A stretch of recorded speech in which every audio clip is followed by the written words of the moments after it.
Danganronpa.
Danganronpa.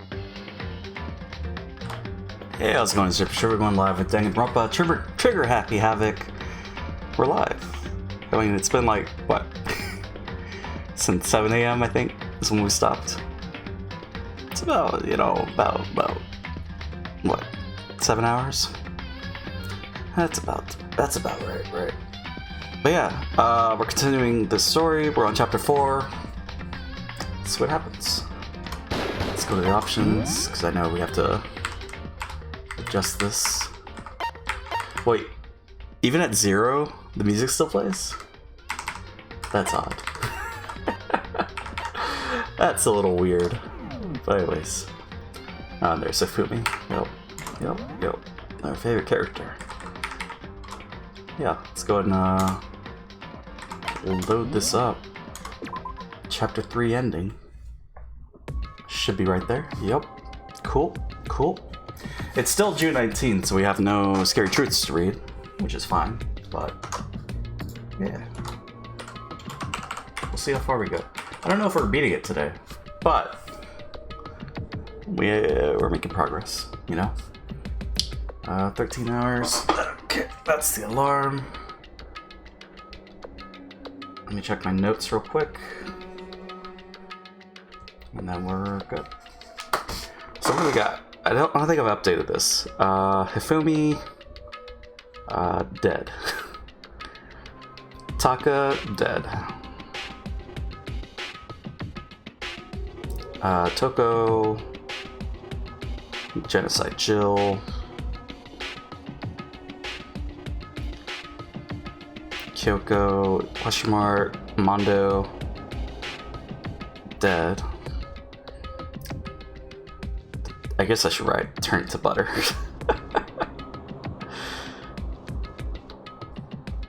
And then Aoi's alive. Hiro's alive. He was Robo Justice. And then Celeste is dead. She got squished. I mean, because burning to death is kind of like bad. So then there's Sakura and Byakuya, and Sakura's kind of badass. But I guess we'll see what happens with her. And Byakuya, right. Okay. I haven't really had to write notes so much. We're just kind of going with it, I guess. Yeah, I think we're good. So, Leon killed Sayaka. Well, right, control. Monokuma killed Junko. Then Leon got executed. Then Mondo killed Chihiro. Then he got executed. Hifumi killed Taka, then Celeste killed Hifumi. So we're right about that. Oh yeah, the thing I wanted to talk about, Celeste. So I thought she was going to be the one that was like a gender swap. I didn't think it was going to be Chihiro, based off of the events of Case 2. So I thought it was going to be Celeste, but I was wrong. And she's dead, so now we don't care. I mean, we care, but I mean, you know, it's over. Then she got executed. It's not like the dead come back to life, right? And that brings us up to now. The next morning in the dining hall, the day after Celeste's case. Unless you're alter ego, I guess. So now there's only 5 of us here. Only a third of the number of people we started with. Indeed. Loneliness has become commonplace. That's true. Still, what did I see yesterday? I don't understand. Sakura is the mastermind spy? Can that really be true? Wait, but didn't we were in like in the hall, right? And then we passed out? Or Makoto, are you okay? No, I'm fine. Can't bring it up in front of the others. If I did that, it would just confuse everyone that much more. Okay. In that case, let's eat till we pass out. Huh? What do you mean in that case? I mean... Well, cause look how scary everyone looks. It's gotta be because you're all fighting on empty stomachs, right? If you fill your belly, I'm sure you'll all cheer up. So let's eat. Okay. Let's fry up some fish and donuts and eat till we can't stand up. What? Fish and donuts. I don't know about that combination. That's like a deep impact style. Meteor impact. Extinction level event. A combination of foods. What? Those are both breakfast time top sellers. Still, till we can't stand up part is a problem. After we're done, we need to go explore. So there was 10, and then there's 7, right? I see. That's right. Since the class trial is over, new areas should have opened up. It's true. Plus, we still have alter ego. We don't have to give in to despair just yet. She's right. We have to plan ahead and think about the future. You got it! Yeah. Think happy thoughts. Not deathly thoughts. You know? Like when we're gonna get out of here, right? For serious. When this is all over, I think I want to get reborn for serious. Reborn as someone serious. Well... Hey, are you okay? That sounds like something someone who's about to die would say. Jesus. I'm totally okay. I'm not gonna die. Why? Because there aren't gonna be any more murders. Huh? What makes you so sure? According to the spirits... I predicted it last night. Since it revealed itself to me from the ether, there's no doubt about it. However... How accurate is your fortune telling anyway? How about that? I can usually hit 20 or 30% on a good day. That seems really low. It's not like some occult mystery. Well, yeah, it's not like it's ESP or whatever. Of course I'm only gonna get it right sometimes. The occult is bullcrap. I told you, my fortune telling isn't like some occult thing. So, Fortune telling isn't occult? You got it all wrong. Of course not. Clairvoyance is clairvoyance. Don't put it in the same category as cattle mutilation. Huh? Cattle what? So... He's referring to the urban legend where aliens abduct cows and dissect them as part of their research. Actually... No, you're calling it an urban legend? As a matter of fact, it's true. As a matter of fact, it's happened to me. It all happened one day when I went to go get a hamburger. It was a place I'd never been before. They claimed their patties were 100% all beef. So I got a burger to go and headed home. But... And before long... the end is nigh! The sky was filled with mysterious blinding light. Some crazy beam came out of nowhere and locked onto my hamburger. And as soon as the beam touched it, the burger started floating in midair. And then, still floating there, the entire burger started coming apart. One part of it just vanished, while the rest fell back into my hand. Do you realize what that means? It means the burger wasn't 100% beef. It must have had some pork or something mixed in. Something like 70% pork and 30% beef would be my guess. You can't trick me. So I stormed back into the burger place and got up in the manager's grill, and they totally admitted it. It wasn't 100% beef. They totally mixed in ground pork with it. How about that? Now do you see? That is cattle mutilation. I kind of got lost halfway through. I can't tell if you're for the occult or against it. You think of stupidity. Don't be mean. I stink of? Wait, did she say? Oh, you stink of, stupidity. I stink of? How dare you? Well, you do stink though. That's fine. That's fine. Anyway. Hope your prediction turns out to be true. Well, at the very least, I won't murder anyone. Yeah. Me either. I mean, I would never. Of course. Me either. Well, I mean, Sakura, you got that one person. I mean, I guess it's just for sport. It's fine. You're cool. Nor I. That goes for me too, of course. I could never kill any of my friends. Felt like those words of encouragement were helping us come together as one. After so much sacrifice and hardship, we'd finally become united. But, Well, to be honest, I wish Byakuya and Toko were here for this too. But But they're so hard to deal with. They only think about themselves. Yeah, we're better off without them, I say. That was enough to prove. We were united for the time being, but within that bond hid weakness and fragility. It's either gonna be Hiro. Is that your hero? Who's that? What? All-star apologies. We began our search as soon as we'd finished our breakfast in the dining hall. We had to find out what had opened up, what was waiting for us. Let's go to the kitchen first. You know, let's see what's going on. What's here? Is that a microwave? New microwave? Nope. Okay. What about the meat? There's fresh meat in the display case. Based on the color and luster, I'd say it's domestic. Okay, let's go check the map. We have 100? Jeez. So that was the gym. Stairs. What about the bathroom? Can we go check that? What if we do that first? Oh, did we already? Yeah, okay. Okay. It was in the second floor bathroom, wasn't it?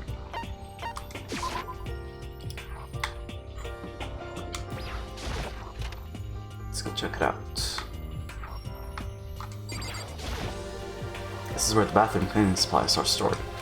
It also leads to the secret room. I should probably avoid going in and out of there too much. Alright. Okay. Okie dokie. Let's go to the third floor.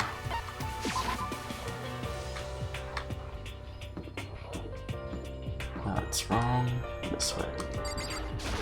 Fourth floor. So now we have access to the fourth floor of Hope's Peak Academy. Maybe this time we'll find some kind of clue. No, this time I have to find it.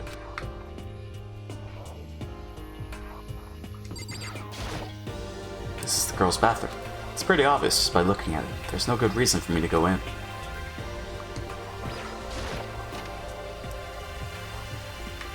Wait, it's the same thing. Right? There's no cameras. Interesting. Data lab. Rattle, rattle. No good. The door's locked. Guess I won't be getting in here. According to the nameplate, this is called Data Center. What's behind the door is a total mystery. Okay. Let's go check the piano. Music class.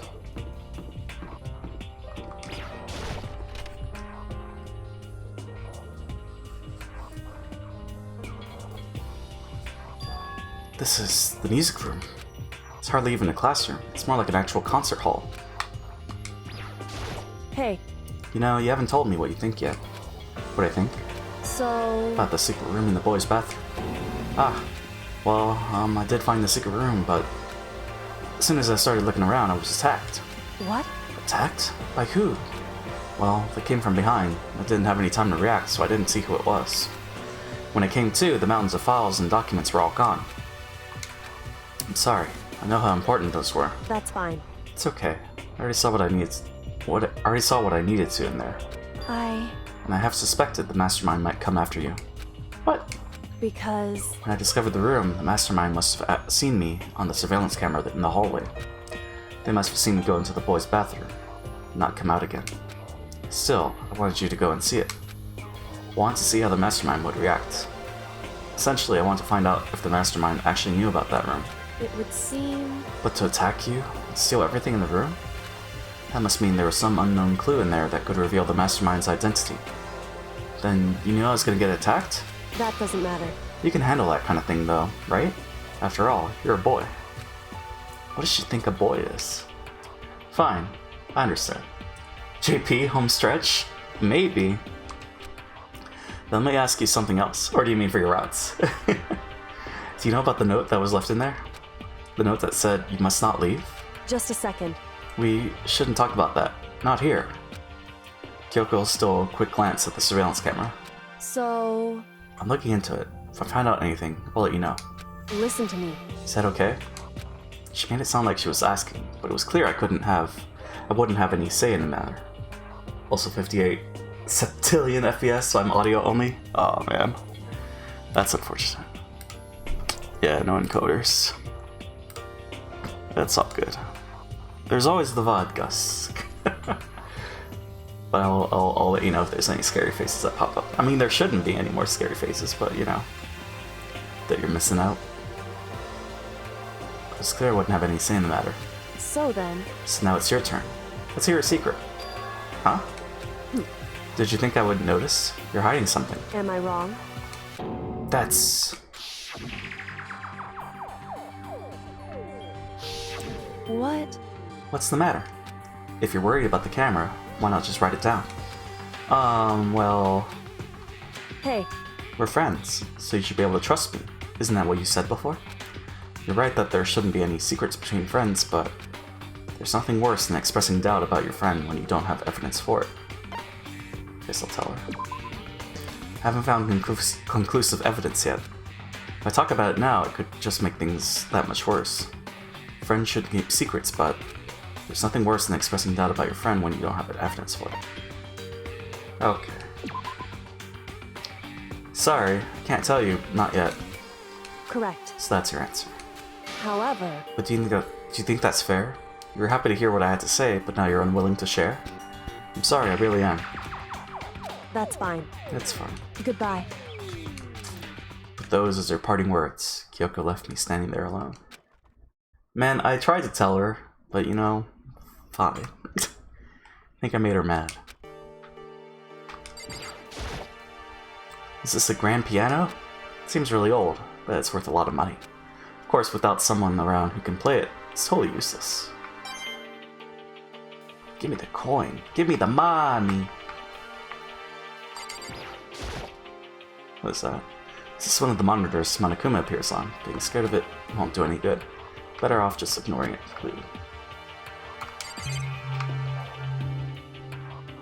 I guess that's it. Oh, there's this. The surveillance camera. I just don't think I'll ever get used to it. I mean, who could get used to being watched 24/7? 24/7? All days of the week? So that's locked. What is that, though? Why is Monokuma's face there? What is this?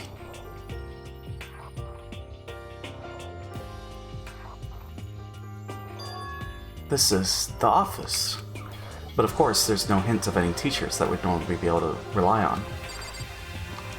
Who are these peeps?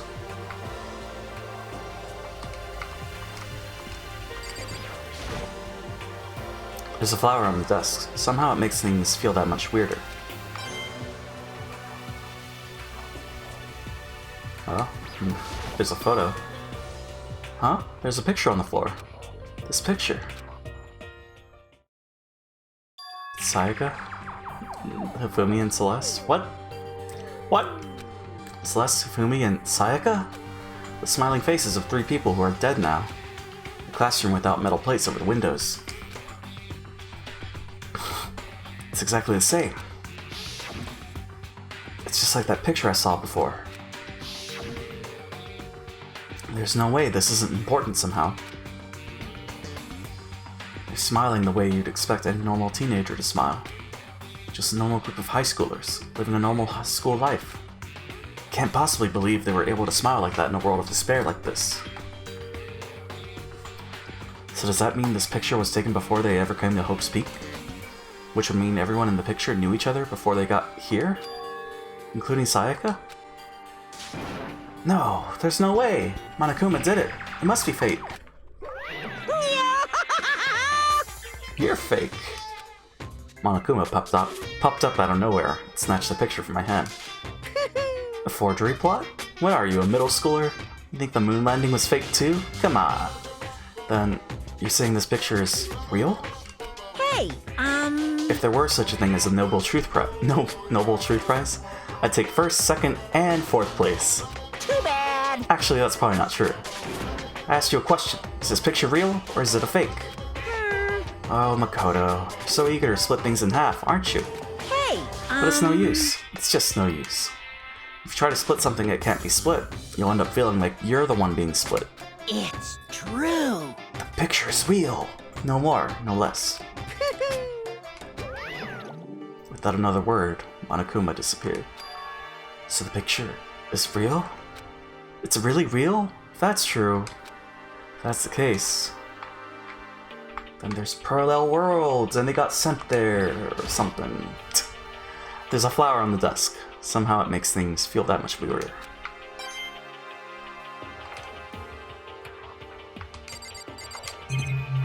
So, okay. There's a flower on the desk. Okay.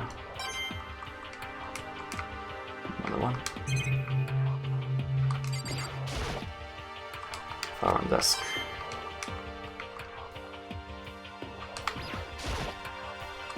Flower on desk. So we have the monitor too. This is one of the monitors Monokuma appears on. Okay. Is that really everything? Guess so. Alright. What about the headmaster's office? The nameplate on the door says headmaster's room. The headmaster's room. There must be something worthwhile in there. Rattle rattle. Huh? The door's locked. Damn it. Well, I mean that's where Monokuma's supposed to be, right? What about the classrooms? There's a 5th floor? We're not done yet. We're not done with the game. It's not ending today. One day, I saw Monokuma in class. What? La la la la la la. Gobble gobble. I'm glad this floor got opened up and all, but there's like a ton of locked rooms up here. What could be on the 5th floor? There's a clock right there, but what use is time in here? Okay. That was that one. Now what about B? Hello, I'm Monokuma from the school score. Very kind, gather up your coins and come play with me. Or I might die of loneliness. Peak.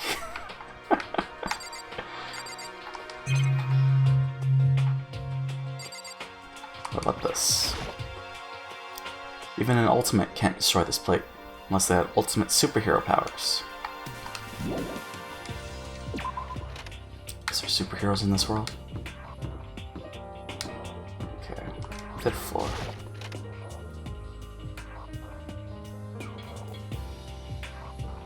Okay. Inside the room, the smell of medicine was oppressive. So this is the chem lab. I hope inhaling all this stuff doesn't do permanent damage. Hina and Sakura seem to be lost in a deep but friendly conversation. I need to find out what's going on with Sakura and the mastermind, but I can't while she's with Hina. Hey, Makoto. Huh? You need something? No, it's nothing. Huh? You sure? Okay then.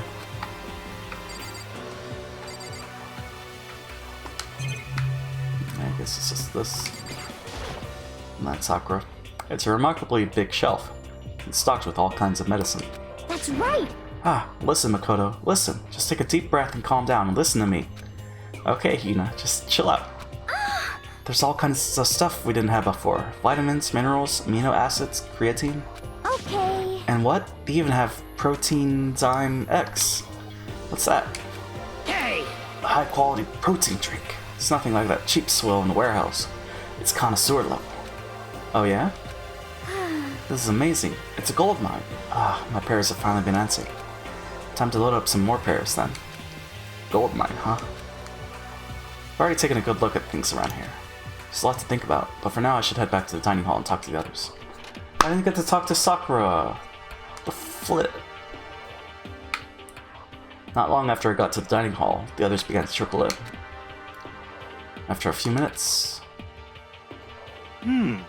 So is this everyone? Well then. Okay, let's discuss what we all discovered.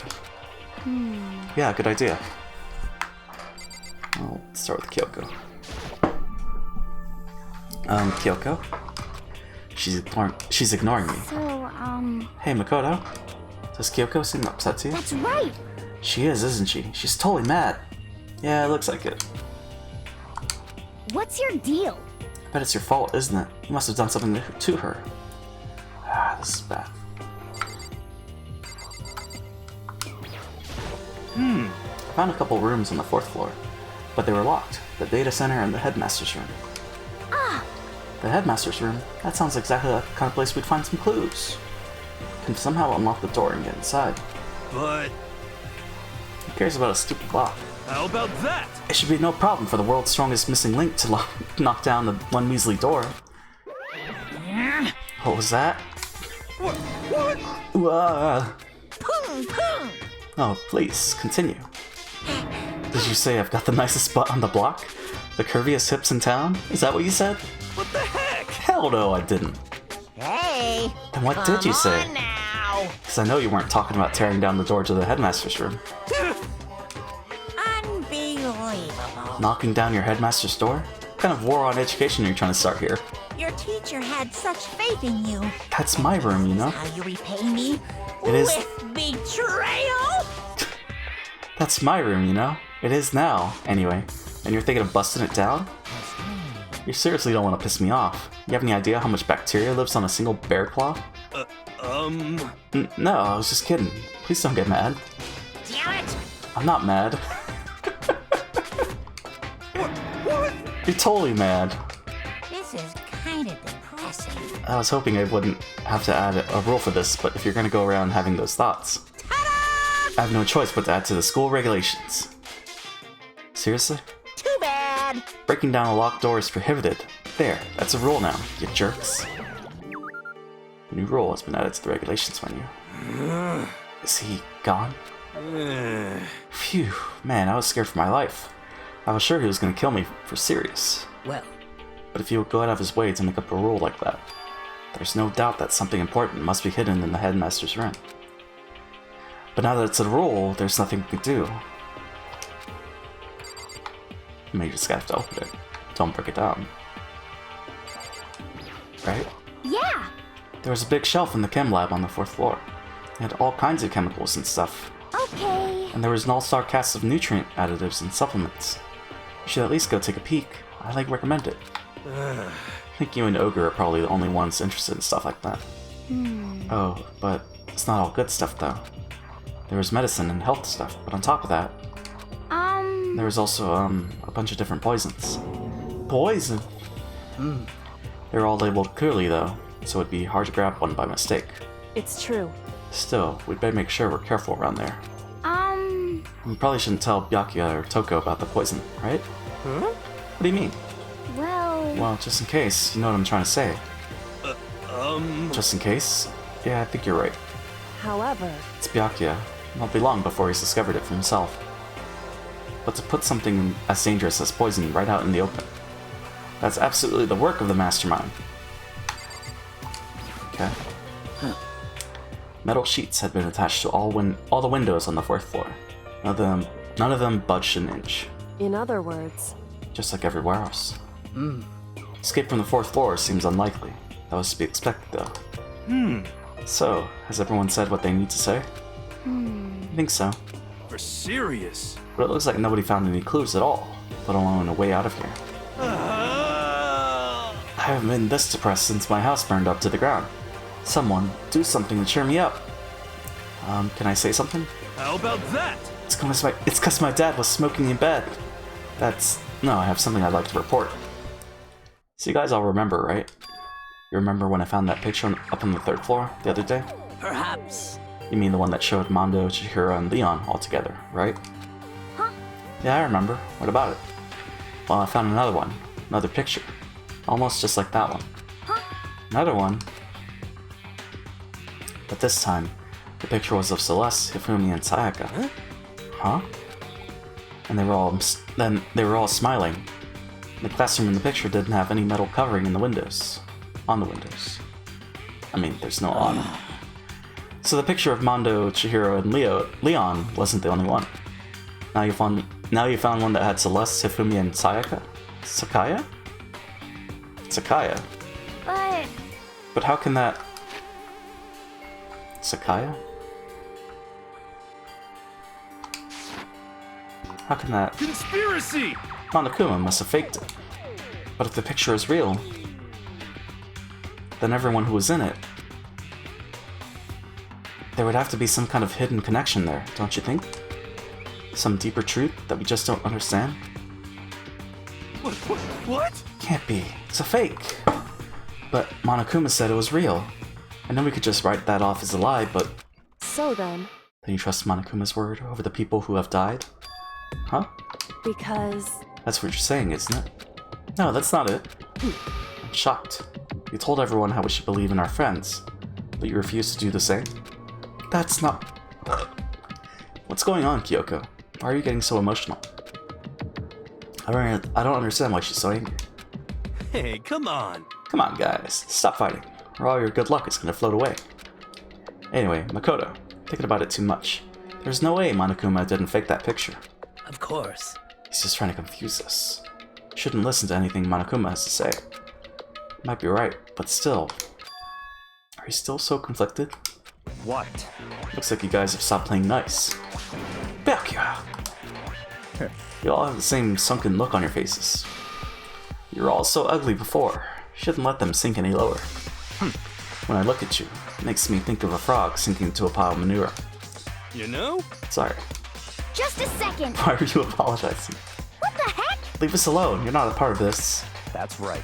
That's true enough. Your problems aren't mine. We are, and always will be, completely separate. So whatever is causing your faces to turn so ugly has absolutely nothing to do with me. And if I happen to discover a vital clue, it wouldn't concern you in the slightest. Huh? Did he finally just say something useful? Hey, Byakuya, what have you been up to? That's fine. I don't mind telling you. Perhaps forcing your lazy brains to get to work might do you some good. Such ignorance. I was in the bath. What else would you like to know? Today's lottery numbers? He was taking a bath? Is he saying he's been talking to Alter Ego? Did he tell him something? it would seem... Maybe we should all go take a bath. Good idea. A mixed bath? Okay. A mixed bath. If Alter Ego really did tell him something. I wonder what it could have been. Well, I mean... no time like the present, right? To go there. Go take a bath.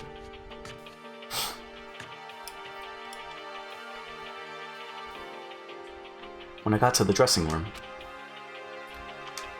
Toko was sitting alone on the bench, a laptop in front of her. Toko, did you decide to come hear what Alter Ego has to say too? What's your problem? I already heard it. With Master. With Master? You don't have to keep saying it. Anyway, so what are you doing right now? Shut up. Stop bothering me. How about that? Get out of the way. We have to talk to Alter Ego. Well, No, I made Master a promise. A promise?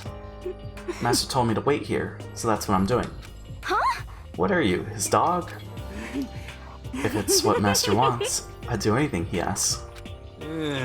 Just love being mistreated. Well, fine. If you really want me gone, by all means.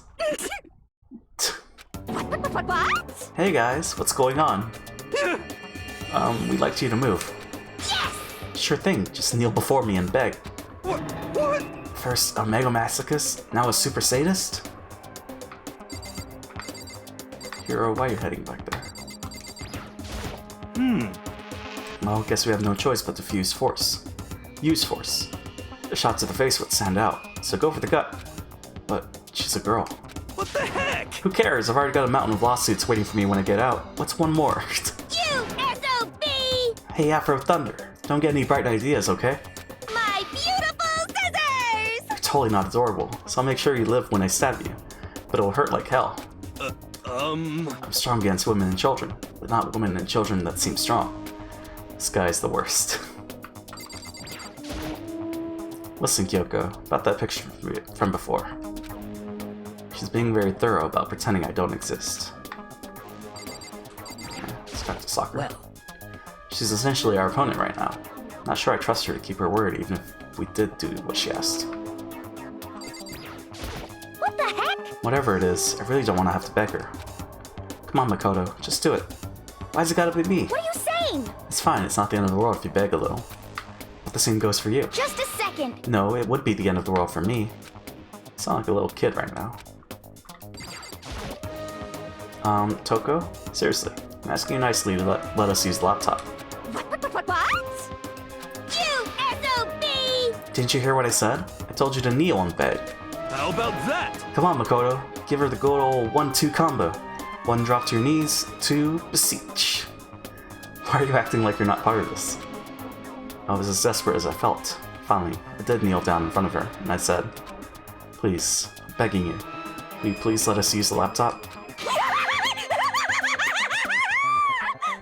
I'm on fire! Such an miraculous feeling of happiness. All my pent-up anger at Master for abusing me is evaporating. So even you realize it's abuse. Hey, That should be enough, right? Hurry up and let us talk to Alter Ego. Okay. Well. You really came! Everyone, come closer. I already told Byakuya, but I was finally able to crack open all the files that were on his laptop. Sorry to have kept you all waiting. correct. Just what I thought. I see. Finally, the time has come. And so have I. I'm starting to get kind of nervous. Felt the same way. Resting on the keyboard, my hands had started to shake. Just a second. Move. The single word was like a sharpened blade. Wounded, I moved to let her take over. So then, Here we go. Kyoko began typing, the words appearing as fast as I could read them. Can you tell us what you found out? Leave it to me. Sure. I analyzed the files and extracted all the useful information I could find. And one particularly important fact I discovered was that a certain plan had been put into effect here. To isolate the students of Hope Seek Academy and create a communal life for them. That was the stated goal of the plan. But it was meant to be more than just a normal school life. The students were intended to live out the rest of their lives here. That's I see. exactly the situation we found ourselves in. Hey! It's quite unthinkable, isn't it? What's more, the one who came up with the plan was none other than the administrators of Hope Peak themselves. Huh? What? Wait, hold on. Then the reason we've been imprisoned here? It wasn't the work of some psycho freak or criminal organization or whatever? No way! It was the school itself? That doesn't make any sense. Why would they do that? just a second. I don't think Alter Ego is finished. Perhaps we should hear the rest. That's right. It seems that the reason they devised this plan was because of what happened 1 year ago. This is how they described that event. They said it was the biggest, most awful, most tragic event in human history. Huh? What does that mean? What? Yeah, what kind of name is that for something? You see? Otherwise known as the tragedy. It was apparently some sort of devastating occurrence. Because of the tragedy, Well, Hope's Peak Academy was forced to discontinue its role as a school and closed down. I see. Things are finally starting to make sense. What this means is, 1 year ago, this tragedy, took place. And whatever it was, it forced Hope's Peak to shut down. From there, they decided to use the school as a kind of staging ground. That's right. They planned to sequester the students here, where they would live out the rest of their lives. so, But why would the Hope's Peak administrators want to shut everyone in like that? Hey, And what could this tragic event have possibly been? In a flash, Kyoko had typed their questions into the computer. And the answer we got was... Sorry. I don't know. If that information was ever on this computer, it's gone now. I'm totally useless. I'm sorry. That's all he said. What? See... He said he. Right, Hifumi said her. Then is this really the end? You get halfway through the answer and that's it? Indeed. It would appear so. Disappointing. Wait. Oh wait, So, what is happening now? We're talking to the best boy that died on the laptop. I'm lost without visuals. I'm sorry, guys. It's the the nature of encoders. But yeah, we're talking to the laptop, and best boy no, right? Laptop's saying that the whole reason that they're stuck there is because of some reasons. They want everyone to live together forever in this school because of a tragedy that happened 1 year before the game started. There's one other thing I forgot to mention. I think it might be important. I believe it has to do with the mastermind. The mastermind? Kyoko's fingers moved even faster than they had so far. Did you figure out the mastermind's identity? Yeah, I thought the bear said that. Right. They're just confirming that, I guess. But I guess they're confirming that the school is behind it. So it's not just the bear. Did you figure out the mastermind's identity? sorry. No, that I still don't know. But I did find a clue, I think. The one leading the Hope's Peak staff, the one who finalized the plan to isolate you, was the Hope's Peak headmaster. So that same person may very well be the mastermind who planned all this out. And according to the files, the headmaster is a man in his late 30s. It seems possible, even likely, that he's somewhere in this school right now. The headmaster? Is here in the school? Okay. Then that's gotta be the mastermind. I mean, Monokuma's been calling himself the headmaster, right? Perhaps. Which makes the real headmaster that much more suspicious.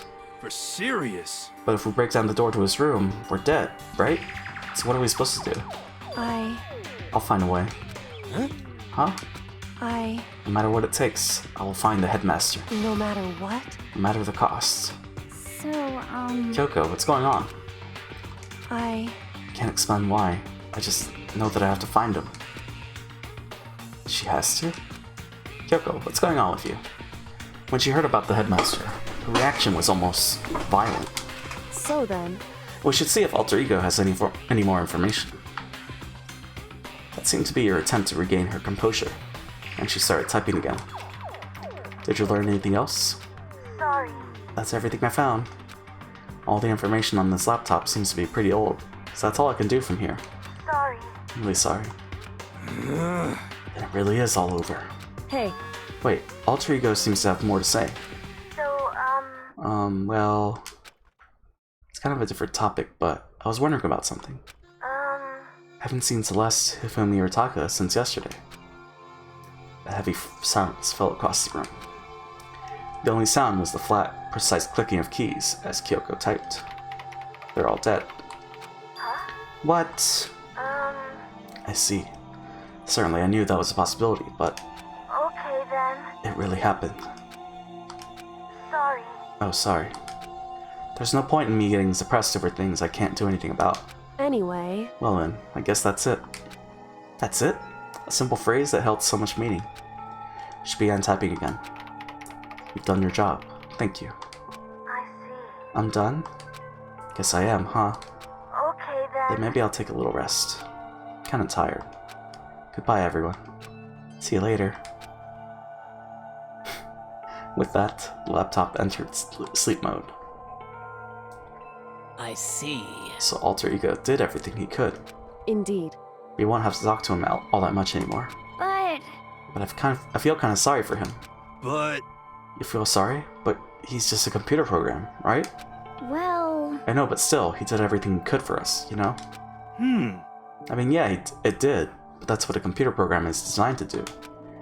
You don't tell a computer good job every time you shut it down, do you? Well, no.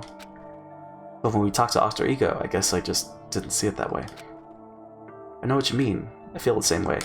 hey, Hey, come on, it's just a program. You can tell the difference between a program and a friend, right? But you know, what's the difference between us and that program, really? Huh? Huh? I started thinking about how you would differentiate a person and an AI. Alter ego isn't a human. I know that. It's just a program running on a computer.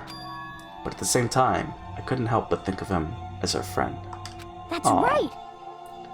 Yeah, he's no different from us. He's still our friend. I think maybe I understand where you're coming from. Then there's no problem calling him a friend. After all, the more friends, the merrier, right? How about that? Check this out. Friendship has no survival value. Instead, it gives value to survival. So, Anyway. What? Don't so anyway that. It's a totally smart and cool thing that I quoted from I don't remember where. hey, Anything. Anyway, there's nothing more Alter Ego can do to help us. As such, his role in this is over. Am I wrong about that? No, but... just a second. And frankly, I question the ease with which you decide who is and isn't your friend. Do you really mean that? Wait. The story's gotten off track. We should go over what Alter Ego said one more time. Yeah, good idea. What was the Hope's Peak staff thinking? What? Why are they making us kill each other? Oh my god, JP, I want to fucking shower, but they're working on the main drain line, so I can't use water right now? Oh no. It's already 2 PM. Or rather, hot water. Oh man, they didn't fix it. I mean, I guess they're working on it right now. Oh no. Freaking boiler. Boiler's still hot, but... why are they making us kill each other? Right now. Gotcha. Alter Ego said that what happened 1 year ago is what started everything. Well, Yeah, he said it was the biggest, most awful, most hopeless event in human history, right? Must have been a huge incident, whatever it was. But did something like that really happen a year ago? I don't remember anything happening that you could describe that way. What about you guys? I don't really watch the news, so... I'm sorry. Sorry, nothing comes to mind. Anyway, That event led to the closing of Hope's Peak. at the very least, If nothing else, it must have had some kind of connection to the school. What? Maybe all the students here were killed or something. However, That kind of catastrophe would have been all over the news. At least one of us would remember that. could it be? Then maybe they covered it up. That would explain why none of us knew that the school had been shut down. I see. Totally covering up something like that. I suppose it's not totally impossible. What the heck? What's wrong with our government? Our taxes pay their salaries. They should be handling stuff like that. anyway, Maybe. But right now, there's only one path open to us. so, We have to find the headmaster of Hope's Peak Academy. correct. We have to find them and make them tell us everything. No matter what? As long as we can get our hands on him, I think. Kyoko. When she said headmaster, I got that feeling again. Well, But even that is a problem not so easily solved. Yeah, you're right. So then, Well, our business is done here. So for now, we should get out of here. Oh yeah, good idea. Yep. Then I... Huh? Is it really that dusty? Wait, I mean... Oh no, I'm not waiting anymore. I'm not guarding it. Yakuya's gonna be so mad at me. Where is he, anyways? Let's avoid getting involved any further. Good call. But as we left the dressing room, someone was there waiting for us. ba-bum, ba-bum. My heart is pounding away. Making me angry. It's pounding with anger. You're not still mad about that whole breaking into the headmaster's room thing, are you? Oh, that little matter doesn't matter even a little. And I'm a little jealous of you guys enjoying an indecent mixed bath, but that doesn't matter either. It's building. I feel it building. Now I'm really angry. My head's about to boil over with rage. Please! Don't get so angry. Here, let me help center your chakra. Etch this on the walls of your brain, okay? When you do something to me, I do it right back. An eye for an eye, a fang for a fang. Huh? Fang for a fang? Be careful. He just chanted the incantation of devastation. Huh. No, it's just the same. Oh, I see. But what's he talking about?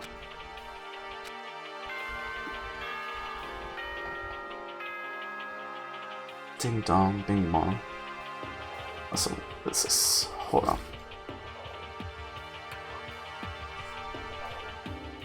Close that. Delete that. Okay. Ding dong, bing bong. Is it nighttime, or? This is a school announcement. It is now 10 p.m. As such, it is officially nighttime. Like, didn't the day just start? Well, I guess we were going around and checking all the rooms. New rooms. Soon the doors to the dining hall will be locked, and entry at that point is strictly prohibited. Okay then. Sweet dreams, everyone. Good night. Sleep tight. Don't let the bed bug bite. Correct. So, it's nighttime. Hey, What does everyone want to do? Celeste was the one who suggested her nighttime rule, but she's gone now. I think we should still avoid being out at nighttime. I know it'll make me feel better that way. I agree. it's true. Very well then. In that case, time for bed. Well, now Kyoko can close her door. She doesn't have to worry about alter ego. So everyone head back to their rooms. Monokuma's parting words left me feeling anxious the rest of the night.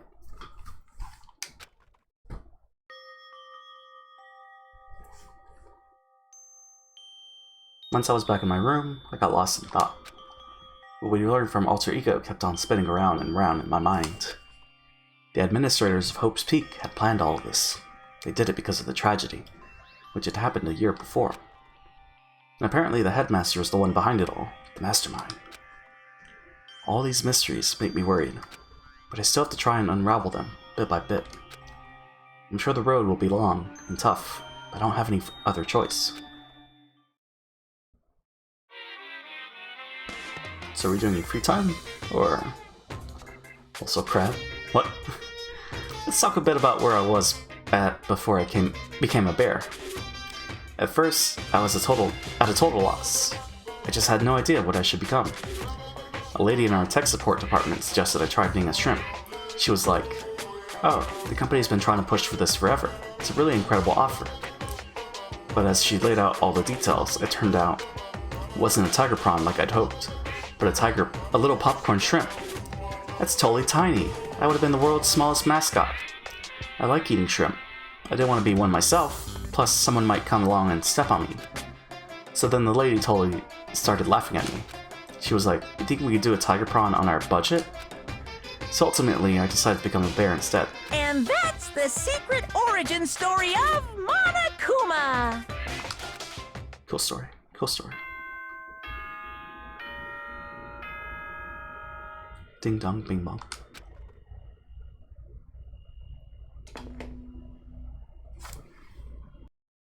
Good morning, everyone!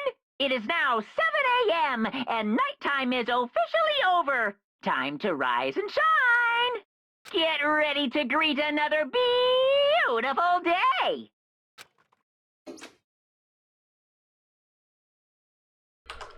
First things first, need to head to the dining hall.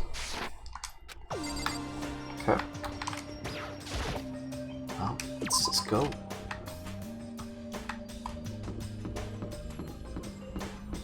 No, I mean, what are these guys doing? Good morning, Hina. Hey, Makoto. Morning. Hey, so yesterday, you were kind of cool. Huh? What do you mean? Yeah. You know, when you said alter ego was your friend? So, I was thinking the same thing. But when stuff like that happens, I never know how to say what I'm thinking. You got it. So I'm really glad you said it for me. So, thanks. You're welcome. Yeah. You're usually like totally normal, but when the time comes, bam, you bust out your special power. 'Cause, I mean, even before yesterday, when stuff comes up, it's like you always do something about it. Even before yesterday? Are you talking about the class trials and stuff? I mean, that stuff is just kind of took care of itself, you know? It totally didn't. With your power, and Sakura's, and everyone else, I'm sure we'll get out of here. Yeah, I think you're right. Okay. I am right. Alright? Now that we've got that fighting spirit, let's go get some grub. She's right, even if the road is long. If we don't keep on moving forward, we'll never reach our goal. What about you? What do you want? Well, the breakfast meeting. That's enough. You honestly expect me to go? Right. Oh, as long as I'm here, I should ask Byakuya what he made of the stuff Alter Ego told us. Actually, no, I'd better not. The surveillance camera would catch us for sure. What? So? Oh, well... Goodbye. He's gone. Is everyone here? Anyone else? Hero's here. Where's he at? Shit. There he is. Whoa, Makoto! Huh? Why do you sound so surprised? Sorry about that, it's just... If you'd gotten here even a minute earlier, it would have cost me a few more minutes of off my life. What? Why? You know? Cause Kyoko, just left. Kyoko? For serious. You know, Makoto? When a guy and a girl go at it, it shortens the lives of the people who have to watch it happen too. How about that? And since it's me saying it, you know it's true. So hurry up and make it better. Yo. Anyway, see you at breakfast. That's easy for him to say. What am I supposed to do? Just confess that he saw Sakura and... Whoa, what? Oh. That's cool. My TV shut off. Okay. Well, let me do a BRB, I guess, while we get this sorted.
Alright, we're back. I don't know why it does that, but I definitely need a new monitor, I guess. I mean, it's a TV, right? It's supposed to actually have a computer monitor for this, but it's whatever. It gets the job done until it does this. Imagine if it does it while we're playing something competitive, or Dark Souls. That'd be crazy. Alright, we're back. Okay, so we're about to enter the dining hall. Hello. Hey, Stitch. How's it going?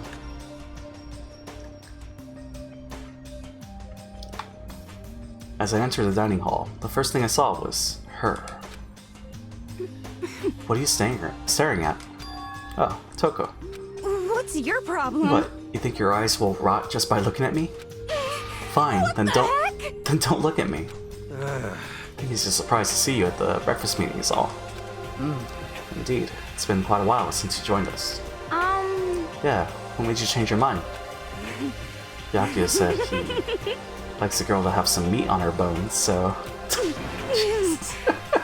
I'm gonna start eating. I'm gonna force it down into my stomach. I'm gonna eat till I drop. Okay. I refuse to lose. Hina. I wouldn't do that if I were you. Well, other than that, looks like Kyoko isn't here. You know? Oh, she said she'd come by later. Later? You know? Yeah, after you leave. She's not even trying to hide it anymore. I know I said she wanted you to show some backbone, but you didn't need to show her that much. Just a second. You're dirty, Makoto. Dirty. President Dirty of Dirtlandia. You don't understand. Just the worst. You're the type who takes the stairs of love 3 steps at a time, aren't you? I'm telling you, it's not like that. What the heck? Just shut up already, Hina. You've been running your filthy mouth like that all morning. Huh? Filthy? Me? Don't make me repeat myself. Huh? I'm not filthy. It's no use denying it. We can all see how disgusting you are. Huh? Shut up. You and that lusty body of yours? Night after night, you go out for your illicit club meetings? Oh! Hey, knock it off. I can't deal with dirty stuff like that. Your midnight extracurricular activities only put us in even more danger. Please. Stop it. You'd like me to stop, wouldn't you? Your sweaty hands gripping the big fat chalk tight. Going for all the extra credit. Going for all the extra credit. Your screams are like the screech of a violated blackboard. And it's amazing. Indecent ideas are coming to me one after another. Bastard! So you would rather have your black eye on the left or the right? Yeah. Sorry. What is going on? I'm not sure myself. Toko's glasses is being a little weird. Hey, come on. Let's leave Toko alone. She's gone a little funny from all her pent-up frustration. You know? Anyway, you and Kyoko need to make up already, you know? Yeah, I know. I mean, of course I want things to get better as soon as possible. But with everything that's been going on, I haven't had a chance to talk to her about what I saw. Before anything, I need to talk to Sakura about it. That's fine, she's best girl. She's being very lewd. Cheer up, man. It's not a big deal if a girl doesn't like you. It's better than having one Suya, like I did. Jeez, Hero. You've lived a pretty brutal life. Huh? I feel dizzy. Feel all dizzy. Seriously can't handle dirty stuff like that. Looks like Hina had an unexpected weakness. Oh my god, best boy is dead. Thinking about it, there's only 3 guys left. And then the rest are... Yeah, Sakura, Aoi, Toko, Gyoko. Sakura? What is it? Can you make some time later? I was hoping I could talk to you. Ah, now that Kyoko's dumped him, Makoto's trying to win Sakura's heart. Are you into heat, Makoto? Don't care who they are, as long as they've got the right equipment? Just the worst. Watch out, Sakura. Makoto's transformed into a wild beast. Prime Minister Wild Beast of Beastopia. Why is this happening to me? Well, Can I wait till tomorrow? I'd like to get some rest today. For some reason, I've been feeling worn down these last few days. Huh? Are you sick? Did you get hurt? No, nothing serious. I've just had some minor aches and pains. Huh? Is that... because of the fight? It must be because of that battle. But it must be pretty bad if you have to go rest. Are you sure you're okay? I'm sure a protein shake and some sleep will get me back on my feet. You got it. That's true. Protein is good for all kinds of stuff. Hey. You guys worship protein. It's like your god or something. Okay. Makoto, I don't know what it is you want to talk to Sakura about, but save it till tomorrow. She's in pain. Yeah, I got it. I'm sorry. You know? Well, for now, let's eat. Eat? I'm kinda nervous. Huh? Huh? How come? What's your problem? Because I don't usually eat in front of other people. Ever since I was a kid, I eat by myself. What the heck? What about your family? Oh, well, yeah. I used to live with my dad, my mom, and my mom. What? Huh? You had 2 moms? What? That's just how things were. That's like a serious issue. Just let it go. You're asking for trouble getting involved with her more than you have to. How dare you speak to me with that disgusting mouth of yours. Stop saying stuff like that. Anyway, I'm gonna go ahead and eat.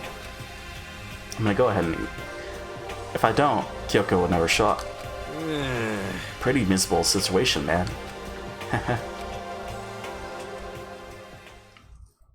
I scarfed down breakfast as fast as I could. Immediately headed back to my room. Free time.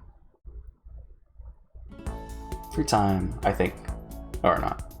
I'll have to wait till tomorrow to confront Sakura about what I saw. But in a way, I'm kind of relieved. It takes a lot of courage to stand face to face with Sakura and accuse her of something. Free time. So, can we hang out with Kyoko? So Sakura's resting. And let's go to the other. Whoops. Let's go to the store first, actually. Get some more presents. Except we won't do like single coin presents. We'll go in bits of 10, I think, probably. So let's see. So I try and get some almighty money machine. Give it a shot. Alright, let's give it a shot. Let's go with some ones first. So we have a even amount.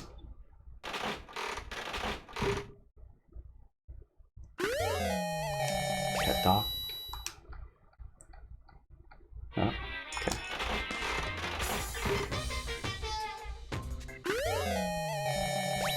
Is that a watch? That's new. Some sandals, slippers. Oh god. It's okay, Gus. We'll do it better. I mean, we won't be here as long. So there's that. Okay, one more coin. Maybe we should do 20 at a time. Also lucky. 10. Right, we've had those. And another lucky? Wow. Okay, there's that. Let's go 20, I guess.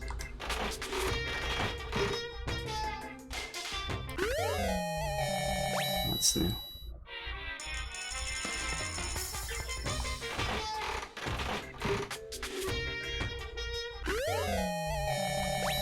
More tea. More coffee. These noises will be in my next nightmare. I can feel it.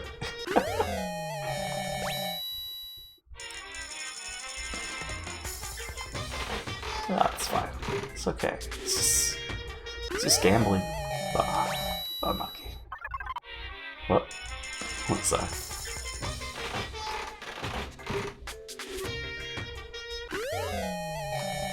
Damn.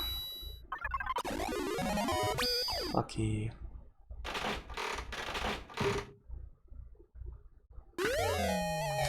Yeah, we've had those before. Well, should probably get going. Guess that's that. This is kind of stupid shit. My head regurgitates randomly for no reason. That noise.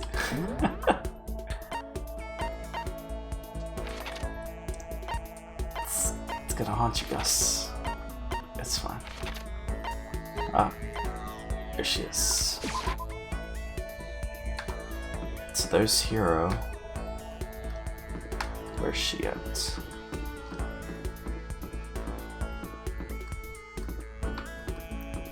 There she is. Anyway, I'm busy. I don't have time to waste. Cool talking to you. Well...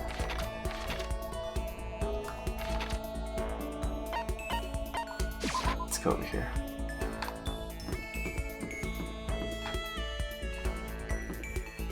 Wait, what is this area?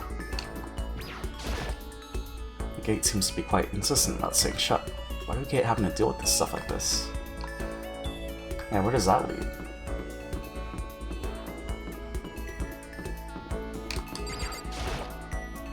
Guess I should press the doorbell. Ding dong. It's you. I'm sorry. Is it okay if we talk more tomorrow? Right now I need to rest. I guess... fine. But we still hang out. Okay. Go right there.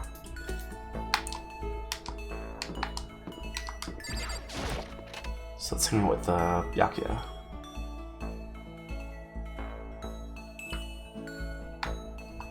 So we gotta redeem ourselves. What's the matter? Thinking about who you might like to kill? Well, choose wisely. In this game, loss means nothing less than death. Should I hang out with Byakuya? Yes. That's fine. Fine. I don't mind allowing you to indulge my attention. Hope you appreciate this. Spend some time with Byakuya. Byakuya and I grew a little closer today. Would you like to give him a present? Yes. What is he like? He doesn't like potato chips. Rations. He loves Saturum. Scared brooch. Charm devised by the protective deity of martial arts, the Great. Nah, he wouldn't like that. They say that wearing these while performing incantations will help you better speak. Okay, well. Geez, sick. Most people consider it a throwaway watch due to its poor quality.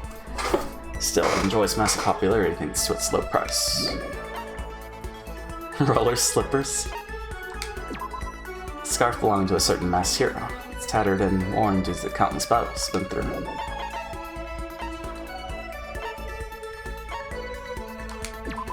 First thong.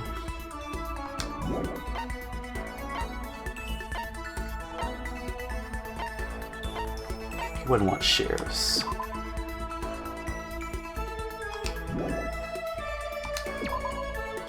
It's tough for all of the most elite clientele. Would he like that? Cherry blossom bouquet. I mean, he does like spy stuff, right? Set up a chemical reaction and destroy the tape if the second subject is played. Found that for some unknown reason that doesn't let you hear the person on the other hand. Doesn't let them hear you? Jesus. Let's give him the cassette. If he insists, I suppose that I can accept it. Does that mean he liked it? So he liked it, but he didn't love it. Also, he didn't... Okay. Fine. I have plenty of time. I don't feel like just sitting here. I should go somewhere.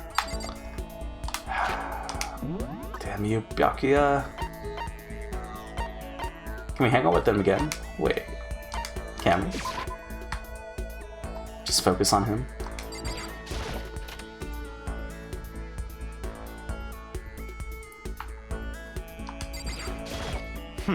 The others have flocked together as usual, I see. But they need to be careful. Growing too close will only cloud their judgment. Should I talk to them? Yes.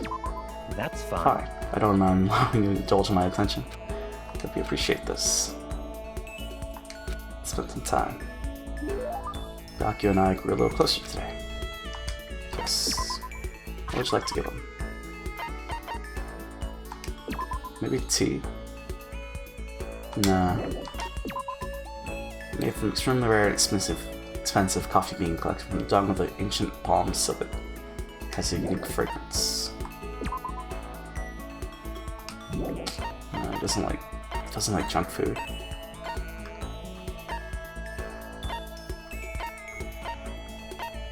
So he liked the spy stuff.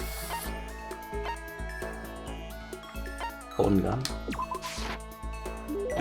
This is... You bastard! How did you get your hands on this? Even the collective force of the entire Togami Corporation wouldn't be enough to obtain this gem. Naturally. I'm gonna hold on to this. Seeing Byakuya so pleased with something I gave him makes me happy. So, in other words, Just to be clear, being the ultimate effluent progeny is only one of the my many talents. Some people think I rely on the care and protection of the Togami name. Huh? Is this a monologue or something? I don't rely on my family. Rather, I am my family's savior. The Togami Corporation reaches across the world, true, but I will take us to even greater heights.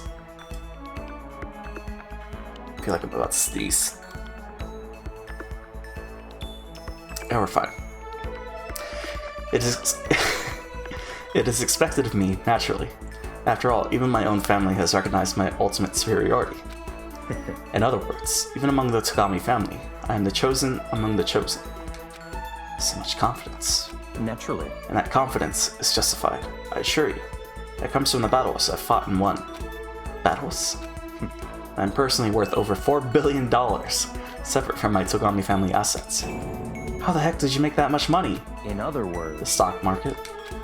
I buy and sell shares and assets based on market trends, all within a single day. yes, $4 billion? Who is that? It's Byakuya, our best boy. I think it's the guy that you don't like.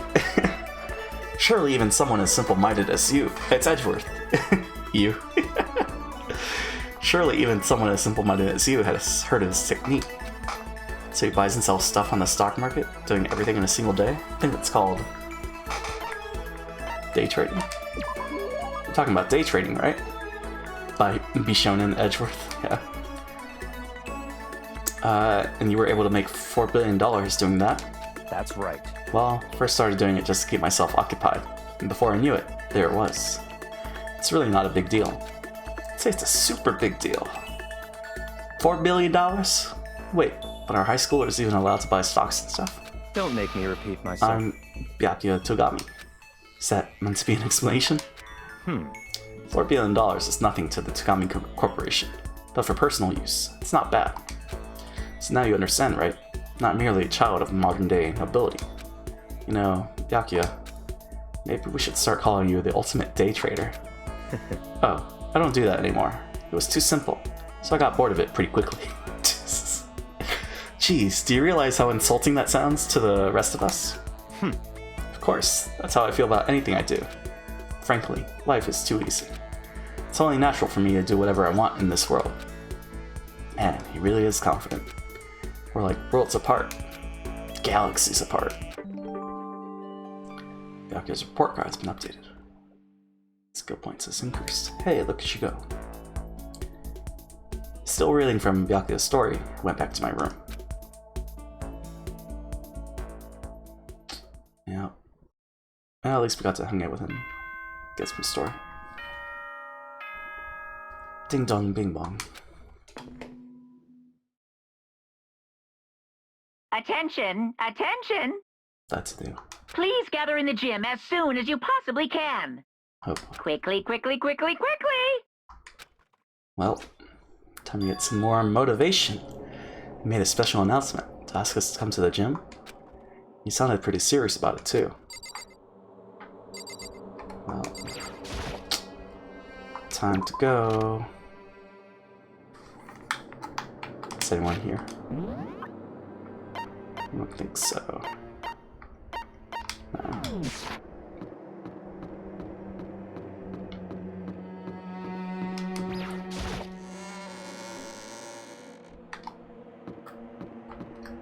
Okay.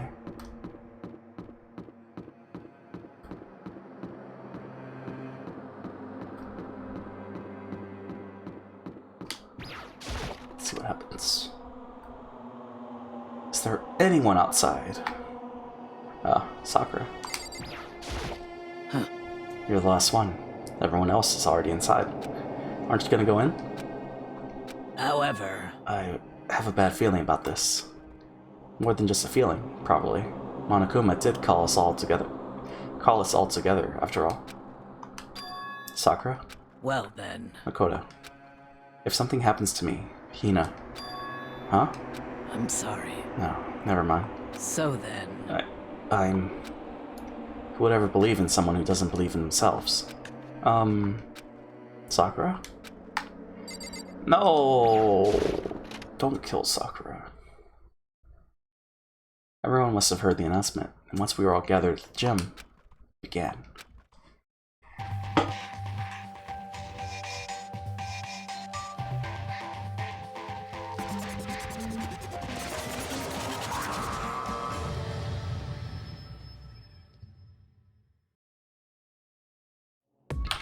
Well? Okay, let's get the show on the road. You're about to give us your next motive presentation, aren't you?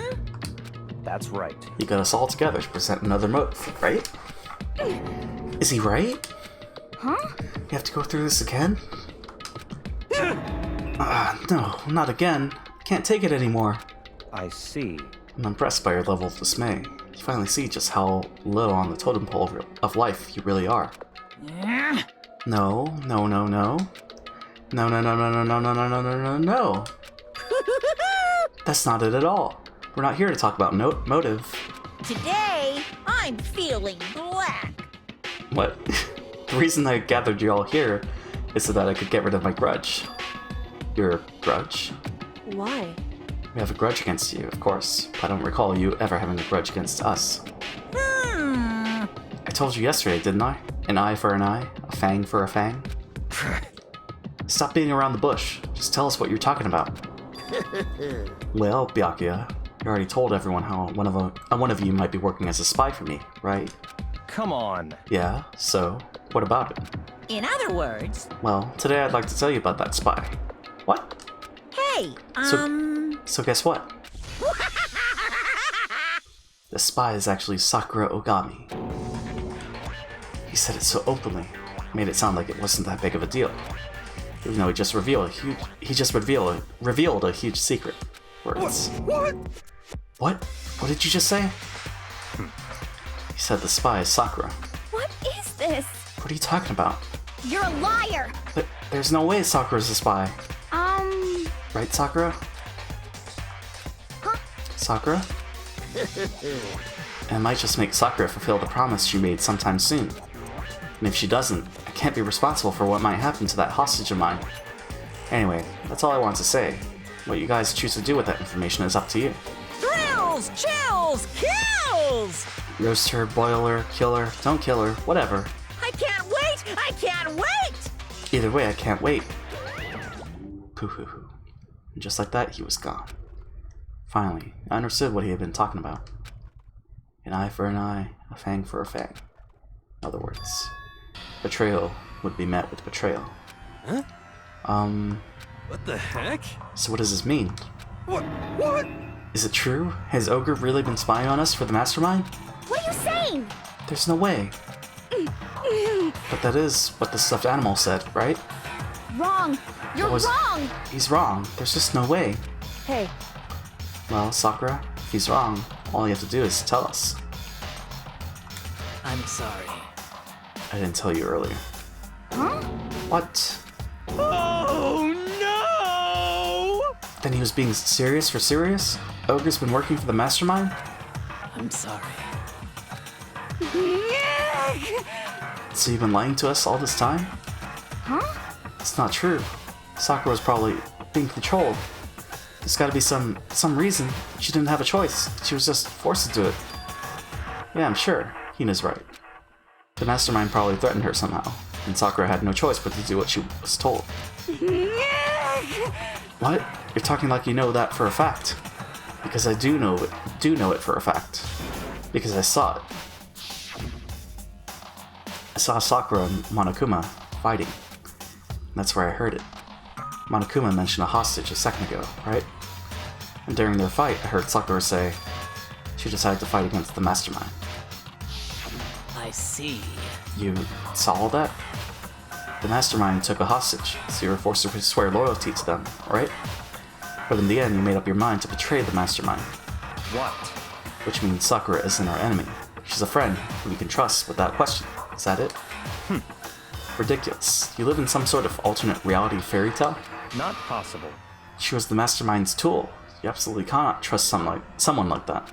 Impossible. He's right. You can't just believe whatever she says now. How can we even be sure she really did betray the Mastermind? Maybe this is a double bluff, and she's still doing exactly what the Mastermind wants. What are you saying? Sakura would never do that. Okay then, Sakura. You really have to cut ties with the Mastermind. Tell us who they really are. Well... I'm sorry. Sorry, can't. Even I don't know that. What? You don't know? That just makes you all the more suspicious. Please! She's telling the truth. You have to believe her. Don't make me repeat myself. Shut up. I'm not finished questioning her. Come on. Nice question. What's this about a promise? What did the Mastermind order you to do? I was told to kill one of my friends. It suddenly felt like the temperature in the room had dropped 20 degrees. The weight of those words. I see. So even now, you've taken aim on our lives. Wrong! You're wrong! I'm telling you, Sakura would never do that. What the heck? You don't have to yell. We can hear you just fine. Don't you have an inside voice? That's terrible! It's because you're not listening to me. Wait. Please stop. You don't need to defend me anymore. I have to take full responsibility for this. However, How do you intend to do that? By destroying the Mastermind. What? I'm going to challenge them. Even if it means we both go down, I will defeat them. I'm sorry. That is how I intend to take responsibility. Hold on. What do you mean? If you both go down? Hina. If you go both down? Oh. Hina, I'm sorry. I didn't tell you about this. Huh? What? I'm sorry. I didn't know what to do. I went back and forth about confiding in you again and again. Well, But I was scared. I thought if I told you, you might think less of me. But... Sakura! I'm sorry. Sakura turned away from us and left the gym. And then...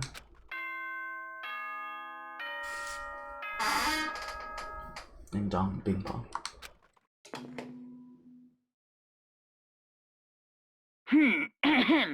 This is a school announcement. It is now 10 p.m. As such, it is officially nighttime. Soon the doors to the dining hall will be locked, and entry at that point is strictly prohibited. Okay then. Sweet dreams, everyone. Good night. Sleep tight. Don't let the bed bugs bite. Well, it's nighttime. We should all go to bed.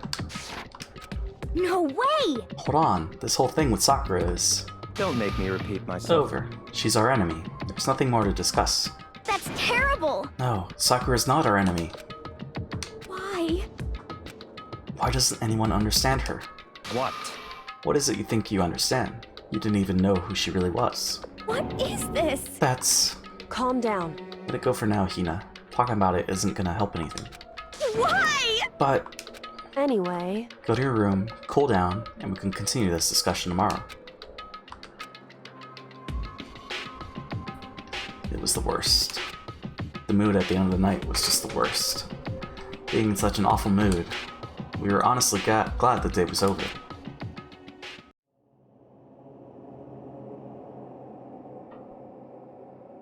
Sakura is the spy.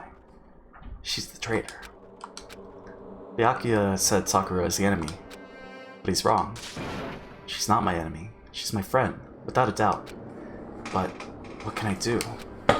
What can I do to make everyone believe in Sakura? How?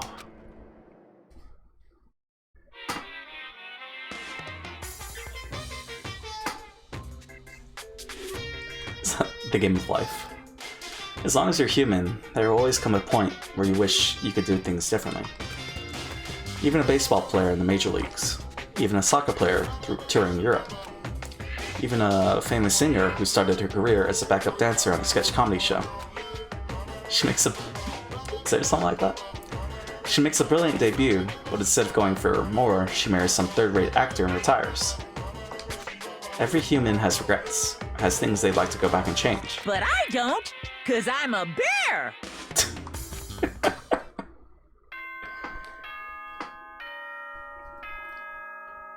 Ding dong, bing bong.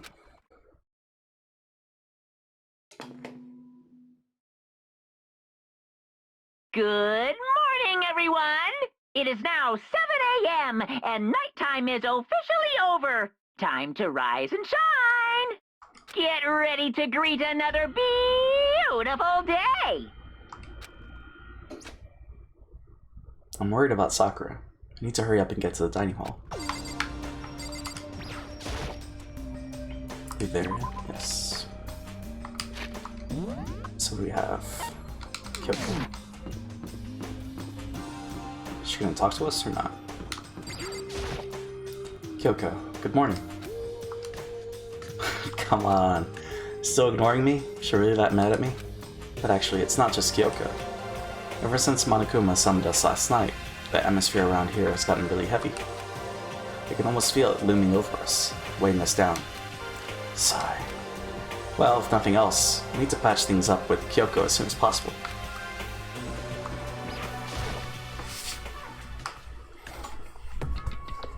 Okay. Makoto, are you okay? Huh? What do you mean? You were late, so we were worried about you. What a dullard. Toko? Byakuya? What are you doing here? What the heck? They're taking refuge here. Refuge? Such ignorance. Don't make that stupid face. We have to protect ourselves against the Mastermind's tool. The Mastermind's... Are you talking about Sakura? Mastermind. I feel like I'm saying it wrong, but I can't tell. That's what I finally noticed. The only one that wasn't in the dining hall was Sakura. Huh? Where's Sakura? Stop talking. All I know is, if she were here, I wouldn't be. The only reason I went out of my way to join the rest of you was as a safeguard against that threat. Threat? What is this? Why? Why do you hate her so much? Naturally. Isn't it obvious? Because this makes things unfair. Unfair? The game should be fair to all players. The existence of a spy for the Mastermind upsets that balance. What the heck? That's a stupid reason. What did you say? Stupid? This is a life or death game, is it not? That's terrible. It is stupid. You're a stupid idiot. Hey, Before you get too far into your argument, maybe you should stop and think things through. Why did the Mastermind reveal that Sakura was a spy to us? What the heck? They were getting revenge on her, right? Like Monokuma said, an eye for an eye. however, That may be part of it, but it's not the whole picture. Revealing that fact was also meant to serve as the next motive the Mastermind wanted to give us. The chaos and confusion born from suspicion, the hatred. in other words, This right here, the fighting, the bickering, is the trap the Mastermind laid for us. Knowing that, will we still stand there and argue like children? But That's not what I'm trying to do, it's just... I mean, how can I get you guys to believe in Sakura again? If she really can beat the Mastermind like she said, that'd go a long way in my mind. what are you saying? Idiot, you really ask her to do something so dangerous? What if something terrible happens to her? It wouldn't matter. Interesting. What? If Sakura were to die, that's one less person for the Mastermind to control. I have no problem with that. Hold on, Byakuya. In fact, if she did die, that would settle this entire issue, wouldn't it? It would put the whole problem to rest. Slap. What the hell? You disgust me. You're a monster. To say something like that, it should have been you. You should have been the one to die. Damn. What? I should have died? Interesting. Interesting. Then you were planning to take care of that yourself? Go ahead, try it, if you dare. That's how it works here. That's how it works here, after all. What is this? You think I can't do it? Hina, calm down. that's right. This is exactly what the Mastermind wants, and it's exactly what Sakura doesn't want. What's wrong? Lost your nerve? I'm leaving. I'll be in my room. Trembling with anger, Hina ran off. That stupid cow! How dare she? She should die 1,000 deaths, no 1,000,000. So, she was just another hysterical little girl, hardly worth my attention. Just a second. It's what other people call having feelings, Byakuya. And all you can do is mock them for it. What's wrong with that? Hey, A friendly word of warning. Someday that attitude is going to come back and bite you. Hard. I don't have time to play with you. And I will happily elude its attempts. So, you know, Um, how about we, eat? Or maybe now is not a good time. you know? Without a word, each of us left the dining hall. We headed back to our rooms, one by one. Free time? Phew! So what should I do today? Free time. Well, can we hang out with Sakura? Is that a thing? Where are they?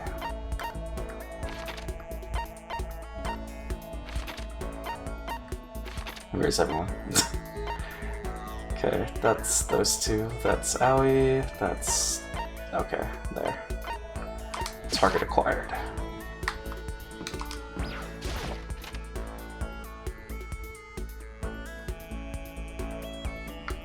Alright, Sakura. Can we hang out? I'm sorry. Not sure I'm ready to open up just yet. Maybe if you create the right opportunity. Should I shine up? Yeah.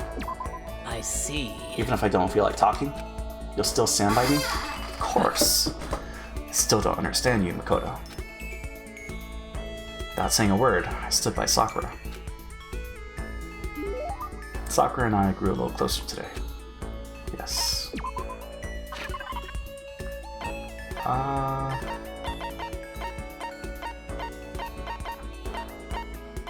Nah. Next gloves. A pair of boxing gloves infused with a staggering amount of passion and effort. Wearing them makes you want to throw up 1,000 cross counters. Yeah. I'll accept it with gratitude. So then... I'll never forget this, Makoto. I got the impression that she liked it. That's good. Okay. Got plenty of time. I don't feel like just sitting here. We should go somewhere. Where's Sakura? He's back at the warehouse and the dining hall. If we have a third date, then I guess we'll hang out with Toko. But for now, let's just focus on Sakura. I'm sorry. Appreciate the thought, but I like to be alone right now. I need time to myself. I need to think. Although that's one skill I haven't developed too much. Damn. I mean, I guess there's always Aoi. Sorry. Listen, I'm really sorry, but I kind of want to be alone right now. I've got a lot of time. I've got a lot of needs to think about. Damn it. Well, I guess it's Toko. Toko, there you are. When are we ever gonna get out of here? Not that I'd have much to look forward to if I did get out. Should I hang out with Toko for a while? Sure. What's your problem? What, more pity? Aren't you such a good person showing me all this pity? Spend some time with Toko. Toko and I grew a little closer today. I'd like to give Toko a present. Yes. Let's give her...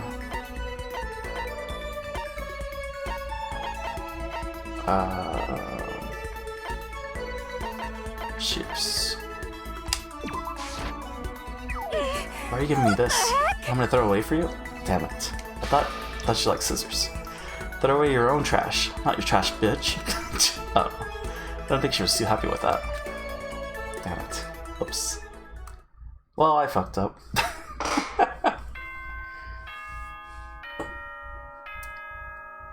Ding dong ding dong. I guess it's genocide, but I thought she would count it.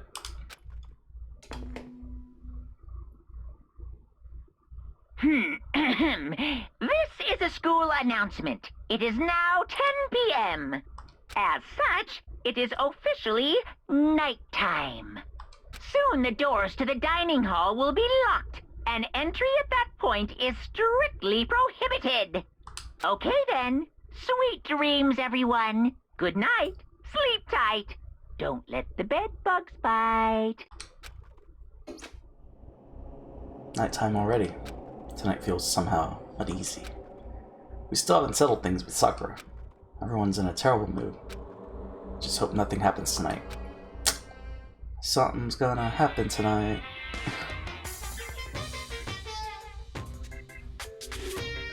Also, what guy? Oh, is it a hammer? After I declined the offer to become a shrimp, the tech support lady just refused to drop the issue. Once the shrimp idea was dead, she came back suggesting I should become a crab instead. How much can one person love crustaceans? I said no, of course, and she shot back. Okay, and how about to make you extra special, give me a crab that walked sideways and backwards. But how's that any better? I don't want to go sideways or backwards, I want to go forward. I heard her annoyed sigh on the other end of the line. Then she said, "You just don't see the splendor of the crab. Haven't you ever heard of the tale of the crab and the monkey?" Of course, I've heard of it. I know all about it, but so what? The crab beats the monkey, but it's just some legend, hardly relevant to our greed-obsessed modern society. Sure, monkeys still show up in movies and stuff from time to time, but not crabs. Monkey-themed clothes are sweeping the fashion world, but the crab doesn't stand a chance, right? What I'm saying is, crabs have no place in today's light-speed world. Do your market research, lady. Which is why I chose the always popular bear image. And that's the secret origin story of Monokuma. Interesting. Ding dong, bing bong.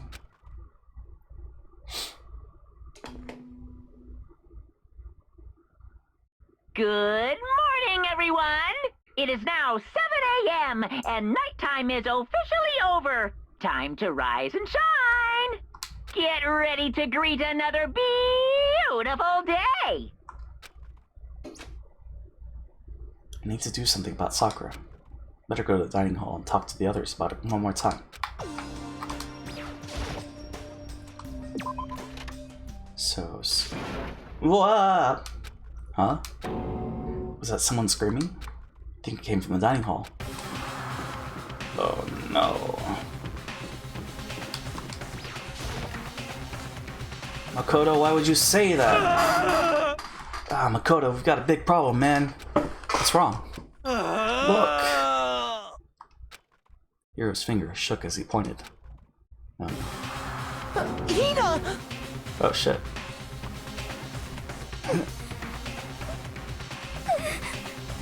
Are you okay? What happened? She killed her. Genocide Jill killed Hina! No, she's not dead. You've gotta be kidding! No. She's not dead. Open your eyes. No way she's dead. Why? What happened? Well, Toko and Hina, just all of a sudden, they were yelling and then they knocked the pepper off the table. And that led to a sneeze? You SOBs! Her giant balloons are a little too perfect, aren't they? Might be flat, but at least mine are real. And look at my shapely collarbone. Doesn't it just totally set you on fire? Totally not adorable. Anyway, you totally non-adorable boys just get her out of my sight, okay? Or else... My beautiful scissors! I'll start cutting, and cutting, and cutting, and indulging myself for who knows how long. Okay then, let's get Hina to the nurse's office. Come on, Hiro, help me. Sure thing. Wee-oo.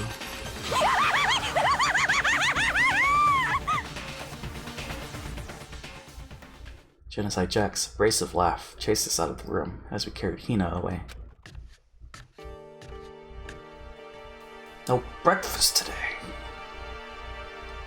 By the time I finished taking care of Hina's injury in the nurse's office, she seemed to have finally regained her composure. Sorry. Thank you. Are you sure you're feeling better? Yeah, it really was just a scratch. But still, that was super close. If I hadn't yelled out, you'd be dead right now. It's all thanks to me, you know? Yes, well, 1,000 thanks to you, sir. So sarcastic. That just makes you sound even more hostile. But man, I couldn't believe it. I was positive I was about to see someone's life come to an end. If I ever saw something like that, I'd never be able to sleep again, which would suck. I love sleep. Yeah, never mind the person who actually died, right? Hey Hina, what the heck happened? Oh, we just got into a fight and I lost my temper and flew off the handle. That's terrible! But it's because she's just so awful. Just the most super awful girl ever. Could it be... Come on, go easy on her. It's probably because of her complicated home life. Forgive and forget, yeah? I don't want to hear it! Not a chance. She just pisses me off, Pisses me right off. It's seriously scary when a woman slaps like that.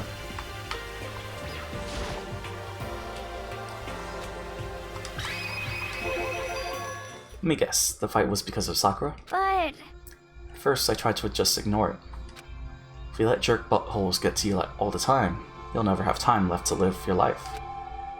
But she wouldn't let it go, so I just... what the heck? Without thinking about it, I felt like I wanted to punch her like a dozen times. You're serious? A dozen punches isn't really without thinking. And when things got out of hand, Genocide Jack got let loose, right? Sorry. It's my own fault, but I just couldn't take it anymore. Because she was saying all these terrible things about my friend, you know? Before I knew it, he and his eyes started welling up with tears. And just as the tears were on the brink of spilling over, the door to the nurse's office burst open. I thought the door was going to fly off its hinges. And there she stood before us. Hina. Sakura! You're hurt. What happened? Huh? Oh, nothing. It's not a big deal. Hey! Makoto, Hiro, what's the meaning of this? It wasn't me, it was Genocide Jill. It's all that demented murderous fiend's fault. Damn. It's her, Tina. Damn you. To leave me alone, but hurt her.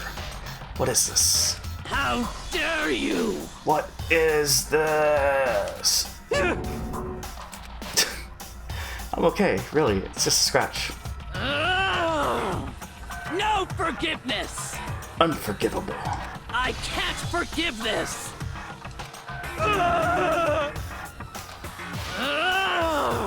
Hiro, if you want to hate someone, hate me. If you want to hurt someone, hurt me. What? I don't hate you exactly. I can't forgive this! Why? Somebody save me!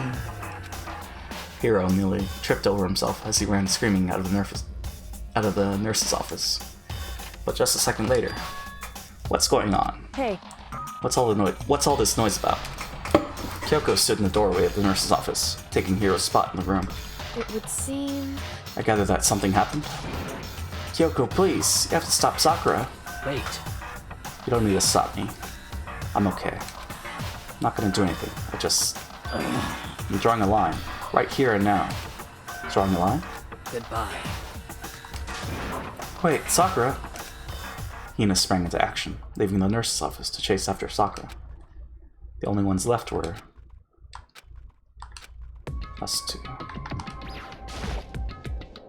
Kyoko? Are you still mad? Yeah, I figured. That's fine. It's fine. Huh? Whew. About that issue we discussed earlier. Doesn't matter anymore. Anyway, there's something else I wanted to talk to you about. So you should react on that. Second one.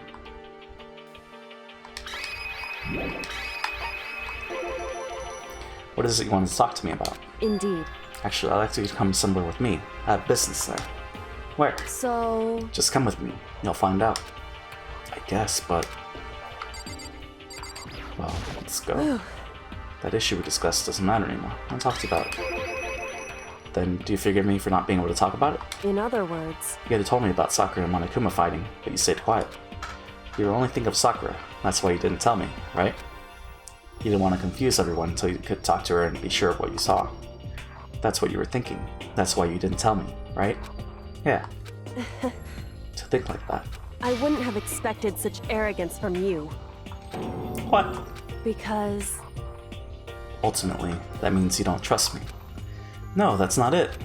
But if that's how you feel, I can't really change your mind. I'm sorry. that's fine. I've already forgotten about it.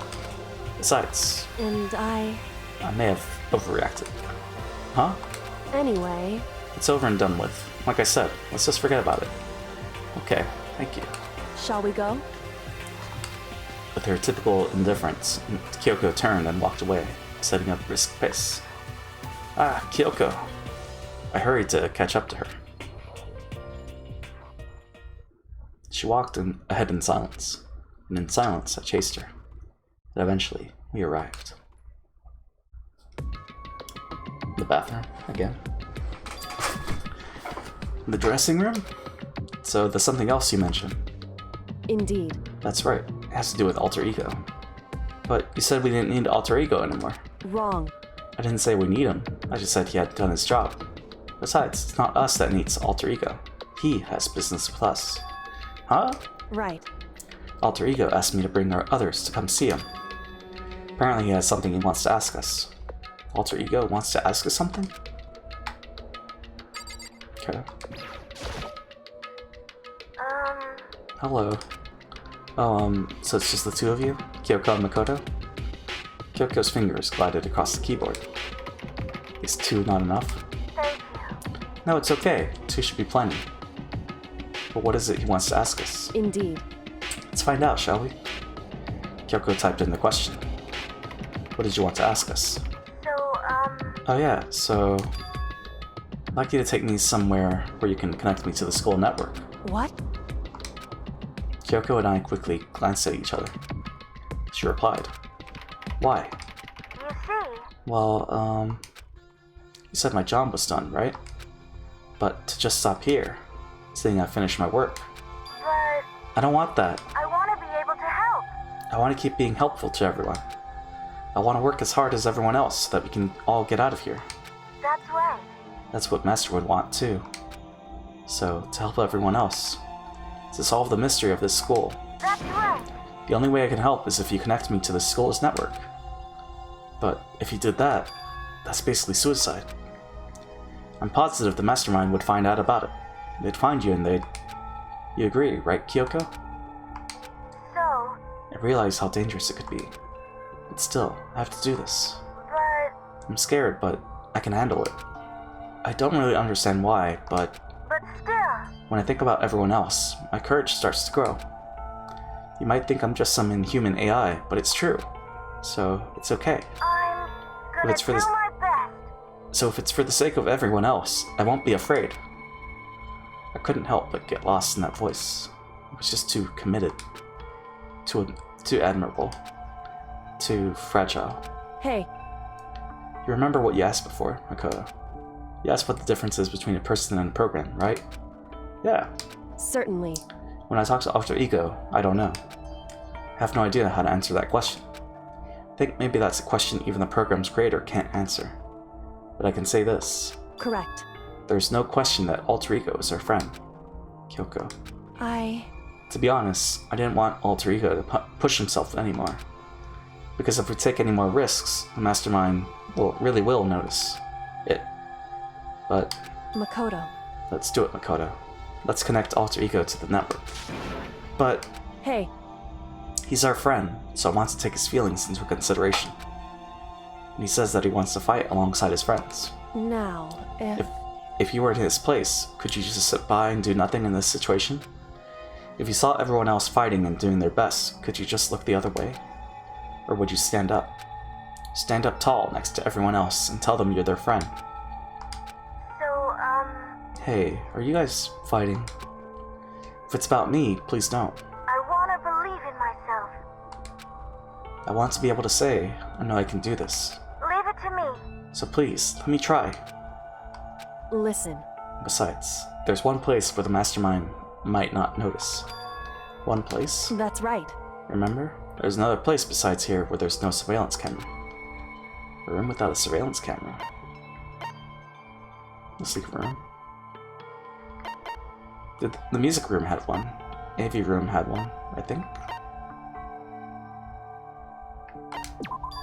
That's it, the secret room you told me about. I definitely remember there was no surveillance camera in there. Indeed. And I do believe you can connect to the network from there. I remember seeing an Ethernet port on the wall. However, Just because there's no camera there doesn't mean there's no danger. There's no way to be sure that Mastermind isn't monitoring the network somehow. We'll also have to move Alter Ego, and the Mastermind may spot us going to the secret room. If they pick up on any of this, then it's all over. You're right. that's what we have to do. But despite all that, I still think we need to try, Correct. because that's our best chance of finding any new clues. Kyoko. In that case, will you let me carry him? There's no way you could hide him with what you're wearing, right? So let me do it. It's true. Okay then, I'll leave it to you. Thank you. So then, Then, let's get started. Let's gonna be a little cramped for you, alter ego. Bear with us, okay? He started packing me up right away. I closed the laptop and stuffed it underneath my jacket. It tickles.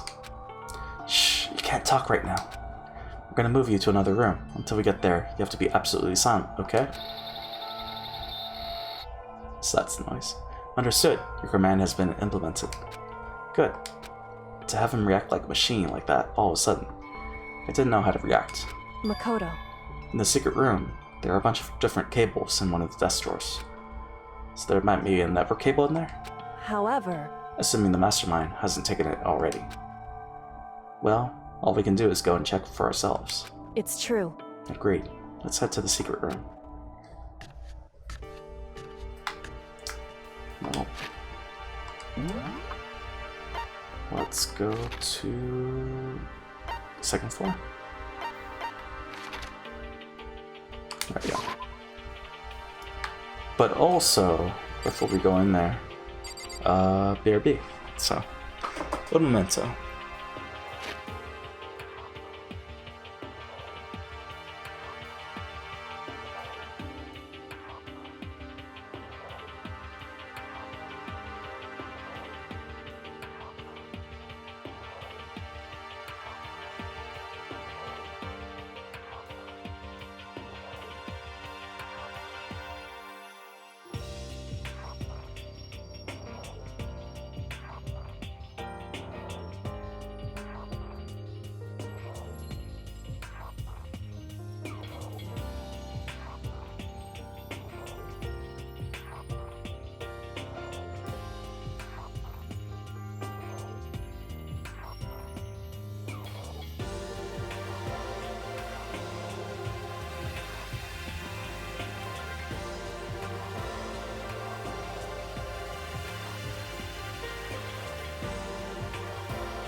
Soda ASMR. Also, we're back. Oof, that one almost spilled over. Oh man. Alright. So how's this gonna work? What's the fourth trial gonna be? I mean, is it gonna be defending Sakura, accusing Sakura, Sakura's gonna be dead? Hey, It's gotta be something to do with Sakura, right? Hey, Makoto. why? Are you sure all the documents are gone? I refuse to believe you. Go and check again. What? Listen to me. Just hurry up and go. And make sure you don't run off. I'm gonna wait right here. Oh, I get it. She's acting. She was so forceful. I thought it made her mad again somehow. Just a second. Why are you just staying there? Hurry up and go. Okay, I'm going. So then, And be thorough. I'm counting on you. Okay.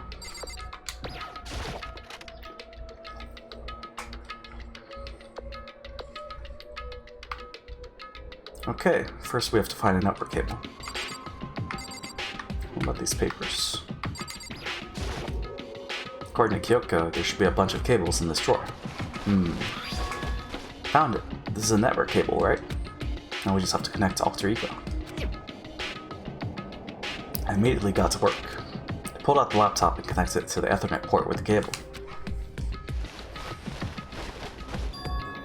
That should do it. That's right. Yeah, I think it worked. Leave it to me. Just leave the rest to me. I swear I'll find something. Might even be able to connect to the outside world. If I can, I'll see if I can call for help. So please, just wait a little while longer. I'm Just hold tight do my best. and put your faith in me. As I was about to leave, I decided to leave him with one last thing. No matter what, we're gonna get out of here. You and all the rest of us as friends. Huh? Friends? Even me? Thank you. Thank you, Makoto. Makoto.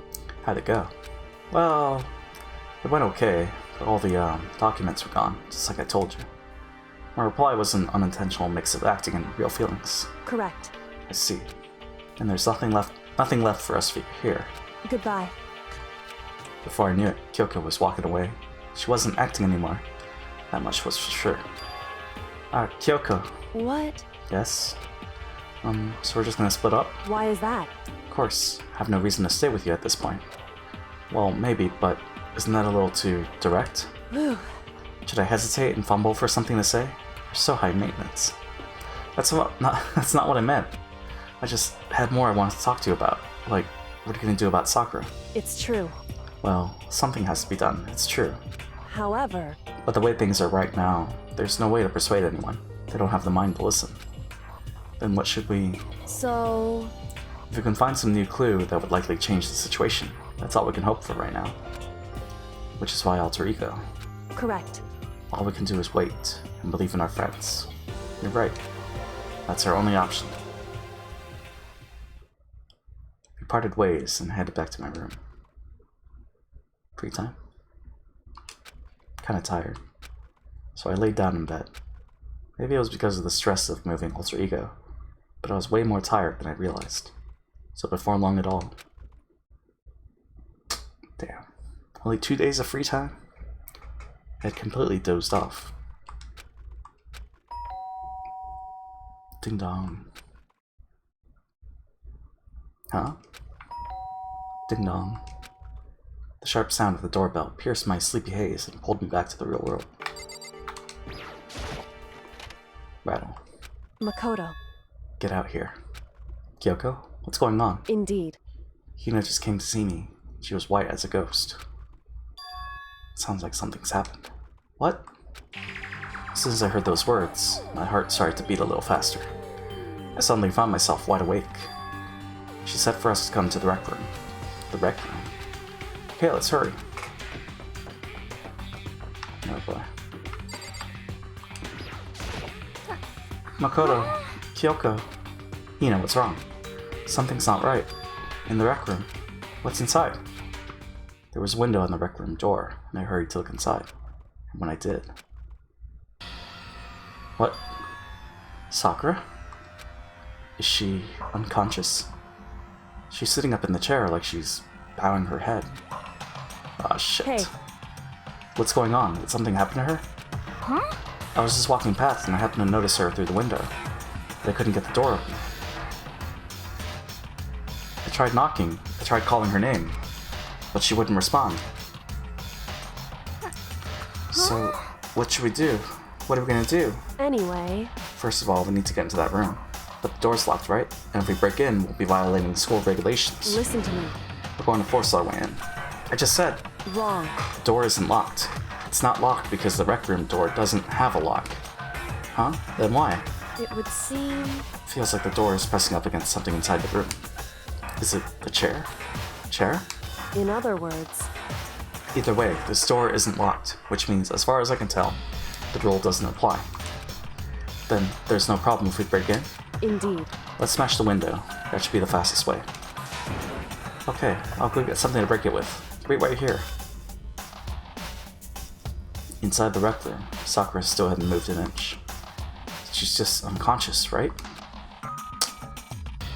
Is she okay? I mean, it's Sakura, so I'm sure... Kyoko didn't reply. There was only silence. But that silence didn't last long. Here. Found a broom in the classroom. Use it. Makoto. You can handle this, right, Makoto? Please! Hurry. Okay, you two, stand back. I took hold of the broom and swung as hard as I could. Aiming directly at the window, all it took was one solid hit. Crash. The window shattered into 100 pieces, scattering across the rec room floor. I stuck my hand through the now open window and started jostling the chair leaning against the door. The chair is pretty heavy, but if I can just... I pushed on it with all my strength, and finally, the knob turned. Sakura! I ran up to her as fast as I could, but the moment I laid my hand on her... Damn.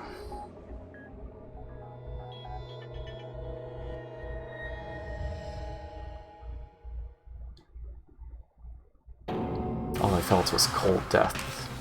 I could feel only the last lingering warmth of his living body. Life had abandoned Sakura's body. And then... Ding dong, ding dong. But who's the third person? Oh no, I guess not. A body has been discovered! That makes sense, I guess. After a certain amount of time, which you may use however you like, the class trial will begin. All-star apologies. Danganronpa. Who are those people? Deadly Life. Huh?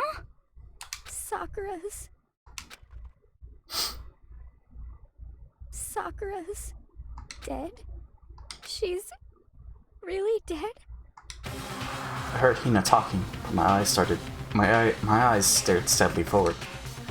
I could only look on at Sakura's dead body. I didn't make it in time. This happened again.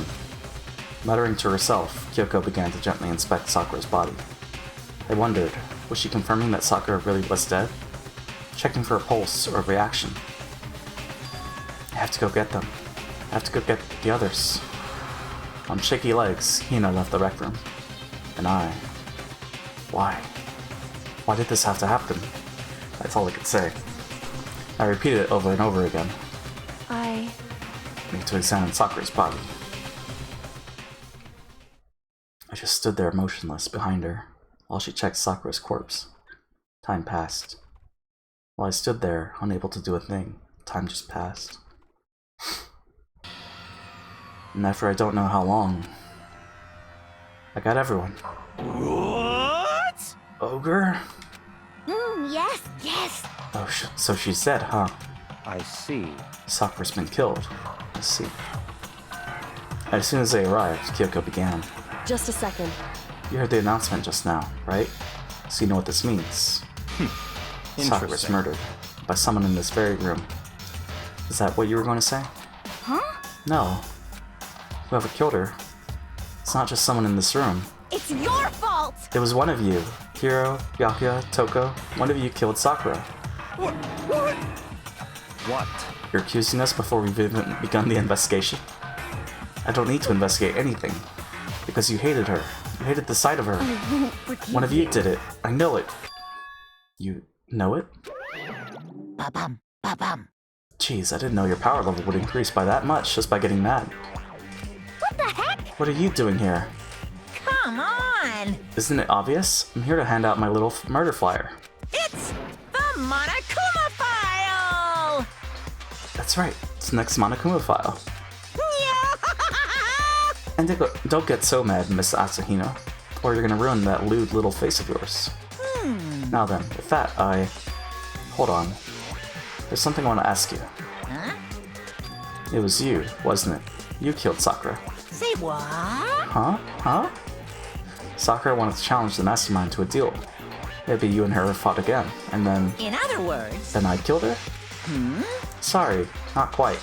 Actually, not even close. That whole thing is totally irrelevant now.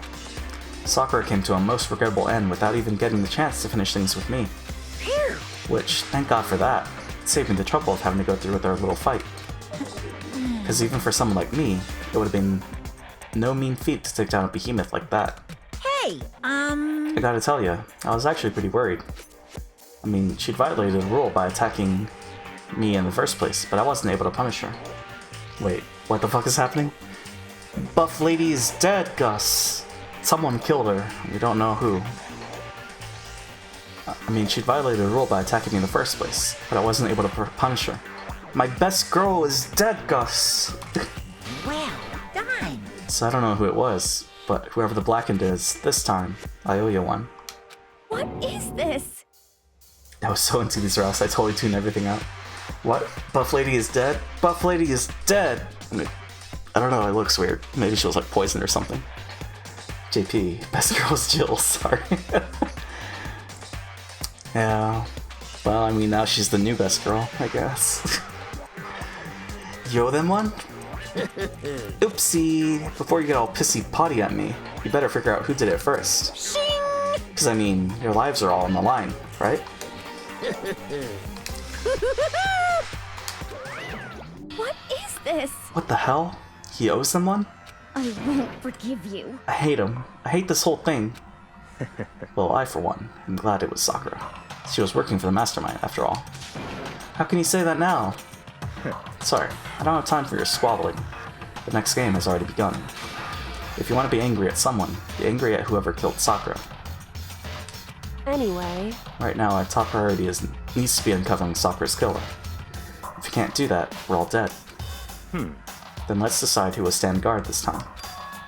I'll do it. Hina? I'm okay. Just let me handle it. Besides, I want to be here. It's Sakura. That's fine. Okay, then Hina is guard number 1, but we need one more. Kyoko, that's you. what? Me? You're always the thorn in my side. This time, just stand by and watch quietly. Consider that in order. In order? That's fine. Fine, I'll stay behind. Then it's settled. Let's begin, shall we? Hold on. Before that, there's something I want to say. What? Which is... Hiro, Yakuya, Toko. None of you are allowed to step foot in the crime scene. Huh? What? It's your fault! One of you killed Sakura. I won't forgive you. I won't let someone like that come anywhere near her. Stop talking. Don't be stupid. Our lives are in just as much danger as yours. We have every right to investigate. I don't care what you say. I'm not letting the one who killed Sakura anywhere near her. Even if it means I have to use force, I'm not getting in here. While it appears further discussion would be a waste of time, how about a compromise? It's all clear now. I won't ask you to let all of us in. Just let me. What? What? You don't really care, do you? You're both useless anyway. Yep. Nope, don't really care. Aha! I'd rather spend my time coming up with another splendid fantasy involving Master, anyway. And you, Hiro? Do you really object? If you're gonna go that far, what can I do? I mean, I don't have anything to hide, so why should I care? It's all clear now. Then it's decided. What are you saying? Nothing's decided. Calm down. I know how you feel, Hina, but you should agree to his request. Oh, fuck me? What happened? But Hey, we have to find out who killed Sakura. Correct. For those of us still alive, and to honor Sakura's memory. Fine, I guess that's okay. But no matter what, Byakuya, you absolutely aren't allowed to touch her. Naturally, you want to touch a filthy dead body. I got 2 more routes, and they're both super long rule, and then loopy. Oh no. 2 more though. Listen. That's enough fighting. We need to focus on the investigation from here on out. Everyone, keep this in mind. If we can't uncover Sakura's killer, Listen to me. all of us face execution. Finding out who killed Sakura.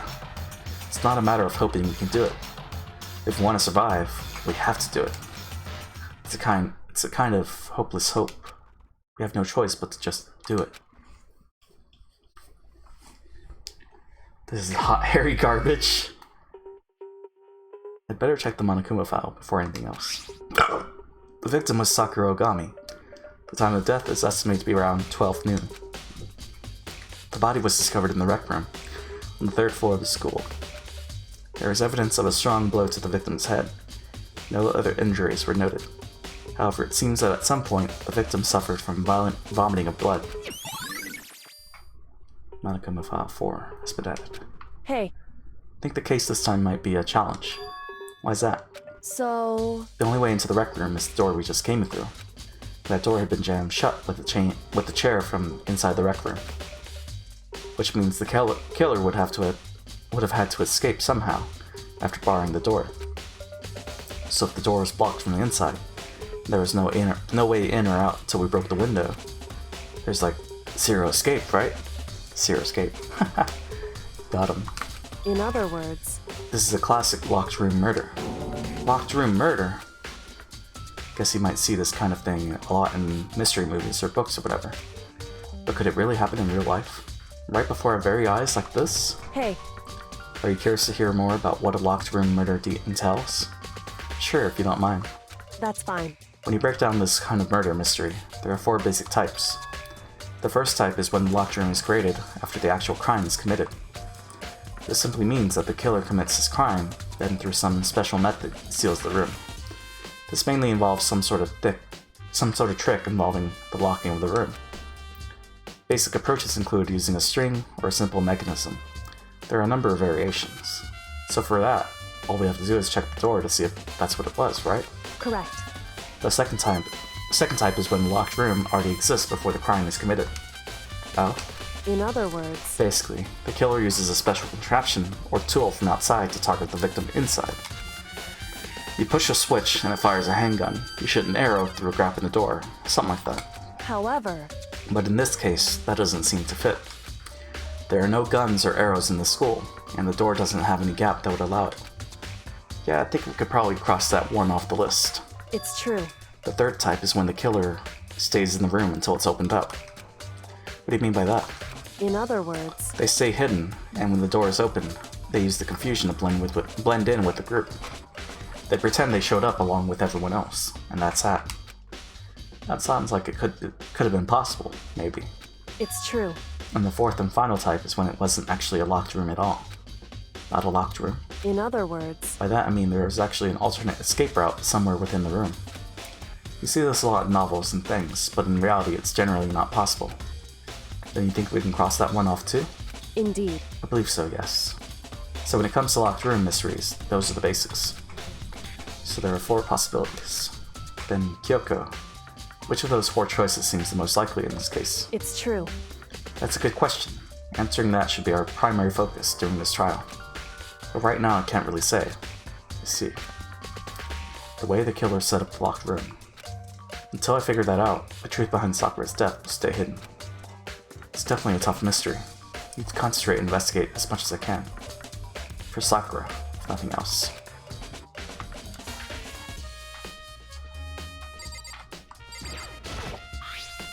There's some kind of plastic container rolling around near the entrance to the room. So... Looks like a protein drink, and it's empty.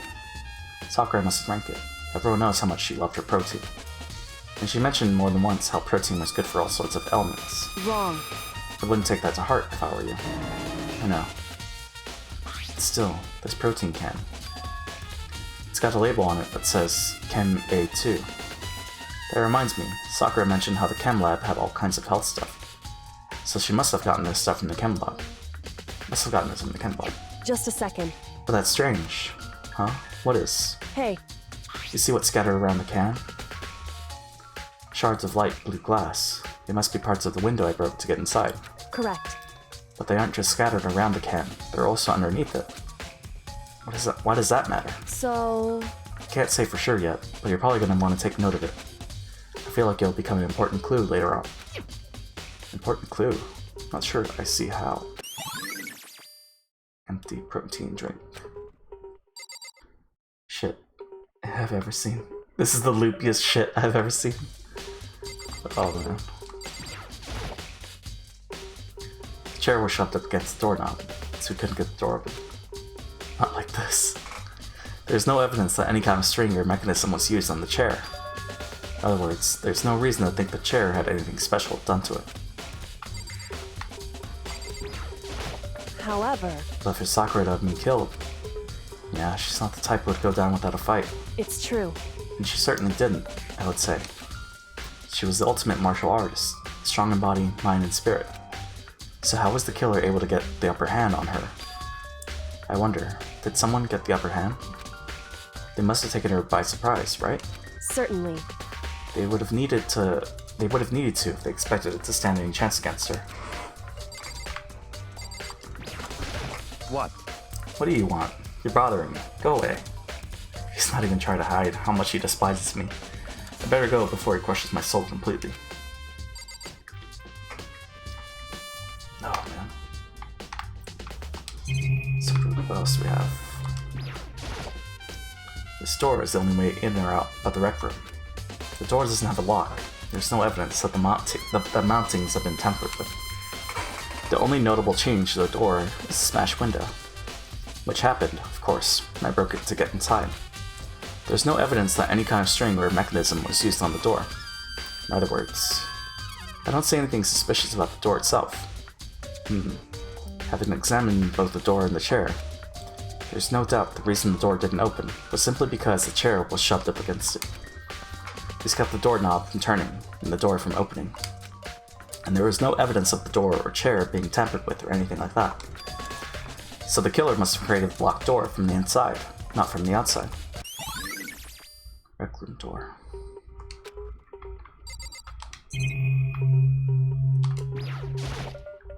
It's around 1 o'clock right now. According to the Monokuma file, Sakura died around 12 noon, so roughly an hour ago. Was that when Kyoko and I were moving Alter Ego? This looks like some kind of wrapper. Huh? Ah, that's... Do you recognize it, Hina? Well... Well, yeah, I mean, I gave it to her. That's a candy wrapper. Sakura got super upset when she found out Chestnut Jack had attacked me, right? Just after we left the nurse's office, I gave it to her. I thought it might help her calm down a little. So you gave that candy to Sakura? I found a big box of it in the warehouse. I really like them. Actually, as soon as we could get into the warehouse, I took the entire box back to my room. I made sure nobody else could get their hands on them. Really like them that much. 'Cause, I mean... But I wanted Sakura to get a chance to try one for herself. That's why I gave it to her. But now, they've lost all their flavor. Hina. Polka dot candy wrapper. Hey, I've got two suspects, but I don't know. She was ultimate martial artist, strong in body, mind, and spirit. So how was the killer able to get the upper hand on her? I wonder, did someone get the upper hand? They must have taken her by surprise, right? certainly. They would need to if they words. Expected to have a chance against her. There are 4 red bottles lined up on the shelf. Oops. I missed this whole case. I was too into work. Oh, that's all good. I mean, the case just started, but just trying to get these routes done, man. No, it's all good. You got work. It's understandable. There are 4 red bottles lined up on the shelf. So, Rook, Bishop, Queen. So there should be a king and a knight. And inside each bottle, there's some kind of Monokuma figure. What I'm wondering is, how'd they get those figures inside the bottles? So, It's no different from your standard ship in a bottle. Huh? You know, where the bottle's opening is smaller than the boat placed inside. You ever seen that? Oh yeah, maybe I have. In other words, So this is the Monokuma version of that. A Monokuma bottle, if you will. Monokuma bottle has been added.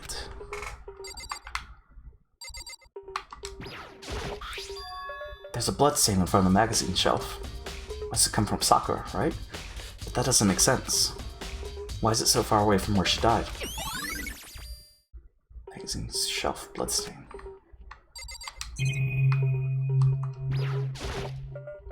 That same shelf full of magazines. There's all different kinds of magazines here.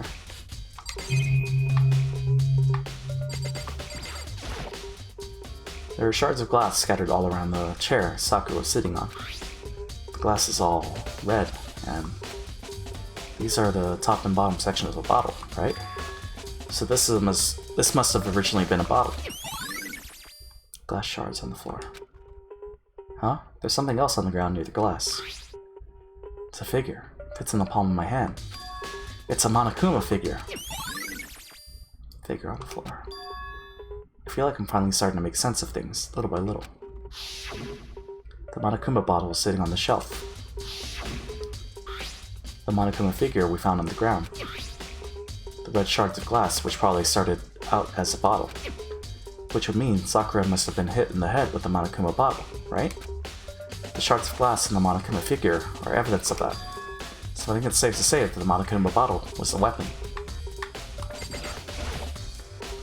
Huh? The locker's open, and there on the inside. It's a handprint? why? What's a handprint doing here? Looks like someone touched the inside of the locker, and it left a handprint in all the dust. It's true. It looks quite fresh, too. I'd say someone was hiding it in here in the locker, and left behind a little something extra. So then, maybe the killer hid in here until the locked room was open, don't you think? And during all the confusion, they popped out and joined the rest of the group. Wrong. Unfortunately, that's not a possibility. Huh? Why not? Hey, Think back. Before we opened the door, we looked inside the room, right? Oh yeah, and the locker was already open at that point. indeed. So there's no way someone could have hidden in there until after we opened the door. Yeah, so then, what does this handprint mean? Locker handprint. I think it's just the body, right? Well then, Allie. What the heck? We already know who did it. I won't Dakia, forgive you. Toko, or Hiro. It had to be one of them. They couldn't stand the sight of her. You agree with me, don't you, Makoto? Well, I don't want to say anything for sure without finding out more. Then let me help you find out more. You see, Sakura asked all three of them to meet with her. You know where? Right here in the rec room. What? After I went to the nurse's office this morning, Sakura and I both left together, right? Well, eventually she went off on her own. But when I saw her again after that, she told me. She said she left a note for each of them. She asked them to meet her in the rec room by noon. By noon? The Monokuma file said she died right around then. I'm telling you the truth. I heard it right from the Sakura herself. And I tried to stop her. But she wouldn't listen. She said not to worry. That she just wanted to talk to them. And this is what happened. If I'd stopped her, by force even, this never would have happened. Hina. It's impossible not to have regrets, I know. Always count. But the fact that she had asked those three to meet with her, and she asked them to come to the rec room at noon, the same time and place she ended up dying, might be good to confirm what I just heard with the three of them directly. Well, first, Sakura drew her last breath, sitting slumped forward in this chair. There's obvious evidence of the blow to the head Sakura suffered. Normally I wouldn't have any problem believing that that's what killed her, but according to the Monokuma file, she had also vomited blood. I could see a trace of blood on her lips, for sure. So what would have caused her to vomit blood? The Monokuma file specifically said she hadn't suffered any other injuries. Status of Sakura's body. Maybe her getting hit on the head somehow caused her to start vomiting blood. Not a chance. Dakia? That's fine. However, your eyes have landed on a most interesting location. Interesting? Naturally. Yes, most interesting. Don't you agree? No, I don't think I'd call it interesting. It does make me wonder. The reason Sakura vomited blood absolutely has to be connected to why she died. So, what does the file say? Body was discovered in the rec room on the 3rd floor. A strong blow to the victim's head, no other injuries were noted, however it seemed that at some point the victim suffered from violent vomiting of blood. Okay, Byakuya. What? What do you want? You're bothering me. There's something I'd like to talk to you about. Make it quick. Is it true that Sakura asked you to meet her in the rec room? So you found out. Interesting. Then it's true. I did receive a note to that effect, yes. But what fool would do what it said and risk being killed by that monster? So you didn't go see her? Of course not. Ripped the note to shreds and threw it away. Haven't seen Sakura today at all. Byakuya says he didn't go to see her. Is that the truth? Well, until I can prove otherwise, I have no choice but to accept it as fact. Come on. If you're all finished, please remove yourself from my sight. Okay, thanks. Byakuya's account. Listen. Well, Makoto, have you finished with your general investigation? Yeah, I think so, for the most part. So then, You should probably go talk with people now. I'm on guard duty, so I can't leave. listen to me. Which is why I've decided you'll go in my place. She's decided. She's gotten a lot more pushy since we had our issue. Well, she's right. I do have to go talk to the others. Sakura wanted to meet with two other people. Need to hear what they have to say. Well, let's go. Those other two people probably went back to their rooms. Oh, well, guess. So talk about tomorrow.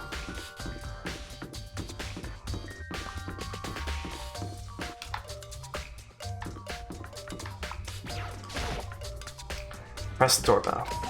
Ding dong. After a few seconds.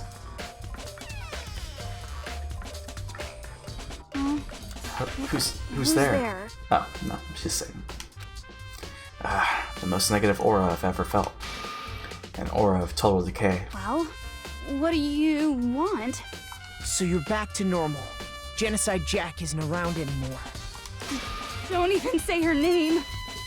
It makes me sick to my stomach. I was in such a good mood, too. She didn't look like she was in a good mood. Hey, I was hoping to talk to you about something. Is now a bad time?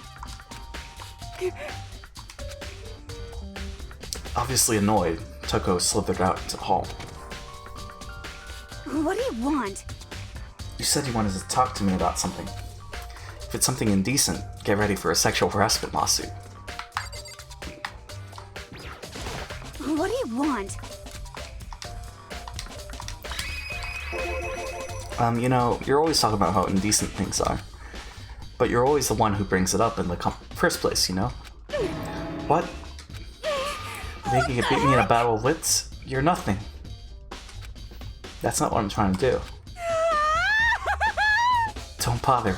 The only one who is allowed to accuse me is Master. My heart and soul belong to him.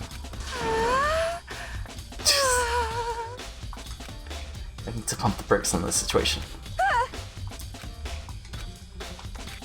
Awkward silence. What do you want? I wanted to talk about the fact that Sakura had asked you to meet with you. What? Well... I don't know what you're talking about. Byakuya told me she'd asked to meet with him. What? She wanted to meet with Master too? I just said two, didn't I?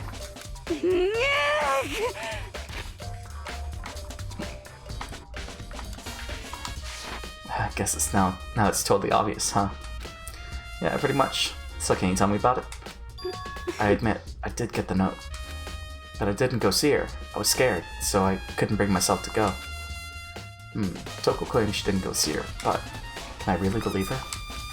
Well, until I can prove otherwise, I have no choice but to accept it as fact. Is that good enough? Then I'm going back to my room. With that, Toko quickly retreated into her room. Toko's account.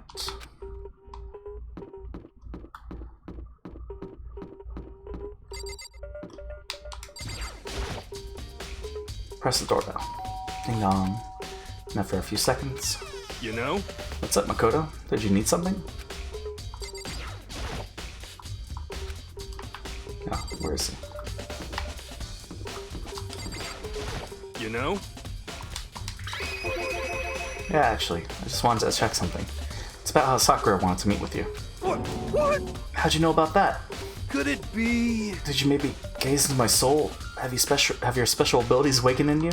But I'm not the only one she wants to meet with. Is that true? How do you know that? Ogre told me herself that she asked Byakuya and Tokyo to come too. What? When did Sakura tell you that? What? Ugh.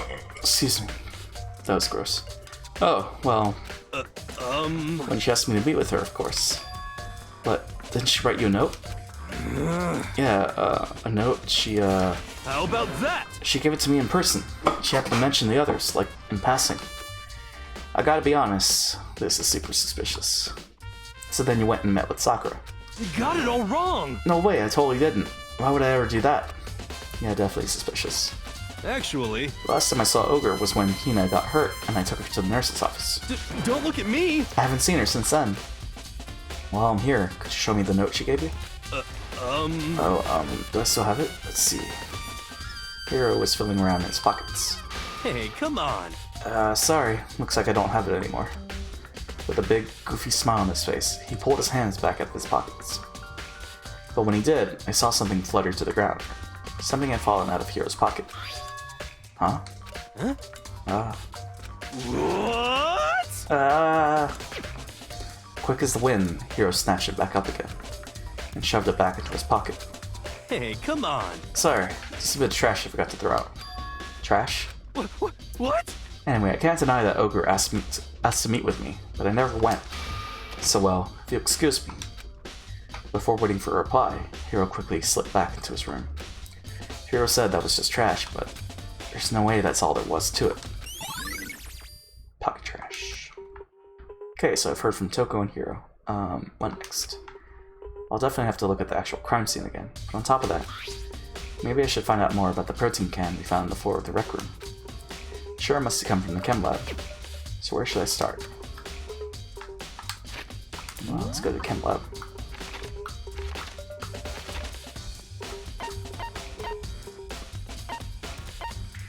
Is it this one? No. Byakuya's here too. Bro? What's up, Gus? Okay, what's going on here? I'm getting real efficient at this. You're becoming a pro. One more? Nice. And then freedom. So did you find out anything? Somehow I can sense him saying leave me alone without him even having to say it. Oh. This isn't my first time seeing the shelf, but I just can't get over how big it is. Should probably take a closer look at it. Looks like 3 shelves have been connected together to make one giant shelf. But more important right now, what's that powder that's been spilled in front of the shelf? Have to be careful not to step in it. Poison. There's a broken bottle in front of the shelf. Is this where all the powder came from? It looks like the bottle had a label on it. Chem C4. Would you like to hear something interesting? No, I still need to review them all to make sure there aren't any mistakes. The good old once over. I was on the 4th floor this morning, checking things out, and at that point, this room wasn't like this. Then, this powder must have been spilled. So in other words... That's right. It could only have been around the time of the incident. If that really is when it happened, it must be related to the case somehow. But I'll do that later. Gotcha. Just one more route. Source of the powder. These footsteps. These are footprints. And they're only in front of the left shelf. How do these footprints relate to the scene as a whole? May need to sketch out the floor plan. By we, do you mean me? The office is closed for the weekend anyways. Gotcha. How kind of you to offer. How's the hot water situation going? With an insufferable smirk, he handed me a piece of paper and a pen. What? Well, let's go. Chop chop. Okay. So I got to work, and before long I drew up a sketch of the room. So how's this? I don't know, I haven't tried it yet. Oh. Not bad. For you, I mean. For me? I see. So, when you look at it like this, interesting. It would appear that whoever left these footprints only had business at the leftmost shelf. They came in, went straight to that shelf, did whatever they had to do, then left. That's what the footprints tell me. I see. These footprints must be... It's certainly possible. Makoto, are they yours? No. What? Okay, let me see your shoes and I'll confirm their size for myself. Couldn't think of a reason not to, so I quietly did what Yakuya said. I see. Your feet do appear to be too big. Unfortunately, I must admit, these are not your footprints. Unfortunately. But after this, if it works, I'm gonna lurk shower because, oh my god, I need the shower, I can't stand this. No, it's all good. Get that shower, treat yourself. Get all nice and bubbly. But with how clear these footprints are, it should be quite easy to determine who they do belong to. Then, these prints are a really valuable clue. Let's see, what's on this shelf? There are all kinds of dietary supplements and different medicines. The protein drink we found in the rec room probably came from this shelf. All the letters on the shelf are labeled with the letter A and a number. So I guess I can consider this part of the shelving unit Section A. But wait. There's one bottle here that's labeled Chem C9. Did someone have put it here on accident? And this shelf is... Chem C9. One look and I can tell it's nothing but dangerous chemicals. These look like poisons and other powerful chemicals. All the containers on this shelf are labeled with the letter C and a number. So I guess I can consider this part of the shelving unit Section C. So on this shelf is... looks like a bunch of chemicals that I have no idea what they are. They're reagents. Put simply, they're used in experiments to bring about a chemical reaction. How have you lived in such ignorance for so long? It must truly be bliss. Isn't that kind of harsh? What? What, you think studying science and mathematics has no practical application in the real world? That's fine. The words of a lifelong loser, which I suppose suits you well. I didn't even say that. Anyway, that doesn't matter. Right now I need to focus on the shelf. All the containers on this shelf are labeled with the letter B and a number. So I guess I can consider this part of the shelving unit Section B. I don't see anything out of the ordinary here. In which case, I don't think I have to worry too much about the shelf. I should try to find out more about this shelving unit. Looks like it's split into 3 sections. Section A has dietary supplements, Section B has reagents, Section C has lethal chemicals. Sakura must have gotten the protein powder from Section A. But what concerns me is that in Section A, there was a bottle with a label from Section C. What was a bottle of poison from Section C doing in Section A? There's definitely something going on there. Chem lab shelf.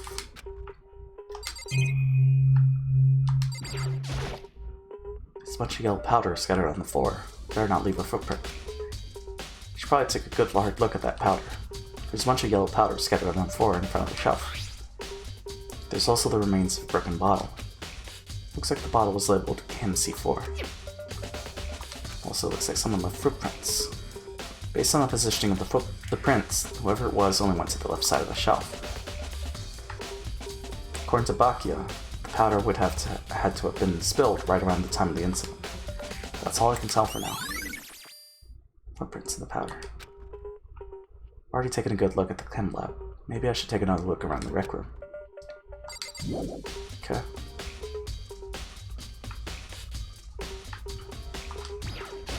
I see. Makoto, I admit, you have a good eye for spotting useful clues.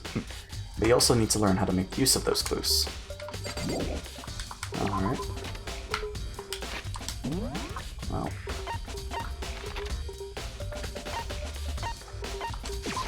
Let's go to the rec room again. I would think that we would go back to the warehouse, but I guess not. So Makoto, how's your investigation going? Took Kyoko what Toko and Hiro told me. I see. So along with Byakuya, they're both claiming they didn't go see her. But it's all too convenient. Someone must be lying. Someone's lying? Anyway, Well, I've made some progress to my own. Sakura's body, a shelf of magazines, and the Monokuma bottles. These three things have revealed new clues. You did well to look them over one more time.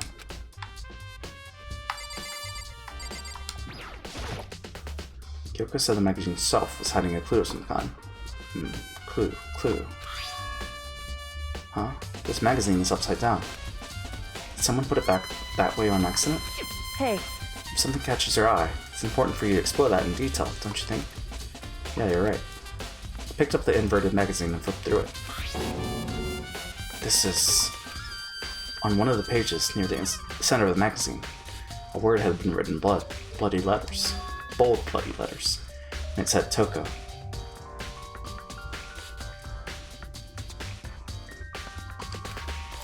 Could this be a dying message? correct. Then it would appear you found it. Kyoko, is this? So, It is indeed the dying message. Someone used their finger to write it. The dying message. however, But just to be clear, I'm not the one who put it back upside down. It was already like that when I found it a little while ago. I made sure to put it back exactly as I found it, for the benefit of others who might come looking.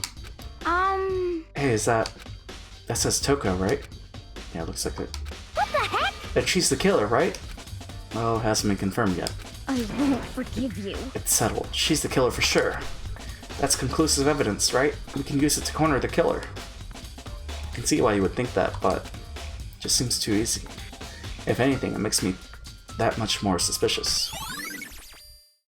Magazine die message. There are shards of glass scattered all around the chair Sakura was sitting on. The glass is all red. These are all top and bottom sections of the bottle, right? I'll be RP, got a shower, yahoo! Sounds good, Gus. Have a good one. So this must have originally been a bottle. On top of that, near the glass, it's a Monokuma figure that fits in the palm of my hand. I think Kyoko said she found a new clue involving the Monokuma bottles. Something new. hey, So, did you figure it out?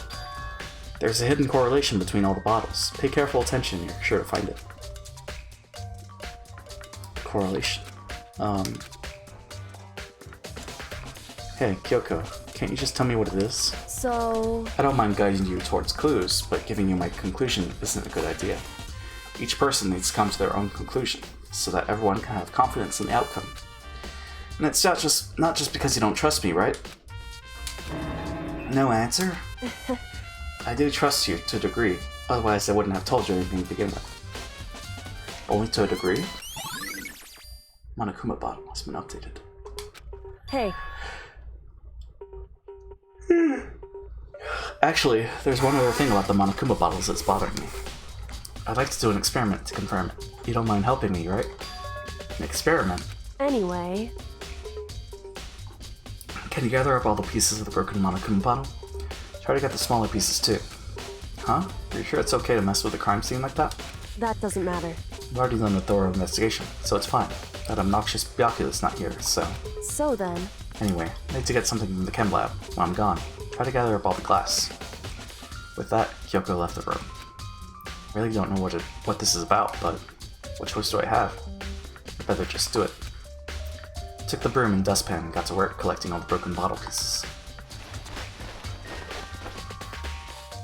And just as I finished up, sorry to keep you waiting. so then, Is everything ready? Then let's get to work. So what kind of experiment we're doing? in other words, I got a scale from the chem lab. We're going to use it to compare weights. Compare the weights of what? The pieces of glass you've collected in one of the Monokuma bottles that's still intact. Why do you want to do that? That's the point of the experiment. It'll make sense when we're done. Because it's going to be 2 Listen. bottles. But the key piece is missing. First, let's compare the weight of 2 of the normal Monokuma bottles. It's balanced. in other words, Which means each Monokuma bottle weighs about the same. Which makes sense. The Monokuma figures inside are basically the same, Nothing else could really affect the weight. So then, Now here comes the important part.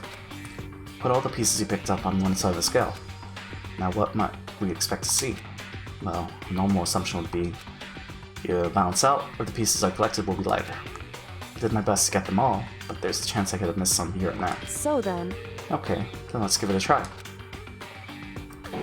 What? Huh? The broken pieces are heavier? How is that possible? It's 2 bottles. I knew it. Just as I thought. What? In other words, The results of our experiment and the correlation between each of the bottles. Put it all together. hey, And I believe you will arrive at one very persuasive conclusion. So, what do you think? It's all on you. Not Kuma bottle experiment. Well, according to Kyoko, there's still something to be discovered from Sakura's body. just a second. Just staring off into space isn't going to help you figure anything out. Well, yeah, I know, but Hey, don't you think you might need to actually examine the body? whew, There's no getting around it. Unlike me, Kyoko didn't recoil at the thought of touching a dead body. She was completely unemotional. It's the kind of thing I've grown perversely used to. Although there are still some times. I can't believe how calm you are. No matter how many times I see a dead body, I can't get used to it. it's true. That's totally normal. Then how can you? So, I imagine it's because I've had plenty of opportunities to touch dead bodies in the past. What? Sorry, never mind. hey, More importantly, look here. Her shoes? correct. You see that yellow powder on her instep? Yeah, it really stands out. I see. That powder is clue number 1. Yellow powder. Hey, Next is the wound to her head. Look carefully. it's true. Actually, you didn't tell me that. It's incredibly difficult to spot, so let me just explain. It would seem... It would appear that she didn't suffer a single blow, but instead received 2 blows to the head. 2 blows? Indeed. Interesting. What did you say? And there's one more interesting thing. Correct. Both of her hands were spotless. There's absolutely no trace of blood on either one. It's true. So that's what I learned from examining her body in detail. Kyoko's examination summary. Can't believe she was able to learn all that just by looking at her body. I don't think anyone but Kyoko could have pulled that off. Well, guess it's time. Ding dong, bing bong. Excuse me. Whoops! You caught me sleeping. Your investigation was just so boring I couldn't stay awake. Should I do it? Is it okay? Can I? Okay, then let's begin the class trial. You know where to meet, right? Yep. Please go through the red door on the first floor of the school. Also, hold on. Toss up alert to someone. I think we have to toss up another word too. Well, bam. Okay. See you soon. It's already time, but the mystery of the locked room is still only half solved. At this point, whatever happens will have to happen at the class trial. No, not whatever happens. I have to make something happen. No, it's not like there's anything to do.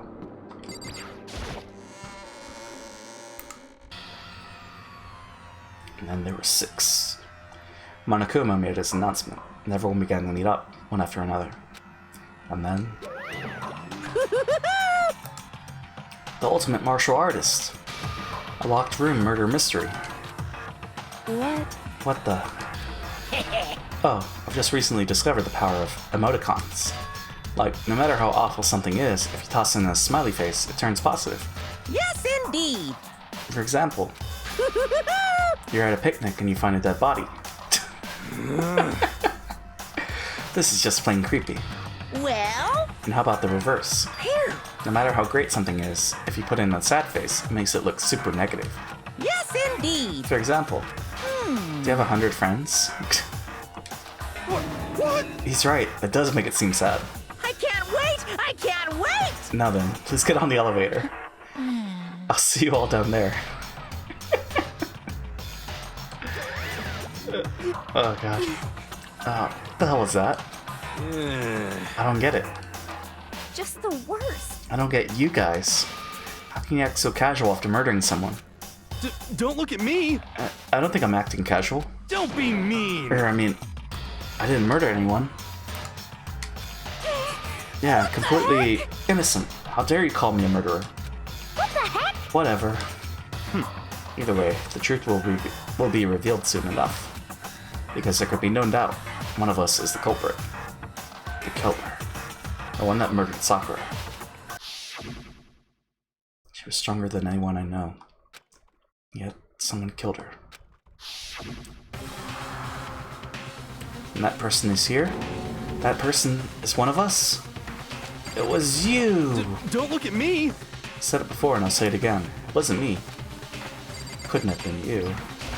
The culprit is one of us. Make no mistake about that. It was you! Because I didn't do it. How many times do I have to tell you?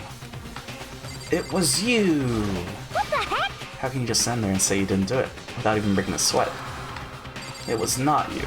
Hey, Standing around here isn't gonna do any good. Let's get going. Well, it's so short. Come on, let's put an end to this. Made my way toward the elevator. But with each step I took, I felt like I was moving further and further away from my goal. I could feel a chilling fear running through me, trying to make me rot from the inside out. No matter how many times I go through this, it never gets any easier. We climbed into our steel prison in total silence. We watched the doors close, and felt it begin its sinister descent. The elevator lowered, uttering its all too familiar plunking sounds. It fell lower and lower, and as suddenly as always, the ride was over. The doors opened once again. Just the 6 of you, huh? Really? This is kind of depressing. That's so few. You must be so lonely. You say that like it's not your fault we're all that's left. I wonder, will the class trial end with one less classmate again? Or will your school life come to an end completely? Now then. Are we ready to begin? You know the drill. Find your assigned seats. And so, the curtain opened for the 4th time. A deadly judgment, a deadly deception, a deadly betrayal, a deadly riddle, a deadly defense, a deadly faith, a deadly class trial. So dramatic. Okay, what skills we got? Attentive influence, nah. Makes the time limit for each phase. Nah. I guess let's have that. Choose bullets. I mean, we already kind of went over all of them. I don't want to go through each account. We know what they said.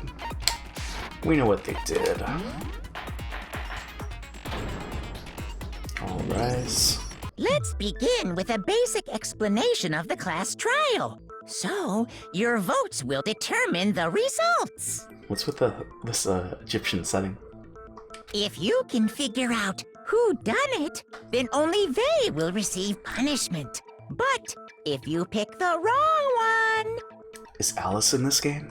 then I'll punish everyone besides the blackened, and the one that deceived everyone else will graduate. Now then, where to begin? We already know who did it. Whoa, deja vu. The one who killed Sakura is one of the people that hated her. Byakuya, Toko, or Hiro. It was one of you. Idiot. I had nothing to do with it. Yeah! I'd never kill someone, no way! I don't want to hear your stupid excuses. Hina seems really sure that one of those 3 is the killer.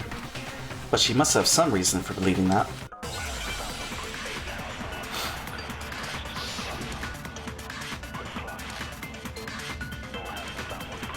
Always count. It was one of you.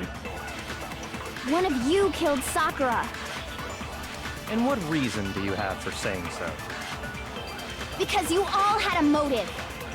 You hated her. Is that it? That doesn't make any sense. That's the only reason you have for accusing us? That's low. That's about as low as you can get. Some concrete reason why Hina suspects those three specifically. I'm sure she's mentioned before. It was one of you killed. And what reason do you... Because you hated her. Is that it? That doesn't make any sense. That's the only reason you have for accusing us? That's Damn. low. That's about as low as you can get. I want to try to do it without the focus gauge. It was one of you killed. And what reason do you... Because you hated her. Is that it? That doesn't make any sense. That's the only reason you have... I did it. No, that's wrong.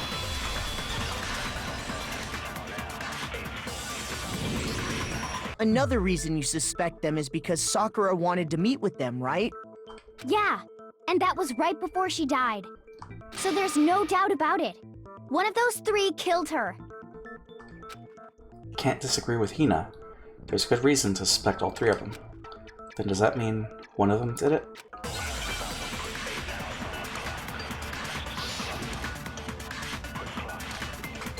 Pocket trash.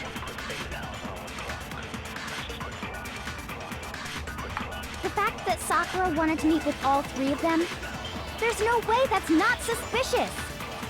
One of you is absolutely guilty. I don't deny that she wanted to meet with us, but I never went to see her. I didn't either. Yeah, same here. I never saw her. Come on. There's no way none of you went.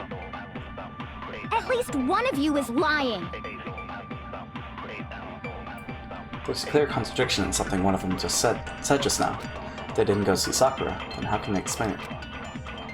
The fact that Sakura, there's no way that one of you is I don't deny that I never went to see her. I didn't either. Yeah, same here. No, that's wrong.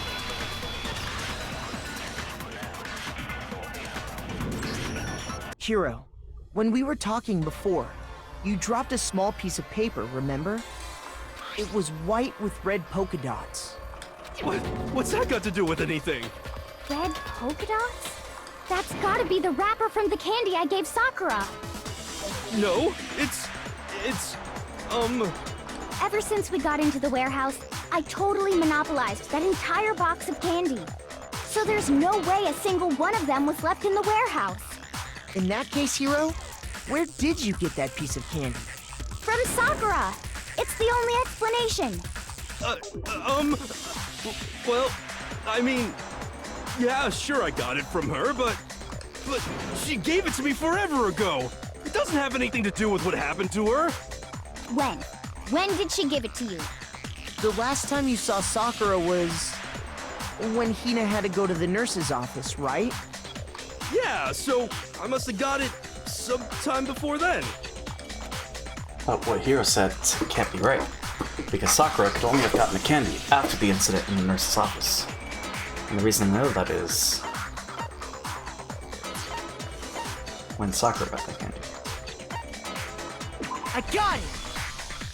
I'm not sure about that, Hiro. Hina didn't actually give Sakura the candy till after she left the nurse's office. So if that was the last time you saw her, there's no reason you should have had that candy. Damn it! I mean, what I meant was, Oh, that's right! I did meet up with her in the rec room. You got a problem with that? Why the sudden hostility? But we just talked, that's all! I didn't do anything, you gotta believe me! You're acting incredibly suspicious. You're acting incredibly suspicious! More hostility. It's not just normal hostility! You're the real culprit! I even have proof! Huh? Proof? What are you talking about? I'm talking about her shining message. What would a shining message even be? At the scene of the crime, she had written out Toko in her own blood, right? It was her dying message. Just like what you guys were talking about with Sayaka. That's true. I saw it for myself. See? See? Toko did it! But he wasn't allowed to investigate the crime, so we didn't go over that. So What saying? No way! I didn't do it! You just don't know when you're beat, do ya? Hero, hold on. When did you see that dying message of hers? Huh? Well, when we found Ogre's body. Duh. But if you recall, Hina was very adamant about keeping you away from the scene of the crime. So it's hard to believe that's when you actually saw the message for yourself. Hold on. But when Kyoko found the magazine with the dying message in it, it was... I got it! Kyoko, you found the magazine on the magazine shelf, right? That's right. Looking through the shelf, I found the magazine with the dying message on it. I found it right there at the scene of the crime, after we'd started the investigation. If that's true, then what Hiro just said doesn't really make sense, does it? Doesn't make sense?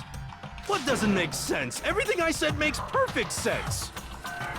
There's definitely something strange about it. Kyoko found the dying message during the investigation, in which case, that clearly contradicts what Hiro told us.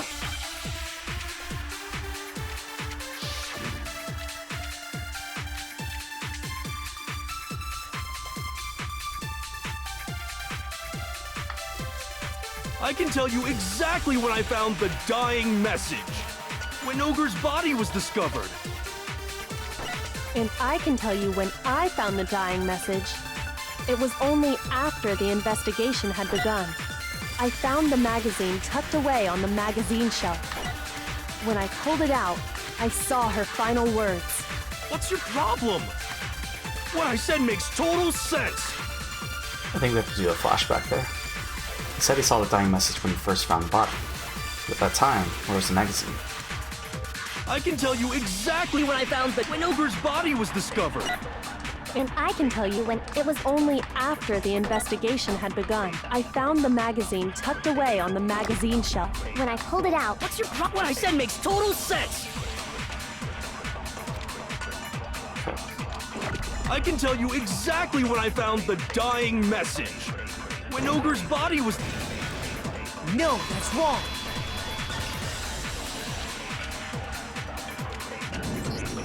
When Sakura's body was found, that magazine was sitting on the shelf nearby. That's where Kyoko found it, after we'd begun the investigation. And you weren't at the murder scene, so there's no way you could have seen it then. Tell us the truth, Hiro. When did you see the message? Hold on! You're focusing on the wrong part! Why does it matter when I saw it? All you gotta do is read the Vienna sausage Ogre left us, and we know who the killer is! Toko! I don't even know where to begin with that one. He's just trying to confuse us. Actually, can we even be sure Sakura wrote that message in the first place? Yeah? I think we can all agree Ogre wrote that message. 100%, without a doubt, she wrote it! And this is me talking, so you know it's true! Without a doubt? No, I absolutely do doubt it. There's no way Sakura wrote that message. The moment of truth. Ah, we're already doing this. Okay. Show me the proof. I'm at least 30% right. The occult is bullcrap. Give it a rest. What's up, Gus? I'm at least 30% right. The occult is bullcrap. The end is nigh. Show me the proof. I'm at least 30% right. The occult is bullcrap. Give it a rest. I'm at least 30% right. Oh, final strike. Show me the proof. This should prove it! I'm squeaky clean. Nice. I'm completely unconvinced that Sakura wrote that dying message. Because if you look at it, the message was almost certainly written using a finger. But Who are we battling? We're battling a long-haired man. He's very suspicious right now. So. both of her hands were completely free of blood. Say what? Then, who did write it? Hiro could very well have written it himself. Did he murder? Unclear at this moment. That would explain how he knew about the message in the first place. Yeah, that's exactly what happened. Ah! He admits it! I figured as much. But why would you write something like that? Because I killed her! Did he though? You're admitting to killing her? Please, just let me explain what happened. I got Ogre's note, and so I headed to the rec room right before noon, just like it said. You just did exactly as the note asked? What a fool. And when I got there... Sorry, but do you mind waiting? I asked a couple of other people to meet as well. Okay. Would you like a piece of candy? Might help give you some energy. Oh, sure, thanks. And that's all she said. After that, we just stood around in awkward silence. Suddenly, I heard her mutter something. This is it. I'm going to end it today. Gonna end everything. As soon as I heard that, I just knew. I knew she was gonna try and kill me. She was gonna kill me and make her escape. So of course I freaked out, and then... In his defense. I saw my only chance. I grabbed the Monokuma bottle from the shelf and smashed it across her head. I hit her from behind before she had any idea what was happening. Then she just went limp. I didn't see her move again after that. Once it was over, I pulled myself together. I realized if I didn't do something, I'd be caught and executed. So I wrote Toko's name in blood across a magazine on the table and I ran away. Across the magazine on the table? I can't believe you! You're the worst! I hope you die! Like 5 other people also did exactly what a mysterious note said for them to do, right? Well, that's what happened. Go ahead. Roast me, boil me, do whatever you want. Yeah, it's too easy. It's not him. You're not gonna get off that easy. It's death. Death for the one that killed Sakura. I just don't know why. We're ready to vote now, right? We know who did it. No, I think there's more to Hiro's story. What are you talking about? What else could there be? There's one thing that Hiro's story just now doesn't explain. And until we figure that part out, we can't consider the case closed. So what is it that Hiro did that doesn't make sense? What he would have had to do after writing the message doesn't make sense.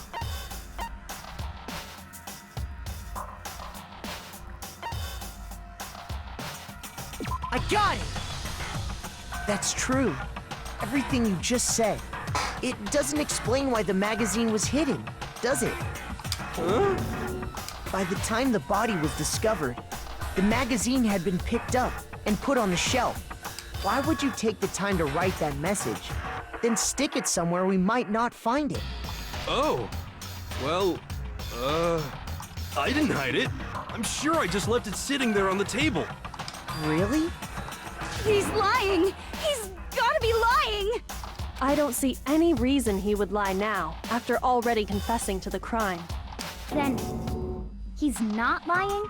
Assuming he's telling the truth, someone else must have put the magazine back on the shelf. In other words, at least one other person was in the rec room both before and after the incident. I don't think there's any question about that. But then, who was it? If they went to the trouble of hiding the magazine, they must not have liked what was written on it. Someone who wouldn't like what had been written. There's only one choice. I got it! It had to be Toko, right? What? Who else would want to hide the magazine other than the person whose name was written on it? Was he right, Toko? Did you really go to the rec room? Why would I have... Wait, but more important, that doesn't even matter. We already know who did it, right? Hiro just admitted it. That's right. I killed her. No, you didn't. Who asked you? I don't doubt Hiro attacked Sakura with the bottle. But that's not where this case ends. What do you mean? What he means is that Hiro isn't the killer. You can't be serious. That's just... I don't believe it. Hiro, tell us what happened one more time. If we go through it once more, it should become clear he's not Sakura's killer. So, what do you want me to do? Just tell us what happened one more time when you attacked Sakura. I don't really see why, but okay. We haven't reached the end of the case just yet. Hiro isn't the real killer. I have to prove that.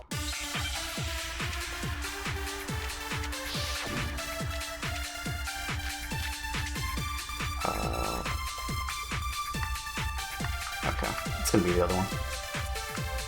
I didn't want to, but I did it.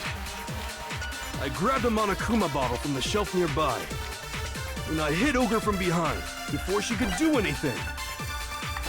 You hit her from behind. And you only hit her once. Is that right? Yeah, just once. After the first swing, the bottle shattered, and she went limp. See? Isn't it obvious? Hiro really is the killer! It's Sakura, that's for sure. This doesn't end there. There's something that proves that the wounds on her head. I didn't want to, but I grabbed a Monokuma and I hit Ogre from behind. You hit her from behind.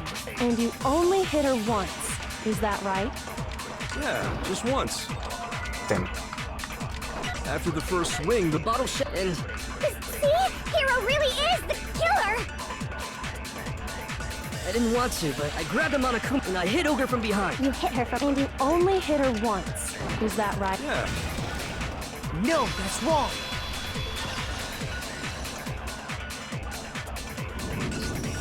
If Sakura died from Hiro's single blow, that doesn't explain why she had 2 head wounds.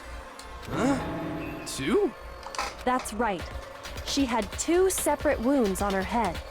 And remember, this girl examines dead bodies as a hobby. Personally, I'm inclined to believe her. But I only hit her once. How could she have 2 wounds? 2 wounds means she was struck twice. What's more, both attacks must have come from a Monokuma bottle. Hold on. How can you know that just from some cuts on her head? She was attacked twice with 2 Monokuma bottles? It's not just because of her head wounds. It's also because of the Monokuma bottles themselves. There's something very suspicious about those bottles. Once you understand that point, you'll understand why 2 separate Monokuma bottles must have been used. So, wow. Okay, that's cool. Think back. After the incident, there were 4 Monokuma bottles left on the shelf, right? And we found pieces of a bottle on the ground, along with the chess piece it had inside. I mean, it's not cool that Sakura's dead, but, you know, this reveal's pretty cool. That was the bottle Hiro hit Sakura with, right? For now, just note that there were 4 intact bottles and 1 broken bottle. But originally, there were 6 bottles in total, meaning 1 has gone missing. But how can you know for sure there were 6 bottles? That's easy. If you look at what the bottles all had in common, it should become clear. Correlation between the Monokuma bottles. I feel like it's starting to become clear. Nice clarification right here. I just want to make sure, hey, murder is not cool, but hey, the reveal of this is going to be cool. Probably. Maybe. Hopefully. That connection must be... It's the object that the Monokuma figure inside each bottle is holding. Oh, we're gonna do Hangman. Hangman... Okay, well that's easy.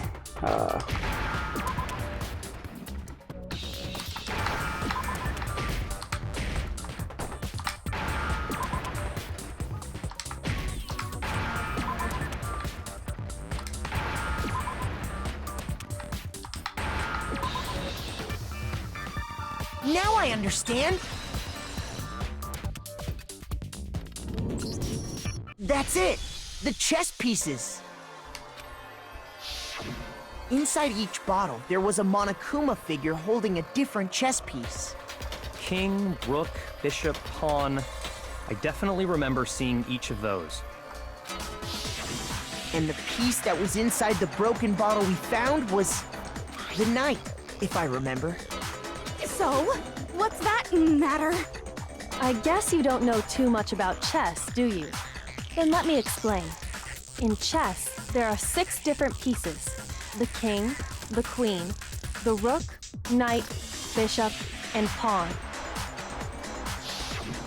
What was left intact at the crime scene were the king, rook, bishop, and pawn. Just those 4. And on the ground was the knight. Oh, so the queen is missing. So we only have evidence for 5 bottles at the scene, while one apparently went missing. What does chess have to do with anything? Yeah, shogi is way better. Yeah. Wait, no, that's not what I mean. So, let's say a bottle did go missing. There's still no evidence that has anything to do with this case. That bottle could have disappeared any time before the murder. No. It's clear that the missing bottle is connected to this case. How is it clear? Think about what state the missing bottle must have been in.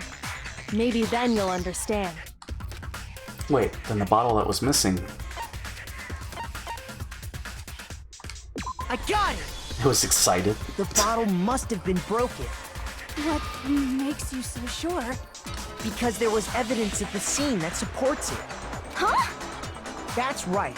We found evidence that shows there was more than just one broken bottle at the scene. And what is this evidence?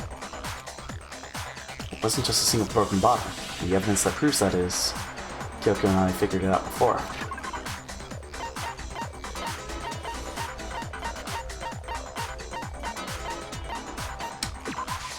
I got it! Earlier, Kyoko and I did a little experiment.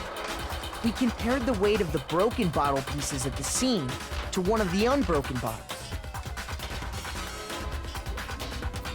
And what we found was that the collection of pieces was heavier. And the reason for that is there was actually more than one bottle's worth of shattered glass. So from this, we can surmise that 2 bottles were actually broken at the scene of the crime. But someone did their best to clean up the pieces of one of the bottles, along with the figure inside. But when they did, they must have left behind a few too many pieces. Which is only natural. They certainly had no way to measure the exact right number of pieces to remove. But why would they have to try and get rid of it like that anyway? Because of what it would reveal about the case. There can be no doubt that the second missing Monokuma bottle is involved in this case. It must have been used by... I got it! The bottle that was removed from the scene was used the second time Sakura was attacked. The second wound on Sakura's head came from that second bottle. Given all the evidence, this is the only possible conclusion. The killer wanted to make it look like there was only one attack, so they had to get rid of their evidence. From there, we can conclude that it wasn't Hiro who delivered that second blow. Man. Damn it. I mean, I just feel bad that Sakura's dead, but... Wouldn't you agree, Toko? And there's the matter of the magazine. You must have been in the rec room when the incident took place. Wait, I admit, maybe there was a second attack, but there's no evidence I had anything to do with it. No way! You killed her! I'm sure of it! Shut up! Until 2 seconds ago, you were claiming you killed her! I'm not afraid to admit when I'm wrong. That's just the kind of guy I am. Plus, I just remembered something that proves it. Okay, fine. Let's hear it. It was right after I got Ogre's note. I was kind of nervous about it, so I went to the rec room early. You know, to stake it out or whatever. So I was waiting there, and that's when I saw her. I saw Toko go into the rec room. You did? Pretty soon, Ogre showed up, and she went into the rec room. I assumed Toko was still in there, so I figured everything would be okay. That's why I headed in. But when I got inside, Ogre was all alone. Toko had disappeared. Oh, Toko was in the locker. And you just now decided to share that with us? After the shock of thinking I'd killed someone, I forgot all about it. Could someone tighten the screws on his brain? I think they've come loose. So, Toko, where the heck did you disappear to? You don't know what you're talking about. I never went in the rec room. I'm sure she didn't disappear, but maybe she found somewhere to hide. What? Hiding in the rec room? Don't be ridiculous. Whoa, why are you all ganging up on me? You're all nothing but vermin. No, it's not ridiculous at all. I need proof that shows Toko was hiding in the rec room. And I have it. She left it there for anyone to find. A new element has been added to the bullet time battles. Would you like to hear more? Absolutely. So far, you've probably been pressing the Y button during your final strike without a second thought. Hey, dragons. How's it going? What are those emotes? Let me see. Automod held a message? What? Why would Automod do that? It blocks thought? Wow. Have some thought emotes? Yay. Interesting.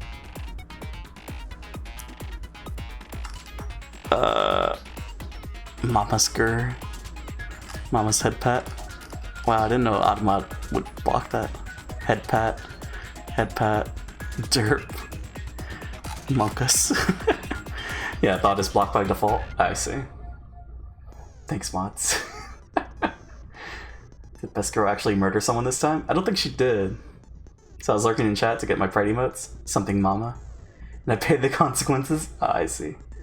Sometimes even after you approve it, it will do it again. Ah, I see. But from now on, you're gonna have to pay a little extra attention to your finishing blow. Now you have to choose the proper truth bullet to use during your coup de grace. You'll select it the same way as during the non-stop debate. Simply press the LB. Also, like the debate, if your logic difficulty is set to kind, you'll have fewer bullets to choose from. But for educational purposes, we're going to pretend you're set to mean regardless. Just this once, okay? Oh, by the way, you're about halfway through the game now. Go you. We're halfway through the game? Or do they mean the trial?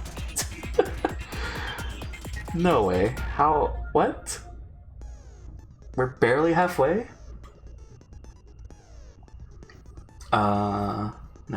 Okay, I meant unwholesome emotes. How's everyone anyway? We're doing good. I mean, I'm doing good. I can't speak for Gus.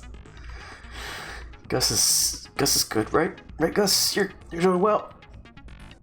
I'm okay. There's no way that we're halfway through the game. Like, there's only so many characters, so how's it gonna happen? Well then, good luck and have fun. No truth. Good to hear, buddy. How are you, dragons? It's a lie! Everything good? I admit nothing. I hate you. I curse you. No! That's enough! I admit nothing. I curse you. I curse you. Oh boy. It's a lie! Oh, we got her. That's enough! That one. This should prove it. And now, you have hot water again? I showered, and the routes are done? I'm good? Did you know Nice. someone left a handprint behind on the inside of the locker? Yeah, I'm alright. We're playing Last of Us 2 all day, so I'm taking a break for it until tomorrow. How is Last of Us? I've seen some things, but I don't know if I'm playing it. I don't think we're playing it, actually. We'll probably wait till it's on PS5 or something. But how is it? They must have been hiding in there and put their hand on the wall without thinking. I should probably shower. Showers are nice. Does this handprint look familiar, Toko? No, it doesn't. Okay then, let's just compare it to your hand, shall we? That'll clear everything up, right? Yeah! stop wasting my time. Just tell us the truth. Okay, it's my handprint. Just admits it so easily. Dang, she just straight up admitted it. Then you killed Sakura! No, I swear, there's no way! Out with it. I probably did kill her.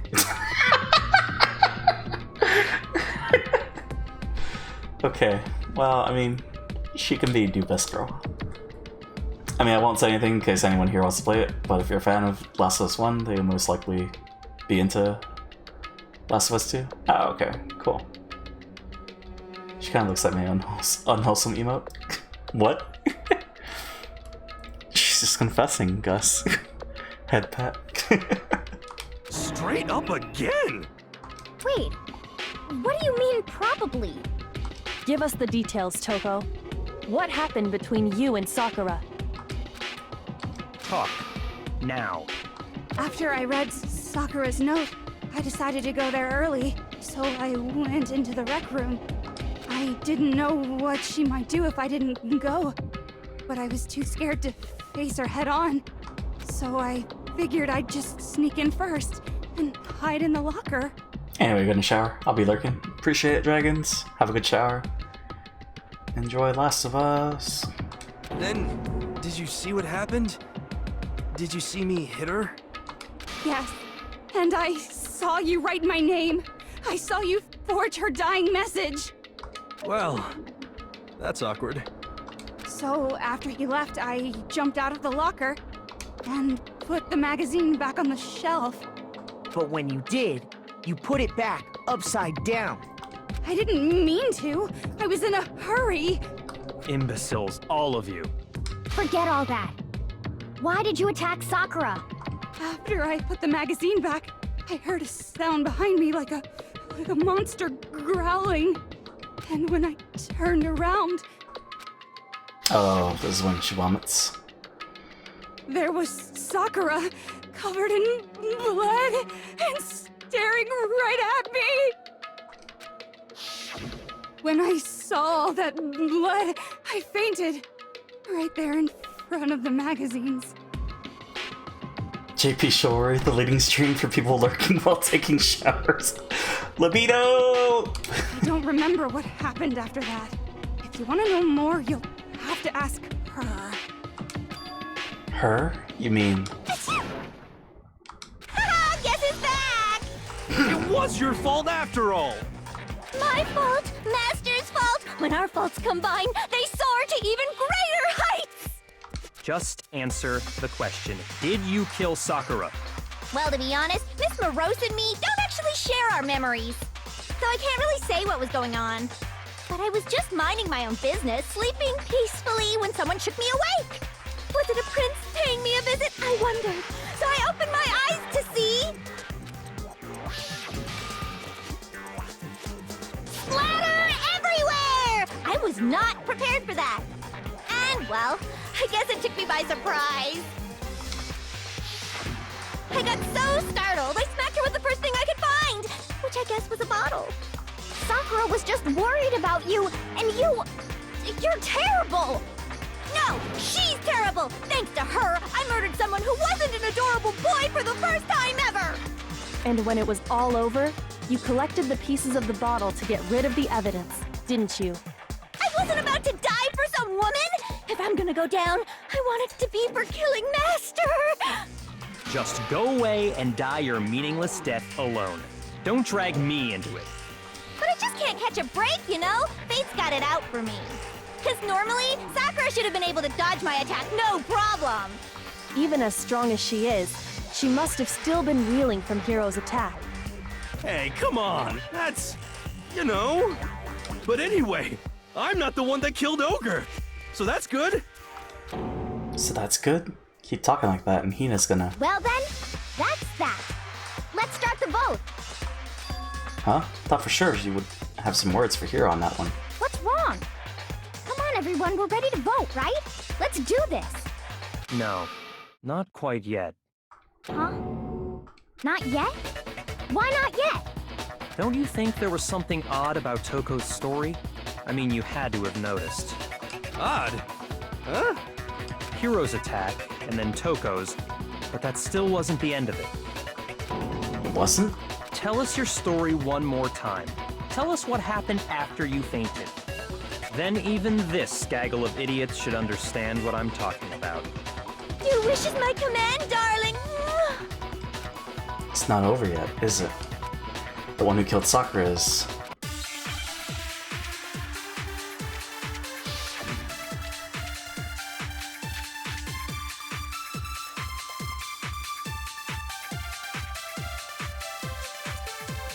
I was just sleeping peacefully, and all of a sudden, Sakura was right there in front of me. I remember waking up right in front of the magazine shelf. You were taken by surprise when you saw Ogre covered in blood. So you smashed her head in with the Monokuma bottle? You got it! I smashed her good! And where did the attack take place? Right where I woke up! I killed her there in front of the shelf! Oh, there it is. So the second shot from Toko is what killed Sakura, and the problem is, where did Sakura die? It was... I was just sleeping peacefully, and all of a sudden, Sakura was right there in front of me. I remember waking up. You were taken by surprise. So you smashed her. You got it! And where did the attack? Right where I woke up. I killed her there in front of the shelf. No, that's wrong.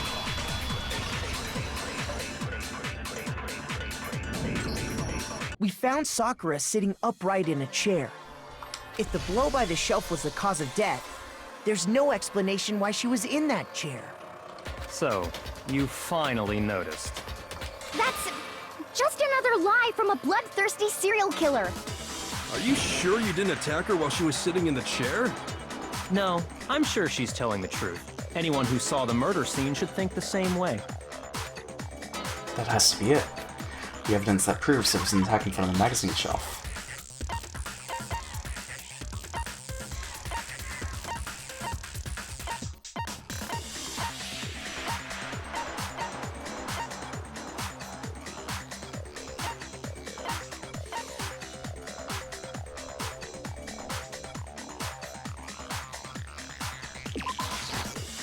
Oh, what the hell have you been investigating? Are you lady blind? You actually looked at the scene of the crime. Should be obvious she was attacked by the magazines. Shoot! So I just embarrassed myself in front of everyone. Oh, the puddle of blood. Right.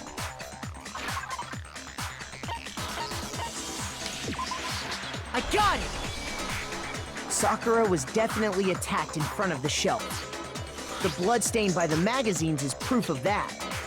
Then she must have moved the body after she killed her, right? All to make it look like I did it. Because when I hit her, she was sitting in the chair. Hey, come on now, look at me. I can't carry anything heavier than my own scissors. There's no way I could move a muscle-bound heavyweight like that. Then what's the deal? Well, are you still convinced the case has come to an end? But... Plus, the biggest mystery of all, the locked room, still has yet to be explained. Until we take care of that, we can't say this case has been properly settled. Oh, that part's easy. After she killed Sakura, Toko just hid in the locker again. So she just hid in there till everyone showed up and opened the door? And while everything was all confused and hectic, she just snuck out of the locker into the group. Nope. No, I don't think that's possible. The reason there's no way Toko was hiding in the locker is because...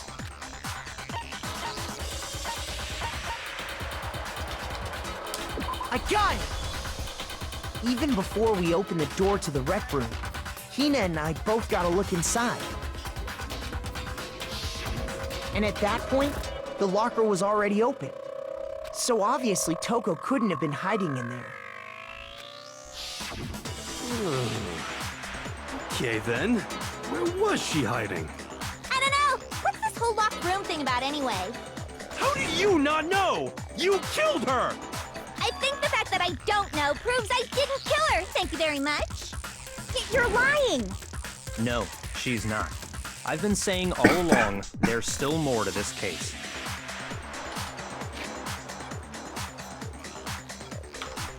Sorry, just had to cough. But if Genocide Jill didn't do it, that means Ogre didn't die from the shot to the head. And? Well, I can't imagine what else could have killed her.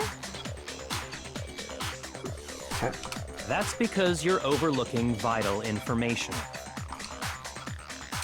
Could we really be missing something so important? There's another possible explanation. Maybe it's...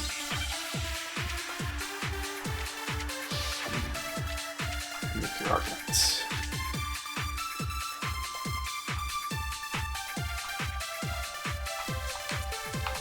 What? So what was the... Ali's account?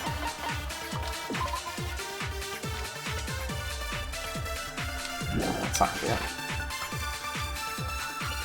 If it wasn't from Genocide Jill's attack, then what was it? There's no other possible cause. What killed Sakura? I can't think of anything other than the shot to her head. So you're dead set on blaming me, huh? There's one place I might find a clue. It'd have to be written in there.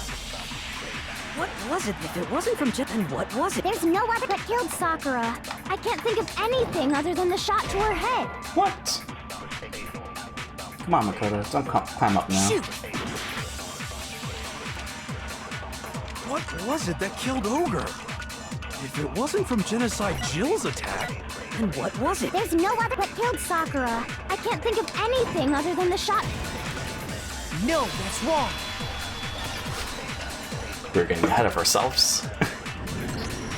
According to the Monokuma file, Sakura had vomited blood. I think we can assume there's a chance this was related to her cause of death. In fact, there was even a trace of blood left around her mouth. Well, I mean, maybe when she got hit with the bottles, she cut the inside of her mouth. If that's all it was, the file wouldn't have specified vomited blood. Not to mention, I didn't find any cuts inside her mouth. You even checked in there? God, you really are into dead bodies! No, I'm not into dead bodies. What I'm into is solving mysteries. but if there wasn't a cut or anything, then what made her vomit blood? Some sort of reaction within her body. Most likely, Sakura was poisoned. Poisoned? That's right. This is the conclusion I've arrived at, and so there can be no mistake. You're making me go all weak in the knees! She was poisoned? It isn't possible! Is it really so hard to believe? Then let me explain exactly how the culprit was able to poison her. You can explain it? Of course, if you don't mind. Everyone quiet! Shut up and listen to Master! But you're the only one talking. The key to unlocking this mystery was hiding in the chem lab up on the 4th floor. Huh? Not in the rec room? Then I could have found it all along! You never would have, since you gave up on the search the moment you were barred from the crime scene. Well, yeah, good point. There's a big shelving unit in the chem lab that houses a variety of mixtures and chemicals. And that's where I found this. Is that the poison? It's not an especially powerful poison, but it'll still kill you if you drink an entire bottle. But the specific properties don't matter. What does matter is where I found it. Where'd you find it? The shelf is divided up into 3 sections, A, B, and C. In Section A, dietary supplements. In B, reagents. And in C, a variety of lethal chemicals. And that's where the poison came from? Section C? Well, that's the question, isn't it? The bottle of poison Byakuya just showed us. I'm sure I know where he got it. It was on the same shelf as all the supplements, I'm positive. Section C. Right, because it had the letter C on it. So what's the problem? Shoot! So I just embarrassed myself. Whoops. Okay. If I should have been in Section C, there wouldn't be any problem. The bottle of poison Byakuya just showed us. Right. I got it! The poison was actually in Section A, wasn't it? Huh? But you just said that Section A was for supplements or whatever. Strange, isn't it? Why would there be a bottle of poison mixed in with all those nutritional additives? Yeah, so? Why? Because the culprit switched it out. That's why. What do you mean? I mean, this. I couldn't believe my eyes. Byakuya put the bottle of poison to his lips and... Master! We were so shocked at what we were seeing, all we could do is stand there and watch. But as if it were the most natural thing in the world, Byakuya was as calm as ever. Ugh, that tastes awful. Oh no! Master's in real trouble! You have to drink some water! You can't just swallow powder! It'll stick to your throat! Idiot! He just swallowed poison! We need to make him spit it out! The flavor certainly makes me want to spit it out. What's so high quality about this stuff?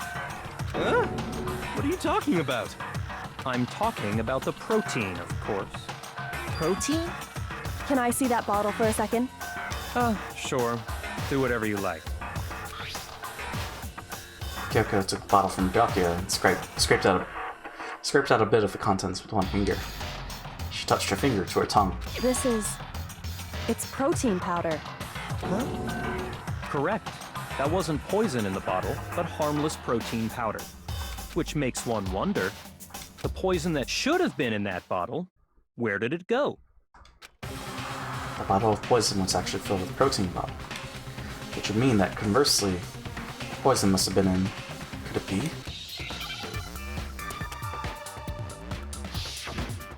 I mean, it's good. Oh boy.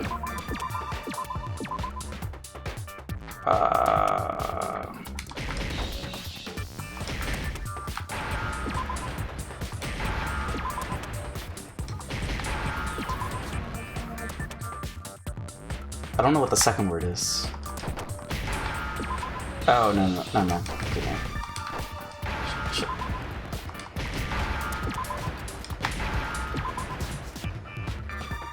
Now I understand! The poison must have been poured into the protein can. If the protein's in the poison bottle, it seems only logical to assume the reverse is true, right? Absolutely. The contents of each container were switched. So the protein was in the bottle of poison, and the poison was in the protein can. Once you accept that, it becomes obvious how the culprit was able to get Sakura to drink the poison. Holy crap! All they had to do was hand her something there at the scene, and she was happy to drink the poison herself. Something at the scene? I got it! You're saying they gave her a protein drink, right? A protein drink which actually contained a deadly poison. What? That's all it took to kill Sakura. That is the true cause of death. You know, I do remember Ogre saying that protein stuff was good for all kinds of aches and pains. So maybe she took it to try and help with the whole bleeding head wound thing. But what was offered to her instead was a bottle full of poison. And I already know exactly who swapped the mixtures. For real? Who was it? Evidence revealing who replaced the two materials was left in the chem lab for anyone to see. Evidence that show who switched them. Must be what we found in front of the shelf.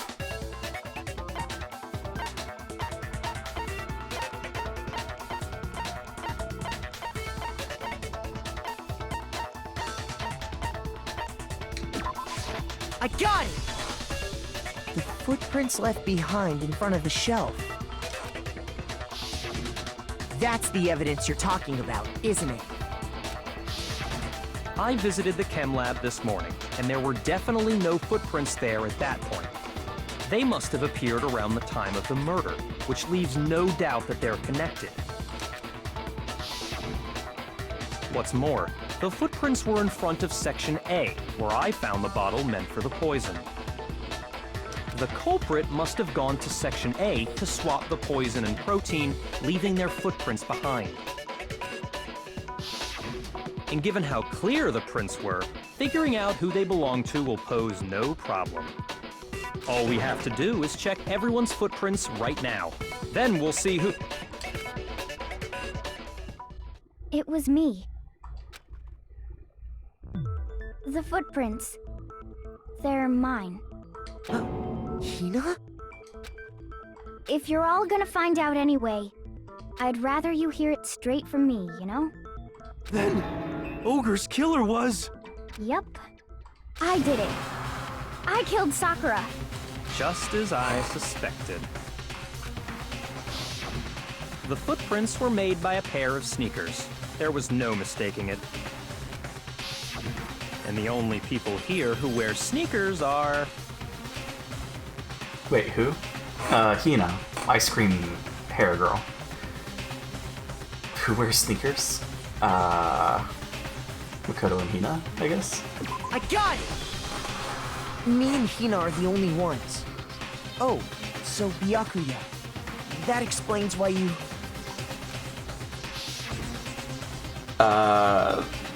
The big boob lady. These footprints must be... Makoto, are they yours? Ice cream hair? Yeah. No. Donut lady. Yeah, donut lady. Yeah, she, poisoned. Okay, then let me see your shoes and I'll confirm their size for myself. If the footprints didn't belong to Makoto, that left only one other possibility. Just Hina. I thought she was acting suspect. Yeah. Plus, Hina's been acting strange ever since the trial began. You were in an awful rush to get to the vote, weren't you? This whole time, you've been focused on pinning the crime on someone else, haven't you?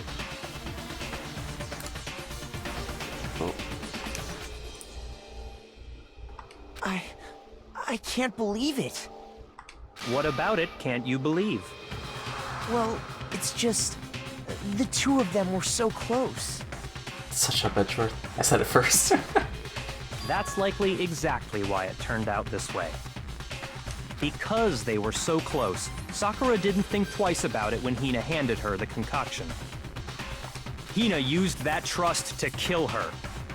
She deceived the victim, and she tried to deceive all of us. I have to say, Hina, coming from you, this was a particularly nasty little scheme. Hina, is it true? Did you really kill Sakura? And if you did, why? Why would you do that? I found her. There in the rec room. She was hurt. She asked me to bring her that protein drink.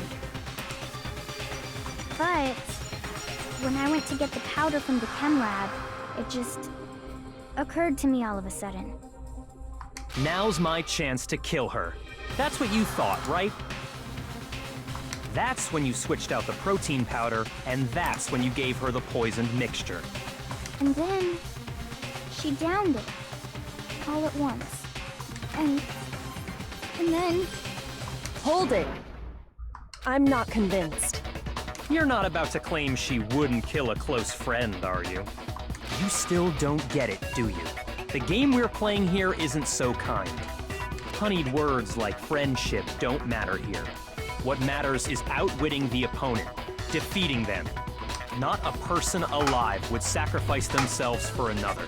In the end, we're all in it for ourselves. Just like how this girl sacrificed Sakura to save herself. You say that, but I'm still not convinced.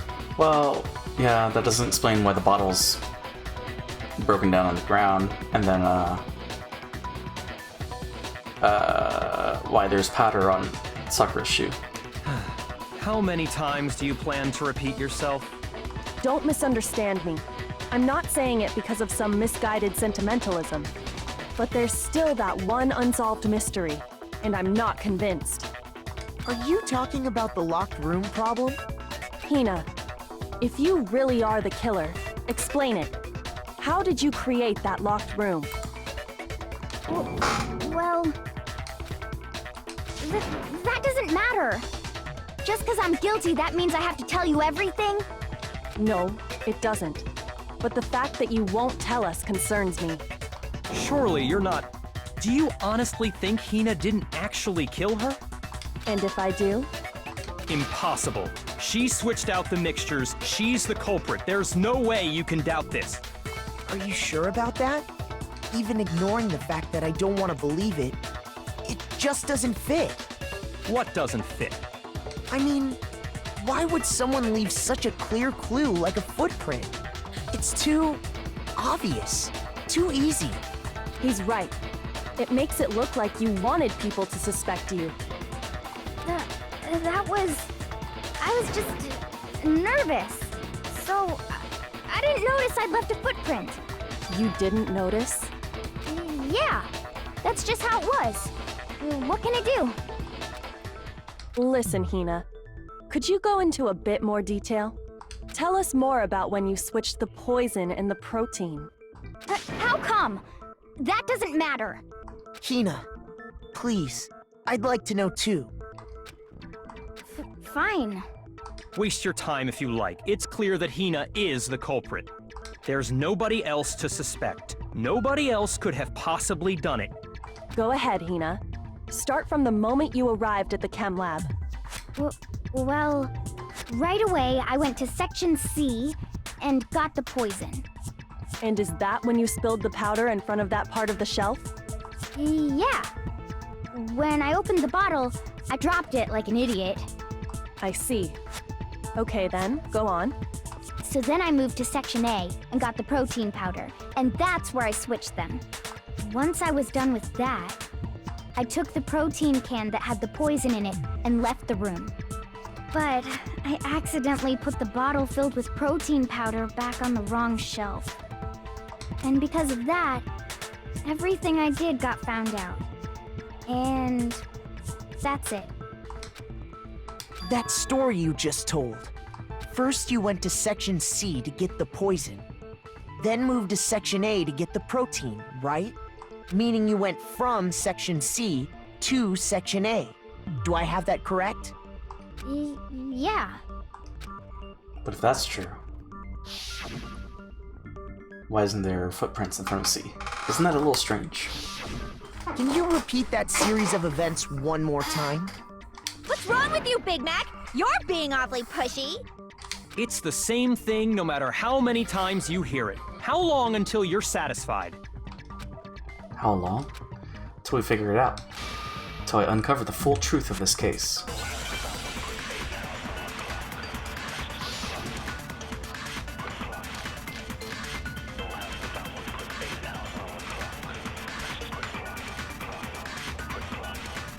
First I went to Section C. That's when I grabbed the poison. And you spilled some of the powder on the ground in front of the shelf. Yeah.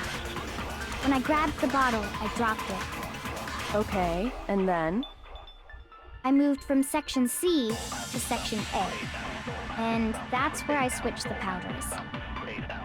Once I was done switching them, I put the bottle filled with the protein powder back in Section A. Then I took the bottle with the poison in it and left the chem lab. That's all there is to it. Honestly, that's enough. How much longer must we tolerate this? In the chem lab, where were the footprints? What direction were they facing? Those facts clearly contradict what Hina just told us. First I went to Section C. That's when I grabbed the poison. And you spilled some of the powder on the ground in front of the shelf. Yeah. When I grabbed the bottle, I dropped it. Okay, and then? I moved from Section C to Section... No, that's wrong!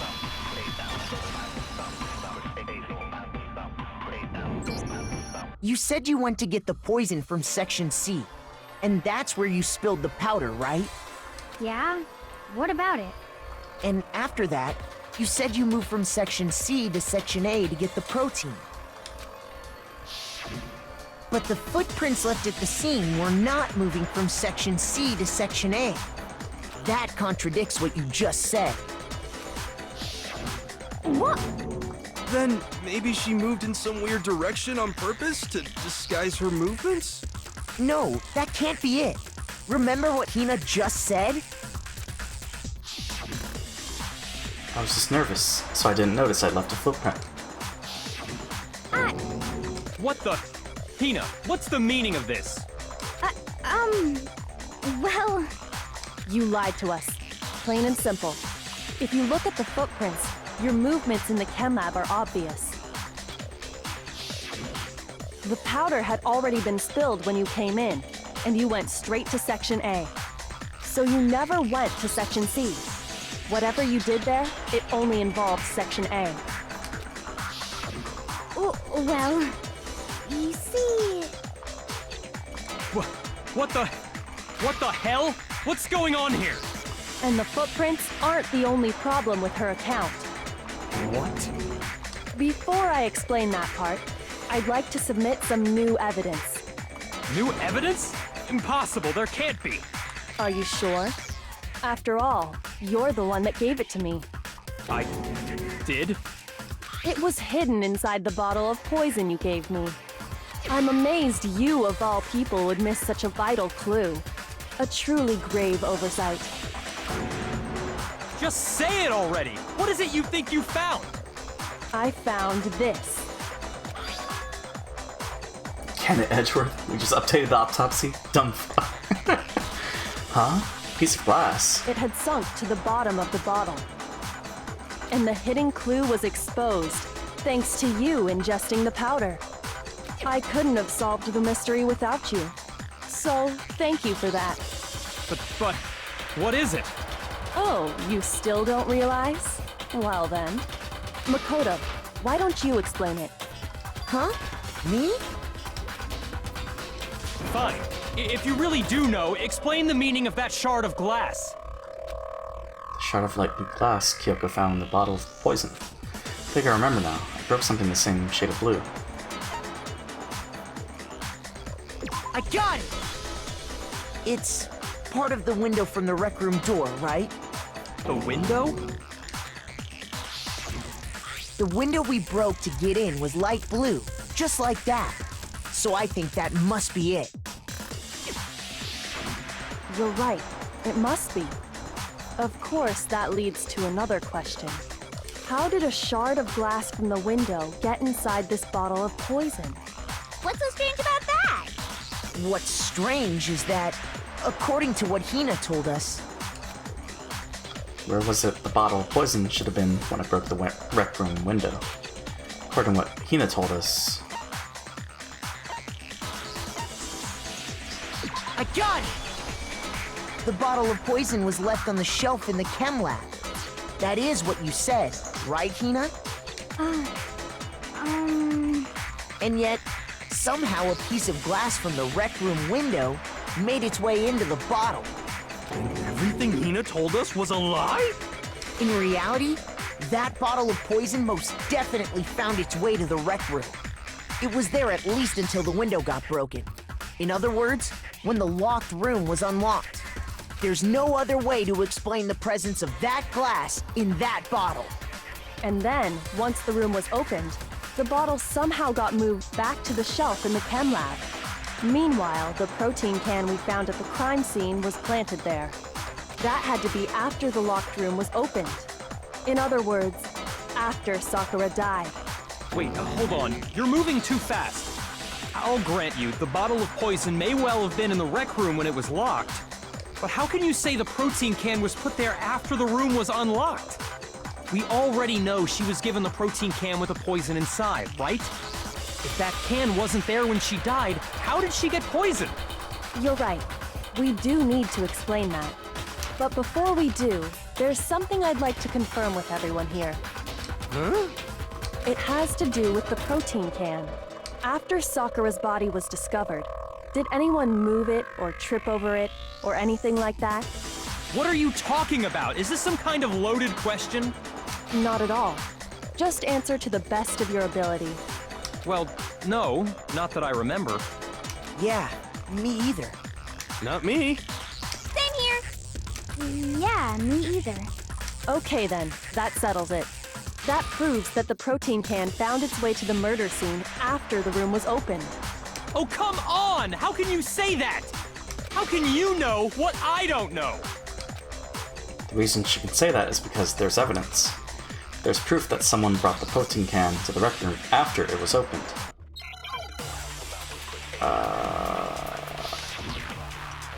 I don't know. Empty protein drink? When it comes to that protein can, There's not a doubt in my mind. Until the locked room was unlocked. It absolutely was not in there. So you're saying someone planted it there after we got the door open? No. No, that's impossible! It had to have been in there the whole time! It had to be! It was in there before— No, that's wrong.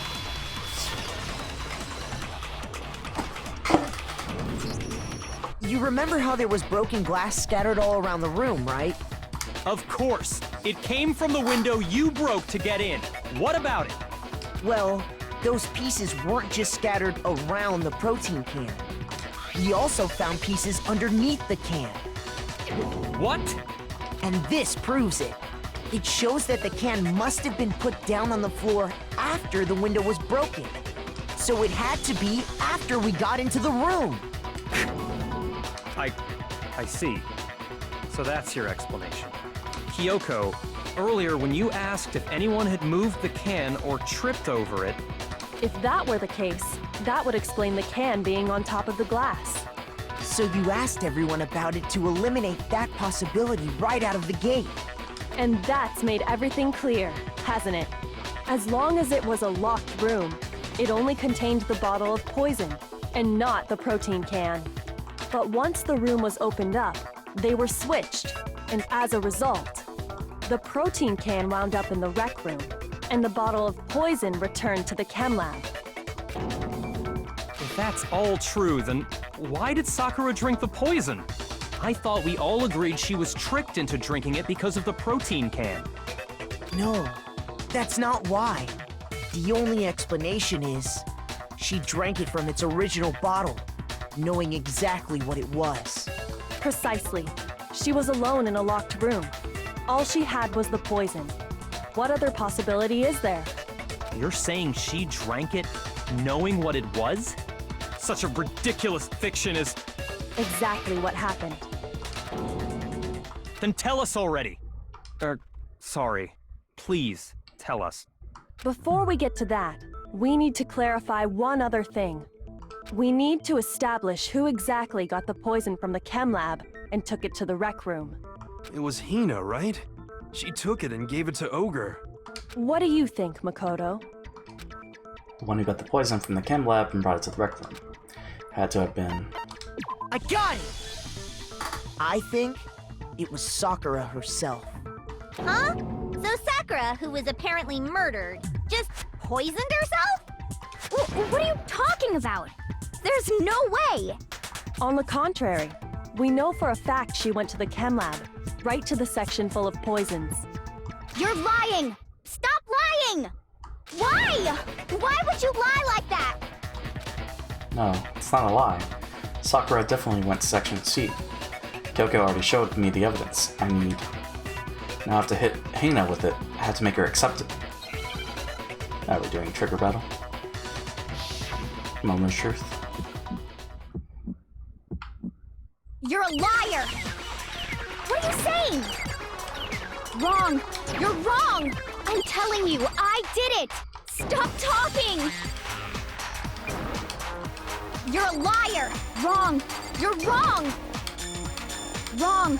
You're wrong! I hate you!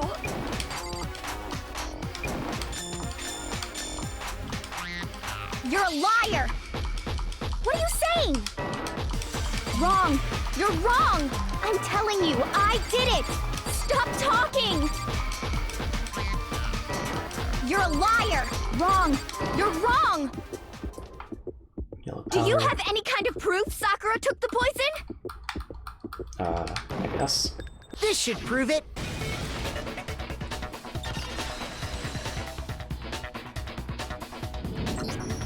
Hina, did you know that Sakura's foot had a certain yellow powder stuck to it?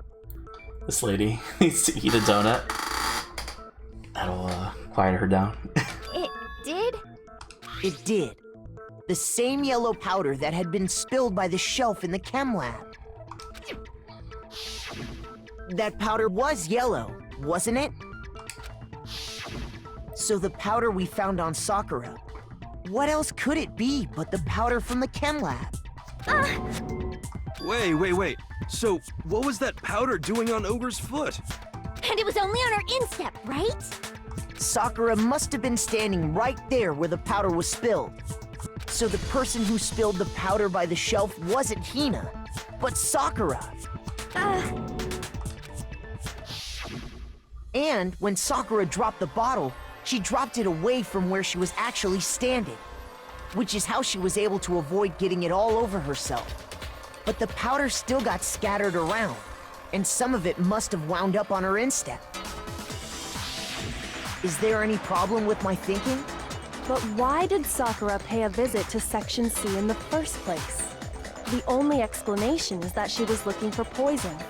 After all, that's all that section contained. No! It was me! The poison! Because I killed her! No, you didn't kill her. The one that killed Sakura. The connection between Sakura and the poison. The unsolved mystery of the locked room. There's only one way to explain it.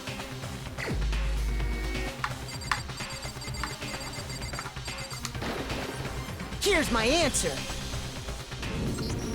The one who killed Sakura was Sakura herself. What? The killer was Sakura? Wait, so you're saying it was suicide? I don't believe it. I don't believe it any more than I believe I can fly! I can't believe it either. Or rather, I don't want to believe it. Turbo Key, Turkey Boy 420, thank you for the follow. Appreciate it. But when you really think about it, everything matches up. Sakura went and got the poison. She barricaded herself in a room, and she drank it. All so she could end her own life. And that explains why we couldn't solve the mystery of the locked room. Hey boy. How's it going? Take some notifications real quick. Okay. Because of course. I got it! The locked room mystery was created by Sakura. I'm sure she locked herself in so nobody could stop her from doing what she did. She sat there, drank the poison, and breathed her last breath. And the empty bottle of poison rolled around the locked room until we came and opened it. At that point, someone grabbed the bottle and snuck it out of the room. And that was you, wasn't it, Hina? You did it to throw off the investigation, didn't you? When we found her body, you stayed right there near the door. Because you already knew Sakura was dead. And because the bottle of poison had rolled near the doorway. That's when you picked up the bottle, right? I was too shocked to notice anything, and Kyoko was busy checking the body. And the more I think about it, the more I realize how unusual your actions were. I have to go get them. I have to go get the others. On shaky leg. Oh, that's right, she did leave. On shaky legs, Hina left the rec room. You said you were going to go get everyone else. But your real intention was to go to the chem lab and switch out the containers, wasn't it? Once you were at the chem lab, you headed straight to the section where the protein powder was kept. There, you took the powder and poured it into the bottle of poison you'd grabbed from the rec room. When you left the lab, all you had was the empty protein can. Thinking about it like that, the footprints make perfect sense.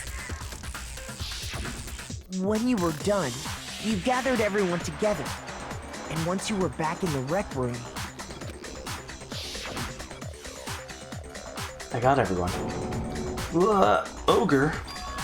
Oh, so she's dead, huh? Sakura's been killed. I see. While everyone else was focused on Sakura, you quietly placed the can on the ground. Honestly, I should have noticed. You should have been the first one to run up to Sakura's lifeless body. The Hina I know never would have left her side in a situation like that. So, Sakura committed suicide. In order to hide this fact, Hina undertook a series of actions to undermine the investigation. As long as you could disguise the truth, you didn't care if we blamed you for her death. That's why you didn't bother to get rid of such obvious evidence, right? The footprints in the powder and the bottle of poison? Vital pieces of evidence, and yet... So you're saying Hina consciously deceived us to make it look like she killed Sakura?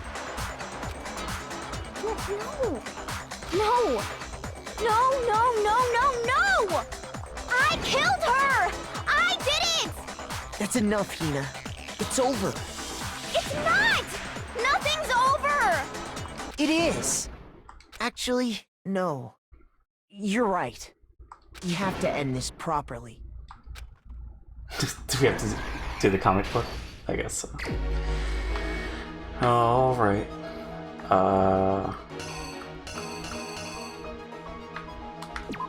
So Blackie will be there.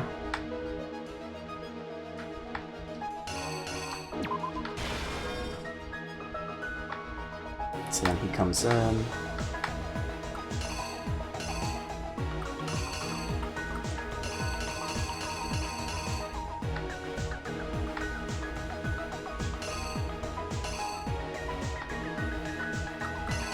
This one goes. Maybe not that one.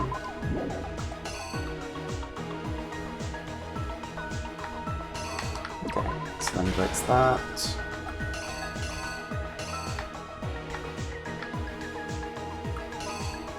Yeah, that's already there.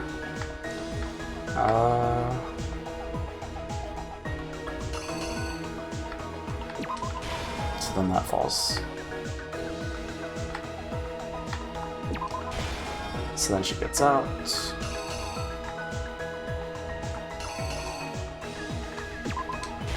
She puts the magazine back.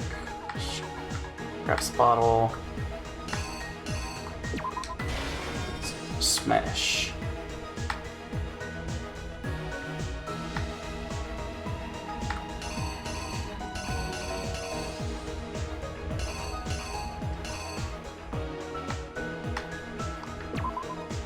So then she grabs the bottle.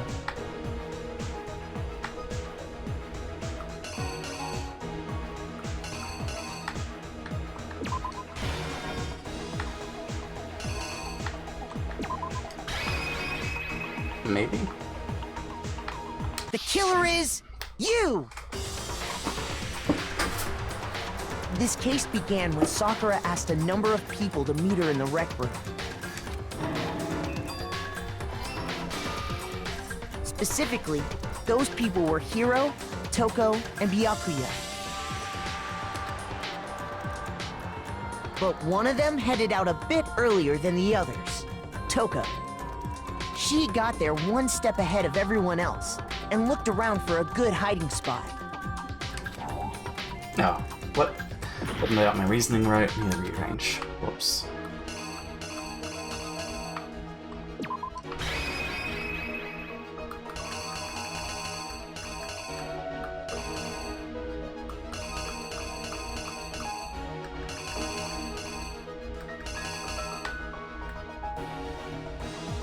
Did I use that one or no?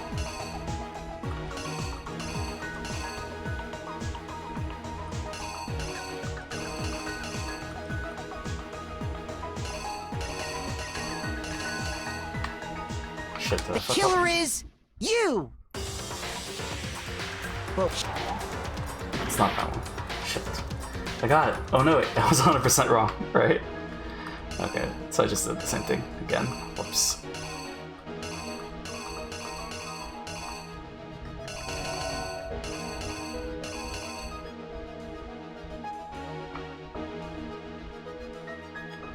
So what did she do? Or maybe it was... No, it's not that one.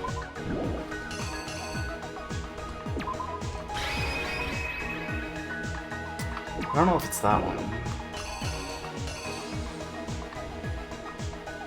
Oh, maybe it's... Okay, I have to flip it.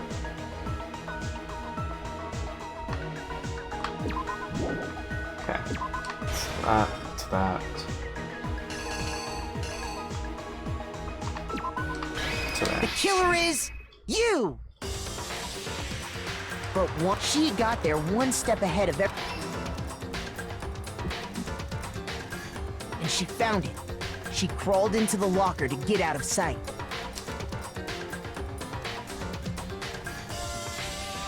Then, from inside the locker, she saw Sakura enter the room. Next to arrive was Hiro.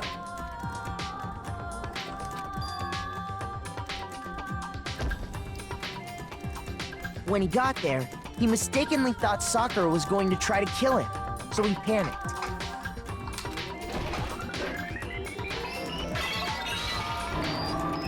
Without thinking, he grabbed a nearby Monokuma bottle and attacked Sakura with it. Thinking he'd killed her, he hastily began covering up his crime. He took a magazine from the table and forged a dying message from Sakura. To that end, he wrote down a name. Toko. By writing her name, he was hoping to pin the murder on her. But of course, Toko had witnessed the whole thing. So as soon as the coast was clear, she jumped out of the locker and hid the magazine on the shelf with all the others. But in her rush, she made one little mistake. She put the magazine back upside down. Soon after, she watched as Sakura slowly opened her eyes. She also saw the blood dripping off Sakura's head and fainted. This caused her personality to switch back over to Genocide Jack. When she woke back up, her second personality also saw the blood-soaked Sakura, and she freaked out.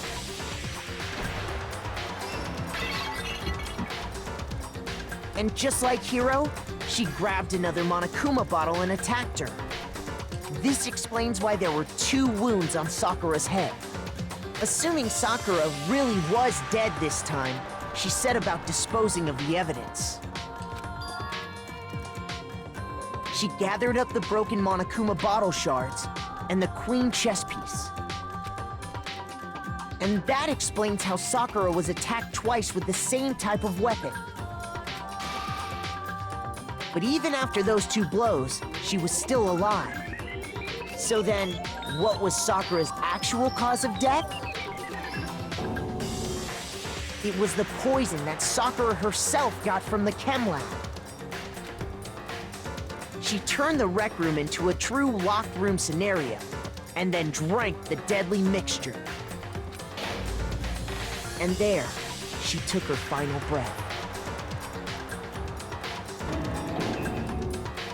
Later on, the rest of us discovered that her body was in there. We had to smash the door's window to get inside. But someone already knew what had happened, knew that she had committed suicide. And that same someone quietly snatched the bottle of poison from off the ground. And while nobody was looking, replaced it with an empty protein can.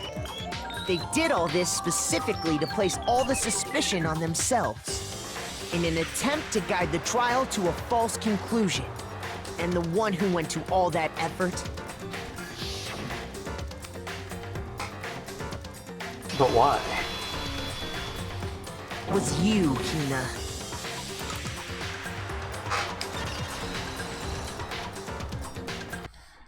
That's the full truth of the case. Sakura took her own life. And you claim to be the killer to hide that fact. Isn't that right? That's what happened? But, Makoto, how did you manage to... How were you able to uncover the truth that even I couldn't discern? Huh? Oh, well, I mean... It's easy, Edgeworth. You still haven't realized? We don't all act according to calculations and cost-benefit diagrams. That's what makes us so complicated. That's what you don't understand. And that's why you couldn't solve this case. See? Didn't I tell you? When you dismiss other people's feelings, it'll always come back to bite you in the end.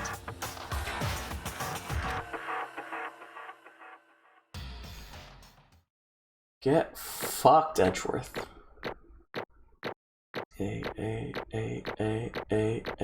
A. Perfect score! Alright. Well, I mean, probably not, but, you know, it was all A's. A for the best. Best in the world. Looks like Gumshoe ain't here to save your ass this time, Edgeworth. Alright. 101 medals. Okay. I think we can all agree you made your point. Did you guys forget already? You still haven't voted yet. Oh yeah, that's right. You seriously forgot? Salary cutting noises. I can feel my energy draining out of me. Well, whatever. You don't really have a choice anyway. You just gotta do it. Maybe you don't want to, but please grab your lever and cast your vote. So, who will be chosen as the blackened? Well, Sakura. Will you make the right choice or the dreadfully wrong one? What's it gonna be? What's it gonna be?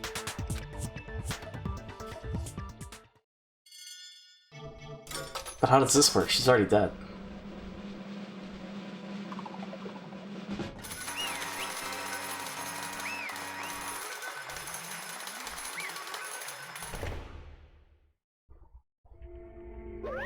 Okay. Yeah, that's right. The one who killed Sakura was Sakura herself. My entire existence! Okay, we're done here. What did you say? So that's the whole truth, huh? I see. But there's still one thing I don't understand. Come on. Hina, why did you try to cover up what happened? If the truth hadn't come to light, you would have died along with the rest of us. What are you thinking? And yet why did you do that? Don't be mean! Yeah, we almost died there.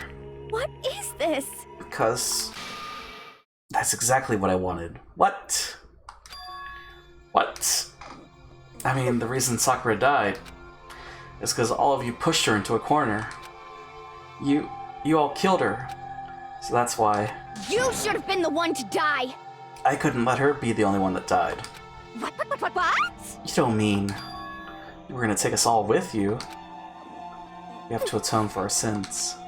Because everyone, even me, we all killed her. We all have to pay for our crimes. What? For serious? That's... What is this? You still don't understand? Then let me explain. Do you realize just how much despair Sakura was carrying with her when she died? Look at this. Such brutality has made me desperate. So instead of just waiting to be killed, I'll do it by my own hand. I found it on the ground in front of the rec room. It's Sakura's suicide note. Suicide note? Thinking back, I should have seen it coming. It was right after Genocide Jack had attacked me. Sakura got mad and stormed out of the nurse's office. I ran out after her and... Sakura, calm down. You don't have to worry about me, I'm fine. I can't calm down. I don't care if I suffer for this. It's my fault, after all. But now, you're suffering because of me. No forgiveness! You tried to protect me, but because of me... I can't forgive this! My closest friend got hurt. Sakura. I... Because of me. My friends are all going to kill each other. This is all my responsibility. Sakura thought she was responsible. She thought everything was her fault, which is why she wanted to find some way to get everyone to forgive her. So she asked me to meet with them. Huh? You asked to meet with those three? You can't. Don't you see how dangerous that is? Don't worry. I just want to talk to them. But... Talk about what? Listen, don't do it. If they all gang up on you at once, even you... Hina. Please don't think of things like that. They're not my enemy. They're friends. Sakura. She clearly believed. She completely believed in all of us. If you just talked to her, you would have understood. She was a friend to all of us. And yet... Why? And yet...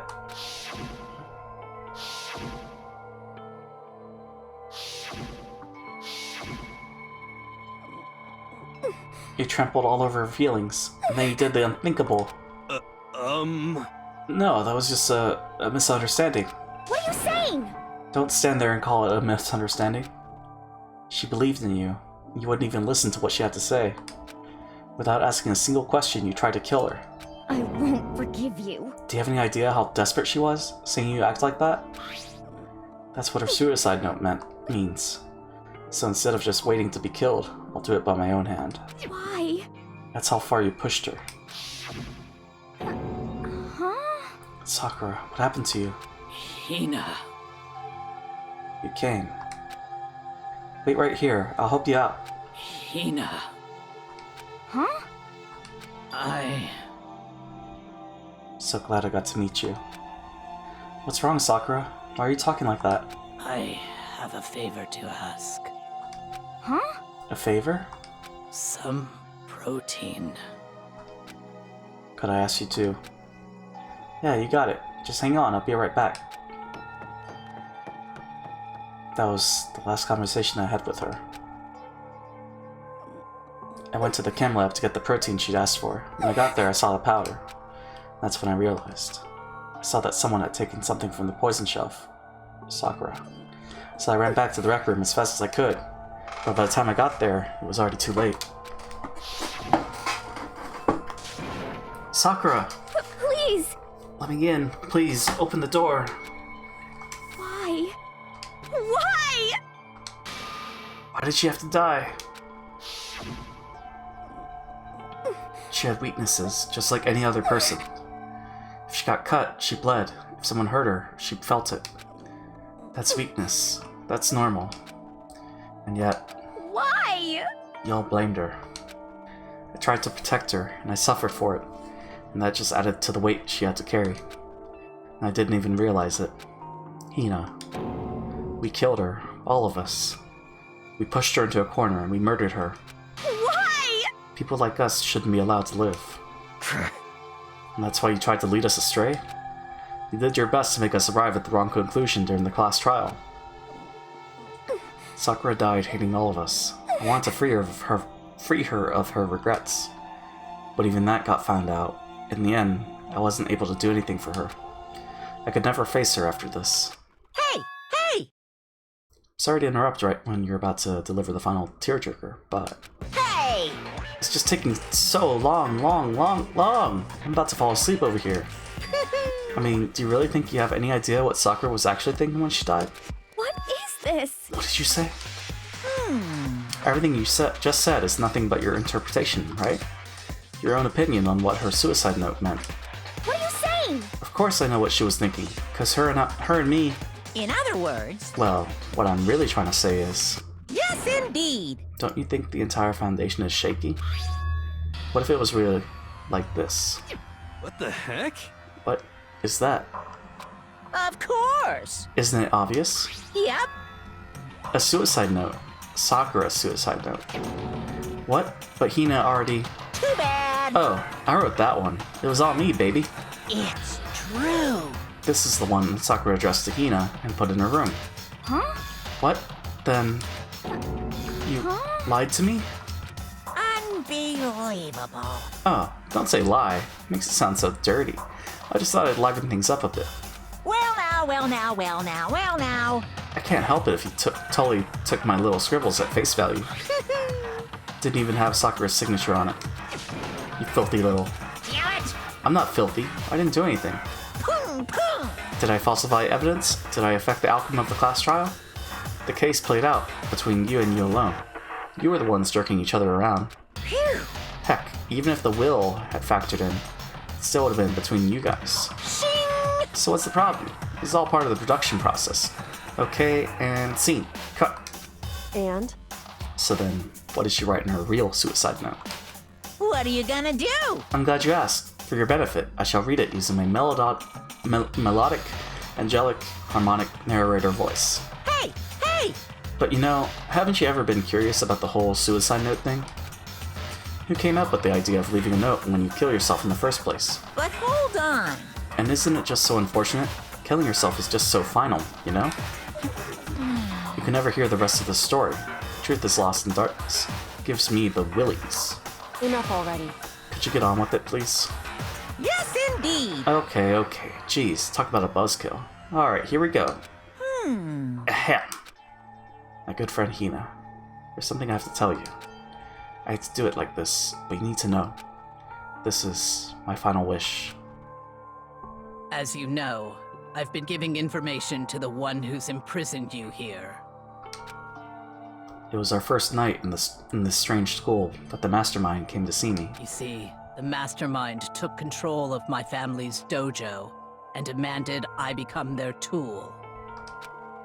You might not see the importance of a dojo, but my family has watched over it for over 300 years. I couldn't let it be destroyed under my watch, so even if it meant my own life, I had to protect it. That's how I saw things. However, that was my greatest weakness. And because of that, I made the mistake of giving in to the mastermind. And what the mastermind wanted from me was nothing less than murder. They were probably worried that until the first murder had happened, nothing would move forward. But what neither the mastermind nor I expected was the incident involving Sayaka. At that point, the plan changed. Oh, interesting. The mastermind told me to hold off, to wait until we reached another stalemate. However, as I lived here with all of you, as I lived here with Hina, my resolve began to weaken. Watching everyone fight with such despair, trying so desperately to stay alive, I saw the weakness in my own heart, the mistake of succumbing to the mastermind. More than anything, I cannot betray those who would call me their friend. that's how I came to feel. So that's why, Sakura. I've made a decision. I will no longer retreat, no longer compromise, no longer regret. I've made my decision. I'm going to resist you.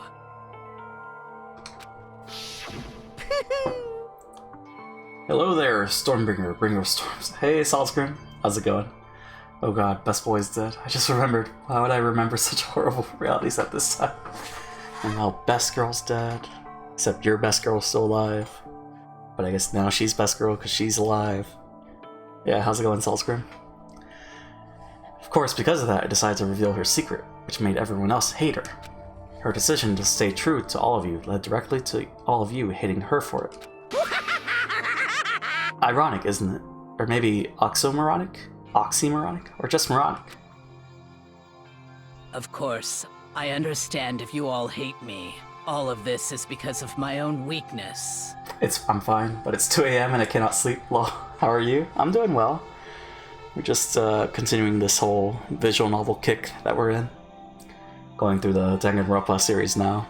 We finished the Higurashi series and the Zero Escape series, so it's been fun. It's been interesting. Remember the expensive limited edition of Blasphemous I ordered almost half a year ago? It finally arrived 1 week ago? Oh, nice. I do not remember that. But, almost half a year ago? Damn. It took 6 months. I guess because of the current events.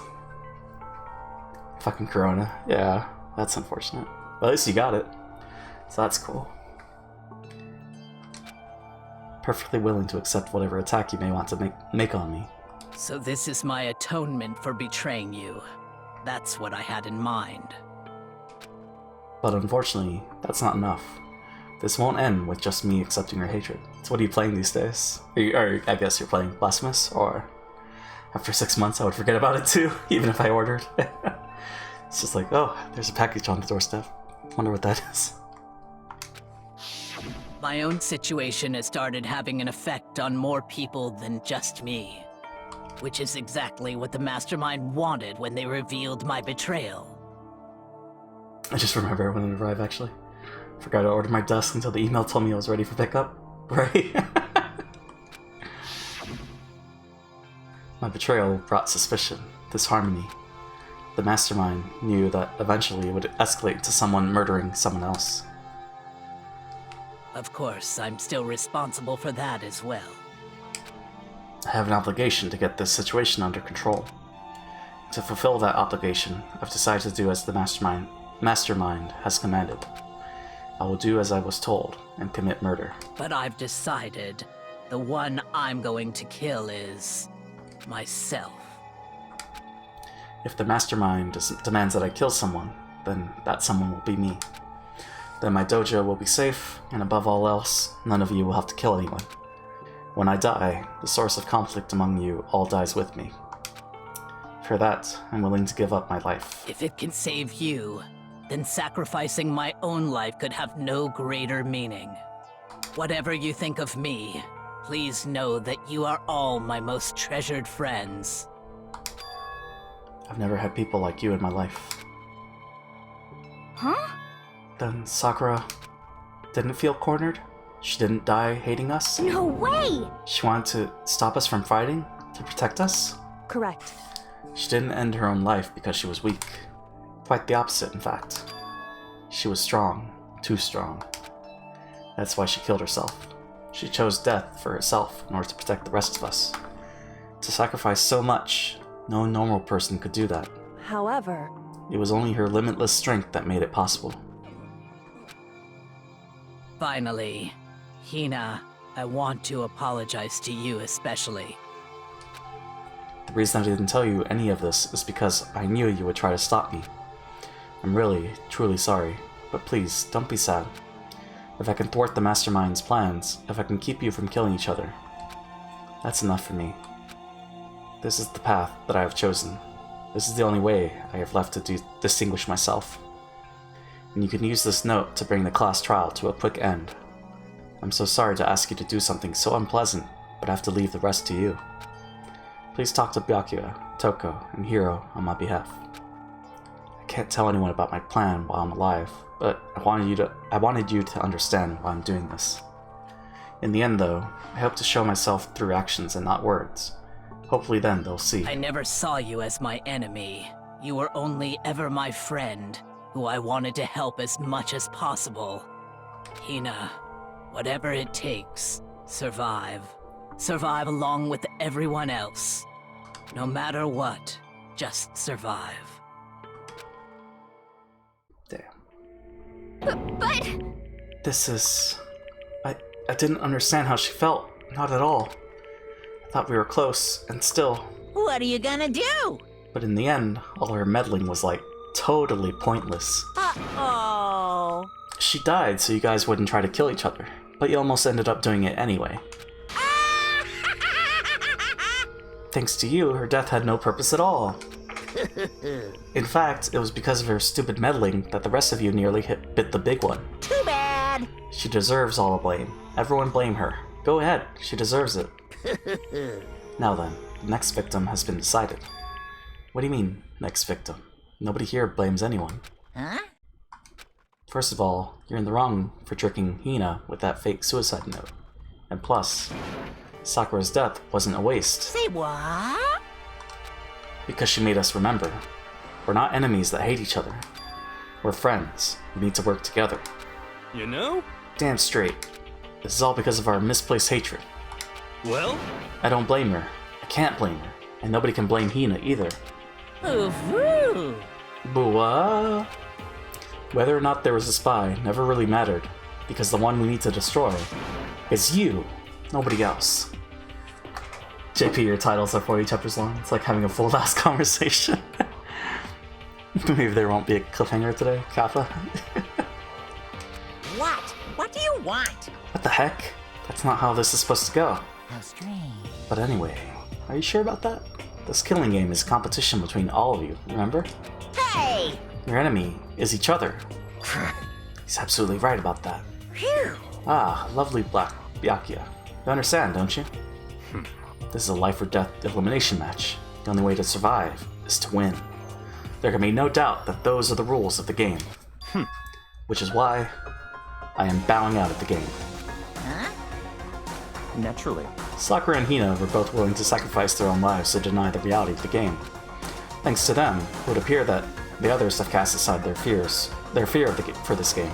Don't make me repeat myself. There's no point in participating in a game which has lost that sense of excitement. Which is why I will no longer be participating in it. What? What's going on here? Now, I have only one thing to look forward to. It's all clear now. And that is to heap the harshest possible punishment onto the one who thinks they can control me. Byakuya, does this mean... Don't misunderstand. I haven't been moved by some thoughtless sentimentalism. If that's what you're thinking. Wherever Master goes, I go. And if the mastermind turns out to be a guy, maybe I can catch on fire. Everyone. Hey, Well, I could say that Sakura's death had no meaning. Now can you say that Sakura's death had no meaning? How boring. But nothing good can come of this.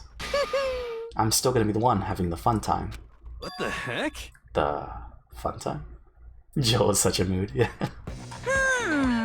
Anyway, let's forget about that good-for-nothing backstabber and get back on track. You want me to punish you guys? I don't even know the mood, but she is it.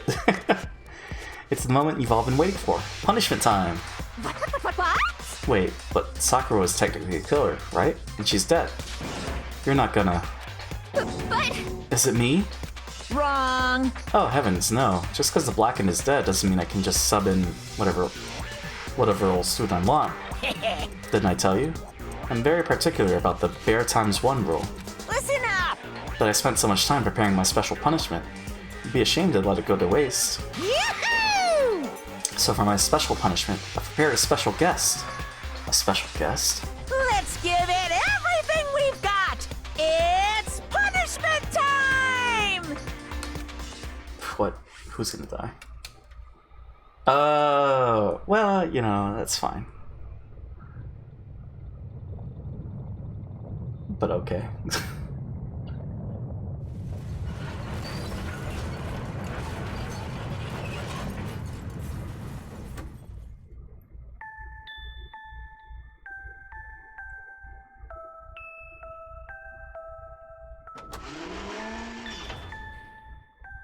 Excavator destroy.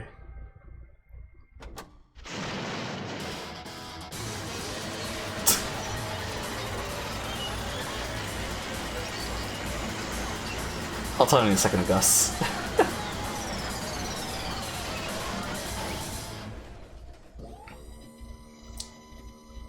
Turn to a little ball.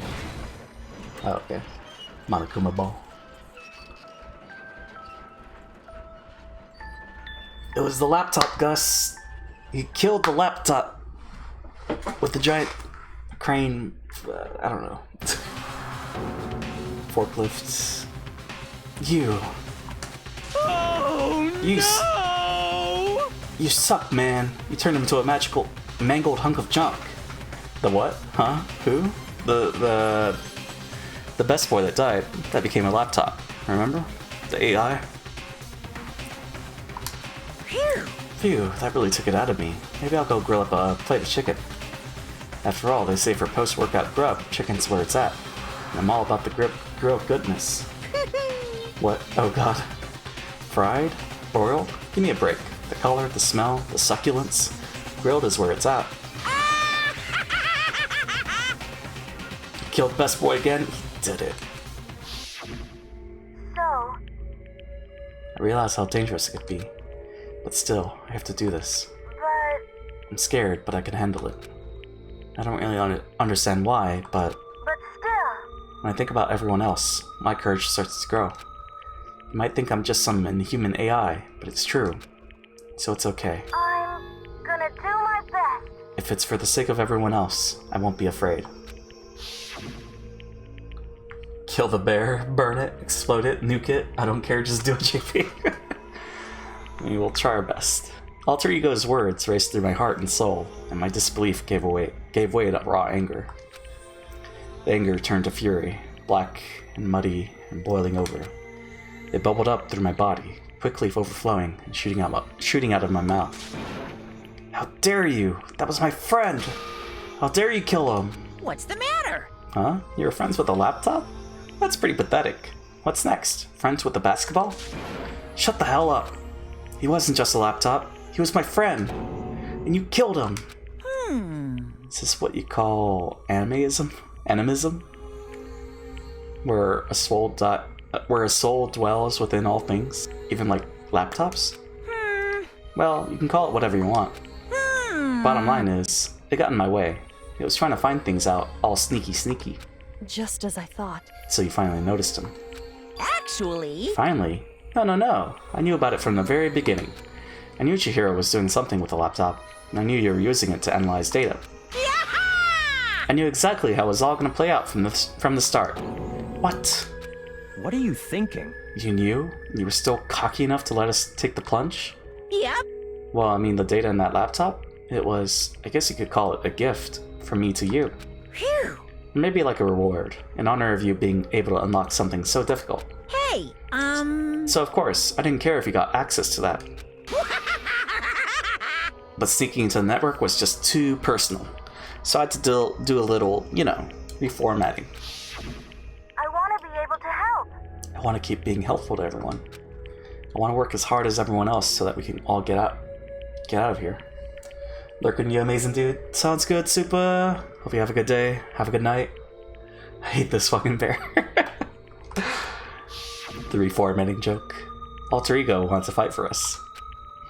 He wanted to help, at the risk of his own life. And for that, he was killed. Yeah, the punishment time has made me feel a billion times better. Very nice. Experiencing a meaningless death is so soothing. Makes me remember that every low can get even lower. No, his death wasn't meaningless either. Everybody who's died so far, the deaths of each and every one of our friends, they all make us stronger. I swear to God, someday you will pay for this. Ba-bum, ba-bum. Holy moly, you're super mad. Like, just unreasonably upset. Well? Okay, time to bring things to a close. Oh, but before that... Uh-huh. I need to read the postscript. What? Postscript? Yep. Yeah, there's still a bit more left of Sakura's note. Huh? Do I have your attention? Okay then, here we go. Hello. Prepare your ears for the dulcet tones of yours truly. One other thing, Hina, there's something I'd like to tell you. I'd like you to tell the others. Hopefully it will act as a clue to help you unravel the mystery of this school. What? A clue? Hina. I've spoken with the mastermind off and on the whole time I've been here, and so I've learned one thing, which is the mastermind has done something to us. I think what they've done is...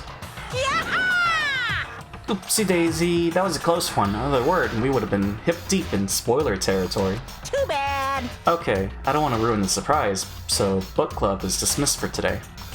What? Can't just stop at the most important bit. Makes your brain rumble and tumble, huh? Makes you so mad you don't even friggin' know, huh? You guys? That's the whole point, stupid. It's to get back at all of you for hardening your resolve. Fine, but at least Sakura's note. Like I'd ever let any of you greaseballs have it. Huh? But... Too bad. Sucks for you, loser. Wait, what's this? What? What is it now? What? There's one last line in the note. Let me just say this to the mastermind. I'm not gonna just lay down and die. I will fight you, you bastard, no matter what. And that's seriously it. Huh? Wow, what a stubborn loser, huh? She won't lay it down and die? She'll fight you? Well, whatever. Who cares what some dead musclehead has to say? Well? Okay, I'm out of here. You guys should try to get some rest, you know? Maybe take some time to reconsider how you approach the school life of yours. Are you sure you don't want to graduate? Can you really cut free from the regrets of the outside world? Think about that. Think long, think hard. Those were his parting words to us before disappearing. But what was that all about? Sakura's final message, her last clue to help us solve the mystery of the school. The mastermind did something to us? Kyoko said something like that before, didn't she?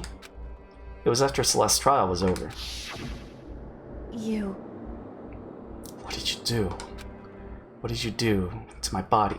Who? What? Hey. Answer me. What did you do to my body? The Mastermind did something to our bodies. What are they saying the Mastermind did? What did the Mastermind do to us? I mean, did the Mastermind plant a bomb in us or something? And if we try to leave the school, a sensor goes off, and the bomb explodes? I've seen stuff like that in movies and comics and stuff, so it's not totally unheard of.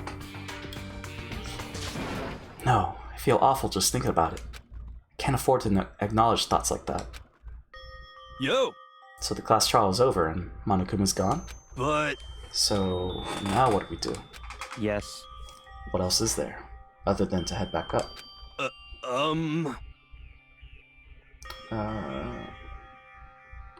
Oh yeah, okay, let's get out of here. But I, must still feel responsible. Dial back that ego a bit, girl. The kind of mystery someone like you could pose is absolutely no threat. Not possible. I would never have lost that kind of challenge. What are you talking about? Kyoko and Makoto are the ones that figured everything out. Stop talking. Shut up. Seriously, I'm sorry. How many times do you plan to apologize? How about you make that the last one?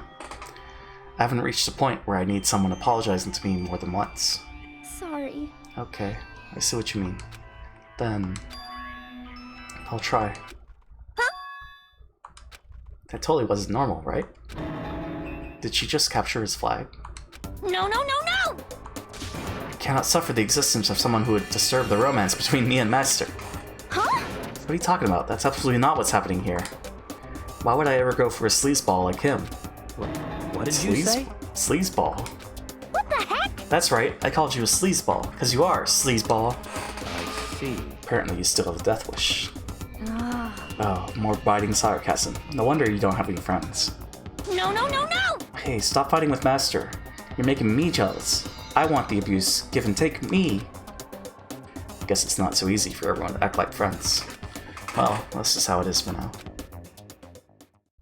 But there's only 6. They can't do another one, can they? And so, Sakura's class trial came to an end. We returned to the world of Hope's Peak Academy. But the story wasn't even close to over. Time kept marching on. We all went back to our rooms, and before long, night snuck up on us.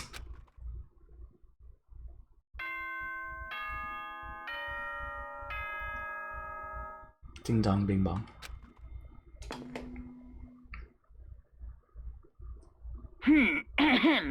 This is a school announcement. It is now 10 p.m. As such, it is officially nighttime. Soon the doors to the dining hall will be locked, and entry at that point is strictly prohibited. Okay then. Sweet dreams, everyone. Good night. Sleep tight. Don't let the bed bugs bite. Nighttime descended and pulled me down along with it, down to sleep.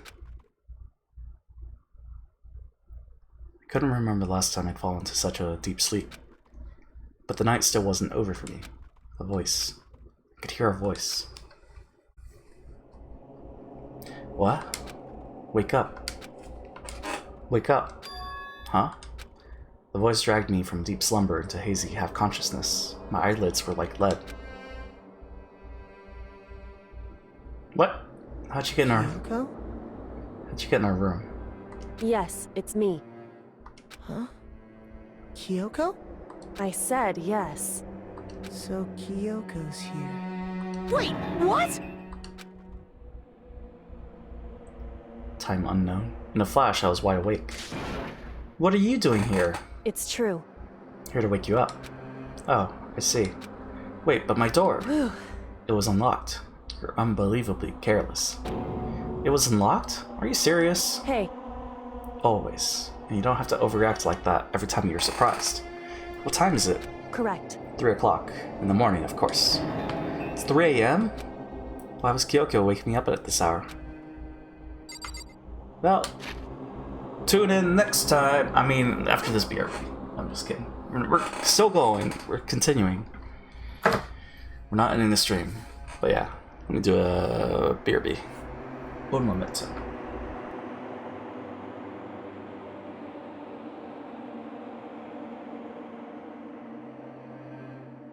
Oh, woo?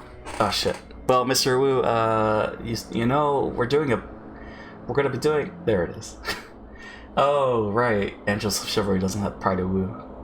I gotta change that. But hey, there's your message.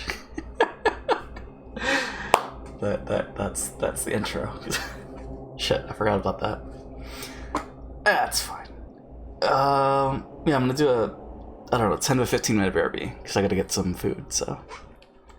Un momento. But yeah, we just finished case 4.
Mr. Wu, stop.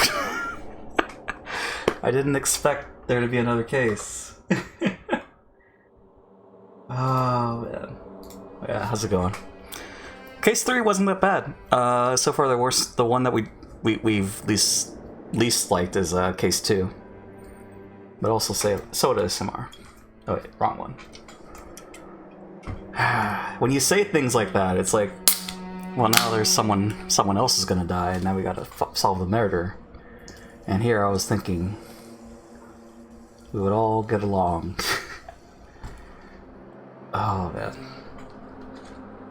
Unless you're talking about 4, in which case that's fine. But there hopefully shouldn't be a 5th. But anyways, I thought you were in chapter 4 still? No, we just finished chapter 4. Unless you didn't hear me say that. In which case, there we go. Alright. Hopefully. Anyways, yeah. We're done with the BRB, so we're back. Yeah, we just finished chapter 4. Sakura died. She killed herself.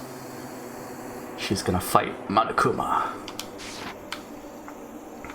So now, what's up with her? Right, I guess you could see, because it says chapter 4 on the top left. Ah, well that is one of my favorites. Gotcha. Okay. We're saved. It's so late. What happened? Makoto. I have a favor I need to ask. A favor? From me? It's so late. What happened? Makoto. I have a favor.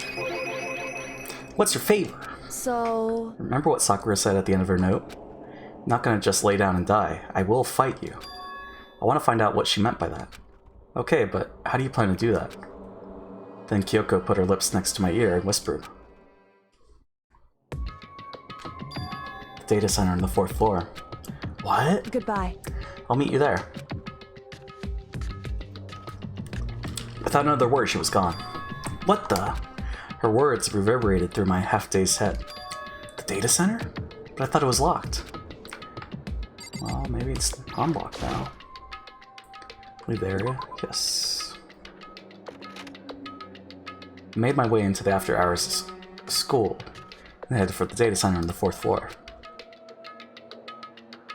Eventually, I wound up at the data center, but when I arrived, Kyoko's not here.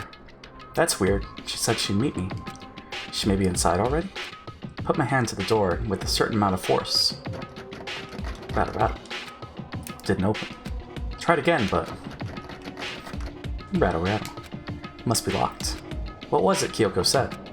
The data center on the 4th floor. What's this? Ho ho! What are you doing up, mister? Gah! Damn it! Breaking into a locked room is incredibly prohibited, don't you know? Oh, well, I just... You're gonna tell me you didn't actually bust in yet, right? But... Hey! I can see that, you dolt! Don't waste my time telling me crap I can see for myself. Unbelievable. It looked like you might break in any second, so I just thought I'd give you a friendly reminder. Or you're gonna try and tell me you were sleepwalking or something. No, nothing like that. It's 3 o'clock in the morning, for crying out loud. Even I get tired, you know? Stop being weird and go back to bed. What's wrong now? Just a second. Why are you out here making a racket? Kyoko? You too? You guys? Whatever, the two of you. Just get back to bed. Paz is really exhausted from the class trial. It's true. Sure, you got it. Come on, Makoto. Let's head back. What? Hey. Didn't you hear me? We're leaving. I have no idea what's going on anymore. Shall we go? Don't worry about it. Let's just go. Okay. Yeah, go on. Get out of here. Shoo. So we left and went back to our rooms. Also, excuse me. And then... Goodbye. So, goodbye. Hold on. Listen, what was all that about just now? She woke me up and made me go to the data center, which just so happened to be locked. Also, hold on. Pause, play. Okay. Then she shows up late and we leave without checking a single thing. What was the point of all that? Whew. Don't worry about it. I figured that would be the end of our conversation, just like always, but... Goodbye. Well then, good night. Sure. And then that was over. But as I turned to leave, Mukuro Ikusaba. What? I'll write that down.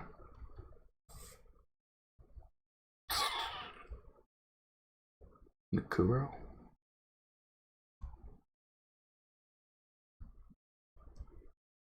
I mean, we don't really write down things, but you know, just in case. What? Kyoko is right next to me once again, whispering into my ear. Mukuro Ikusaba. The 16th student, lying hidden somewhere in this school. The one they call the ultimate despair. Ultimate despair? Watch out for her. What? So is Kyoko the ultimate detective, ultimate hope? Because you can't have hope without despair, right? Or despair without hope. 7 question mark.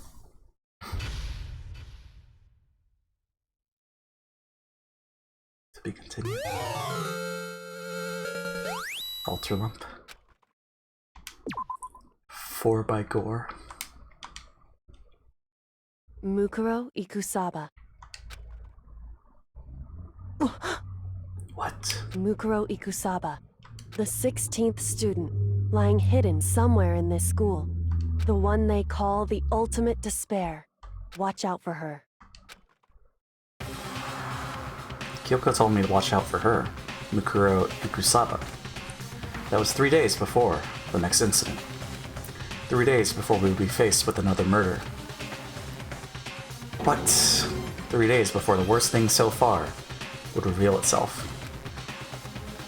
Why would they do this? Why would they do this tease? 100-mile dash, pain of a junk food junkie?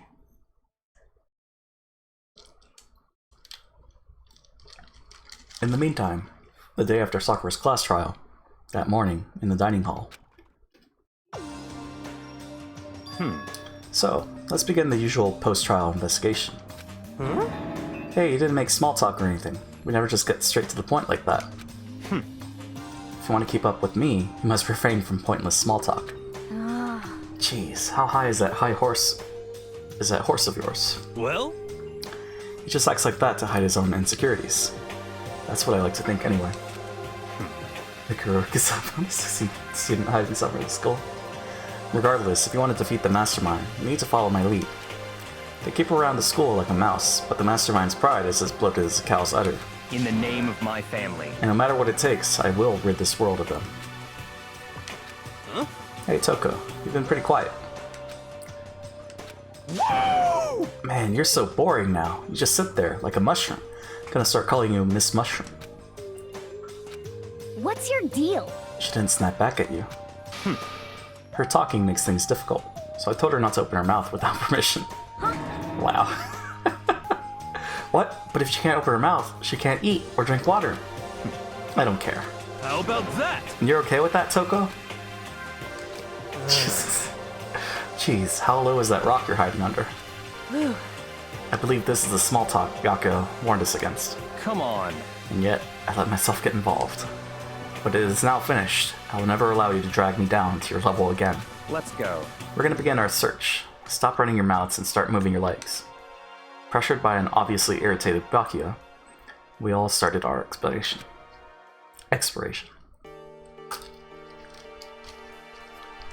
Okay. So what are we doing? Oh, I guess, right. 5th floor. No, let's go to the 5th floor.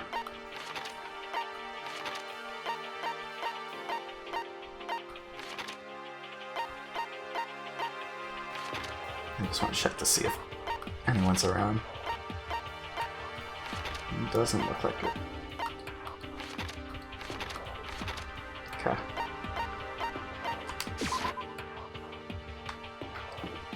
So, here we go. So here I am on the 5th floor of Hope's Peak Academy. The 5th floor has been opened up to us. It's totally different from all the floors we've seen up until now. For some reason it feels unpleasant. There's no 6th floor. This is the final one. Oh shit. We're close. Unless there's like a basement level. Nighttime secrets. No more. Stomp Stomp. He's so dirty.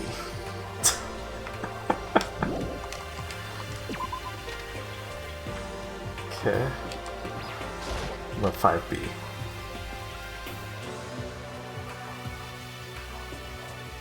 Toko's here. Haha, catch me if you can. Wait up, I'm gonna punish you. Makoto. Gross. Is that Kyoko? Huh? Does she want to talk to me or about something? Toko, what's wrong? Is she trying to say something? I think she's almost just a little more and I might get it. Sorry, but I have no idea what it is you're trying to tell me. She just let her shoulders drop. She looks so sad. I guess she gave up. Can't she just write it down? Come on.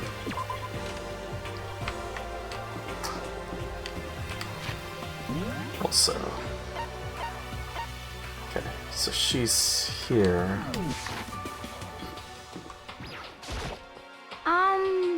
This floor feels different compared to all the others. Not sure what it is. Is there some reason for that? Hope it's not anything too creepy. 5C. Oh. Oh. The hell is this? The grotesque horror of the room struck me hard and fast. What I saw was bad enough, but what I smelled, it was sour, pungent, and possibly rank. I see. It smells awful, doesn't it? It must be at least vaguely familiar to you. After all, you've been around your fair share of corpses. Are you saying, it's the smell of death, their flesh and fat and blood? There was no surprise in his voice, no shock.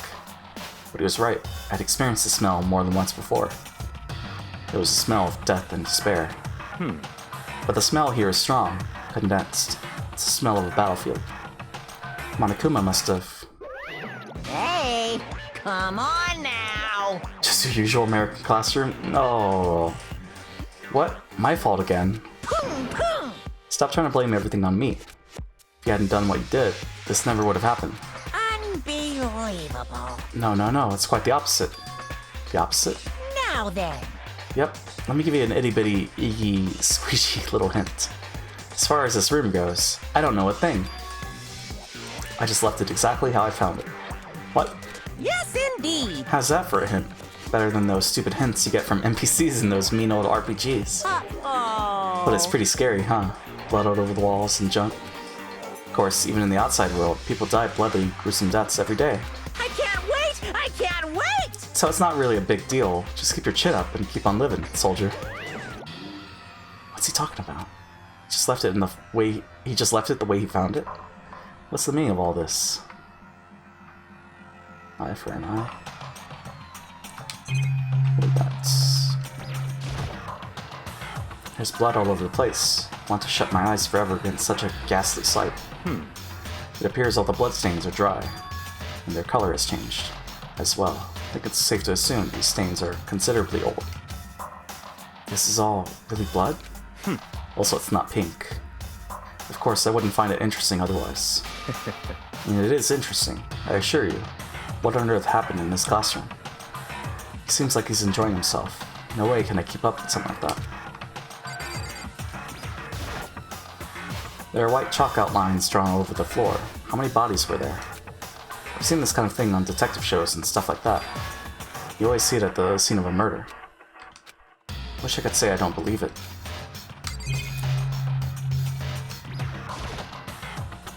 No matter when, no matter where, surveillance cameras are following our every move. I mean, they're absolutely everywhere. How many cameras does this place have anyway? 102.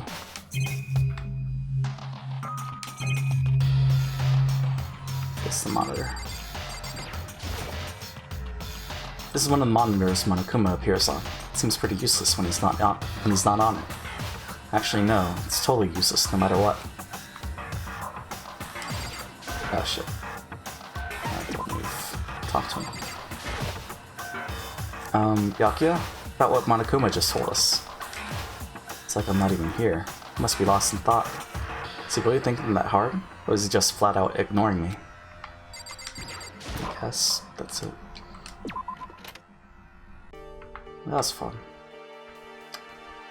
Nowhere. Guess that doesn't really help me. So we came from over here. Hina's the only one that's outside, right? Yeah, Toka was there. That's where he was. So let's go back over here. Raw. Rattle, rattle. It's locked. We came all this way just to be denied here. The sign in the hall says Biolab.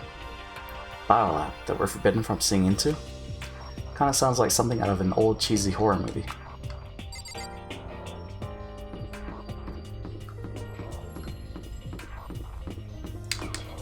Well, dojo and then garden.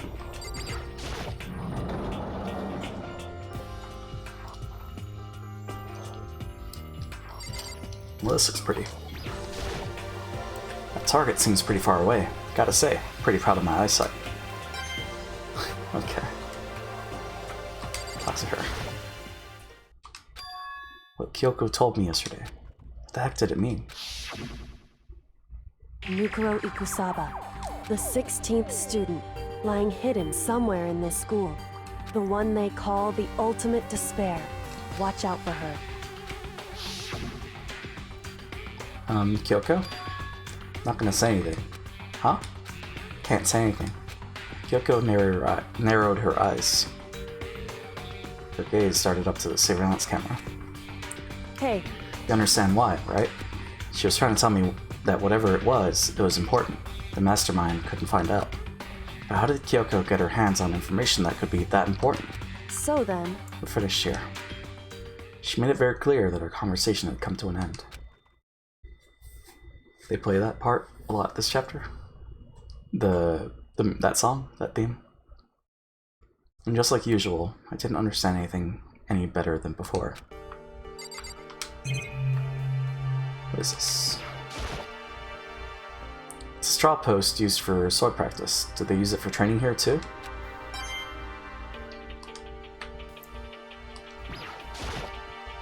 Even though this room is totally enclosed, there's a cherry tree planted here. And it's in full bloom. Hey. It's quite elegant. This is what you consider elegant? Indeed. I lived overseas for a long time, so this kind of Japanese-style scenery is refreshing. But considering our situation, isn't it kind of out of place? No, the Mikuro Ikusaba part? Oh, okay.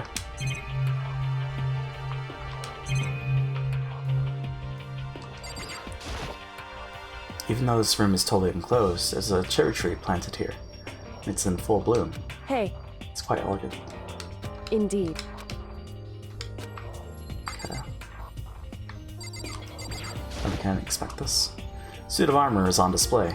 It's extremely Japanese.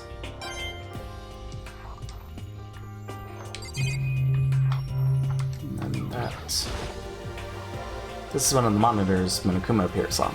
It seems pretty useless when he's not on it. Actually, no, it's totally useless no matter what.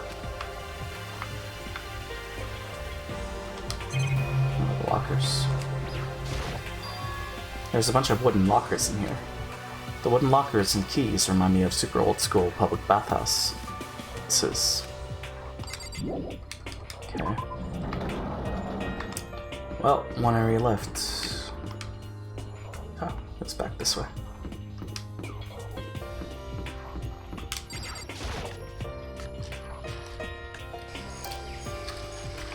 That's a big plant. Okay. Yo! At first I thought I saw blue skies, but turns out they just painted the walls and the ceiling. You know? Oh, but the plants are all real. It's been a while since I've smelled vegetation. Helps me relax. What the heck? That's not what you're thinking, is it? Huh? Why is it that bad? Why is that bad? Don't you get it? Don't you realize? The true horror of plant life. It's there, just beneath the surface, beneath their calm exterior.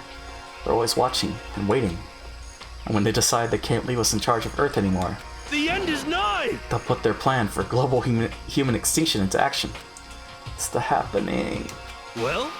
I'm serious. The happening was what, 2008? Is this a chicken coop? What's a chicken coop doing here? The place even has chickens, huh? They're just regular chickens, right? Like, they don't eat people or lay bombs instead of eggs or something like crazy like that? It seems safe. It's a chicken. It's real alive, right? There's no mistake.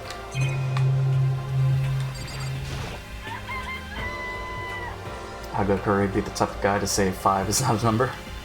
It's an S. It's a chicken. It doesn't have like a second form, right? It's chicken. It really is, right? Like I can say that for sure. It's chicken. It's not expected to be fed like humans, is it? It's a chicken. It's not gonna like lay a bomb, is it? Guess that's it. Oh, you like chickens too, Makoto?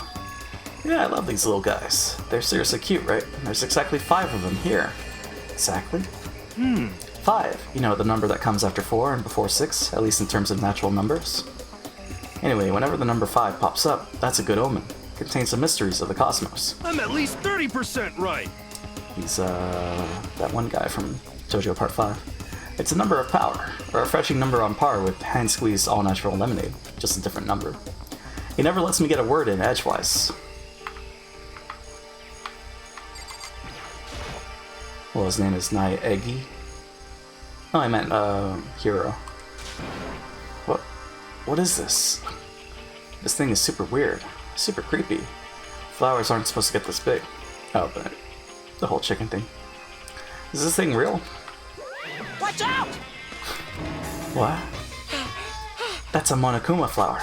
I came up with the name myself. Try and touch it, and you're in for some real excitement. Your heart's all like, whoa, and the plant's all like, snap, and your flesh is all like, bleh, I'm dead. In other words, it's a monstrosity. It's pretty freaking amazing, if I do say so myself. The student at Hope's Peak added improvement after improvement and created this miracle creature. The ultimate botanist, although they don't go here anymore. They died during the tragedy. Actually... By the way, despite how it looks, that flower is super practical. They can eat paper, plastic, even people, so it's totally good for the environment. Well done. Such an eco-friendly creation is vital for the future growth of a healthy society. Not that I know anything about that myself. Spouting more and more nonsense, Monokuma eventually disappeared. Whatever it is, I better keep my distance. Feed me, Seymour! Okay. What's this button? There's some kind of control panel set near the wall. Does it control the air conditioning or something? Bzzz. It's for the sprinklers. What if it eats itself? Cannibalistic plant. Sprinklers. Yeah, it controls the sprinklers in the garden. The sprinklers are set to go off every morning at 7:30. Don't you dare change it without permission. Of course, the settings panel is locked, so you couldn't change it if you wanted to. So that means the sprinklers go off at 7:30 a.m. every morning. Yep, you got it. It's super user-friendly, which sucks. So if you get here too early, you'll get drenched. So watch yourself. But you're not a little kid, right? You're too old to go running through sprinklers anyway. Disgusting. Or do you have some kind of water fetish? I'm gonna tell everyone. Okay. Now we're comfortable. Alright, what's over here? No matter when, no matter where, surveillance cameras are following our every move. I mean, they're absolutely everywhere. How many cameras does this place have anyway? What about this shack? Just to be sure, I should take a look in that tool shed. State Farm covers my she shed? This place seems totally disorganized, from a lawnmower to fertilizer, flower pots to farm tools. Leaning against the back wall. Is that a pickaxe? How many things? 5 things. Bags of fertilizer are piled up. There are so many different kinds to choose from.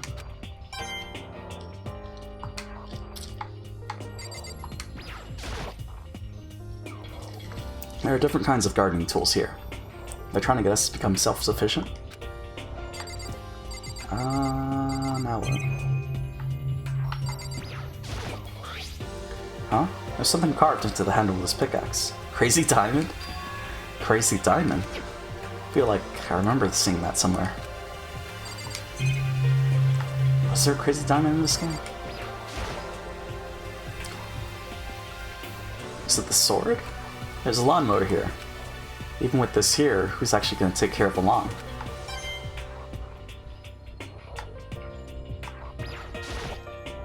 So many flower pots. Big ones, little ones, any size you might need.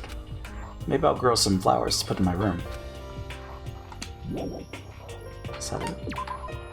I guess so. It's not like, yeah.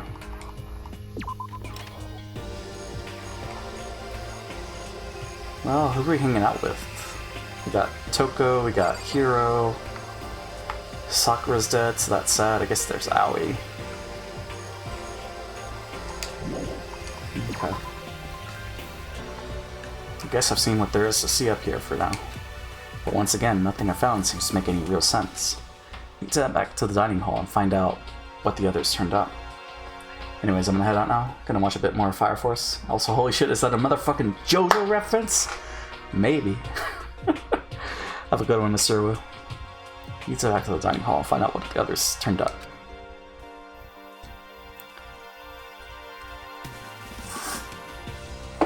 Man, this is before the anime came out. I guess, yeah, it was still popular, still around. One after another, everyone made their way to the dining hall. And before too long, it would appear everyone has returned. But still, it's just the 6 of us. That's barely enough for a decent volleyball team. Just a second! Hey, don't be a sourpuss. We gotta think positive. Besides, even if one more person dies, we can still field a basketball team. Hey! That's like reverse positive thinking. Anyway, there's no time to be depressed. For the sake of everyone we've lost, we have to do our best. Can we stop all this group hug nonsense? We need to find out what everyone discovered. Is that everyone? That is, wow. Yeah! I checked all the windows on the 5th floor, front to back. That used to kind of be Sakura's job, but... Anyway, no dice. Also, hold on. Let me check something.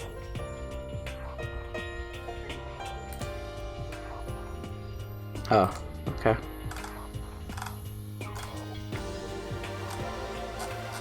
But it's like 7:53. I guess. Okay.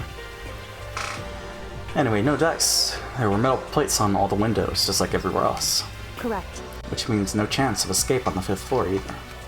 So, But when I was looking around, I realized something about the layout of the school. What exactly did you notice about the layout of the school? Just a second. Took a good look around the 5th floor yourself, didn't you, Makoto?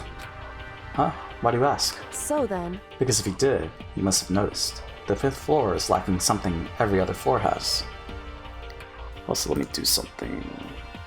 I forgot. What's it lacking? Windows? Something on all the other floors, but not on the 5th floor.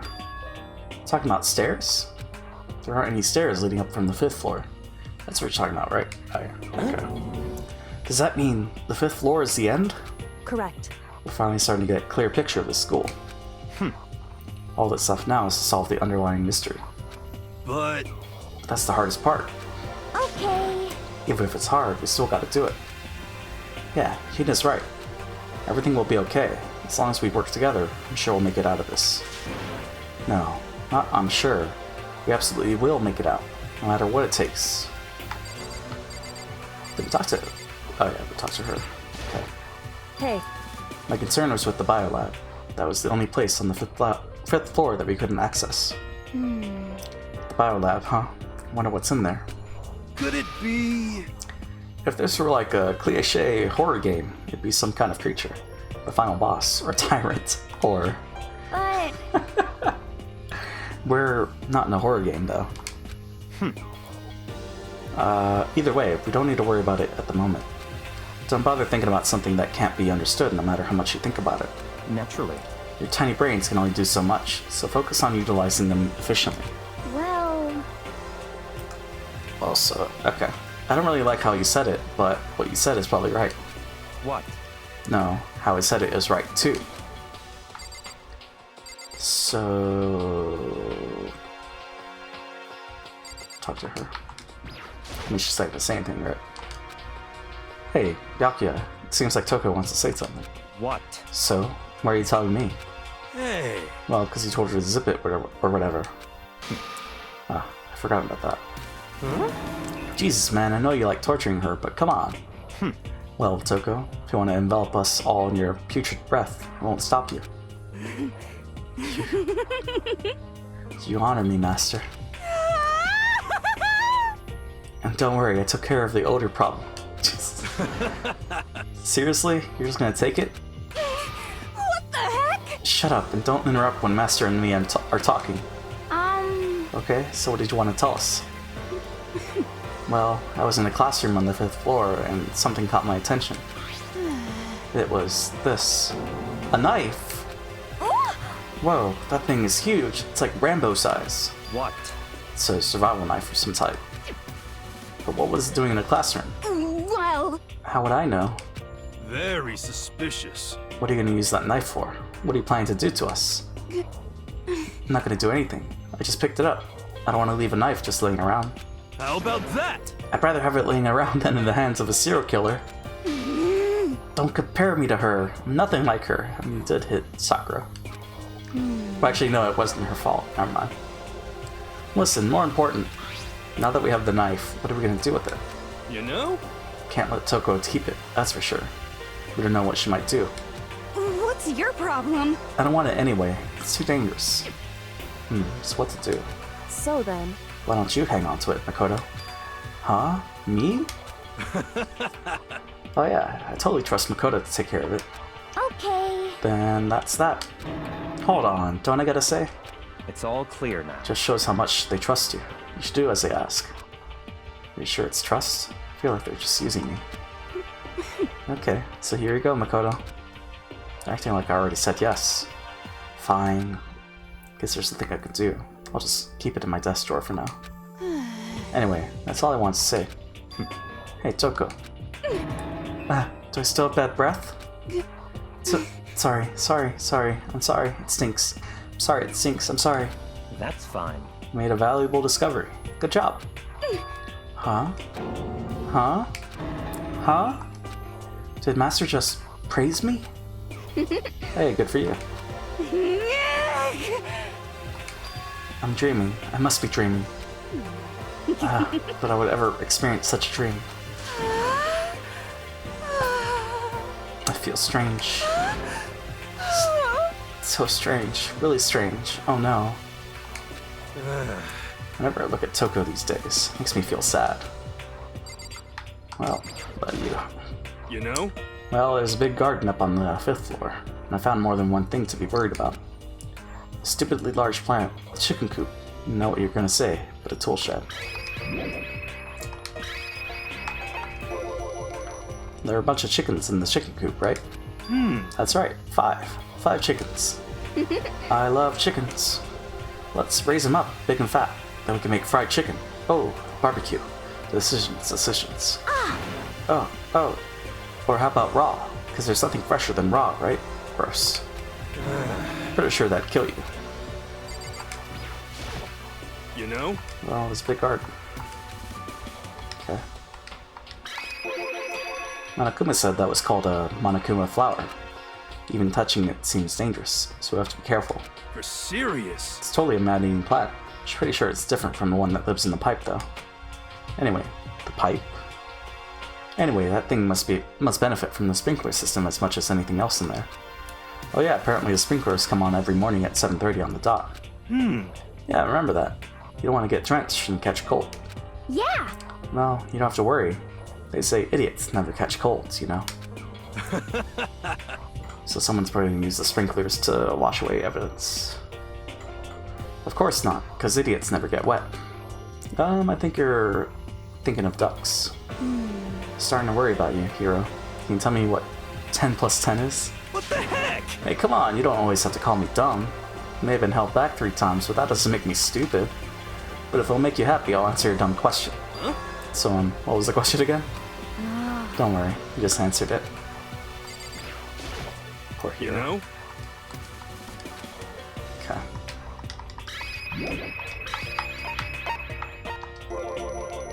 You noticed it too, huh? That pickaxe? What? Huh? What about the pickaxe? Well, there was a pickaxe in the tool shed, and the words Crazy Diamond had been carved into the handle. Haven't we seen that phrase somewhere before? Crazy Diamond? Yeah, that does sound kind of familiar, I think. It's true. I don't just think, I know. We've definitely seen that phrase before. Huh? Where? Ah, that's it. I remember. Oh. It was on Mondo's uniform, on the back of his jacket. His jacket said the same thing, right? Crazy Diamond? I see. You're absolutely right. But why would that be on the pickaxe in the garden? Could it be... Mondo must have snuck in there and done it, right?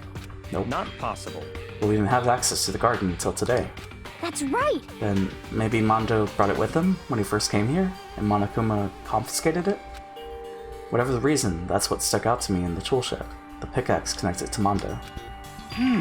Well, what stuck out to me wasn't the pickaxe at all. Huh, then what did? Yo! What I noticed was the lawnmower. I'm thinking maybe we can use it to call for help. Huh? How are you gonna call for help with the lawnmower? What the heck? I don't know, maybe I can use this to make crop circles or something. Yeah, that's it. I'm gonna make crop circles. Well? And we can use those to call for help. What the heck's happened to you? You weren't like this in the beginning, you know? You know? Well, back then, my personality hadn't quite solidified yet. Didn't think it was possible, but I'm more disappointed in you now than I've ever been. Also, what time is it? Oh, okay. Go back there. Okay. Well, I think we're done with heroes now. Yakya. By the way, did any of you find it? The other strange room on the 5th floor? Well, no strange. Is a massive understatement. The smell of flesh and fat and blood. The white outlines of countless corpses. It was more dreadful than anything I've encountered here so far. What? The hell are you talking about?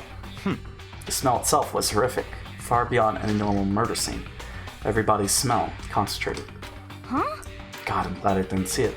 I feel like I'm gonna barf just hearing you describe it. But I mean, what the hell happened in that room? So, in other words... I can only think of one thing. A large group of people died right there in that room. A bunch of people were killed in there? Stop. Seriously, I'm gonna throw up. It can't be. Perhaps that's what was meant by the biggest, most awful, most tragic event in human history. Huh? You're thinking the same thing, then. My theory is the mass murder that took place in that room is the incident said to have happened 1 year ago. The awful scene in that room, that was the tragedy that happened a year ago? In other words... Precisely. The tragedy is another name for the genocide of the student body of Hope's Peak Academy. If that's true, It's all clear now. that would explain why Hope's Peak was forced to close its doors. hey, I mean, I guess that all makes sense, but it's all just so awful. Not just awful, super awfully awful, but right, it's beyond awful. It's terrible, tragic, hopeless, but still, how is it not one of us has ever heard of? How is it not one of us ever heard about something like that happening? Does that mean they really did cover it up? Well, I think that's all the new information we have now. yo! So now what do we do? Well, starting today, you're all under my command. Excuse me. But before we proceed, we need to figure something out. No way! Jeez, how cocky can you be? You're gonna bust through the ceiling if your head gets any bigger. So what is it you want to figure out? Kyoko's identity. Huh? Well... Kyoko's identity? But Kyoko is Kyoko, right? Yes, but who is she? The rest of us have a clear, definable reason for having been selected to attend Hope's Peak Academy. Hina is the ultimate swimming pro. Hiro is the ultimate clairvoyant. Even Makoto is the ultimate lucky student. More unlucky than lucky these days, but... So what about Kyoko? Can anyone tell me what she is? Now that you mention it, she's never told us. Well, Kyoko doesn't really like talking about herself anyway, right? It's not a matter of what she likes or doesn't like. This is a matter of trust. Can you trust someone who's unwilling to reveal their true identity? We need to avoid raising any more unnecessary suspicion. So, Kyoko, it's time you told us. I can't. What? Why won't you tell us? Wrong. I didn't say I won't. I said I can't. What the heck? What do you mean? So... Because I don't remember. Convenient. What? I have no memory of what I am. You have no memory? You mean... amnesia? That's like... 4 games in a row. What? If I thought you had a sense of humor, I'd say you were joking, but if this is a joke, I'm not laughing. This is very suspicious. I guess 5 if you want to count Chapter 8. You can't be serious right now, can you? I knew you wouldn't believe me. That's why I didn't say anything. However... But it doesn't matter. Either way, the truth will make itself clear before we're done. What? So you have no intention of telling us. Then I can no longer stand by and do nothing. Hey. What are you gonna do? Torture me? Nothing so barbaric as that. It's all clear now. I'll simply limit your options. I can't allow you to engage in any further suspicious activity. What? Limit my options? Just give up. Give me the key to her room. But if she gives you her room key, she can't go to sleep in her room. She'll be breaking a school regulation. And if she doesn't want that, she'll talk. It's easy. All she has to do is tell us about herself. Just hold on, a threat like that. That's fine. Fine, I understand. Good. You're finally in the mood for conversation. Without saying a word, Kyoko walked right up to Byakuya and held out her room key to him. It can't be! You damn fool! Why do you refuse to talk? Whoops. Because... Whether I want to or not, I can't. All I can do is keep telling you that. So, Maybe she really did lose her memory. If we really think about it, it doesn't sound totally impossible. This is the worst school ever, where only the worst stuff happens, right? Amnesia would fit right in. However... The worst school, where only the worst things happen? Do you really mean that? Huh? Hey. Can you really be sure that life here has been filled with only the worst things? What do you mean? Perhaps I've said too much. Kyoko then turned her back on us, and without a word began to walk away. Come on. Where do you think you're going? Goodbye. Don't worry. I'm not going to do anything to harm any of you. Those were her last words as she left. Kyoko's last words. The dining hall was silent. The only sound was his door opening and closing as Kyoko left the room. What the heck? What's her deal? but... I think he went too far, taking her room key like that. For her, that wasn't far enough. Or maybe she gets off on the attention. Can't believe her, enjoying getting yelled at.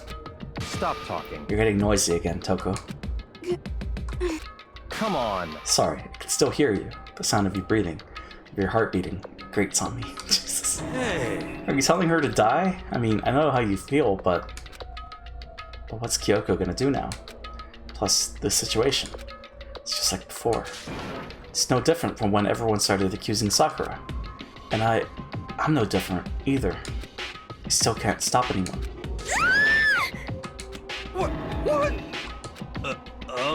What the hell? Why are you yelling all of a sudden? Cause look. What? What? It's you! How long have you been standing there? I'm very, very... Now I'm really angry! Angry? At what? At the thief. Yes, that's right. I'm very sad to have to tell you. There's a thief in your midst. Huh? What? Hey! My precious. They stole it. You're precious. Your teacher had such faith in you. And this is how you repay me? With betrayal? Reality is filled with so much hardship, isn't it? No wonder people run away into their fantasies. But what the heck is your precious? Shut up! I hope all of you get stuck in a hiring freeze and die penniless on the street. Wow. What the heck? And he's gone. What the heck was that all about? So, God, that's messed up. He said something about his precious getting stolen. Does anyone have any idea what that might mean? It likely has something to do with Kyoko. Huh? Who else other than her would be willing and able to steal something from Monokuma? Did Kyoko really steal something from Monokuma? But if that's true, what was it? Why would she do that? Ding dong, bing bong.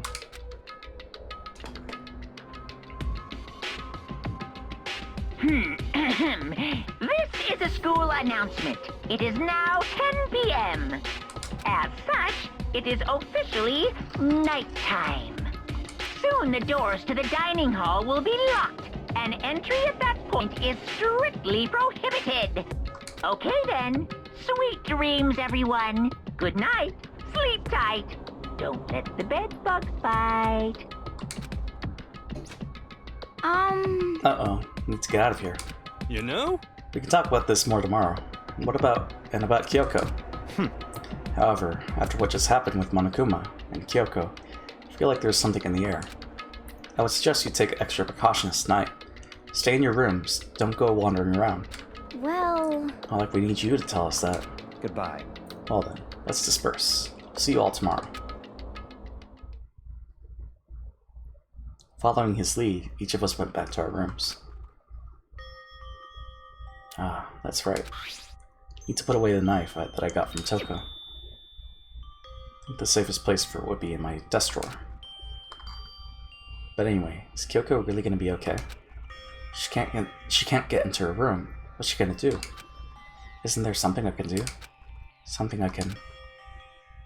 Ding dong. She opens the door. There it is. Huh? As I opened my eyes, I realized I'd fallen asleep without realizing it. But more important, did I hear a doorbell?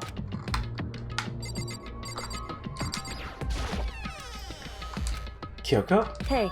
I'll be waiting for you in the dressing room. See you there. Hey, wait, Kyoko!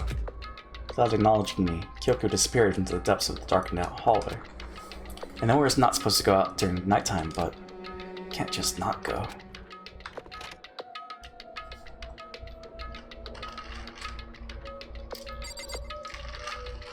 So what are we doing here? Hey. Sorry for asking you to meet with me so late. It's okay, I'm used to it. Correct. Indeed. So then... Well then, let me get straight to the point. It's something you can't talk about in front of the surveillance cameras, right? Does that mean... Does this have something to do with whatever it is you stole from Monokuma? Monokuma told us earlier that someone had stolen something from him. Was it you? Indeed. That's right. So I was right. But what did you steal? So... I stole this. A key? But looking at it, I could tell it wasn't just any key. It was shaped like Monokuma. It's probably the only key of its kind on Earth. Where did you get this? So... From the headmaster's room. What? You snuck into the headmaster's room? But wasn't it locked? However... The lock was broken. What? Correct. It was Sakura. She did it for us. She did? Indeed. Remember what she said in her note? I'm not gonna just lay down and die. I will fight you. So, Sakura broke into the headmaster's room for us? That's right. That's right. So that we could uncover whatever secrets might lay hidden within. She did that for us. She violated the school regulations to help us. She'd already decided to die, so her last act was to defy the rules of this place. Indeed. I noticed the room was open after the class trial was over yesterday. But if I just strolled into the room, Monokuma would have noticed right away, which is why I used you as a decoy. So you asked me to meet you at the data center in order to... Correct. I wanted you to draw Monokuma's attention. I took that opportunity to sneak into the headmaster's room, and as a result, I found this key. Wow. Then what you told me about yesterday, did that come from the headmaster's room too? Mukuro Ikusaba, the 16th student, lying hidden somewhere in this school. Is it like the fourth time? The one they call the ultimate despair. Watch out for her. Did you find out about this Mukuro Ikusaba while you were in there? Indeed. I did find a file in the headmaster's room that talked about her, yes. I don't know all the details yet, but one thing I do know is that Mukuro Ukusaba is dangerous. Dangerous? In other words, She may very well be the mastermind. Mastermind? But didn't Alter Ego say that the headmaster was probably the mastermind? wrong. No, the headmaster isn't the mastermind. I'm sure of that. What? I don't have proof yet, but I have no doubt I'm right. To make such a strong statement without proof, that's not like Kyoko at all. But if it isn't the headmaster, does that mean Mukuro Ukusaba really could be the mastermind? Anyway, This key is the one big opportunity we've been waiting to get our hands on. Now that we've grasped it, we can't let it go, can we? Sure, but I mean, what's this key even unlock? so... I don't know yet, which is why I need to draw Monokuma's attention again while I go and find out. Wait, so you're planning on sneaking back in again? You can't, that's way too dangerous.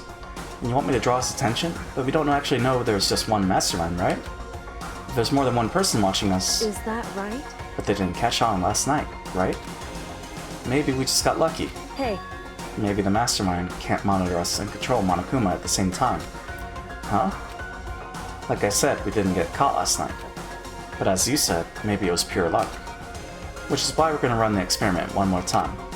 And if we're successful again, then what may have just been a lucky guess will be proven true. As Kyoko talked, she was calm and collected as ever. Couldn't help but just stand there and listen. hey, If it's true that the mastermind can't watch us and control Monokuma at the same time, then there would have to be a period of time where the mastermind is vulnerable. What we need to do is find out for sure if that's actually true, and if we can exploit it. Maybe, but no matter what the reward, the risk is just too high. And I think what might happen if we fail, why is that? I don't think you need to worry all that much, after all. With minimal restrictions, you are free to explore Hope's Peak Academy at your discretion. No restrictions have been placed on our efforts to solve the mystery, am I wrong? Even when I took the key, I didn't break any rules as far as I can tell. But if the mastermind decides to do something, all the rules in the world won't matter. He could just kill us all without a second thought. I see. In that case, even if the plan fails, you'll still be able to prove or disprove that hypothesis. What? Correct. In a moment of crisis, will the mastermind break their rules or adhere to them no matter what? In other words, We gain something whether we succeed or not. Now there's no reason not to do it, right? But if you spend all your time trying to avoid danger, you'll never move forward. we know the danger, but if that risk means solving the mystery, we have no choice. Hey, Am I wrong? That moment, I finally realized. I'd never seen the slightest hint of fear or despair in Kyoko's eyes. Her gaze was firmly fixed on the mystery ahead, the enemy standing before us. With that in view, she just smiled. I can't change how I feel, and wouldn't if I could. Then Kyoko took something from her coat pocket and held it out to me. Huh? What's this? it's true. Consider it a symbol of my determination. Don't open it yet. Only open it if something ever happens to me. If something happens, However, I'm not planning on dying, but there's always a chance of it. And a death without meaning is unappealing. hey, Please, I want you to hold on to it for me. Fine, I'll hold on to it just because you asked me to. But I'm gonna give it back at some point. You can be sure of that. indeed. Yes, of course. Hey, Oh, and one more thing. You can't tell anyone else about what I've discovered. Sure, because then there's a chance the mastermind might find out, right? indeed. Well, there's that too. Huh? You mean there's something else? Well, It's nothing. Forget I said anything. I can't just forget that easily. so then, Okay then, shall we begin? Makoto. I'm counting on you, Makoto. I just have to get Monokuma's attention, right? Well, I'll give it my best shot. Goodbye. Going on ahead. Rest is up to you. Her curt goodbye was no different from any other time. And like every other time, she moved at a brisk pace as she left. What wasn't like every other time was a sudden knot I felt in my stomach as I watched her walk away. No, everything's gonna be fine. I know it, because it's Kyoko. Talking to myself helped shake off some of my anxiety. Then I got to work.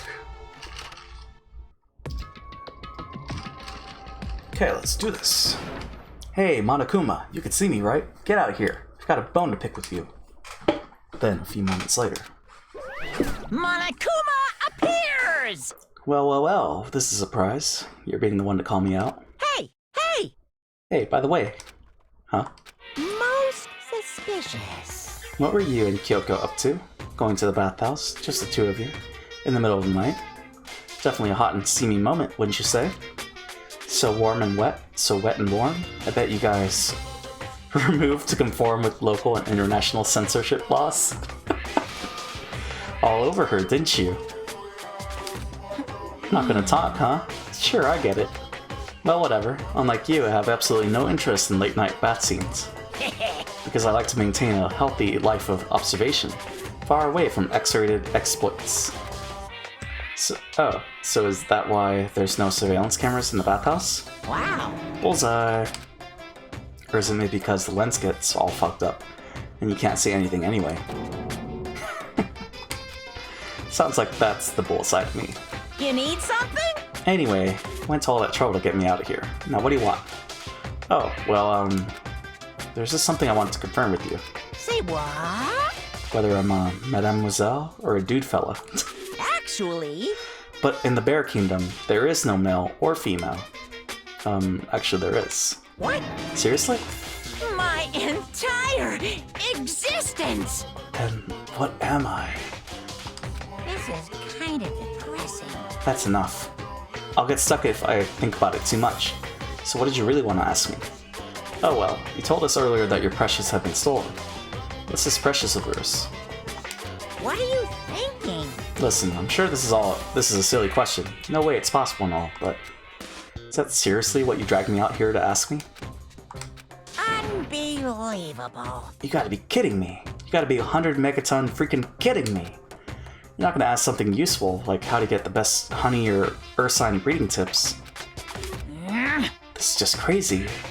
Are all pubescent teen boys as nutty as you? What the heck? God, you're so annoying. Fine, I'll tell you. It was a key and... That's it. What was that second thing? It's a blank, stupid. A secret. Fill it in yourself. Making me trudge all the way out here for that. I'd like to see what's going on in that brain of yours. And the next time you summon me for something so stupid, I'll open up your skull and find out. Dropping more than a few swear words, Monokuma stormed off. Phew. Hope I kept him distracted long enough. Now all I can do is wait and hope Kyoko makes it out okay. Nah, she'll be fine. It's Kyoko after all. Sure, she's fine, right? Kyoko's dead. Went back to my room and laid down, doing my best to settle my nerves and get back to sleep.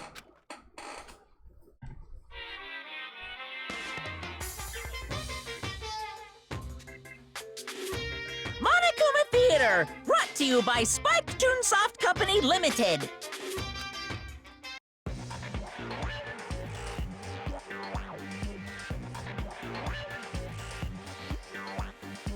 Excuse me, what's going on? Okay.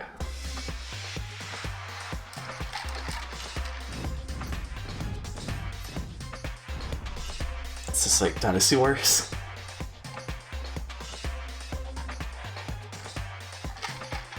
Danganronpa Warriors.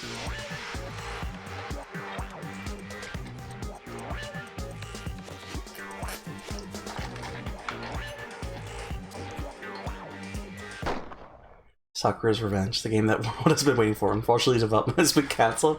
Of course, if enough people buy Danganronpa, who knows, they'll buy copies for you and all your friends. Boo hoo hoo.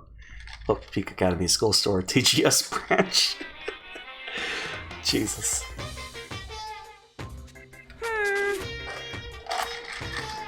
The super stylish, super fashionable game was cancelled during development. But it'll start back up again if Danganronpa sells well. Then you guys have to recommend it to your friends, too! Uh-huh. Goodbye, Danganronpa. Ding dong, ding dong. Also, soda ASMR.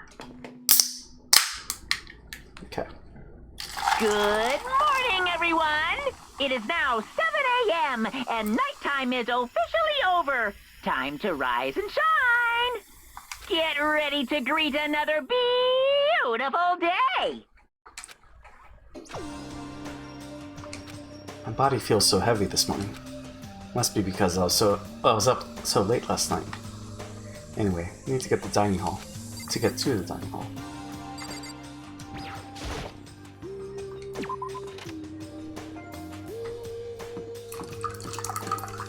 One-handed.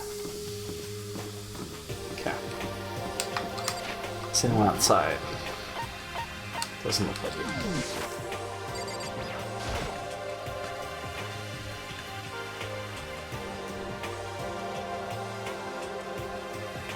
What?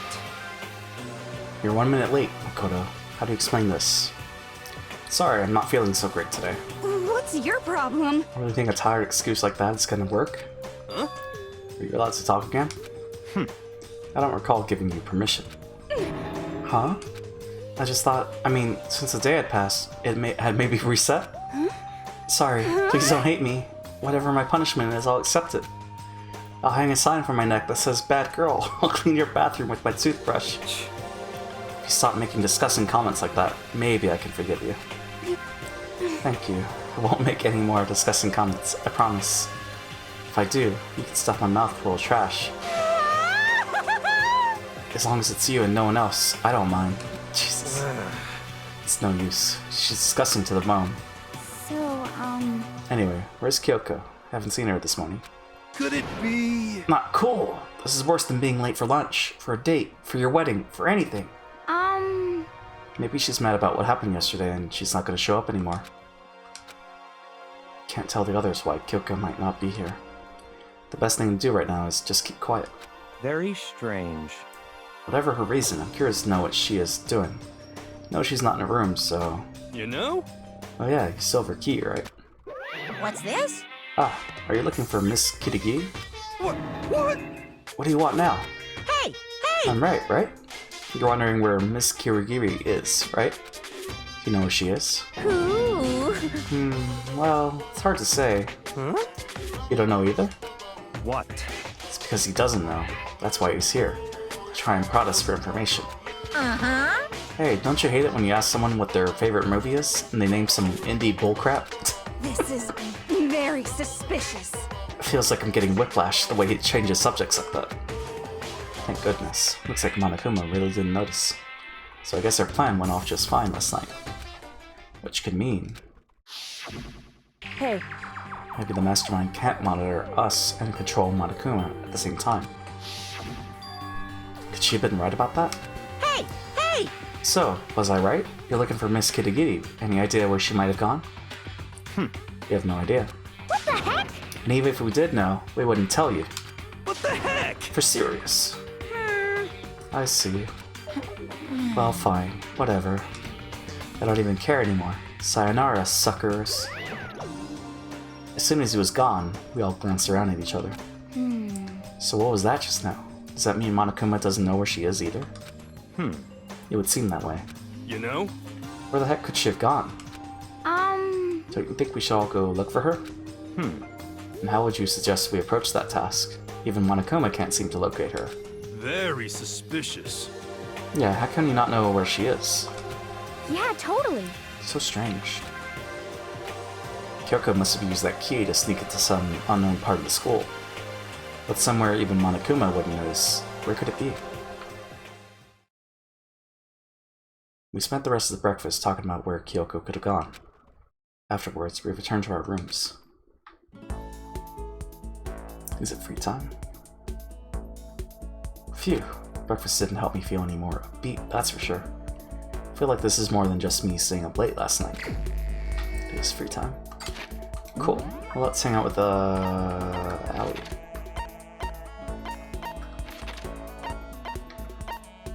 Actually, maybe we should go to the first floor.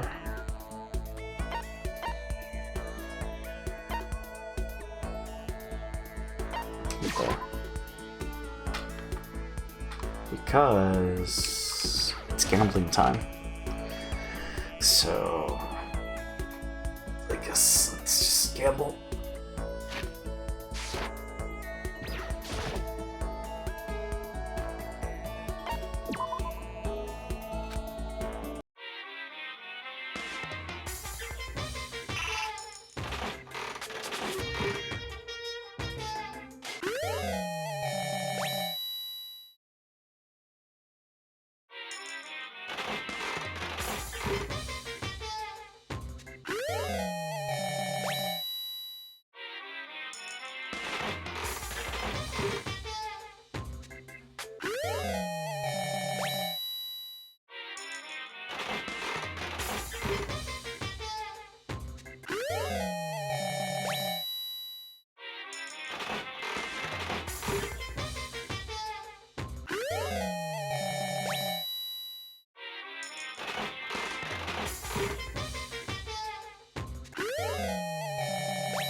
I like how if we do that, we don't get a guarantee for a new round. I mean, like, it's 40%, but still. Yeah, that's fine. Yeah, that was what I wanted to do. Just go for the singles. Better probability. Should probably get going. I mean, we almost have all of them. All those presents. Okay, so who are you going with? Aoi? So where is she?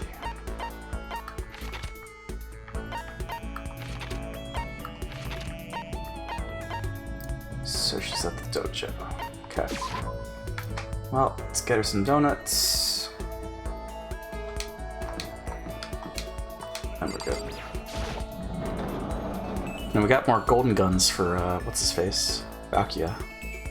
So that's good. Okay. Even if it's hard, you have to endure. Endure, endure. Well... That's a quote from the famous marathon runner, Samuel Wanjiru. But every person's endurance has a limit.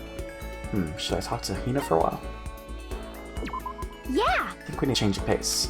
When I think of change pace, You got it! I can only think 50 laps in the pool. Change my pace with Hina in the pool. Hina and I grow a little closer today. Should I like to give Hina a present? Yes. We can get new donuts. Flotation donut. How thoughtful. This is why I like you, Makoto. I mean, not like, not that kind of like. Seeing Hina so pleased with something I gave her makes me happy. Hey, Makoto. I'm so tired. Yeah, you look pretty tired. What happened? Well... I woke up earlier than normal this morning, so I decided to do a push-up, sit-up, squat set. Ended up doing 1,000 of each. Well, that would explain it. Tired, so tired. I want something sweet. I want those things you get when you mix flour, sugar, butter, and eggs, then deep fry them. So what Hina's looking for is churros. Oh, I know. You want some donuts, don't you? Don't tell anyone, but there's actually a bunch of frozen donuts in the warehouse. Okay. Throw those in the microwave for a few seconds and just imagine. Imagine the warm chewiness of that donut. You know what I'm saying, right? You get that crap out of that. You eat the crap out of that, right? Really do love donuts, huh? Just a second. Is there anyone who doesn't? Who on Earth? No. Who in the whole universe can say that they hate donuts? Think about the sensation of biting into a donut. First the sweetness floods your mouth, then the soft dough cushions you. Next you get that hint of egg and butter, right?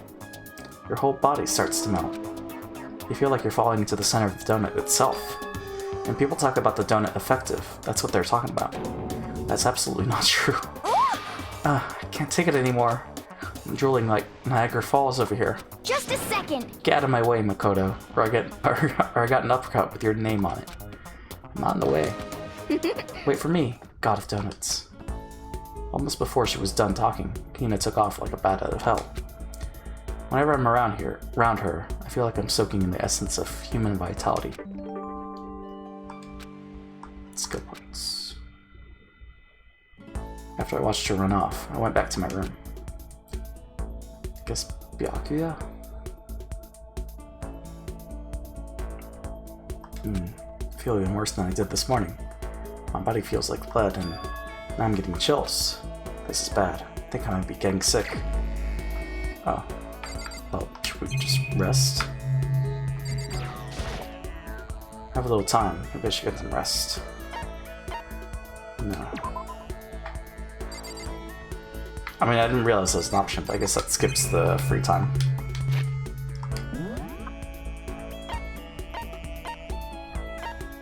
Okay, in the dining hall.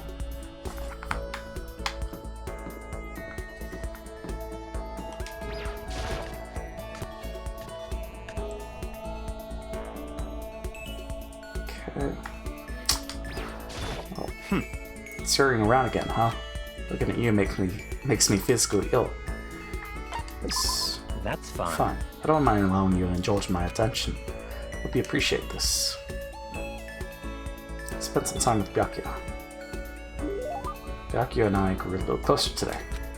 I'd like to give Byakuya a present? Yes. Golden gun.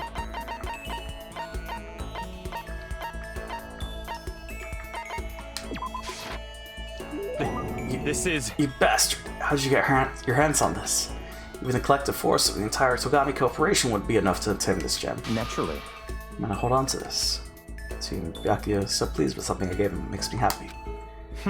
Listen, Makoto, I wanted to ask you something. What did Byakuya want to talk to me about? I have a bad feeling about this. Oh, I'm sure, what's up? You know, only a chosen few, perhaps 1% of us, are able to succeed in life. So, in other words... For the other 99%, their dreams never come true. Some never even have a dream in the first place. Spending every waking hour toiling to scrap together a meager living, just barely getting by. What? I just don't understand. Is there any meaning to life like that? Why are you asking me? Because you're part of that 99%, of course. Why did you even feel the need to ask? I knew he was going to insult me somehow. Up until now, I've never been around anyone like that, so I'm interested. So tell me, how does it feel to live a life without hope, without potential or ambition or dreams? Come on! I don't have ambition or dreams? I've never felt that way about myself. I mean, sure, maybe I'll never be as rich as you or anything, but do you have to go around saying that to everyone? Can you only be happy by being better than others? Your complaints are as old as and tired as a third-rate pop song from any generation. And yet, those are the words of the 99%. That is how you find comfort in your tiny, cold little world. Stop saying stuff like that. Sorry, I can't not speak the truth. No matter how much you push and struggle, people like you will never be in a position to change the world. You could all disappear tomorrow, and nothing would change. Your existence is of no consequence. Whether that's true or not, doesn't matter. Even if you live a totally normal, unimportant life, you can still find happiness in that. If I can live a life if I can live a life that I'm satisfied with, that's all that matters. If I spent all my time comparing my life to other people's, I'd never be happy. Sure, maybe you can do that. You're guaranteed success from the day you were born, so... What? Hold it. From the day I was born? You have no idea. You don't have a clue what you're talking about. What? What? Those who are chosen from birth have no concept of what that truly means. I've gone to battle and emerged victorious. That is why I'm the chosen. What are you talking about? You're spoiled, all of you, running away into a world of self-indulgence. Battle, competition, rivalry. You ran away from it all. That is why the 99% walk the path that they do. Such ignorance. Good God, your absolute lack of understanding makes me want to weep. After showing a surprising amount of emotion, Byakuya quickly made his exit. What the heck got into him? He was acting totally normal up until I said something about being guaranteed success from the day he was born. I wonder why that set him off. Envious influence. Give yourself a pat on the back. You've earned it. I couldn't stop thinking about Byakuya while I went back to my room. Well, let's let the music. Grr, I'm getting the chills. I feel kind of dizzy.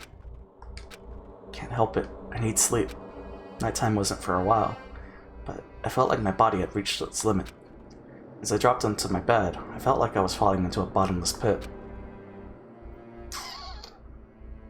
I was unconscious before my head hit the pillow. Well, that's not quite true. I didn't pass out completely. It was more like my consciousness went dim. I weaved back and forth between sleep and wakefulness, which is all to say,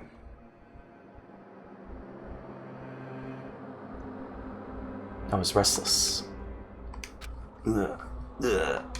At some point, I found myself wandering through a strange dream.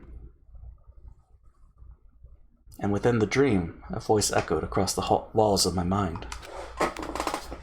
I understand. That voice. It's so familiar. Ah, it's... I understand. It's me. I understand. I should understand everything. My goal isn't to get out of here. It's to stay here. Huh? What am I trying to say? Hope. This is all for hope. And that's why I have to stay. I have to stay here.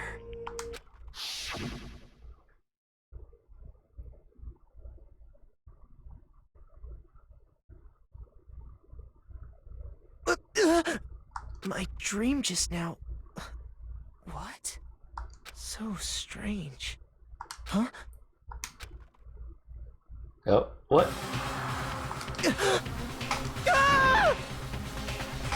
Looks like a man's hands. So who is that?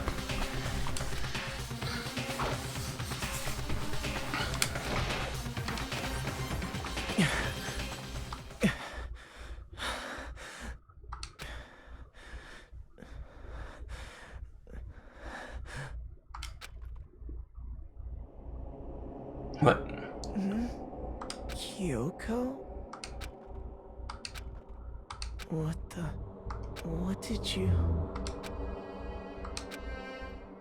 What did you say? What the heck is going on?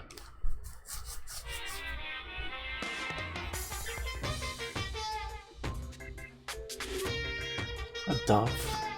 Every day is peaceful. Every day is joyful. Happy days from the time you wake up to the time you go to sleep. Wishing only for those unchanging, unending happy days. Days of boredom, repeating forever and ever. No abnormalities as far as the eye can see. Life without the tiniest speck of abnormality. If the world were like that, I'd consider that pretty damn abnormal.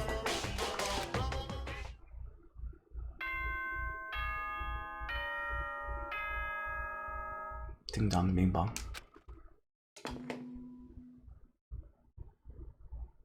Good morning, everyone!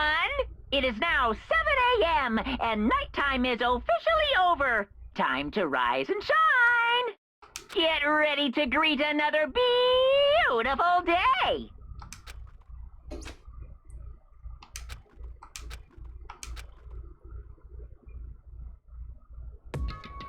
It took longer than usual for me to open my eyes. Ha! I let out a deep sigh to bring myself up the rest of the way. The chills, the aches, the unfathomable lethargy. They had all disappeared in the night. All that was left was me, drenched in sweat. It wasn't just because of whatever bug I'd caught, either. It was also the dream I'd had. What the hell was that? I mean, was it even really a dream? I was desperate to recall it. I scrambled to grab onto fragments of the dream and reel them up from the depths of my memory. That's right, I remember last night.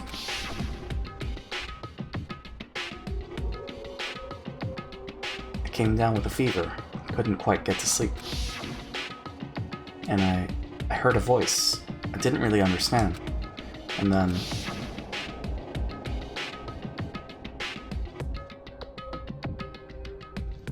all of a sudden, I was awake.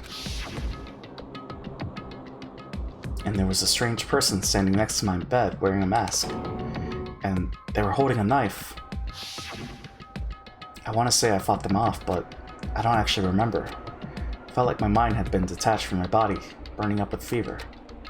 I was somewhere far away, watching my body move on its own. Because of that, I don't remember what really happened. But still, I feel like I resisted them desperately. Feverishly. After that, things go black again. The next thing I remember,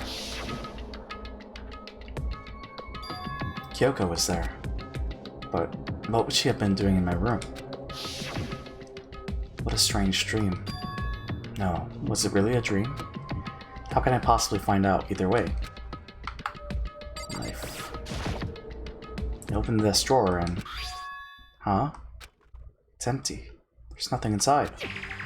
Wait, nothing inside? That's strange. Because it definitely wasn't before. I'm positive I put the knife I got from Toko in here. Wait, that means... the knife they told me to keep safe. I knew it.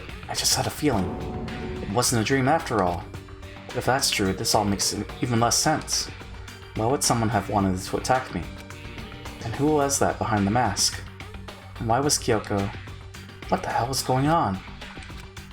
Well, I don't think I'm gonna figure it out on my own. I should head to the dining hall. Then I can talk to everyone else about it.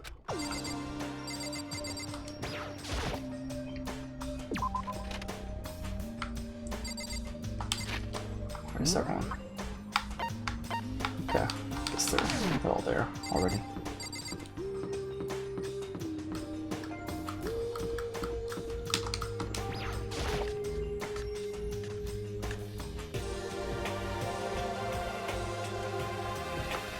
Hey, Makoto. Ah, Makoto. Yep, that's Makoto. Sure as the sky's blue. Hey, Hina. You really had me worried, you know? What happened to you last night? Worried? Because, I mean... Right after nighttime hit, we all went to get you. We were hammering away at your doorbell, but you never answered. We thought maybe you'd been, you know... I mean, not that that actually happened. I mean, nobody here would wanna, you know. So anyway, what were you doing? I didn't feel good, so I went right to bed. Had no idea you guys even showed up. But why did you come to get me? Did something happen? Well, lots of stuff actually. I'm not sure I can really explain. Okay. Let's go meet up with everyone else, then we can tell you all about it. So, is everyone waiting somewhere else or something? That's right. Oh yeah, we all stayed up the whole night. The whole night? I lost at rock, paper, scissors, so I had to come get breakfast for everyone. Okay. So you got here just in time. Come on, help me carry it. Okay, sure. Everyone's in the gym. Hurry up, I'll meet you there. The gym? Why is everyone in the gym? And the entire night? Well, let's go.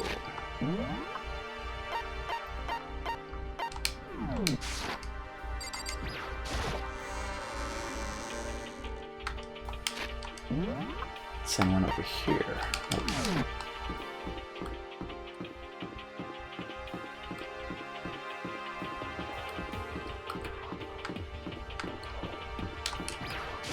What about over here?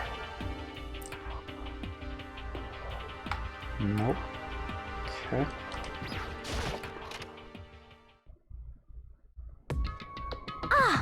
There he is. Huh? Oh, hey, Makoto. This is worse than being late for your wedding, the birth of your son, and your own funeral, all at once. What?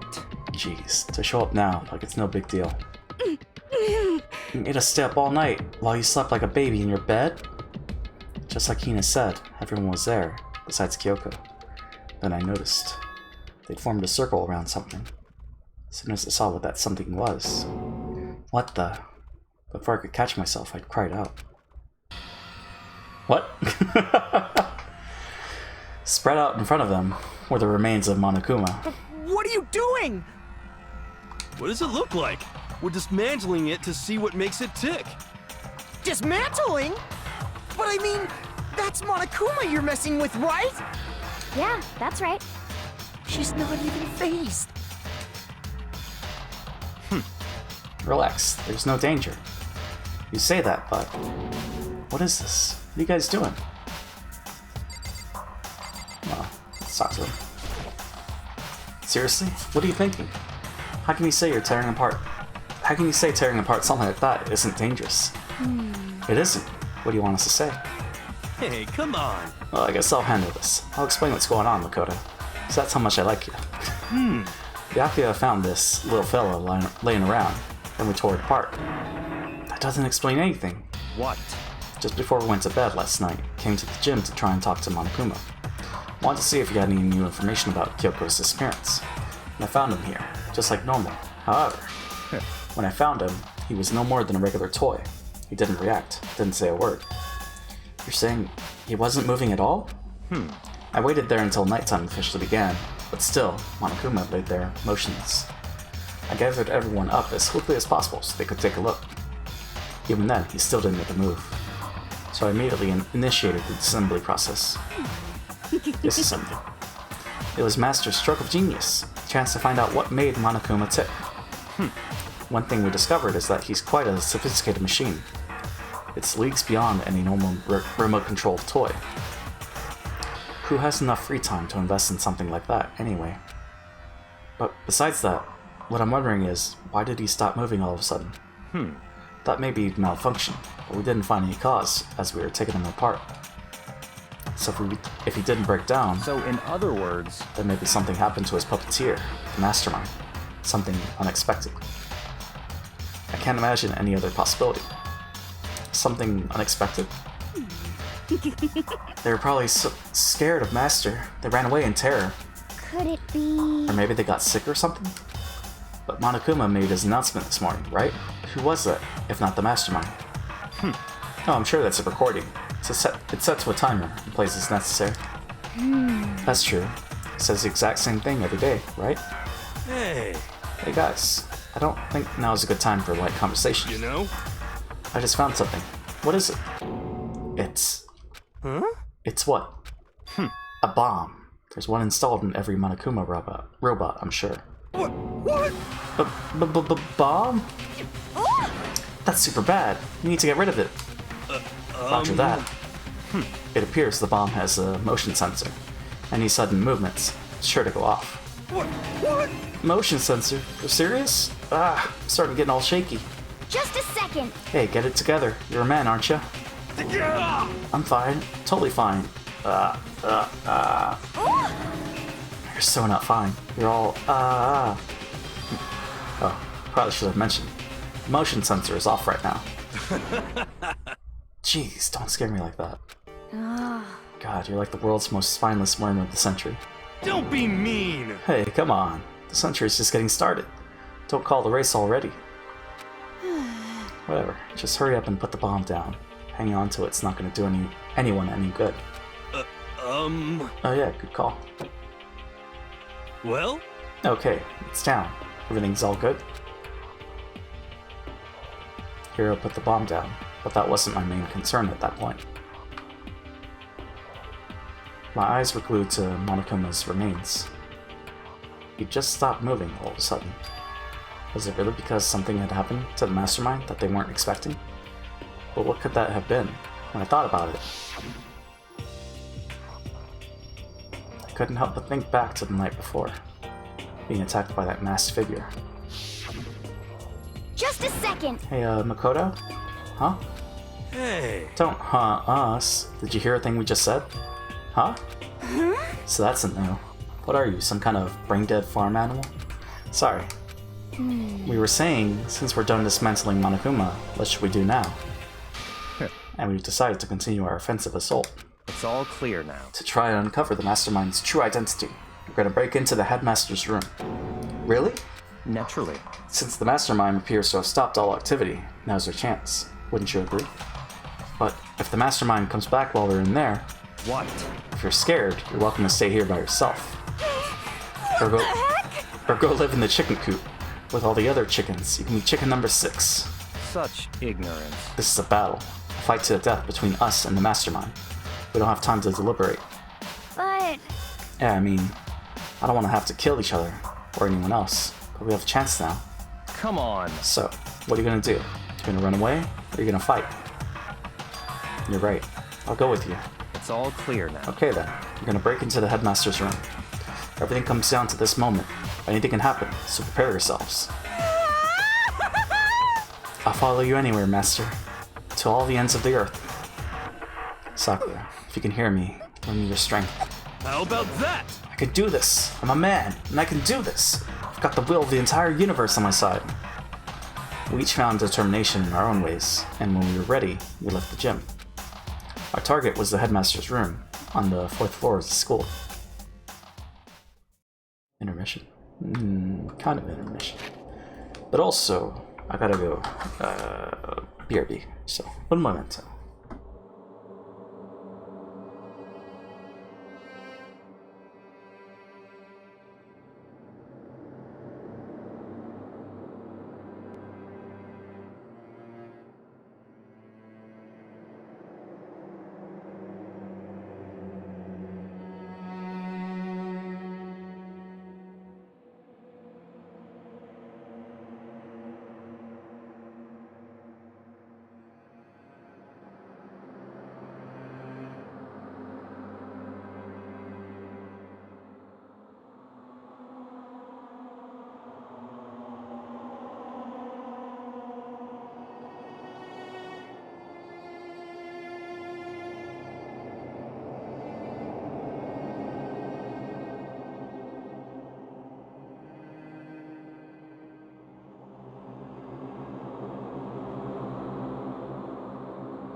Okay, now we're back.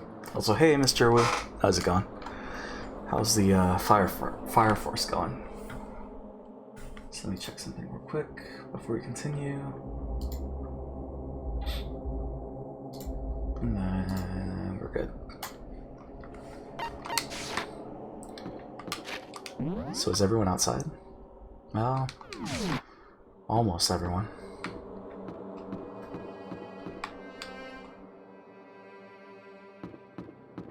No one over there. Okay. Naturally, Master's the one to show such bravery. Just make sure you don't get in his way. Okay. No, of course not. He gets the glory. Okay. Sakura's gonna be watching over us. So we're definitely gonna find something to help us bring this to an end. Oh, everyone's interesting. We finally reached the climax. It's going good, just chilling for a bit before continuing. Gotcha. So let's hurry up and finish it before the mastermind catches us all. Let's go. This is where we expose every last detail of the mastermind. Is everyone ready? Okay. Rattle, rattle.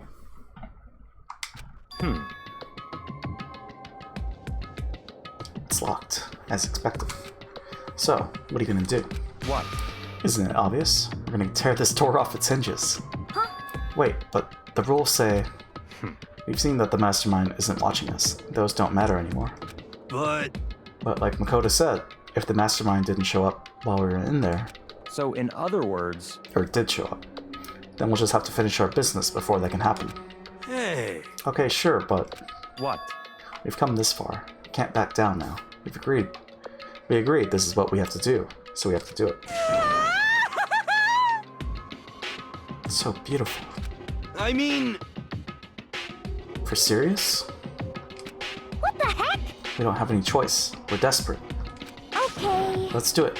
Let's rip this door down. Actually... Okay, but how are we gonna do that?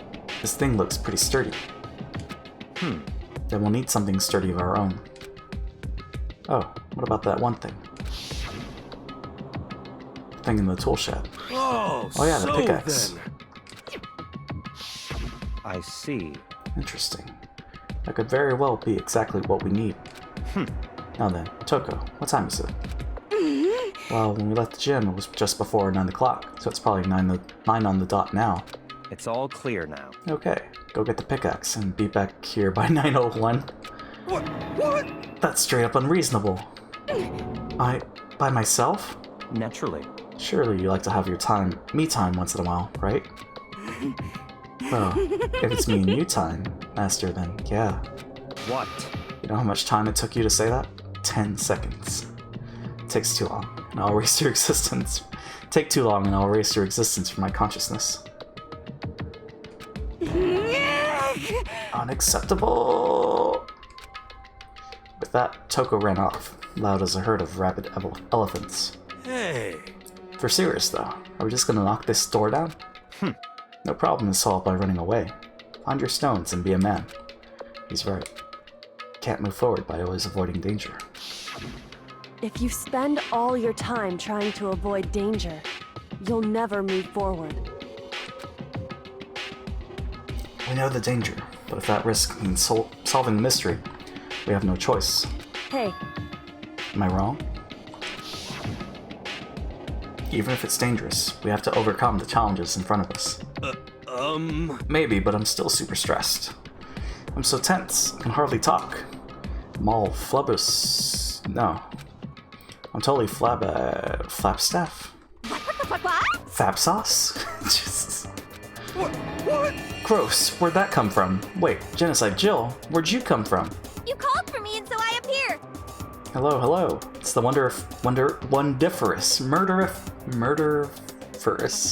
murdiferous fiend. Here to greet you with a razor sharp smile. Come on. What about the pickaxe? Where is it? Well, she doesn't remember. I was supposed to pick an axe? No, you sleeping imbecile. The pickaxe.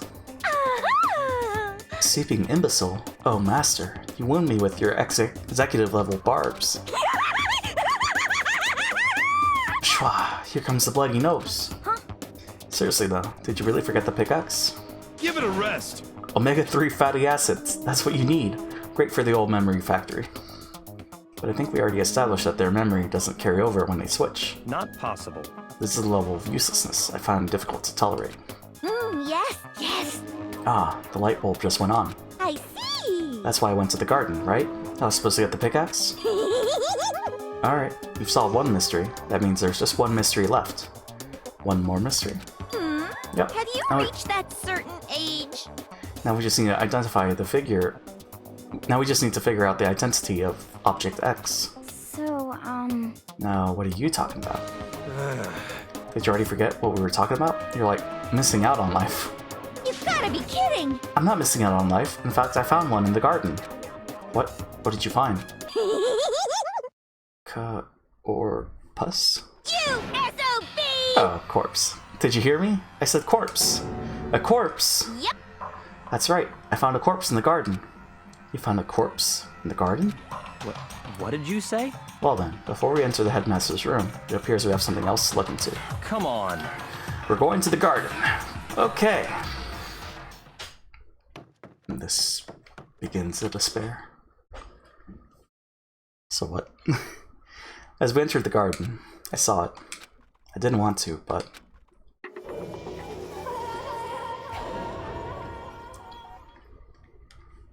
Who this?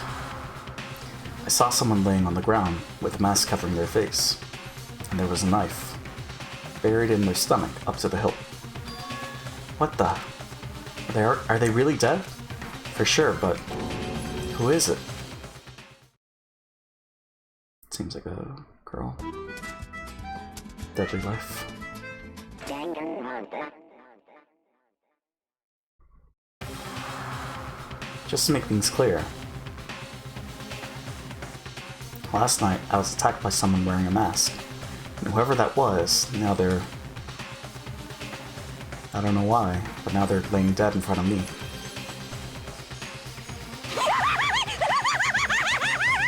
I told you, there's a corpse hanging out here. No way! Are they really dead? Is this really a dead body? What? You need to begin looking around right away. However, be ever so careful. There's no telling what you might find. Well, I mean, let's check the corpse. We need to find out who this actually is, but there's no way to tell with the mask covering their face like that. And the white coat they're wearing makes it impossible to tell anything about the body itself. The victim is a total mystery. But one thing I do know is that whoever this is, they attacked me last night in my room. But why? I don't know, it seems like a different person because of the fingernails. Unless they just forgot to draw it. How did they wind up dead in here? Their heart isn't beating. They're not breathing. All signs of life have come to a complete stop. Thanks to the knife that's been driven into their stomach, their clothes are stained a bright red. It appears the bleeding has stopped, but the blood that's there is still wet. So hold on. Oh shit. Oh shit. Well, you know, sometimes we press the B button. Accidentally. Good old Eck. Okay. Select. Be careful you don't touch it and get some on you. How can you be so calm at a time like this? Who is it? Their face and body are all hidden, so I don't have a clue. Pretty sure it's a girl at least. Huh? How can you tell? Well, I think I see the outline of her chest and just the general shape of the body. Yeah, the more I look, the more I'm sure it's a girl. Really? Then it could be... Okay then. yes! Let's just tear the mask off. The mask clean off. Come on. Wait, don't. But by the time he called out, it was already too late. Toko's hand shot out toward the mask. In the next instant... Oh shit. What the fuck? There was a blinding light and a deafening roar. The body blew up. It blew up, blew up, it blew up, it blew up, it blew up, it blew up, it blew up, it blew up. Jesus. My vision started to darken. I prepared to pass out. But then... Come on. Hurry up, put out the fire. As my consciousness attempted to float away, that voice reached up and pulled it back down to earth. Someone pressed something into my hands. It was a bucket of water. Come on, dump the water on it. Okay. The upper half of the body was on fire. I took aim and tossed the water as hard as I could. Sploosh. Thankfully, that was enough to put out the fire. It died down, leaving behind only the unpleasant smell of burning. Well, that's great. I guess that took care of it. But what the hell, man? It exploded? What did you say? I had a bad feeling about that body, but I never imagined it would explode. Now the body... What about Toko? What? It's burnt to a crisp. That's beyond well done, man. Don't compare it to a steak. You'll never be able to eat steak again. But now that the body's charred, I really have no idea. How are we gonna find out who it was? Who isn't here right now? Huh? What? If you consider who's not here, that will quickly narrow down who it must be. There's only one person missing. It's Kyoko. Kyoko? Then that dead body? Is Kyoko? No, that can't be right. Calm down. I didn't say it was Kyoko. But... I mean, who else? There is one other person. In other words... The Mastermind. What? What? The Mastermind? What the heck? Come on, there's no way. The Mastermind got charred rolled. Get serious. I agree. Normally the idea wouldn't be worth considering. But I have reason to believe it may be true. The Mastermind being dead would explain that other matter, wouldn't it? Monokuma can hardly move around as if its master is dead, right? But that corpse is a girl, right? It doesn't make any sense. I mean, remember what Alter Ego said? So that same person may very well be the Mastermind who planned all this out. According to the files, the headmaster is a man in his late 30s. It seems possible, even likely, that he's somewhere in the school right now. what the heck? He said the Mastermind is some middle-aged dude, right? Which the corpse obviously isn't. Then could that mean the Mastermind isn't the headmaster? Is it the teenage girl Kyoko told me about? The ultimate despair? Huh? Mukuro Ukusaba, the 16th student at Hope's Peak. What? What are you talking about? The other day, Kyoko confided in me. She said there was a 16th student here in the school. What? I think you'd better tell us everything you know. Well, all Kyoko told me was... Mukuro Ikusaba, That's number 5. the 16th student, lying hidden somewhere in this school. The one they call the ultimate despair. Watch out for her. It sounds like Kyoko thinks Mikuro Ukusaba is the Mastermind. No, the headmaster isn't the Mastermind. I'm sure of that. What? I don't have proof yet, but I have no doubt I'm right. I see. There's another student here, and it's a female? That So, would match the body's characteristics. And that phrase, the ultimate despair, it sounds super-mindy, mastermindy, doesn't it? Could it be... Okay, so the Mastermind is the girl Mikuro, and she's a student here, and she's the ultimate despair? But if she's been hiding here in the school like some teenage Bigfoot, how'd she wind up burnt to a crisp? What the heck? None of this makes any sense. To just suddenly show up and then die? I think we better take a closer look at the body. There may be some clues to help us figure out exactly who it is. Hey, wait. What? Aren't we forgetting something? You know, Toko? What? Oh yeah, she totally got blown up. She got totally blown up, huh? Forget about her. I'm sure the explosion vaporized her. Jesus. Oh, she survived. Oh, she survived. What just happened, Master? stop talking. You declared for the whole world to hear that you would never again inhale a single molecule of oxygen. Oh, then. I don't mind breathing in the carbon dioxide you exhale. That's enough for me to live. What the heck? This is the strangest back and forth I've ever seen. Well, we'll let you. I saw something out of the corner of my eye, just for a second. It's a corpse, isn't it? Well, I guess so. You guess? What the heck? Which is it? Is it a dead body or not? It's a dead body. I hate this. I hate it. I'm not gonna look at it. I don't want to faint again. Yeah, we don't want that either. So I think it's best if you don't look. Everyone is dying. Why? Why is this happening? Even the explosion was done perfectly, though I gotta hand it to whoever did it.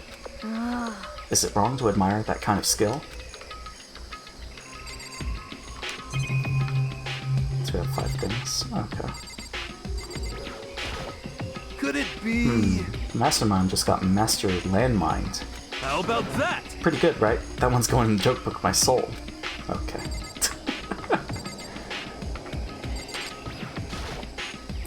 I had a bad feeling about that body, but I never imagined it would explode. Regardless, I can't help but wonder who it was. Things are growing more interesting by the minute. Right now I have to focus on the body. Okay. I should take a close look at the body one more time. So, Watch yourself, Makoto. She may be dead, but she's still a girl. Don't worry, I don't plan on touching the body all that much. Not Kyoko, after all.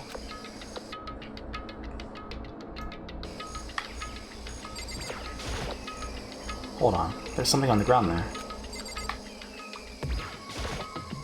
There's something next to the body. It's a key? Is it what Kyoko took from Monokuma? What did you steal? So... I stole this. A key? But looking at it, I could tell it wasn't just any key. It was shaped like Monokuma. It was probably the only key of its kind on Earth. That's right, the key she stole is shaped like Monokuma. This isn't anything like that. And this key is... What? What is it? Did you find something? Yeah, this was on the ground near the body. Never seen this key before. What could it possibly go to? So even you don't know then? Makoto, let me give you a very important task. Huh? I see. That key might give you access to certain areas we thought were locked. You mean... So in other words... The biolab, the data center, the headmaster's room, and the dorm rooms on the 2nd floor. Dorm rooms? It's in your hands. So I'm your errand boy now. Oh, well... Guess we'll go check the biolab first.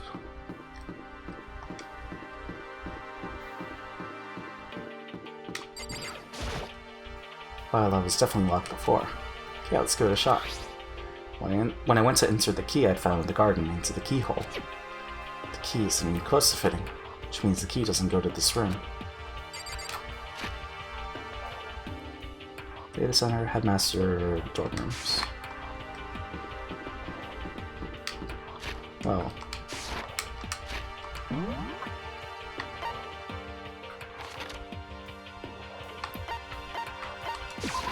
It's floor 4. The door to the data center was definitely locked before. Okay, let's give it a shot. When I went to insert the key I found in the garden into the keyhole. Click. It fits! Then this is the key to the data center. I managed to unlock the data center. Guess all that running around paid off. I have to go tell everyone else. Immediately headed back to the garden. So you're back. How'd it go? Found out which room the key goes to. It's a data center, down on the 4th floor. Then we can get into the data center now? I see. Interesting. But why did the now deceased have that key on them? I suppose we'll just have to go to the data center and find out. Yeah, I think you're right. Here we are.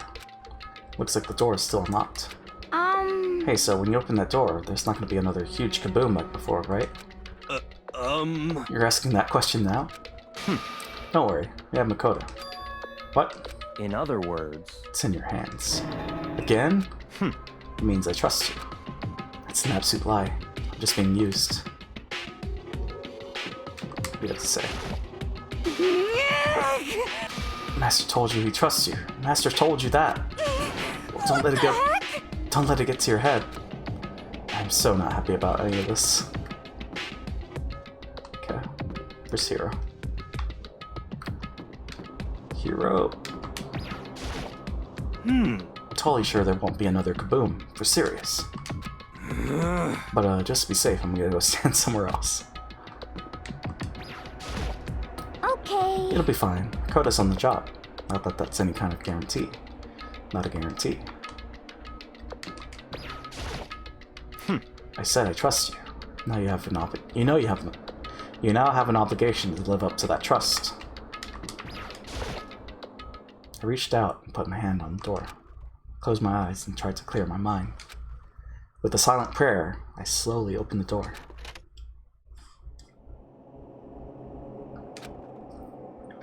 Nothing happened. After making sure I was still alive, I slowly opened my eyes.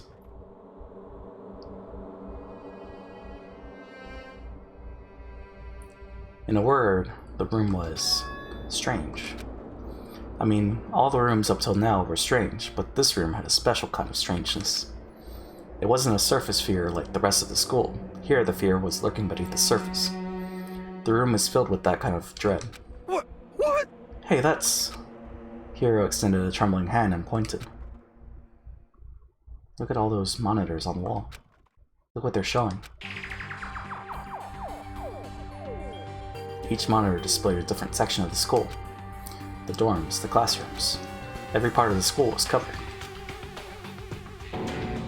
This is... What? It's the direct feed from every single surveillance camera. All the cameras in the school feed back into this room. And they're displayed here on these monitors. So that's it. So the sole purpose of this room is to watch us? To watch us? Then this room is... It's all clear now. The Mastermind's private room, without a doubt. The Mastermind's room. I guess that makes sense. So the Mastermind was here. Watching us. Then I think this settles it. The body in the garden. If they had the key to this room, it could only mean one thing. That was the body of Makuro Ukusaba, and she was the Mastermind. Then the Mastermind is dead? Like, really, really dead? It would seem so. What? For serious? It's too bad they had to go and die before a master could kill him himself. The Mastermind is dead? Could that really be true? Does that mean it's all over? Because I mean, that body... Whatever happened, they obviously didn't die a natural death. So who was it that... But... If the Mastermind really is dead... Whoa! That means we can finally get out of this hellhole. How about that? We gotta hurry up and find the exit, come on! That's enough. No, we have to check this area thoroughly first. But what about the exit? If the Mastermind truly is dead, we can leave whenever we decide to. But right now, we need to find out why the Mastermind set up this life or death game in the first place. And I'm bothered by the fact that the Mastermind was obviously murdered. What? Murdered? So you think so too, huh? Naturally. The state of the corpse makes it plain as day. There is absolutely no doubt. The Mastermind was murdered. But... Why's it gotta be that way? I mean, who could have even done it? Such ignorance. That's exactly why I said we need to investigate the purpose and identity of the Mastermind. I'm telling you! Now do you understand, useless insect? You're banned from talking to Master ever again. The Mastermind's purpose, and why they were killed. This room may very well hold the answers to those questions. After all, the Mastermind must have spent who knows how much time here. Okay then, let us begin our search. It's time to uncover the identity of the Mastermind. Why was the Mastermind unmurdered? To figure that out, we need to find out the identity and purpose of the Mastermind. Jeez, I can't believe how many monitors there are. My eyes are flickering as fast as they are. I mean, I want to know why they were killed as much as the next guy, but I also really want to get out of here. What's your problem? Hurry up and find something for Master. Okay. There's nothing showing up on this one. Huh? Hey look, next to that TV. Isn't that a TV antenna? How about that? It is. It's just like the one my grandma uses. It's totally one of those high-def antennas. Wait, so if you hook up that antenna, you could watch TV? Did someone say TV? You know? Well, Saturday morning, Hina's here. Huh? Are you talking about me? Okay. Anyway, if you can watch TV, let's do it. Come on. You know? You're all starved for info from the outside world, huh? Alright, let me work my magic and you'll be quantum leaping your way to TV land before you know it.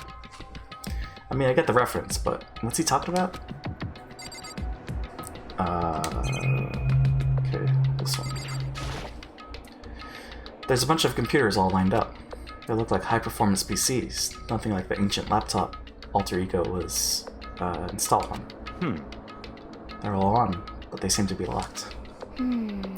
So what? Can't do anything? Just use your fighting spirit to force your way in? What century are you from? The mastermind must have been using these to monitor the network.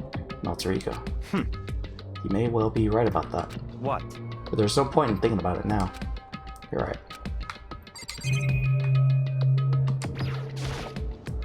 There's a really ridiculous number of monitors here. And the mastermind's been using them all to spy on us. As long as I have this. Huh. Look at Master go. It's like a feast for the eyes. How much is a monthly membership? Okay. This one. No matter when, no matter where, surveillance cameras are following our every move. I mean, they're absolutely everywhere. How many cameras does this place have anyway? Why is there a camera in this room? Makes you think. They look like high-performance PCs, nothing like the ancient laptop. That's not the one. The store's kind of creepy. It's got a picture of Monokuma on it. What could be inside? No luck.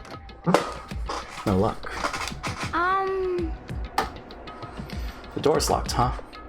What if you use that key that opened this room? Let's give it a try, just in case. Rattle. Nope, no good. Won't even fit in the keyhole. Oh.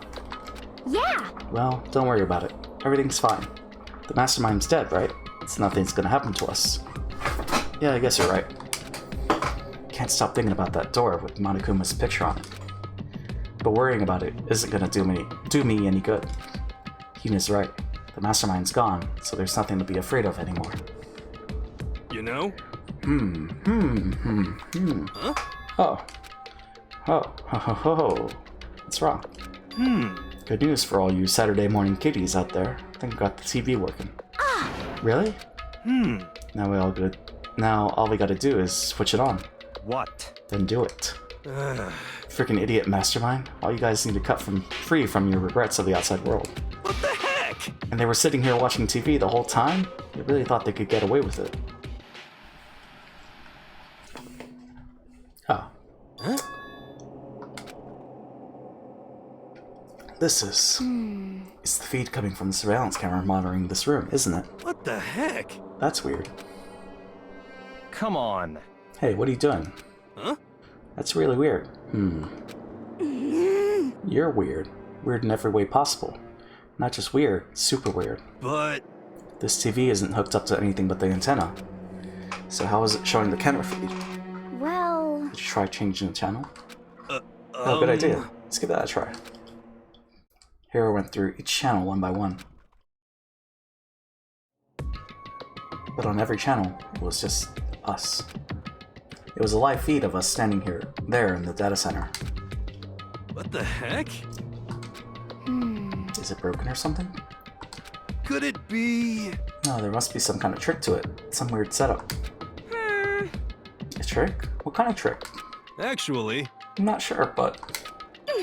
Huh? Huh? Huh? What? Huh? What? What? Been a while, you friggin' bastards. Monokuma. How? You're supposed to be dead. Me? Dead? Don't be freaking stupid. What?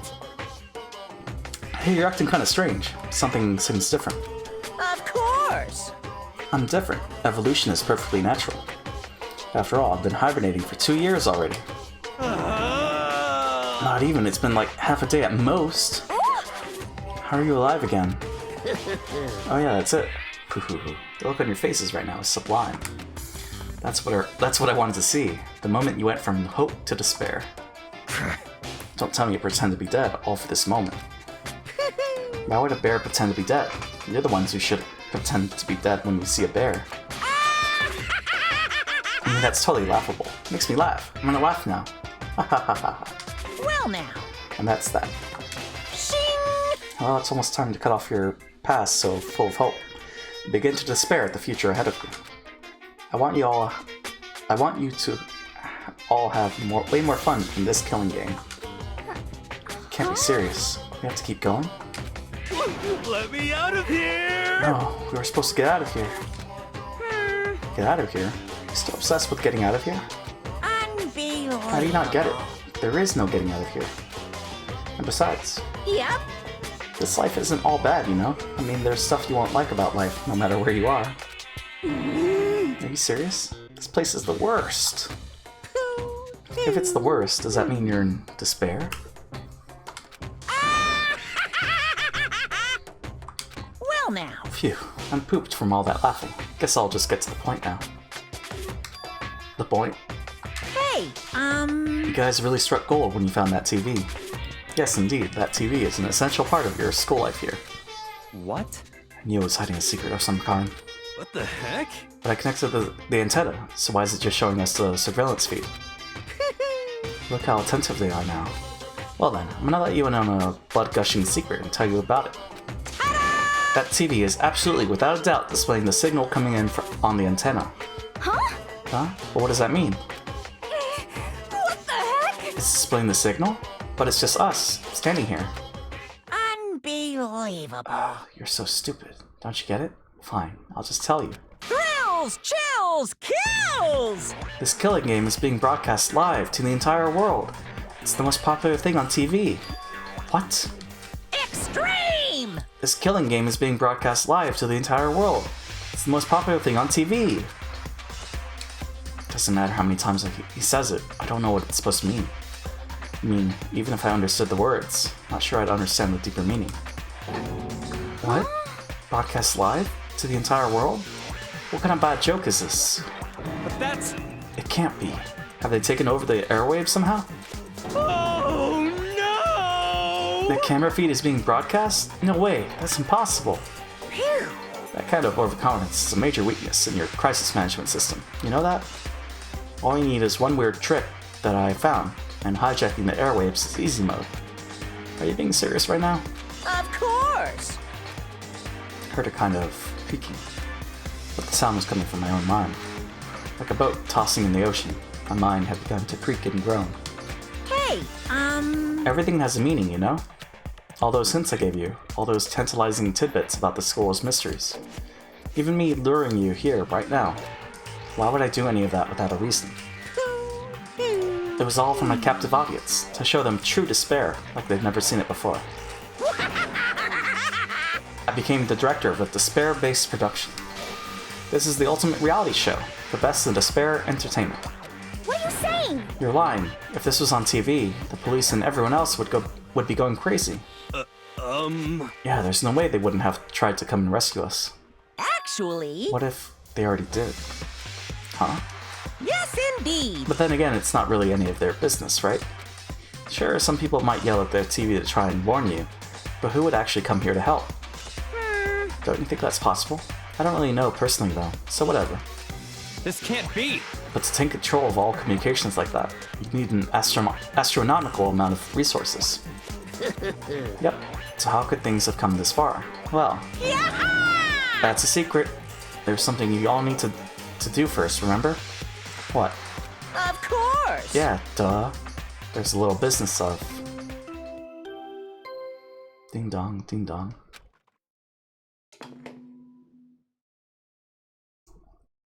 A body has been discovered.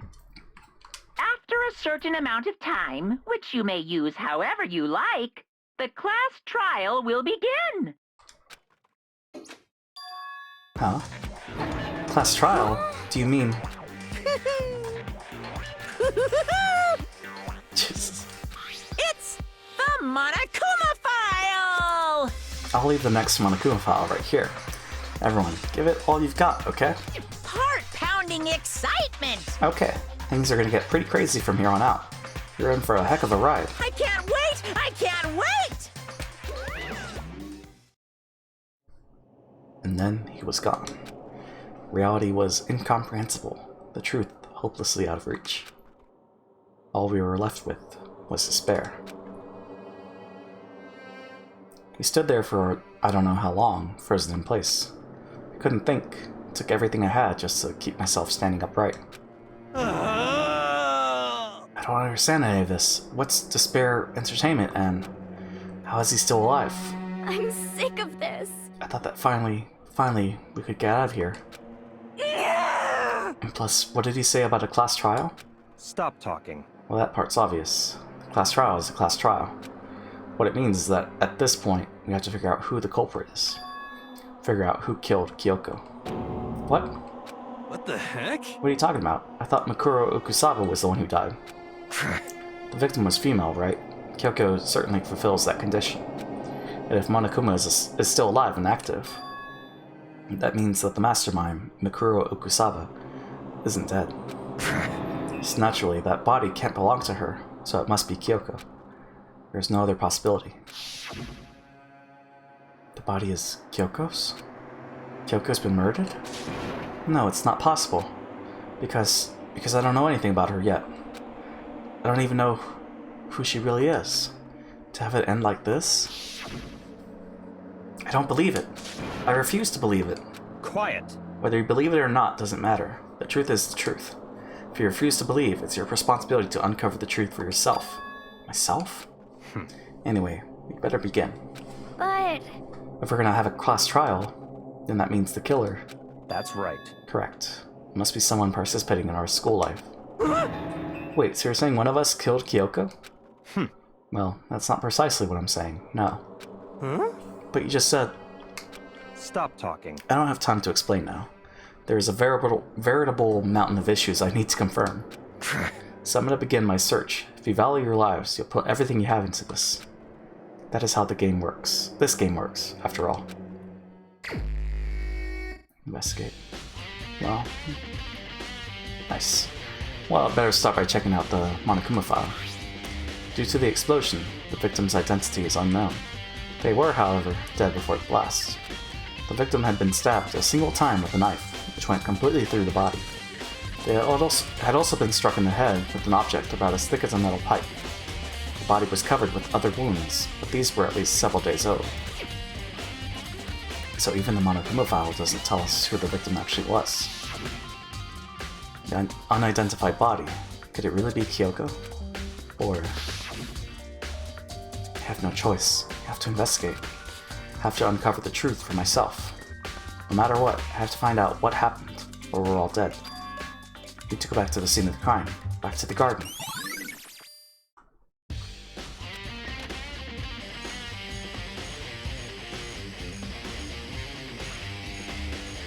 Okay, time to get started.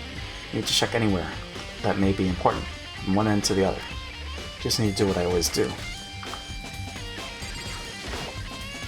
Good timing, Makoto. I want to talk to you. What do you want to talk about? So, in other words... I'd like to hear your alibi. Alibi? In other words... Correct. I'd love to hear where you were after nighttime began last night. Well, I was sick, so I was asleep all night. But why are you asking about that now? And what's nighttime got to do with it? Naturally. Isn't it obvious? This murder took place after nighttime. How can you know that for sure? Because just after nighttime began, I came to the garden. I was going around looking for everyone, so I could tell them about Monokuma. Hiro's been spending most of his time in the garden the last few days, so I figured he'd be here. And I can confirm that when I arrived last night, there was no body here. In other words... So the murder could only have taken place at some point during that time, after I left the garden.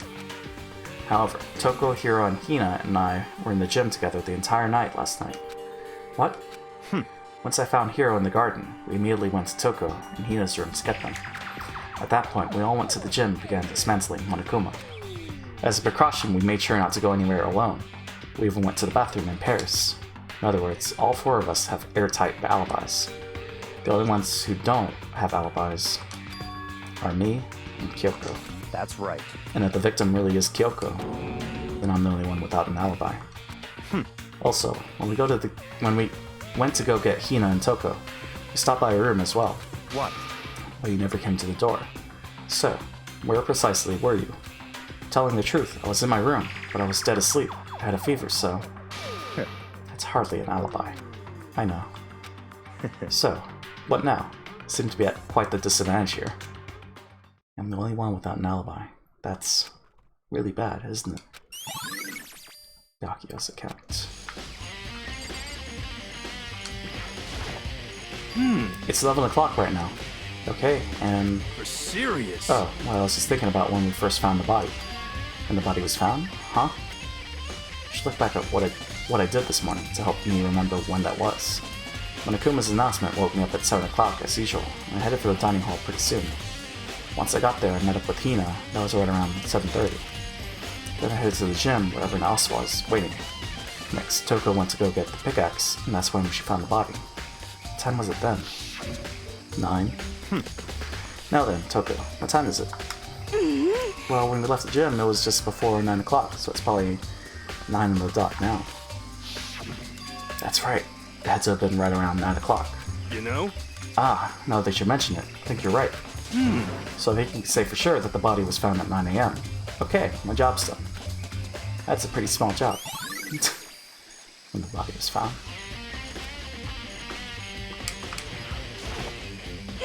So who does that body belong to? Whoever it is, I'm not gonna look. I don't want to faint anymore. Listen, Makoto. Do you remember how the body looked, you know, before it blew up? If I remember right, it was wearing some kind of mask and a big white coat. Also, there was a knife sticking out of his stomach, and the area around it was stained. The area around it was stained with blood. Apparently, the wound had stopped bleeding, but the blood on the body was still wet. Yakio said not to touch it to avoid getting all bloody. But for how much blood there was on the body, I didn't see any on the ground around it. Okay. Wow, thanks. That was a big help. Now that you explained it, I totally remember how it looked. Well, having to talk about it like that helped me remember it a lot better too. So, thank you too. Body before the explosion. Well, it was after 7:30. This is the panel that controls the sprinklers. They're set to turn on at 7:30 every morning, and Monokuma said the time positively couldn't be changed. Huh? Hold on. So the sprinklers turn on at 7:30 each morning, right? Then if the body was here before then, the sprinkler should have gotten it wet. Which would mean the murder must have taken place. Sprinklers. This is one of the monitors Monokuma appears on. It seems pretty useless when he's not on it. Actually, no, it's not. It's totally useless no matter what. I remember there were some chickens in the chicken coop. There's 4 chickens. Count 4 chickens. Huh? 4? Yo! What's going on, Makoto? Well, I'm glad you're here. Listen, do you remember how many chickens there were in here? Of course, there are precisely 5. Yeah, right? What's wrong?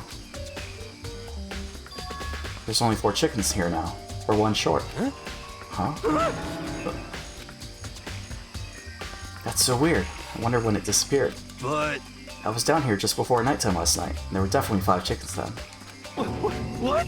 What are we gonna do? Going from 5 to 4 is gonna have an impact on the structure of the whole world. Conspiracy! It's like a jigsaw puzzle. If even a single piece disappears, the entire world will remain unfinished. I did my best to ignore Hiro and focus on the problem at hand. Why did one of the chickens disappear? Could it be related to the case? Maybe. What about the plant? The Monokuma flower, huh? Is it true? Does it really eat paper, plastic, and people? Anyway, I don't think it's related to the case, so I think I'll just stay away.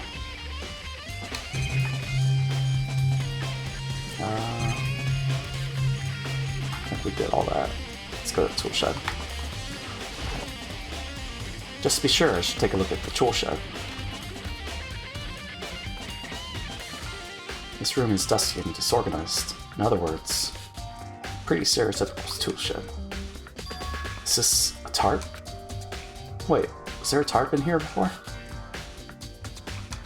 I should probably look into that. Could be related to the case. Okay.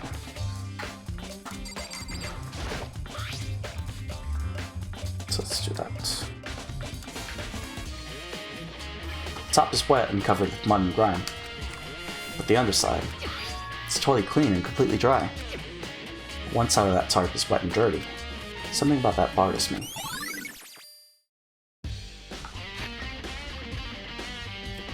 Top is wet and covered with mud and grime. The underside. So it's possible the body could have been... Yeah, it could have been there before 7:30. That's the one thing in here that concerns me. These tools have nothing to do with the case. Something carved into the handle of this pickaxe. Crazy diamond. It's the same thing that was written on the back of Mondo's coat. This pickaxe is connected to Mondo somehow. It's definitely intriguing, but now's not the time to worry about it. There's a lawnmower here. I don't think it has anything to do with the mystery corpse.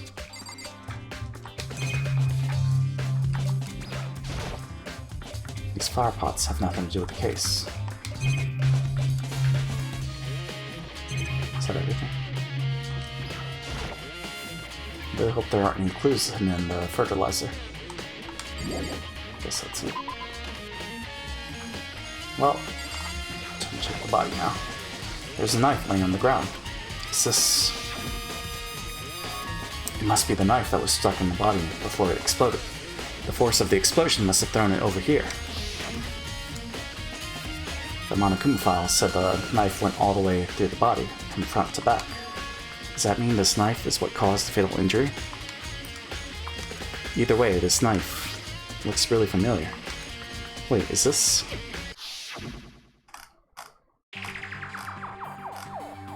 That's it! It's the knife that person was holding.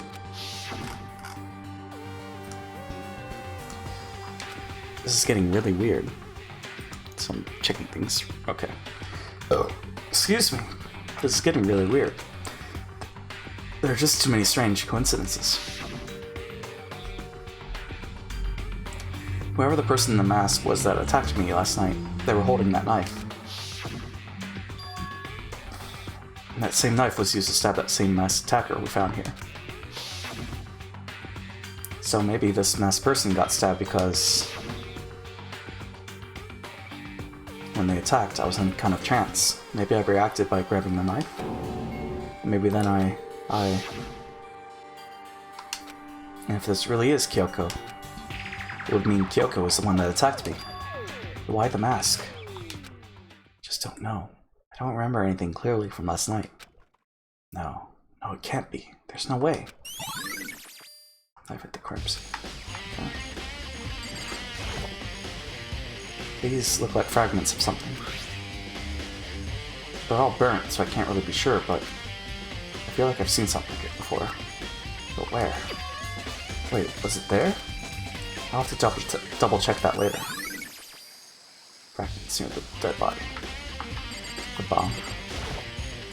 If I check the body one more thoroughly, maybe then I'll find out for sure if it's Kyoko or not. Huh? Something weird about the body's fingernails. Oh, these are fake nails. They're really long. They seem like they'd get in the way of normal activity. Fake nails. There's also something on the back of her right hand. Is this a tattoo? It got burned, so I can't make out the whole thing, but it looks like it's a picture of a dog or something. Never seen anything like it before. Tattoo on the right hand. The lower half of the body didn't get wet at all. After the body blew up, the top half got set on fire. so I dumped a bucket of water on it. It explains why the bottom half isn't wet. There's nothing strange about that, right?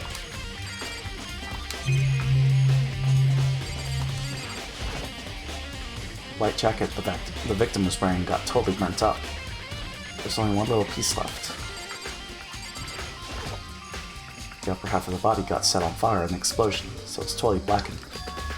Also, the top half of the body is wet.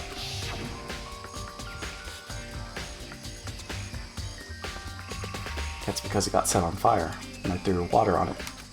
Since I only threw water on the part that was on fire, the top half, the bottom half is dry. In other words, there's nothing strange about the top half being wet. There isn't, right? Exploded body analysis. I think that's it.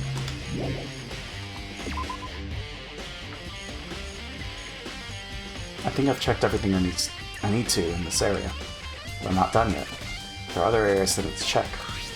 Specifically that fragment I found before. There's somewhere I need to go in order to confirm my suspicions. I still need to find out more about Kyoko. Is that corpse really Kyoko? That's true. Was that also Kyoko who attacked me last night? If I can find out more about her, maybe I can answer that question. Kyoko was never the kind of person to talk about herself all that much. Maybe if I can get into her room, I'll be able to find out more. Just let me check something. Okay. But the key to her room.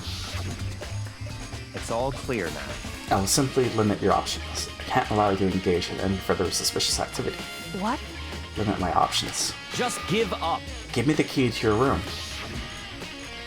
I don't have a choice. I have to see if he'll let me borrow her room key. Hey, Yakuya? If you do come up with an alibi, I'd be happy to hear it later, at the class trial. Oh no, it's not about that. You have the key to Kyoko's room, right? I was hoping I could borrow it. I'm afraid I can't take that risk. You're the prime suspect, after all. What? Of course, if I would go with you, that would be a different story. Then, will you go with me? Sorry, I have my own agenda to take care of. Find me again later, and we'll see. Goodbye. Depending on my mood, I may go with you, or I may not. Come back later, huh? Okay, then in the meantime I should look around somewhere else. Maybe I should check out that one area. I like how they don't want to spell it out, but it's like... we know.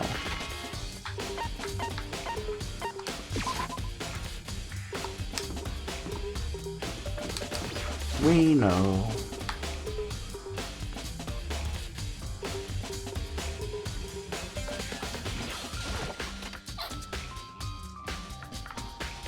The bomb, right? Monaco was laying dismantled on the floor, but I figured it wouldn't be here. You know? I just found something that... what is it? It's... Huh? It's what? A bomb. There's one installed in every Monokuma robot, I'm sure. What? Bomb? And that bomb went missing. There's no doubt about that. The fragments I found in the garden. Fragments near the dead body. Okay, I've checked everything else I can think of. All that's left now is Kyoko's room. Should head back to the garden and ask about Yakuya.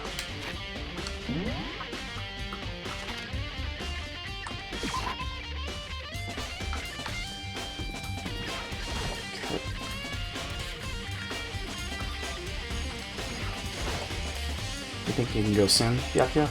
Let's go. Wanted to check out Kyoko's room, right? Very well, let's go. Ah, wait for me!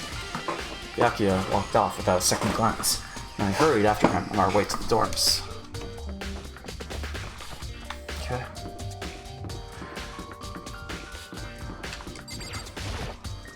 Well then, here we go.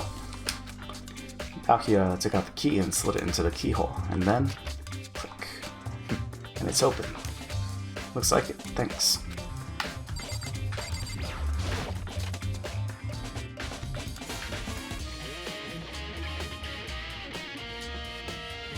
So this is Kyoko's room. Oh, well.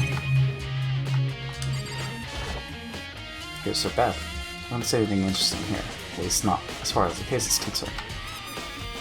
Oh, there's the book. There's something on the table. It's a woodblock decoration. What? What's that? What purpose does it serve? I think it's probably a key. Lockers like those, really traditional public bathhouses use them for their lockers. I wouldn't know. I've never gone to a public bathhouse. That doesn't really surprise me. Is it hard to picture Byakuya doing something like that? It's certainly possible. But if it is a key, I think I might know what it unlocks. Really? What? Unless I'm mistaken. Pretty sure I saw something in the dojo that this might go to. Dojo? Woodblock key. Here's the bathroom. She might have certain articles hanging out to dry. I better not look inside. Oh. What? Wanted to come here, right? So what is it you're looking for? Nothing in particular. Just thought that we might find some kind of clue here. Clue that might help us understand Kyoko. Come on. You can't be serious. That's why you made me take time out of my search to come here? Sorry. Regardless, if you plan on poking around at random, you're doomed no matter how much time you take. Surely you have something more concrete, something to give us some sort of direction here. More concrete. Oh, I know. Earlier, Kyoko gave me something. Huh? What's this? It's true. Consider it a symbol of my determination. Don't open it yet. Only open it if something ever happens to me. I'm sure I have it here somewhere. Found it. What's in the envelope? Kyoko gave it to me.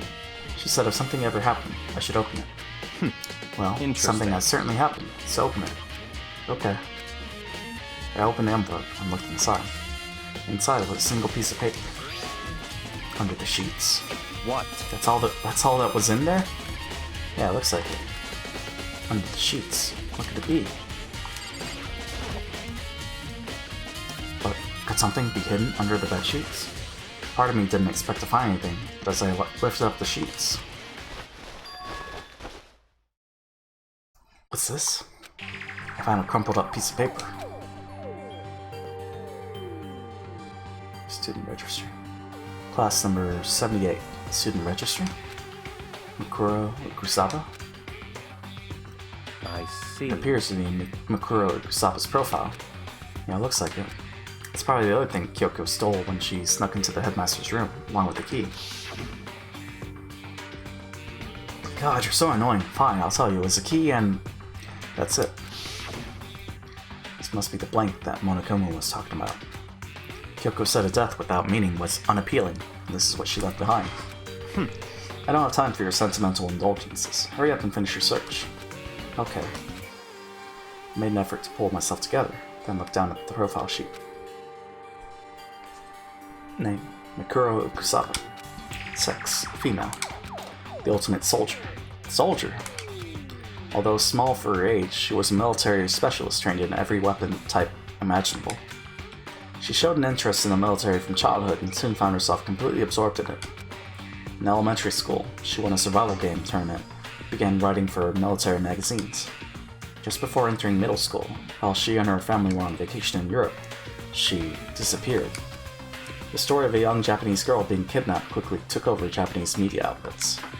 An intense international investigation turned up no information, and she was never found. However, she reappeared in Japan 3 years later, alone and completely unannounced.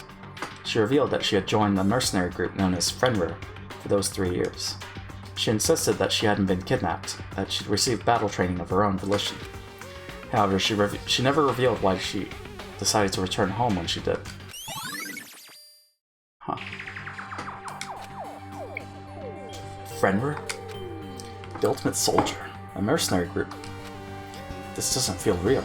The world I grew up in, it's like a completely different dimension. It's like one's non-fiction and the other is sci-fi. There's no way to even compare the two. That's how different this is. That was how I saw things as just an ordinary person, but then...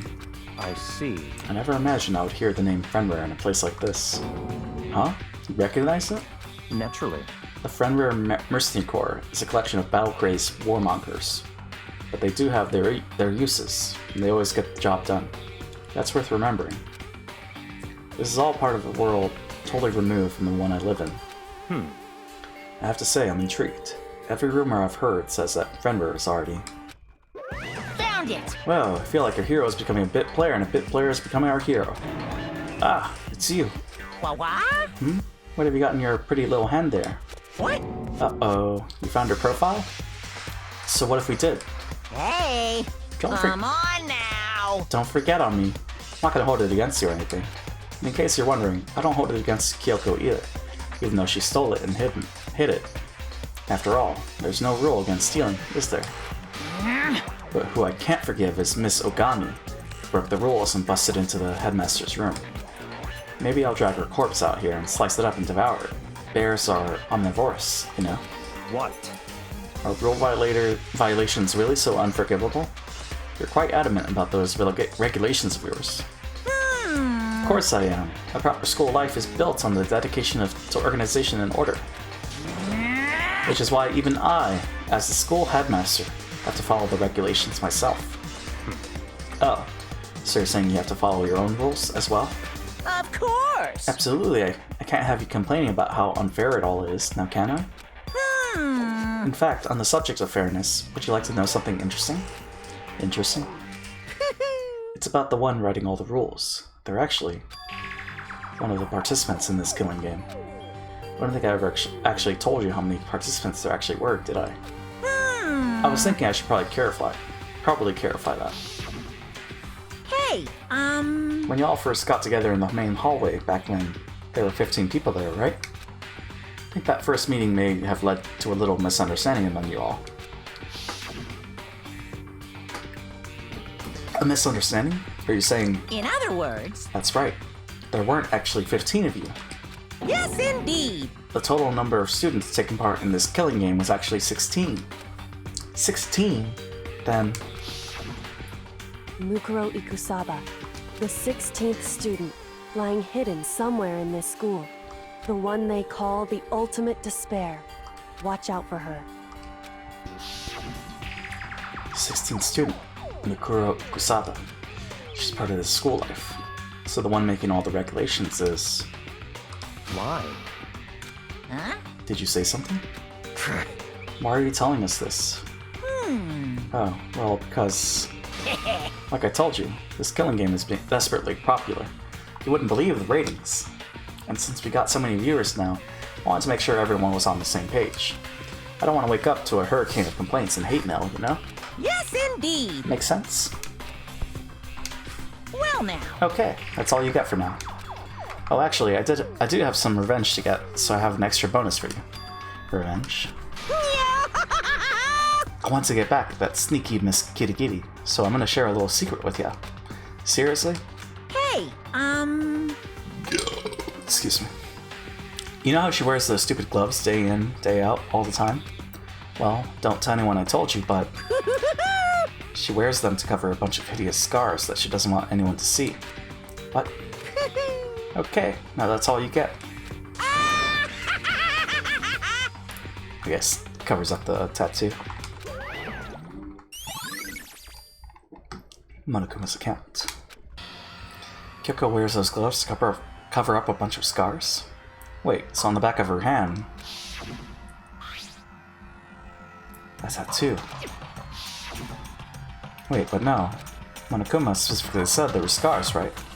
That's why Kyoko wears those gloves, to hide the scars. Which means... those fake nails on the corpse. Are you thinking about Kyoko again? Huh? What? Forget about her. What matters right now is uncovering Monokuma's trap. His trap? Such ignorance. God must have really hated you to make you so dull. Don't you remember what Monokuma just told us? He said there were 16 students, right? Which means Mikuro was a student here. That's right. Obviously, Monokuma was trying to tell us that Mikuro is the one creating the rules to the game. But why would he tell us that? And why now? He said he wanted to make things clear so there wouldn't be any complaints later. But the mere fact that he said that proves that Mikuro is connected to this case. That's why Monokuma revealed the existence of a 16th student. He needs to make our investigation fair. Mikuro is related to the case? It's certainly possible. Perhaps she's the one who killed Kyoko. What? That would explain why we would have to have a class trial, wouldn't it? If she's a student, and she killed someone, that would make her part of the school killing game. Makuro is the killer? She killed Kyoko? Anyone should be able to come to that conclusion, don't you think? In fact, that's exactly what I thought when the investigation first began. What? But based on what Monokuma just told us, I've changed my mind. It's all clear now. Makuro Ukusaba isn't the culprit. Huh?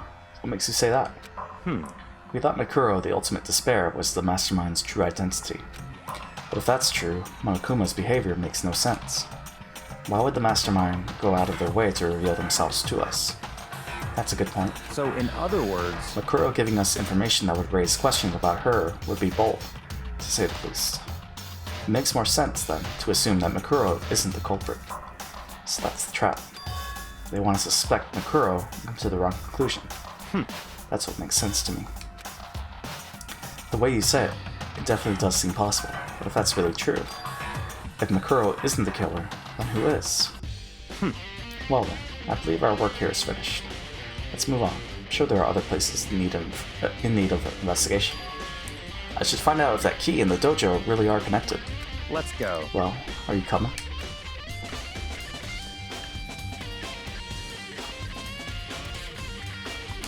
Well, I guess we'll talk to him first. Hurry up and check the locker. That's what we're here for, after all.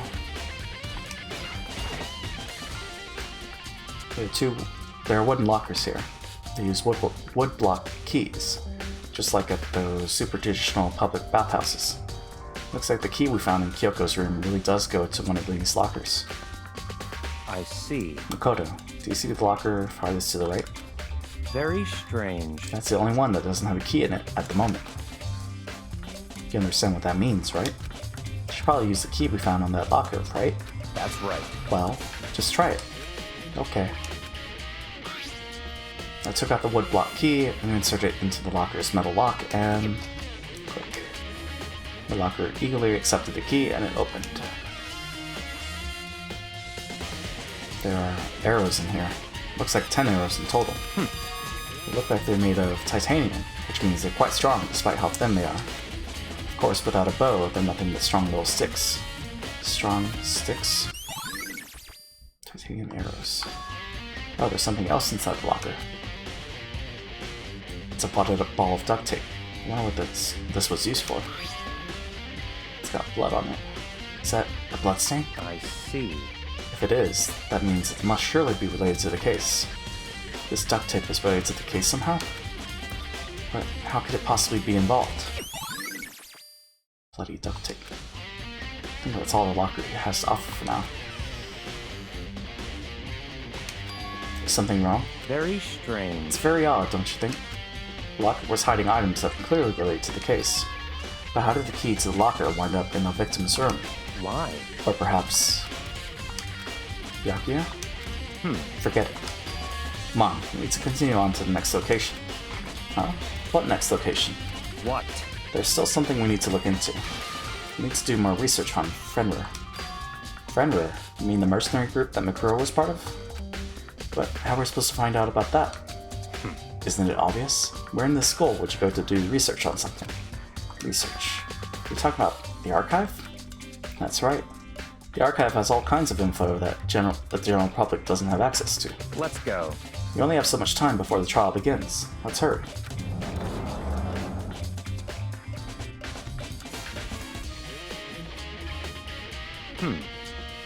I believe there was a file related to Fenrir somewhere over here. Byakuya seemed to know the archive like the back of his hand and went straight to the shelf. In the back. Here we go. We quickly return with the file in hand.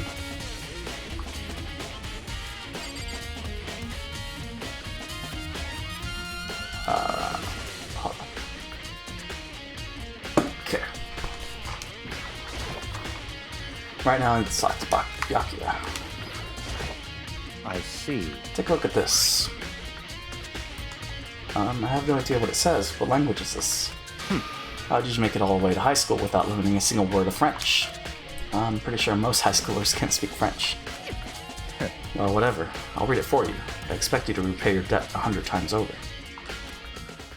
100 times? Isn't that kind of extreme? Fenrir is an elite fighting unit based out of the Middle East. Unlike military contractors, they are a fierce group of soldiers who engage in direct combat. They claim that a single member is equivalent to an entire company of regular soldiers. Just like Fenrir, the Wolf of Ragnarok, their mere presence is enough to strike fear into any enemy. They have been involved in countless military battles and operations, most of which are highly classified. So let me check something real quick. Okay. Move that there, and that there. Okay. They have been involved in countless military battles and operations, most of which are highly classified. However, some time ago they completely ceased all activity. At present, their continued existence cannot be confirmed. There are unconfirmed reports that the key members of the group were all neutralized. Rumors indicate they were killed to keep them from revealing that many state secrets they acquired. Some, however, believe there was mounting internal tension within the group, and they simply imploded. What? What is it? This all just sounds like some kind of alternate reality. Well, it isn't. This is our reality, the only reality. These people are a part of our world. Their battlefields aren't much different from our lives here. An unpredictable, unimaginable world. That's what makes it all so exciting. Exciting definitely isn't the word I would use. So, did anything jump out at you? This may be your last opportunity to learn about Fenrir. Now that you mention it. The report said something about where the name Fenrir comes from, right? That's right. It said Fenrir is the Wolf of Ragnarok. Speaking of which, would you like to know something interesting related to that? To show that they're a member of the team, each soldier that joins the squad would get a tattoo representing Fenrir somewhere on their body. What? They got a tattoo of Fenrir? Could that mean Mikuro Ikusawa's profile has been updated? Ding dong, bing bong. I mean, how does this work? You just kill Kyoko? Time is utterly silent, and yet it constantly assaults us organisms, the Earth, natural phenomena. It damages us little by little until the end. You should really think about that. Anyway, it's time to begin the class trial! So, please meet up in the usual spot. See you later! Then the time has come. All we can do now is try to uncover the truth during the class trial. That's right. It would seem that way. Let's go. Well, no time like the present. Well, Byakuya and Makoto showed up together. Where the heck have you two been? You just disappeared without a word. We were investigating, of course. How could you not figure that out by this point? Makoto's ranked high enough for you guys to go off together? Just the two of you? Huh? What? Are you jealous? Hey. Or are you making up some kind of creepy fantasy for yourself? What? Stop talking and brace yourselves. He'll be here any second. Any second. He could show up at any time. When I imagined what was about to happen, I immediately tensed up and prepared myself. But we stood there for 5 full minutes, waiting for something weird to happen. Then 5 minutes became 10. Why? What's going on here? Why hasn't Monokuma shown up yet? Could it be? Maybe he died again? What should we do? Should we keep waiting here, or... or what? What? Jesus! Did I scare you? Come on. I demand an explanation. Why did you waste my time and make me wait like that? What? I made you wait? You've got it all backwards. You're the ones making me wait. Huh? In other words... I'm waiting for everyone to arrive. We can't start till everyone's here. Now can we? What are you talking about? Everyone is here. We've all been waiting for you. Sorry, but you're wrong. But I've been waiting 10 minutes now, so it's okay if I punish the one making us all wait, right? If we all agree it's a violation, I'll arrange a punishment right now. If it's me you're waiting for, I'm here. When we heard that voice, we all spun around to look. Hey. I'm here, and no rule has been broken. Kyoko! Kyoko, you're still alive? No, that's a ghost. Stop talking. If you want to fight, do it at the class trial. You need to save some of the fun for later, right? What? But is it okay that there's no particular penalty for being late? Is that right? I made it here just fine. What school regulation did I violate? Am I wrong? He's so selfish, so spoiled. You're right, there's no penalty, officially. But I bet you'll be sorry later. No, I'll make sure you're sorry later. Anyway, hustle your butts onto the elevator. I'll be just one step ahead of you. When Monokuma was gone, we all rushed up to Kyoko. Kyoko! So you really didn't die? Indeed. Of course I didn't die. Thank God. I'm so glad you're okay. Perhaps, but that's not necessarily a good thing for us. Huh? That's right. Now we've got to deal with a ghost. I told you, stop talking. Let's go. Come on, let's just go. Whatever we need to discuss, we can do it during the trial. Without ever looking directly at Kyoko, Byakuya stepped into the elevator. Master, wait for me! Good call. Who knows what might happen to us if we take too long. But... I'll be happy when this trial is all over. One after another, everyone piled into the elevator. But I couldn't help myself. I had to talk to Kyoko before the trial started. Listen, before we get started, I have to ask you. Where have you been this whole time? You used that key of yours to go somewhere, didn't you? So, correct. I went to investigate the second floor of the dorms. The second floor? That's right. There aren't any monitors or cameras there, so I was able to avoid Monokuma completely. Of course, I also missed his announcement because of that. Whew. I had no idea a body had been discovered. Then, when did you find out? So... Just now. I finished my search and came back down, just in time to hear the class trial announcement. It took some time to go over the crime scene first. I can't go to a trial completely uninformed, can I? So that's why you were late. However... Sorry I kept you all waiting. But if you're on the second floor of the dorms, then that's what the key you found goes to? Wrong. Actually, to be precise, not quite. In other words... I used Monokuma's secret tool, which can open any lock in the school. What? Kyoko's account. Just a second! Hey, what are you two doing? Hurry up before we get in trouble with Monokuma. Makoto. We can go over all the details after we get through the trial, okay, Makoto? Right now, I just want to focus on surviving our current situation. It would seem... Because this is probably the single most crucial moment so far for me. For her. That's a strange way to put it. The class trial is important for everyone, right? So why would she say it's a crucial moment for her? Goodbye. Well, if that's all. Seemingly unconcerned, Kyoko made her way to the elevator. I'm just overthinking what she said, right? What have I missed? Everything, Effie. Also, how's it going, Effie? We finished the 4th trial, and now we're about to start the 5th trial, so that's where we're at. Being the last one left, I stepped into the elevator. Yeah, how's it going? And the doors slid shut. I realize we don't have encoders, but, you know, what can you do? This time, the clunking was loud enough to hurt my ears, and the dread began to consume me once again. Can't imagine ever getting used to that mental pressure that comes with preparing for an execution. In that dusky darkness, nobody said a word. We just stood there, silent and still. I'm just curious, would you ever be down to dropping your quality down to 720? No. After an immeasurable period of time, the doors opened without warning. I know it's probably the smart thing to do, but it's fine.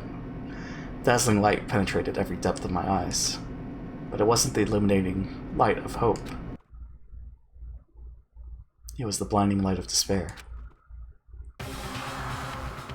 I can't wait! I can't wait! I've been waiting for this. I feel like it's been forever since we got together like this. The time for pointless jokes and jabs has passed. Thrills, chills, kills! Let's get on with the show. Real viewing. Yeah. It's fine. It's okay. I mean, there's always the bond. But yeah, I know. I know, Effie. I know. Let's get on with the show. And so the curtain opened for the 5th time. A deadly judgment, a deadly deception, deadly betrayal, a deadly riddle, a deadly defense, a deadly faith, a deadly class trial. Well, let's go and save. And let's do a 5-minute BRB. So, un momento before we get this started.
And I'm back. Okay. We're good. Okay. Let's go to Discord. And then I think that's it. It's all notifications, I guess so. Okay. Alright. So let's get this. We don't really care about the handbook. Envious influence. Increase the influence gauge by 5. Well, get to that. Get that. There you go. Easy. Lost in thought? Nah. Okay. Finish preparations. Sure. Class trial. All rise. Soda ASMR. Let's begin with a basic explanation of the class trial. So, your votes will determine the results. There it is. If you can figure out who done it, then only they will receive punishment. But if you pick the wrong one, then I'll punish everyone besides the blackened, and the one that deceived everyone else will graduate. Okay, well, I'll leave the rest up to you. Just burping up a storm today. Well then, let's discuss the specifics of the victim. First, we need to clarify who exactly the unidentified victim is. It's Kyoko. There's no other explanation. Jesus. But Kyoko's standing right there. No, that's a ghost! But she has legs and stuff.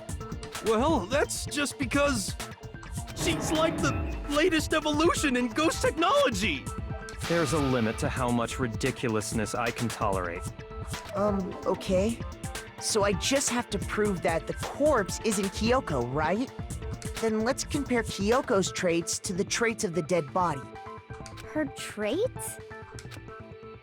One important trait that Kyoko has that proves the body doesn't belong to her.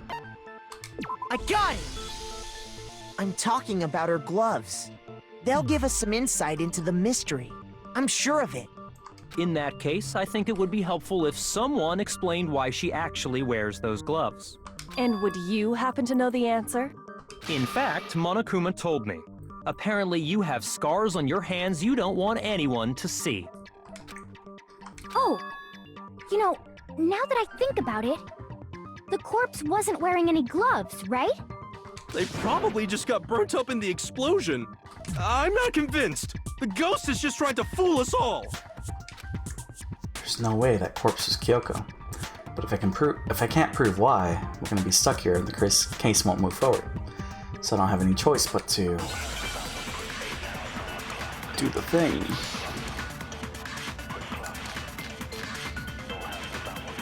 Tattoo on the right hand. That Kyoko there is just a ghost. Impossible. Okay, then prove it. Prove she's not a ghost.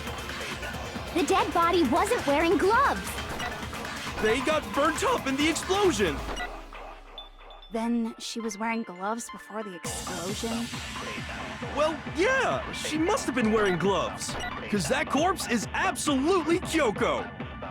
This entire discussion is idiotic. No, that body isn't Kyoko's. I know I can prove it. That Kyoko there is just a... Impossible. Okay, then prove it. The dead body wasn't wearing gloves.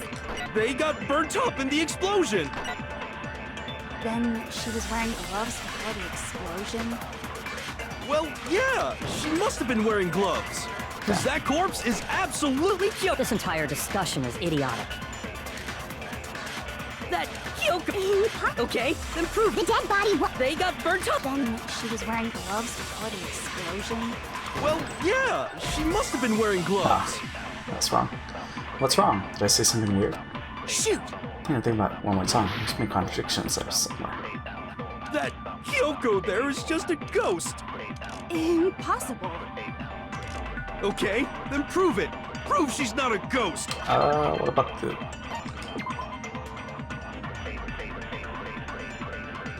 Because of this upper half was soaking wet, bottom half remained dry.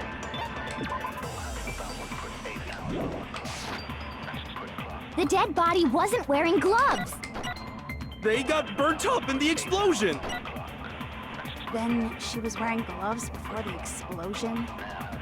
Well, yeah, she must have been wearing gloves. No, Because that corpse this is a is fake mouse. absolutely... This entire discussion is idiotic. Alright. We're fine. We're fine. Kyoko! Okay, then prove it. The dead body was... They got burnt up. Then she was wearing gloves before the explosion? Well, yeah... There we go. No, that's wrong.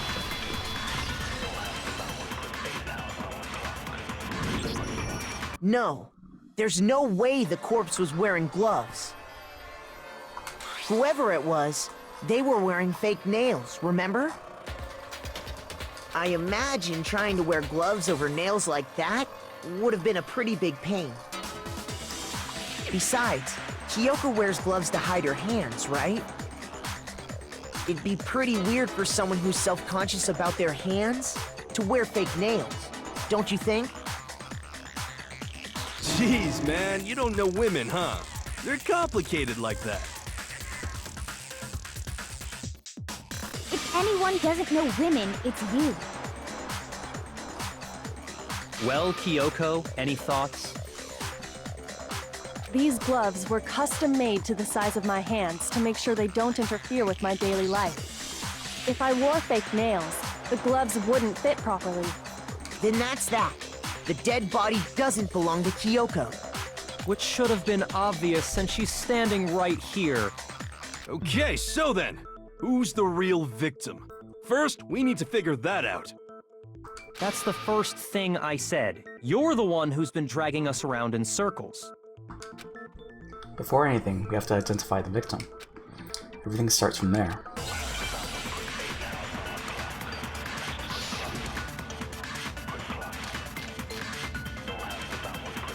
Probably the tattoo. If Kyoko really is still alive, then who died? There's gotta be some way to figure it out. I don't think so. The face was scorched beyond recognition. And there wasn't any description in the Monokuma file. Well, if we can't identify the body... Then there's nothing else we can do, right? There it is. Yeah, shit. If Kyoko really is still alive, Then who died? There's gotta be... I don't think so. And there wasn't any description in the Monokuma file. Well, if we can't identify... No, that's wrong.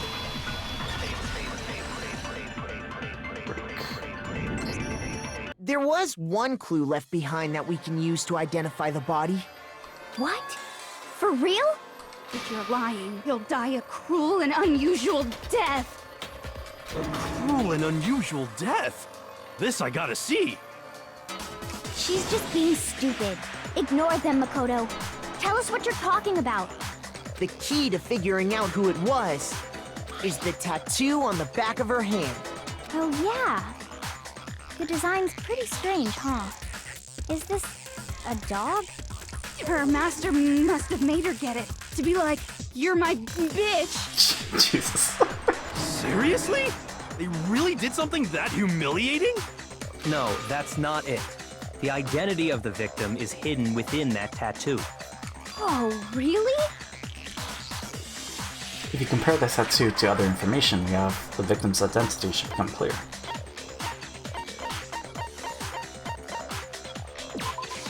I got it! The Fenrir Mercenary Corps. That's the name of the military group Mukuro Ikusaba belonged to. Okay, so... To show that they're a member of the team, each soldier that joins the squad would get a tattoo representing Fenrir somewhere on their body. Damn it, I forgot to mute. Fenrir? The image that represents Fenrir is... Hangman. Hangman. Alright. Oh, that's easy. Okay. Now I understand. 5 seconds? Damn. The representation of Fenrir is a wolf. Fenrir, the Wolf of Ragnarok. It's from Norse mythology. A huge, world-ending wolf beast. He's the child of the trickster god Loki, and a female giant. Man, after all this time, we finally got a glimpse of the literary all-star. A wolf tattoo. Then that means... Exactly. The body we found had a tattoo of a wolf, which means that person must have once belonged to Fenrir. So it must have been Mukuro. What? Hold on. Isn't she the one that was behind this whole thing? You sound surprised, but you're absolutely right. Yes, indeed. The trial this time is to solve the murder of Mukuro Ikusaba. What? Are you saying the mastermind is dead? And now we have to have a cool-ass trial? No. It means we were wrong in thinking that Mukuro was the mastermind at all. But I mean, being the ultimate despair seems like a pretty mastermindy title to me. Maybe we shouldn't have been thinking of her as the ultimate despair in the first place.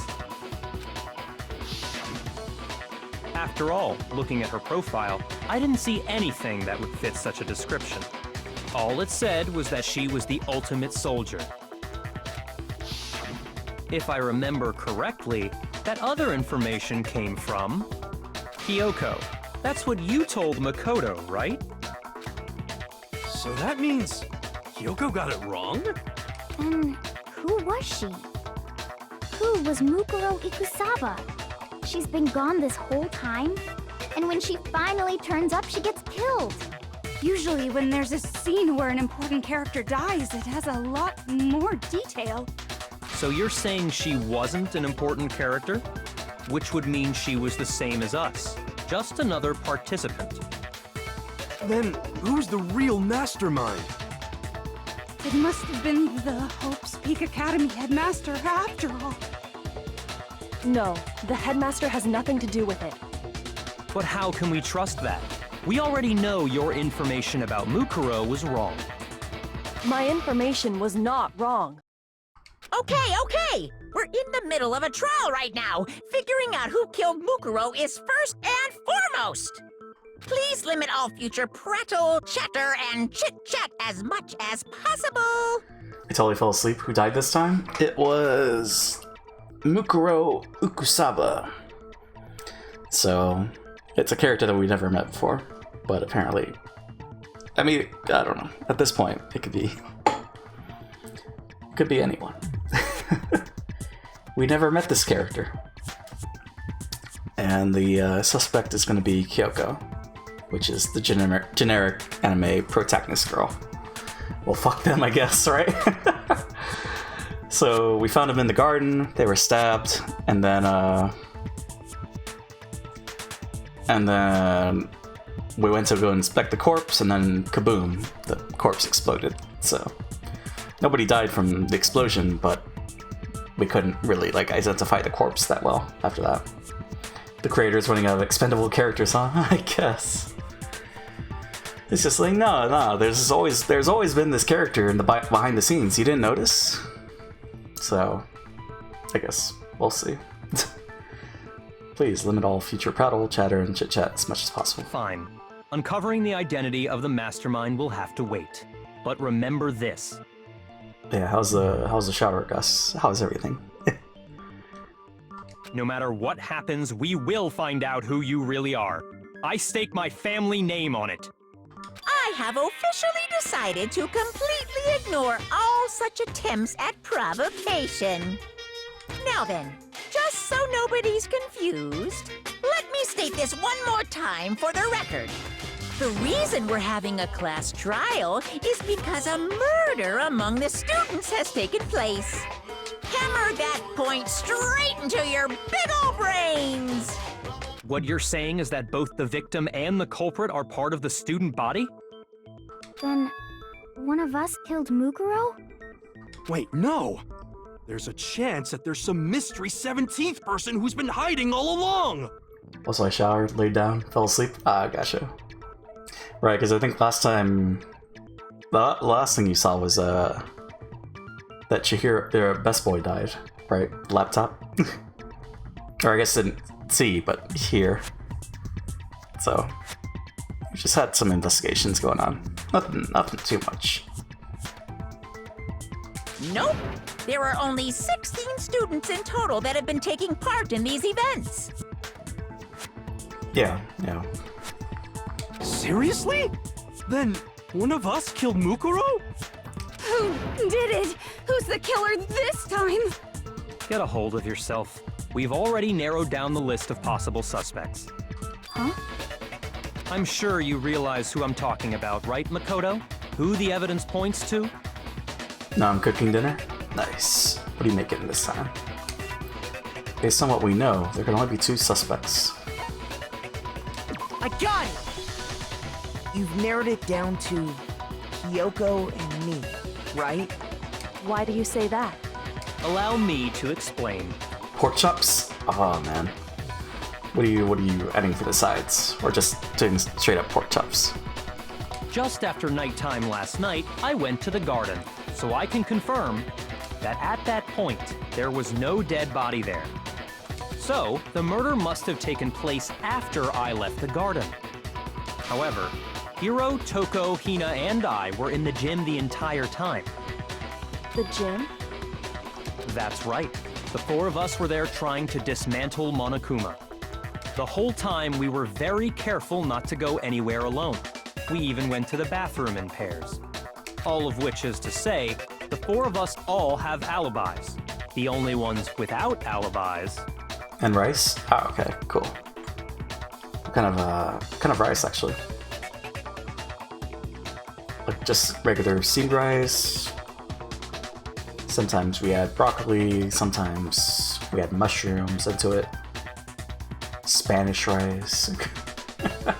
Are me and Makoto. That's why you're able to narrow down the list of suspects. Exactly so. I need details, Gus. Let me know what you're eating. So the only suspects now are me and Kyoko. Damn it, can't let this stand. Somehow I have to clear my name. I have something I'd like to say regarding the whole alibi thing. Are you thinking of raising an objection? Well, before that, I just want to try and get a better idea of what time the murder took place. I'm cooking, hold on. That's all good, Gus. Doing that might reveal some kind of clue. Whatever you want. Somebody go ahead and help him out. Me and Byakuya can both confirm that the body wasn't in the garden at... Well, it was after nighttime for sure. I'd say it must have been around 10 o'clock. So the murder must have happened after 10 p.m. Then I guess we can say the time frame for the murder was between then and when we found the body? Oh, but what time did we find the body? The one who saw the body first was Toko, right? When she went to go get the pickaxe. So what time was the body discovered? 9 o'clock. I got it! The body must have been discovered at 9 a.m., since that's when Toko went to get the pickaxe. Now then, Toko, what time is it? Well, when we left the gym, it was just not before 9 o'clock, so it's probably 9 on the dot now. Okay, go get the pickaxe and be back here by 9:01. He's right. It had to be around then. Hi, cooking him, Effie. So we can be totally sure the murder happened sometime between 10 at night and 9 in the morning. For me, I was already asleep before nighttime hit, so I don't have an alibi after 10 o'clock. But I'm sure I met up with everyone else before 9 this morning. We ran into each other in the dining hall, right? That was around... Oh yeah! Right around 7:30. I remember checking right before I went in, so I'm totally sure about it. Which means from 10 p.m. to 7:30 a.m., you don't have an alibi. The murder happened between 10 p.m. and 9 a.m. And I don't have an alibi from 10 p.m. till 7:30 a.m. Okay then, it looks like the game has begun. If I can't provide an alibi for that period, I just have to prove the murder didn't happen during that time I don't have an alibi. To do that, I have to make it clear when the body ended up in the garden.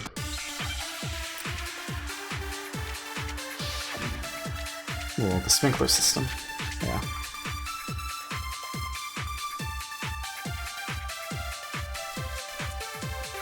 We've established a time frame for the murder. It took place somewhere between 10 o'clock at night and 9 o'clock in the morning. Yep, and Makoto doesn't have an alibi for most of that time. Yeah, from 10 o'clock to 7:30. That's more than enough time to commit murder, I should think. So Makoto, if you have any objections, now would be the time. Something that happens in the garden at the same time every morning. Thinking back, the corpse is almost totally dry. In which case, I should be able to figure out when the body must have appeared in the garden. We've established a time. It took place somewhere between 9 o'clock. Yep. And Yeah, from to 7:30. That's more than enough Did I time make it? to I commit didn't murder. make it. I should. Damn it. So Makoto, if you have any objections, now would. We've established a time. It took place somewhere between 9 o'clock. Yep. And Yeah, from 10 o'clock to 7:30. Did I make it? I didn't make it. Come on, Makoto, don't scare me like that. Makes me think something weird is going on. Shoot! Need to think about it one more time. We've established a time frame for the murder. It took place somewhere between 10 o'clock at night and 9 o'clock in the morning. Yep, and Makoto doesn't have an alibi for most of that time. Oh, Yeah, from 10 o'clock to 7:30. Alright, that's more than enough time to commit murder, I should think. So Makoto, if you have any objections, now would be the time.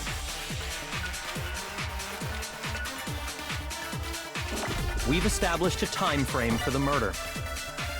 It took place somewhere between 10 o'clock at night and 9 o'clock in the morning. Yep, and Makoto doesn't have an alibi for most of that time. Yeah, from to 7:30. That's more than enough time. So Makoto, if you have any objections, now would. I guess it's the first one? We've established a time frame for the murder. It took place somewhere between 10 o'clock at night and 9 o'clock in the morning.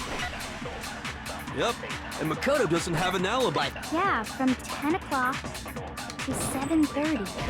Damn, that's not it. Shoot! Oh. We've established a time frame for the murder. It took place somewhere between 10 o'clock at night and 9 o'clock in the morning. Yep. And Yeah, from to 7:30. That's more than enough time to commit murder. So Makoto, if you have any objections, now would be. This might be a problem. We've established a time frame. It took place somewhere between 10 o'clock at night. Shit. I just think there's some mistake lurking in what I said. Shoot! We've established a time frame for the murder. It took place somewhere between 10. Oh, okay. That's the first one. Wrong. Oh, man. Well, you know, we made it. Actually, the murder couldn't have happened anywhere near 10 o'clock. It had to have taken place way later. And what makes you say that? Because of the sprinklers in the garden. The sprinklers are set to go off right at 7:30 every morning, right? So if the body had been in the garden before 7:30... Are you sure it happened then? Oh, never mind. then it should have been completely soaked. Oh, hold on. I remember this part perfectly. The body was wet. Dripping wet, in fact. Sorry, Toko, but you're wrong. I'm wrong? How? Are you saying only the mouth down south was wet? How dare you spew such indecent words! No, I'm saying that the body was wet, but not because of the sprinklers. What do you mean? By denying the sprinkler, are you trying to deny my entire existence? Man, you're totally wacko. If you really think it wasn't the sprinkler, you'd better tell us why! We need to prove that it wasn't the sprinklers that got the body wet. We'll have to do is hit Toko with certain evidence that should do it. If you look at the body itself, that should make it clear. Well, because of us spraying water. Oh, what? Oh, okay. Rhythm game time. I admit nothing. I hate you. No, no, no! I don't know anything! Hold on! Are you trying to blame me? I admit nothing. I hate you. No, no, no! I don't know anything! Hold on! Are you trying to blame me? I admit nothing. Are you trying to blame me? I admit nothing. I hate you. No, no, no! I don't know anything! There we go. How can you say it wasn't the sprinkler? This should prove it. Got her, got her, got her. Just remember what the body was like after the explosion, and you'll see why it wasn't the sprinklers. The top half of the body was wet, yes, but the bottom half was completely dry. If the sprinklers got the body wet, shouldn't the whole body have been wet? So they only got the top wet? The bottom was completely dry? What a brutal maniac!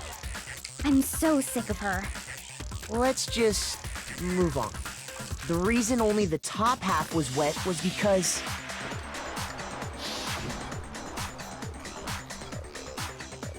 while the body was still on fire, I doused it with water. But only the part on fire, the top half. Oh, then I guess the sprinklers really didn't do it. So if the sprinklers didn't get the body wet, then the murder must have taken place sometime after the sprinklers turned on at 7:30 in the morning. Which means she must have been killed sometime between then and when the body was discovered at 9. But Makoto's alibi was only missing from 10 o'clock last night to 7:30 this morning, right? So there's no way Makoto could have done it. I guess you had an alibi after all. Good for you. In which case, the only one left without an alibi is Kyoko. Kyoko's the only one without an alibi. Which would mean that Makuro's killer is... No, I refuse to believe it. Kyoko murdered someone? That's... I'd just like to say one thing. If you vote for me, and I die here, the mystery of this school will stay hidden forever. Well then, how do we vote? Which is why I can't let that happen. Huh? So are you saying you're not the culprit? Of course I'm not. I have no reason to kill anyone. This is a trap the mastermind has laid for us. A trap? We're this far into the game and now you decide to blame me? Stop wasting time! Stop wasting energy! You really think your little trick is gonna work? Shut up, you! You got it, boss! Shutting up now! Anyway, Kyoko, you actually did have a reason to kill her. Huh? She did? She thought Mukuro was the ultimate despair. In other words, the mastermind behind everything. So she killed her to try and put a stop to all this. Isn't that what you made one catastrophic mistake? Mukuro wasn't the mastermind at all. And as a result, we were forced into another trial, something I'm sure you weren't at all expecting. So, that was her motive? If she had a motive and no alibi, well then, I think it's pretty clear Kyoko's gotta be the culprit. I'm not the only one without an alibi. Makoto's explanation is still insufficient. Huh? The sprinklers didn't get the body wet, but that doesn't mean the murder happened when he said it did. What are you... Because you see, there is a way the body could have avoided getting wet. Interesting. I'm listening. All it would take is covering the body with a certain something to keep it from getting wet. A certain something at the scene was used to cover the body. Could it have been... I got it!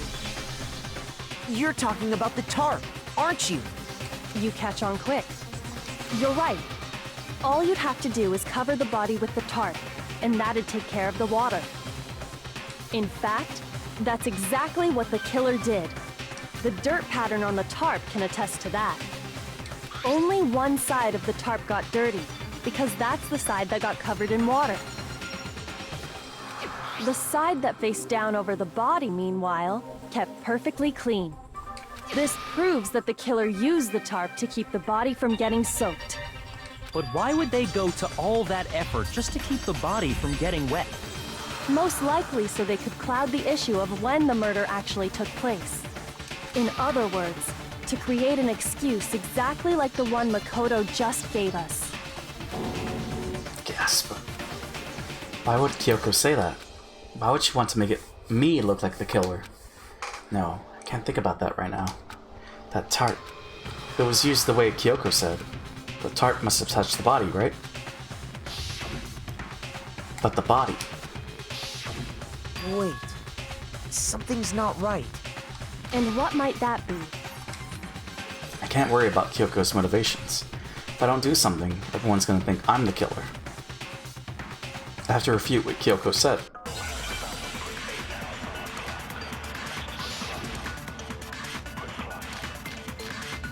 Body before the explosion.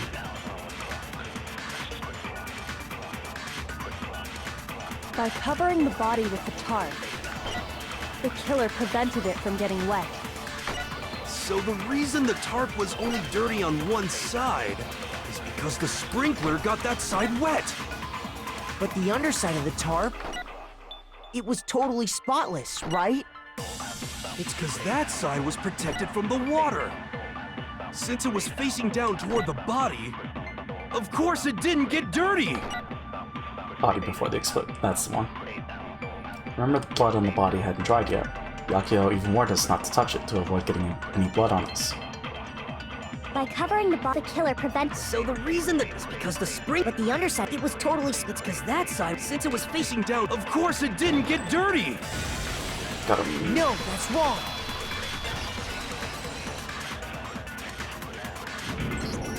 Actually, one side being clean is pretty strange if you think about it.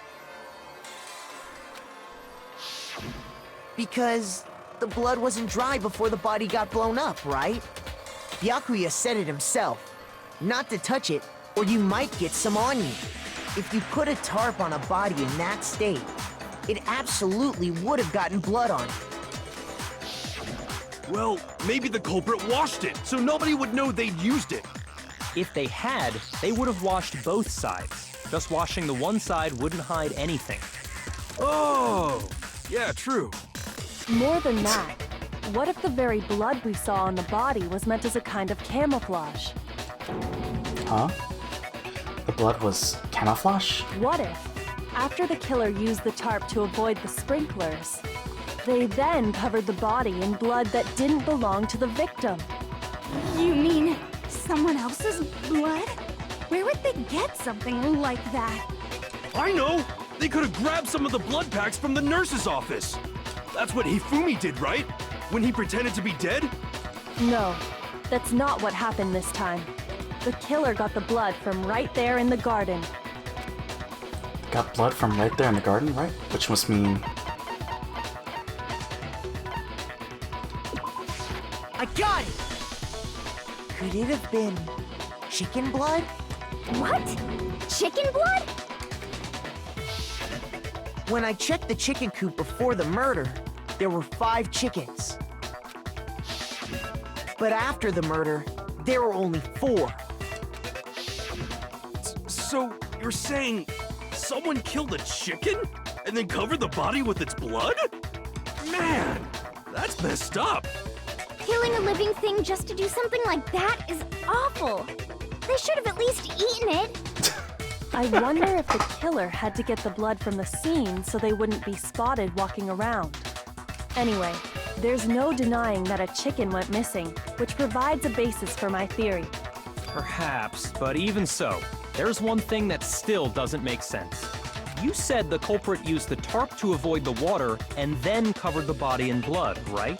But if that's the case, then the blood should have soaked into the ground around the body. But that's not what we saw. Only the victim's clothing had blood on it. The ground was completely clean. I have to agree, that certainly is strange. Maybe they didn't apply the blood at the scene. Maybe they covered the coat in blood beforehand. They covered it beforehand? When you discovered the body, was it wearing the coat like you normally would? I think so. Wait, no. The head was through the neck hole, but the arms weren't in the sleeves. Then that settles it. Sorry, I'm having a tough time keeping up. What settles what? Here's what happened. The murder took place before the sprinklers went off. But the body didn't get wet because the killer covered it with the tarp. Then, later, at the same time the killer was gathering up the tarp, they pulled the coat over the body, the coat they'd already covered in blood. This series of cover-ups was meant to disguise the actual time the murder occurred. They wanted us to think the murder happened sometime after the sprinklers had gone off, at 7:30. If that's actually what took place, it certainly becomes possible that the murder happened earlier. But to pull all that off, wouldn't they have had to go back to the garden after the sprinklers turned off? That actually wouldn't have been all that difficult. Huh? They already had the coat ready, so they just had to grab the tarp and pull the coat over the body. They'd be done in no time. Maybe, but still. Hina, after you met up with Makoto in the dining hall, did you two stay together from that point on? Oh no. I headed off to the gym, and Makoto didn't show up till later. Oh. Then he had plenty of time to spare, wouldn't you say? She's still... That's not... Don't bother saying it's not possible. I must admit, Kyoko's reasoning is sound. Makoto's alibi is inadequate. And the suspicion falls back on me again. But why? Why is Kyoko trying to entrap me? I don't understand. This guy's dead body. Well then, it looks like we're back to square one. Makoto's alibi is no good, so once again, our suspects are him and Kyoko. Well, JP, how could you? You know, it's them acid trips.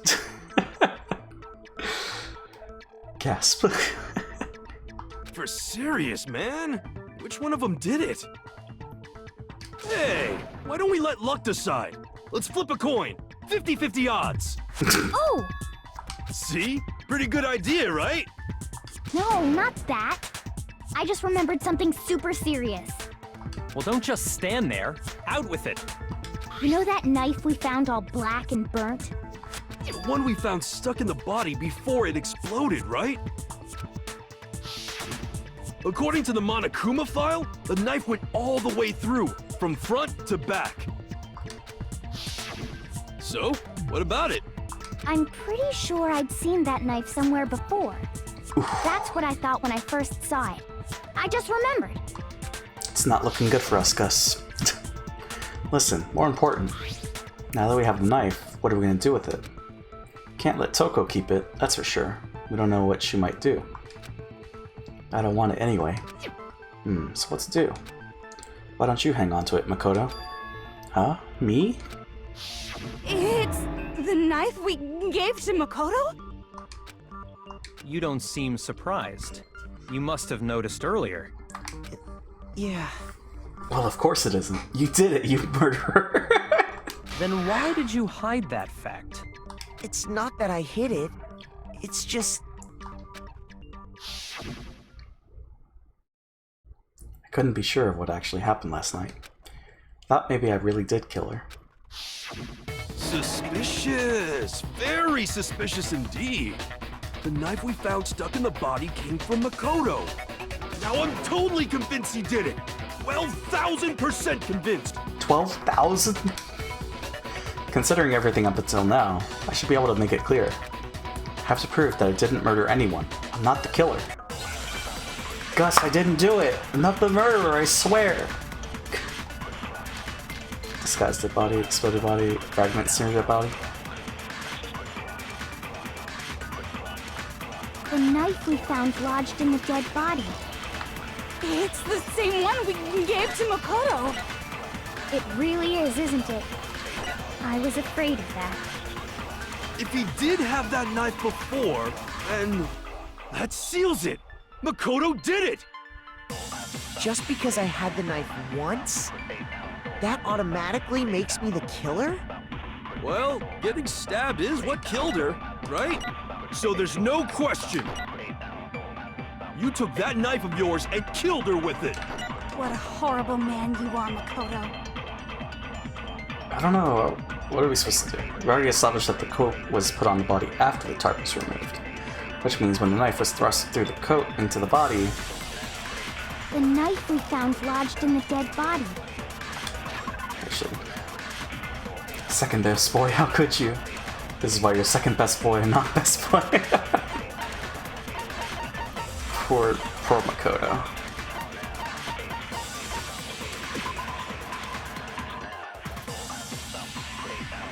Later, when they removed the tarp, the suspect placed the white jacket on top of the body. The jacket had previously been treated with blood to make it look like the corpse had been wearing it. What about the knife, though? It's the same one we can get. Explosion burnt the upper half of the body beyond recognition. The upper half of the body remained on fire and had to be extinguished because the upper half was soaking wet while the bottom half remained dry. Well, if the knife is through the body after the coat, how is it thrust through the coat before, rather? Right? That's the weird part. So...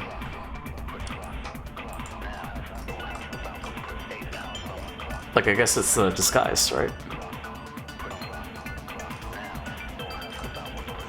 Let me see.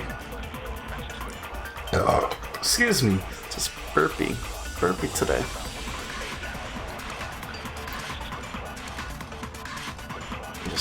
Let me just check something.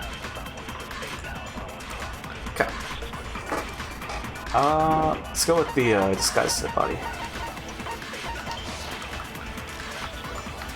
It really is, isn't it? If he did have that seals it. Just because I had that automatic? Well, getting stabbed is what killed, so there's no question. You took that knife of— What a horrible man you are, Makoto.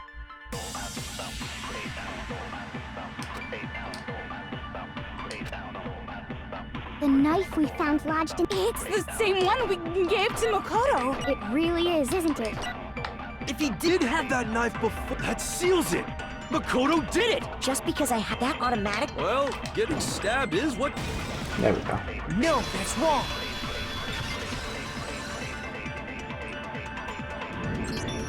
Wait, hold on. The stab wound isn't what killed Mukuro. That should be clear from the description of the cover-up we just heard. Lies! We never talked about what killed her! No, don't you remember? The killer covered the dead body with the tarp, and then put the bloody coat on it, right? In other words, the victim never wore that blood-stained coat until after they were dead. Okay, fine. So what? So, when we discovered the body, the knife had been thrust through the coat along with the body. Meaning, if she wasn't stabbed until the coat was put on, and she was already dead at that point, obviously the stab wound isn't what killed her. Maybe you stabbed her twice. Once to kill her and once to cover it up. The victim was stabbed twice in the same spot? No, there's no way that's possible. The exact condition of the body was written down for everyone to see.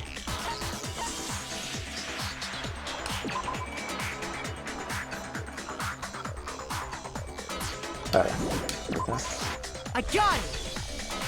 The Monokuma file clearly states that there was only one stab wound. Oh yeah, it sure did. I totally forgot about that. Then the knife was just another piece of camouflage set up by the true killer. They probably stabbed her to draw attention away from what actually killed her. Exploding the body afterward was probably meant to do the same thing. The explosion severely damaged the body, making it impossible to know what really killed her. It was all the killer's attempt to destroy all evidence of their crime. So they wanted us to notice the stab wound and then detonated the body afterward. They meant for us to latch onto the knife as the cause of death, then destroy any evidence proving otherwise. Oh, hey, I have a question. It kinda goes back to the beginning, but what's the deal with that explosion anyway? Why'd the body just blow up all of a sudden like that? If you bothered to put that lump of gray matter between your ears to use, you'd know the answer. Well, if you're so smart, just tell me. I'll tell you. I bet some unknown quantum particle caused an atomic-level spontaneous combustion! I might be dumb, but even I'm not dumb enough to believe that. Go ahead, Makoto. Tell her or we won't make any headway on this. There's only one explanation I could think of for the explosion. I got it! After the explosion, we found a tiny fragment of something on the ground near the body, right? That fragment reveals the cause of the explosion. Huh? You know, I feel like I've seen something like it somewhere before. That's only natural, because of course, we saw the same thing when we dismantled Monokuma. It's part of a bomb. Oh! Then the explosion was because of the Monokuma bomb. Anyway, the culprit's motive is becoming more and more obvious by the minute. They wanted the knife wound to look like the fatal injury so that we'd suspect Makoto. And the only one who would benefit from that is the only other possible suspect. You, Kyoko. Hold on a second, Byakuya. What's the problem? Well, I just feel like we need to think this through. We still don't know what actually killed the victim. That's true. It's definitely bugging me. What really killed her? Fine. I have no problem with that. Let us continue the debate. Wait, what's up, Gus? It won't change the facts of the case regardless. They did what to who? Did they dismantle the bear? They did! But then there was another bear, so the bear was fine. So they dismantled the bear and they found a bomb. And then, yeah, I guess that same bomb that they got is what was used to blow up the body of the victim. Oh my god, fuck this bear, right? We need to determine what ultimately killed the victim. We need to concentrate.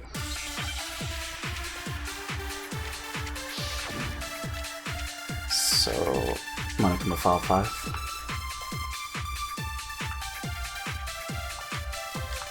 Then, shall we continue the debate? Victim had been stabbed a single time. It also been struck with in the head with an object about as thick as a metal pipe. Okay, metal pipe. The victim's fatal injury has yet to be determined, correct? The explosion didn't kill her for sure. Oh shit. Yes. Well, yeah. She was already totally dead when that happened. And it wasn't because of the knife, right? And then there's only one other thing. Oh yeah.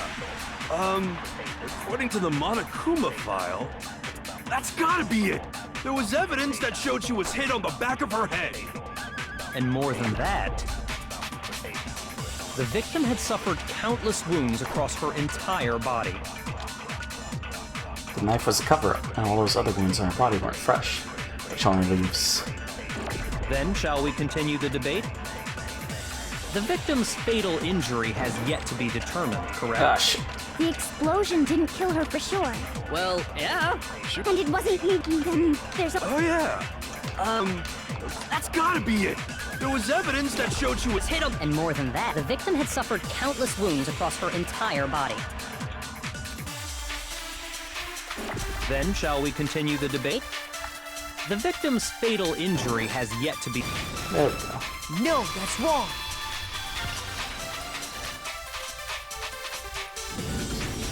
Mukuro died because of the blow to the back of the head she suffered. What about the wounds all over the rest of her body? They didn't have anything to do with it? The Monokuma file makes it clear that those weren't fresh wounds. Oh yeah, good point. If they were old, I guess they don't really matter. Okay, then we're safe in assuming the blow to the back of her head is what killed her. But then, was the murder weapon? The Monokuma file says she was hit with a blunt object, about as thick as a metal pipe. Oh, I bet it was the pickaxe! How is that even possible? If you hit someone with that, it'd cave their skull in completely.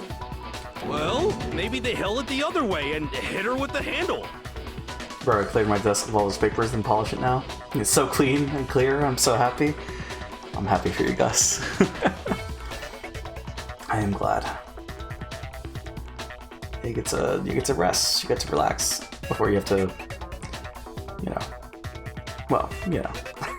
No way! The balance would be all off. You wouldn't be able to swing it with any kind of power. I wouldn't mind testing it on you if you want. No thanks. I bet you just hit me with the metal end and call it an accident. I'd love to scoop out that nasty brain of yours, throw it on the ground and spit on it. I feel the same way! Looks like we're on the same page this time. Seriously? We want to figure out what killed her, right? It just so happens we already know. We already know? I knew we could count on you, Master. So what was it? Go ahead and tell them, Makoto. Surely you've deduced the real murder weapon? The real murder weapon? It was the pipe, right?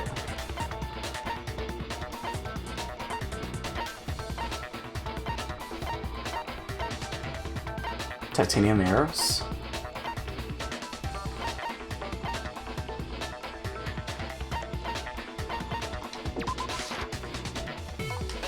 He's so appalled, he can't even talk. You can see that, right, Makoto?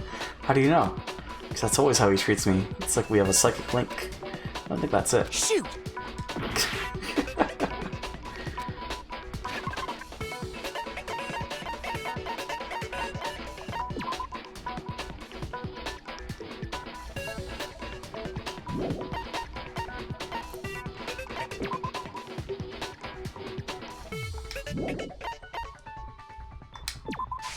I got it! So it was the arrows. Mukuro was hit in the back of the head with something, and that's what killed her. And that something was the titanium arrow we found in the locker in the dojo. An arrow? That's what the culprit attacked Mukuro with? Indeed. There's no doubt about it. Are you sure?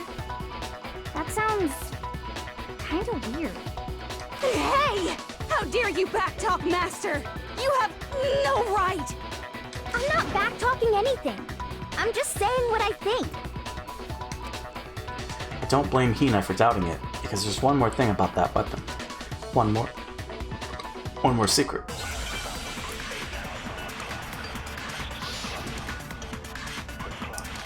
Sorry, duct tape. With what, please? Yeah, duct tape. The titanium arrow. It was in the dojo locker, right? I have no doubt that was the murder weapon. Are you sure? You don't sound convinced. What's the problem? Well, 'cause in the Monokuma file, it said the weapon must have been about as thick as a metal pipe, right? It seems like an arrow would just be too thin. Talking back to Master! You have no right! If it was just that titanium arrow, it wouldn't be nearly thick enough, which is why they used the titanium arrow.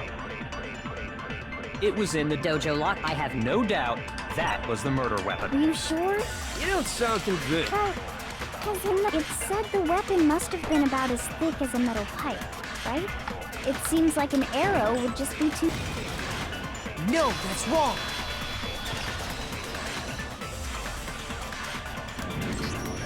You're right. Just the one arrow would have been too weak. That's why the killer used another weapon. Another weapon? Inside the dojo locker, we also found a balled-up wad of duct tape. The killer probably uses duct tape to bind multiple arrows together. Bundling them together using the duct tape would easily create a single weapon as thick as a pipe.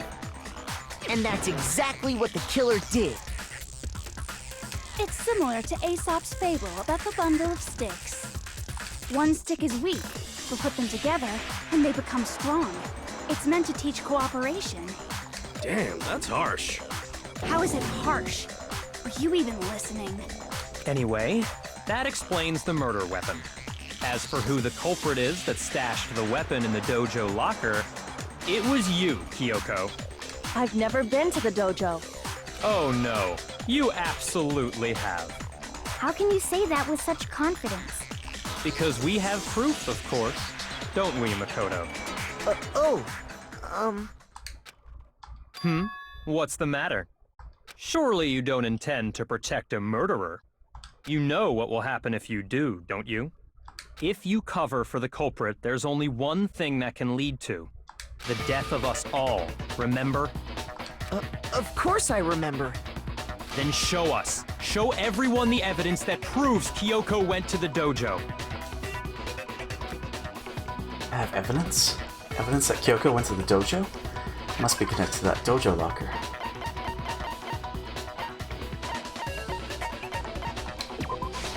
I got it! The one thing that proves Kyoko was in the dojo is right here. The key to the dojo locker. And how does that prove anything? Because I found it in your room. It was in my room? Don't bother trying to play dumb. That key is just the final piece of the puzzle. Your non-existent alibi, your clear motive, your attempts to frame Makoto for the crime. This all proves that you are the true culprit. You can't explain this away, so just give up. Hold on a second. Not this again. You really are dead set on defending her, aren't you? No, it's not that I want to defend her. It's just, there's one more thing I need to ask her. Kyoko, I want you to tell me something. Last night, you were in my room, weren't you? Why? What were you doing there? That's what I need to know. I was just protecting you. What? She was protecting me? Then does that mean she knew I was being attacked? And she came to my rescue. Could that be when... Which would mean that Kyoko, she killed someone for me? That's enough. The time for idle chatter is over. A verdict is close at hand. Blush, thank you for the host. How's it going? We're just in the middle of the 5th trial. Wait. I'm warning you. Don't make this mistake. I'm not the killer. Can you hear her, JP? I knew you were stubborn, but this is just getting ridiculous. Sleepy, can you hear me, Zero? JP? Sleepy, you gonna get some rest? Plush, that's always good. I think we're to stop after this case, but I don't know. Maybe not. I don't know. We'll see. I knew you were stubborn. Oh, okay, now you already read this. Really? But you should know better than anyone I didn't do it. Can you tell me I'm wrong? I should know. What? Byakuya should know better than anyone? What does that mean?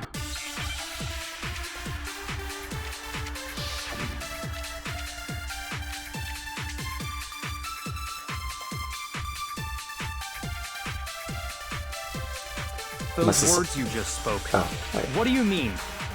Exactly what I said. I'm not the killer.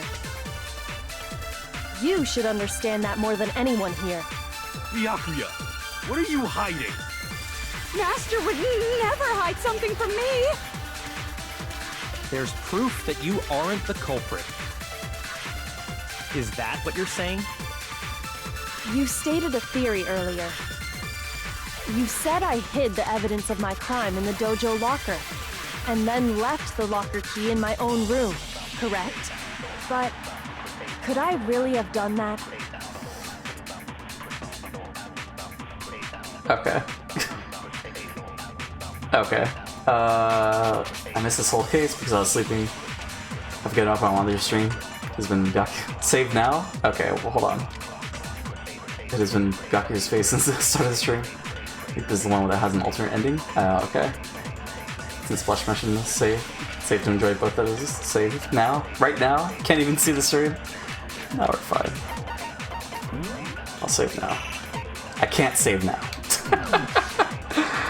Well, we gotta wait till after this section, probably. Wait, Kyoko gave her a room key to Byakuya, right?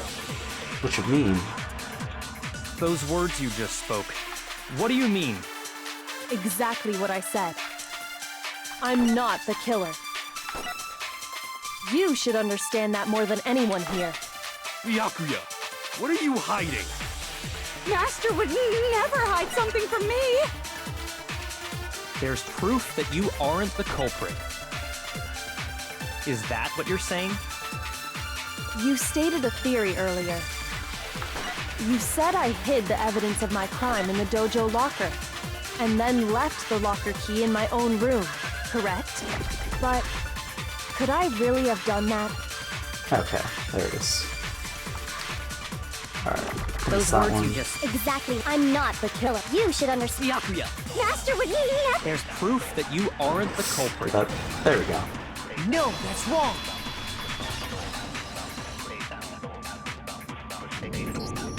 If I'm right, Kyoko wouldn't have been able to get into her room. Now can we save? Hey, now we can save. Alright. We got it. Kyoko wouldn't have been able to get into her room. Why not? Because she had given her room key to Byakuya. I see. So that's what you meant.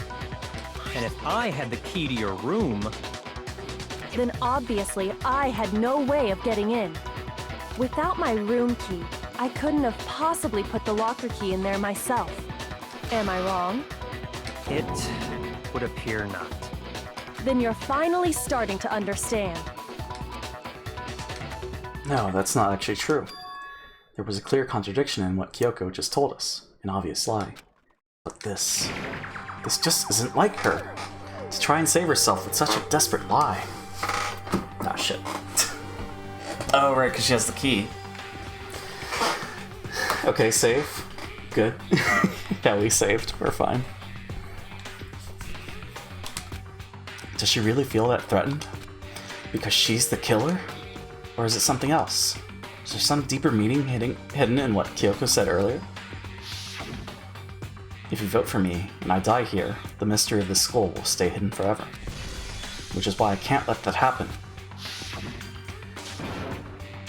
Excuse me, disgusting. Dance game. This is a trap that the Mastermind has laid for us. The Mastermind's trap. The Mastermind is trying to trap Kyoko. Wow. Sorry, guys. But what if that's not really true?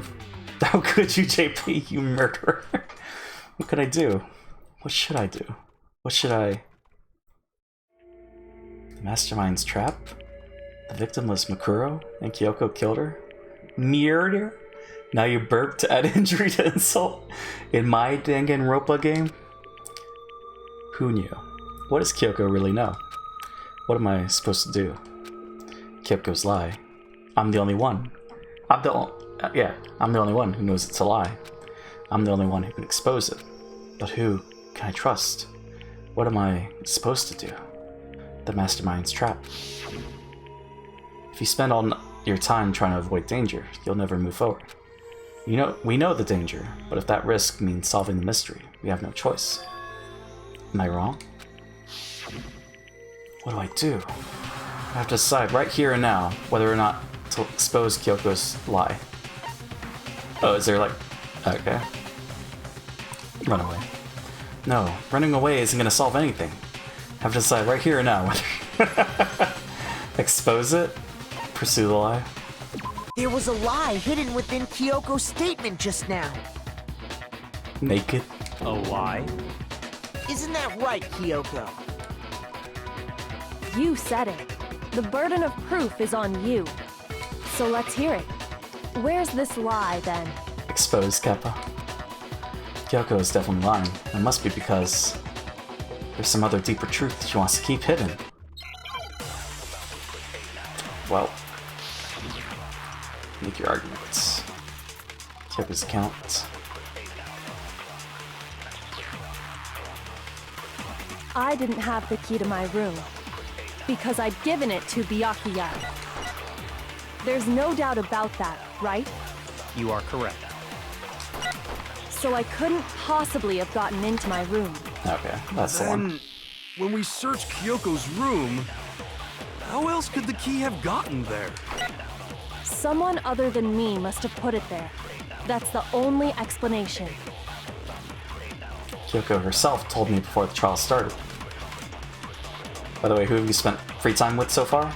I think once with everyone except for Leon and Junko. But the most amount of time is probably Byakuya, Sakura, and Toko, I think. I should have stolen something very important from the headmaster's room. Rip Leon. Rip Junko. I didn't have the key to my room. Who the fuck is Leon? He was the first executed. So I couldn't possibly have gotten into my room. Damn it. Then, when we searched Kyoko's room, how else Who the could fuck is Junko? Someone other than me must have put it there. That's... Yeah, that's the redhead dude. I Yeah. didn't have because I'd given it. There's no doubt. You are correct. So I couldn't possibly have gotten into my room. Got him. Got him. No, that's wrong. With White Jacket, who dead. Yeah. No. Kyoko could have gotten into her room. You said so yourself, didn't you, Kyoko? Junko is the fancy hair one, pink hair, pigtails. He's also dead. Never had a name for him because I wasn't invested at that point. Actually, to be precise, not quite. I used Monokuma's secret tool, which can open any lock in the school. What? Monokuma's secret tool? Kyoko stole it from the headmaster's room. It lets you get into any room in the school. Who? I think I missed a stream. It might have been the second stream of this game. Which means she could have used it to get into her own room. Because it was before we discovered Sayaka's dead corpse. Then I guess that's it. You're giving up just like that? You admit to killing... No, I'm simply recognizing that I lost. Yeah. What are you talking about? Like I said, this was a trap, and I wasn't able to escape it. So I lost. That's all this means. Huh? Then, are you saying you really didn't... Kyoko, you really aren't the killer? Okay, time's up! Oh yeah, well then I didn't even know. This was a different game from the last game we played at that point. Gotcha. Huh?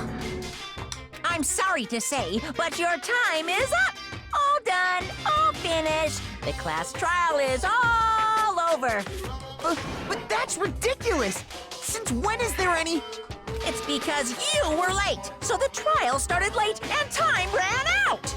So then, it's time for voting time, okay? Everyone, please vote using the lever in front of you! But I guess we already know who the blackened is, don't we?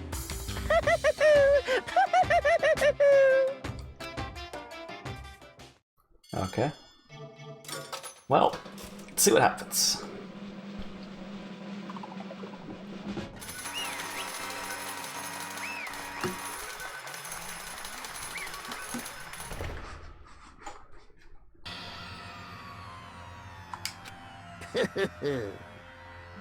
Good job, you got it right. Hello, Mr. JP in chat. Papa Bear JP. Hey, Ham. How's it going? Brilliantly right. We got it right? Does that mean Kyoko really is the killer? But something strange is going on here. There's something wrong with this whole class trial. Kyoko. Now then, I've prepared a very special punishment. Is everyone ready then? Okay then. Let's give it everything we've got. It's punishment time! Holy cow, 9.5 hour stream, right? Salute. Pogby.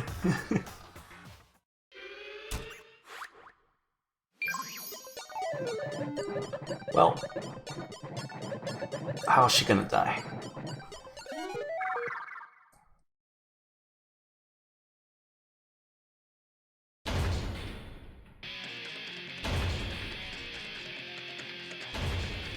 Oh.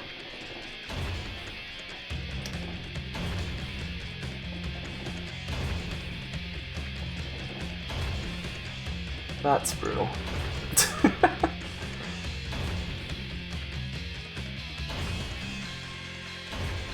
What's happening?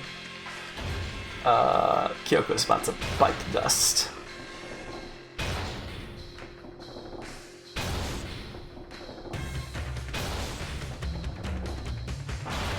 After school lesson.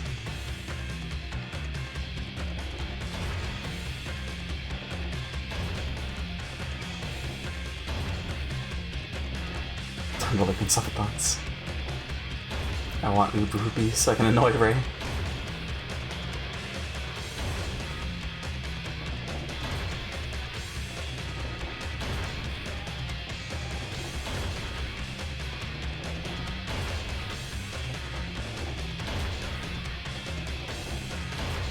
Nope. Yeesh. Gotcha. That's unfortunate. And that's how the class trial of Makuro Ikusaba came to an end. I still had to wonder whether Kyoko was actually innocent, or regardless, the truth was lost forever. Even for me. I just stopped thinking about it. That was the end of Makuro's class trial. And in the end, it would prove to be our last class trial. Once that case was over, there was never a single murder at Hope's Peak ever again. We obtained peace in exchange for the lives of all the others. Hey, alright. Oh, Jesus. Wait, Toko died? What? Peace, but only inside the school. Oh, God. Jesus. That was pretty epic. Generic girl dead? She's dead. Ow. I mean... Wait, so what happened to Toko? Peace, but only inside the school. Peace, but only for us. That was the only hope we had. Hope. Hope. Hope? This is hope? No! This isn't right! What? What happened? I'm confused that Toko is dead. Little child Makoto is also like a Hogo. A Hoge? JP, you need to narrate because we can't see? Well, you see, we saw a picture of everybody. They're all like aged up. And there's a kid Makoto, there's a kid Hiro, there's a kid Byakuya, and Toko was dead, I guess. Huh? Makoto, why are you staring off into space? Don't you have a rebuttal for Kyoko's claim? Her claim? Oh, that's right, I have to. Do I expose Kyoko's lie or not? Well, it just takes me back here, so... I guess... What was the necessity of the save? You spend all your time trying to avoid danger and never move forward. We know the danger, but if that risk means solving the mystery, we have no choice. Am I wrong? She's not wrong. I have to think about this very carefully. Fuck the save then? What do I do? I have to decide right here and now whether or not to expose Kyoko's lie. I made my decision. I have to believe in Kyoko. I'm glad I could help make sure we saw Aoi Broodmare. Oh man. There's no way she would kill someone. Appreciate it, Plush. There has to be some secret here, something that has to do with the Mastermind's trap that Kyoko mentioned. Well, does no one have a rebuttal? Have you decided to accept her assertion as fact? Byakuya, long hair. Oh yeah. I see. So you still refuse to accept it. I suppose we have to admit that Kyoko didn't put the locker key in her room, that it was someone else. But who else could it have been? I mean, Byakuya had a room key, right? You! What are you trying to imply? But of course I have an alibi. From nighttime on, I was with you guys the entire time. I couldn't possibly have killed anyone, or put the key in Kyoko's room. Well, someone had to put the key in there. There's only one other possibility I can think of. If you go down the correct path, you definitely need to save. Oh, okay, I see. Someone could have had the key on them, then once they arrived at the scene, pretended to find it there. What? It had to be Makoto, right? I don't see any other option. Wait a second. You've got it all wrong. Let's think about it one more time. There's gotta be a hidden side to this case. Huh? A hidden side? First of all, there's something off about this entire trial. You all see it, don't you? Mukuro, who we didn't even know existed, suddenly shows up dead, and then we're thrown into a trial. And Kyoko even said it's a trap the mastermind set for us.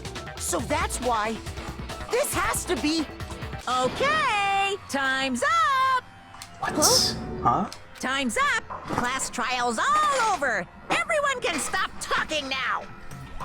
Dirk told me to save right before that point as well. Ah, I see. What?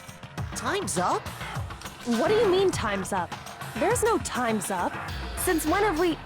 It's because you were late, so we had to push back the start time. So then, it's time for voting time, okay? Everyone, please vote using the lever in front of you! Voting time? It was probably more applicable to me because I was biased towards Kyoko the entire game. So I trusted her without a doubt. I see. Yeah, we got A. 83 points. Now, who will be chosen as the Blackened? Will you make the right choice or the dreadfully wrong one? Hey, hold on! What's it gonna be? What's it gonna be?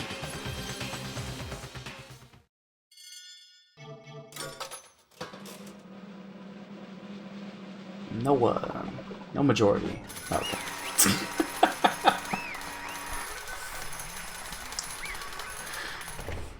Well. What? You think I'm the killer? Sorry, man. Sorry. Yeah, sorry. It's all your fault.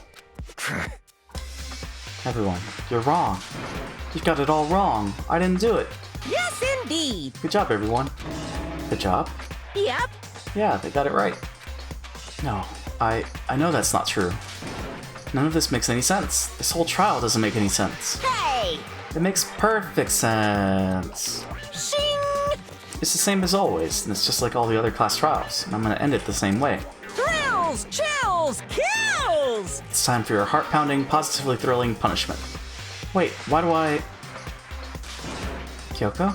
I don't expect you to forgive me. I know this is all my fault. Kyoko? Let's give it everything we've got! It's punishment time!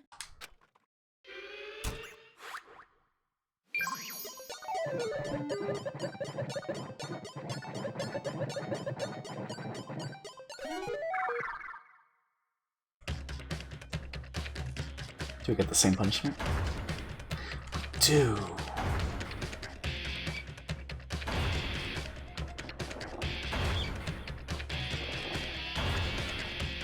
So how does this work? Protag Death Pog. Wait. We're killing the second best boy, Gus. Second best boy gonna die? Die. It's gonna happen. JP, you murderer. Just committing casual seppuku. You failed him. Yeah. Whoopsie poopsie. Fucking love games. Protag mirror, dude.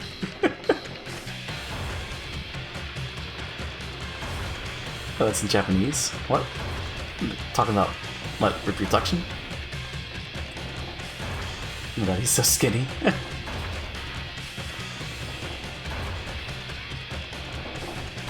Cool.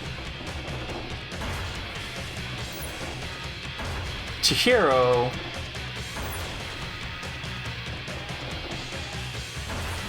What?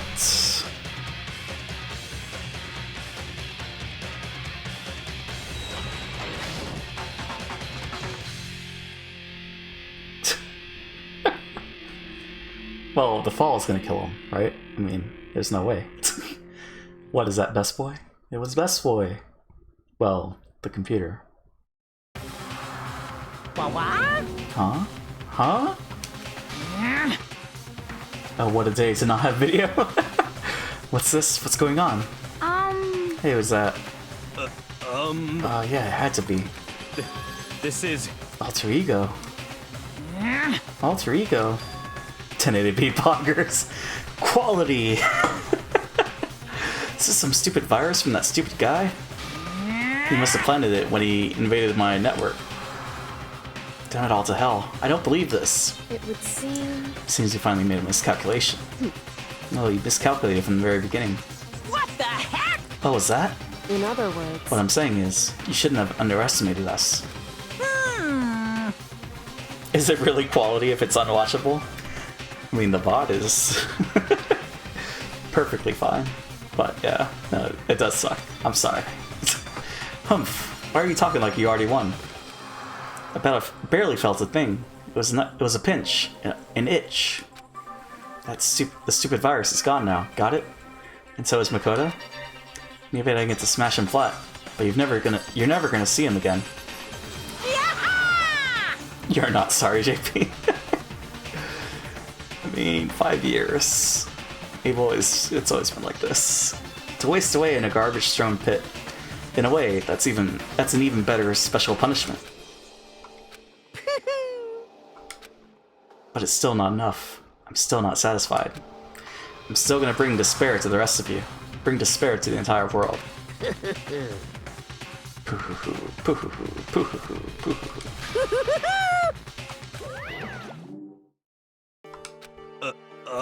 Is he gone?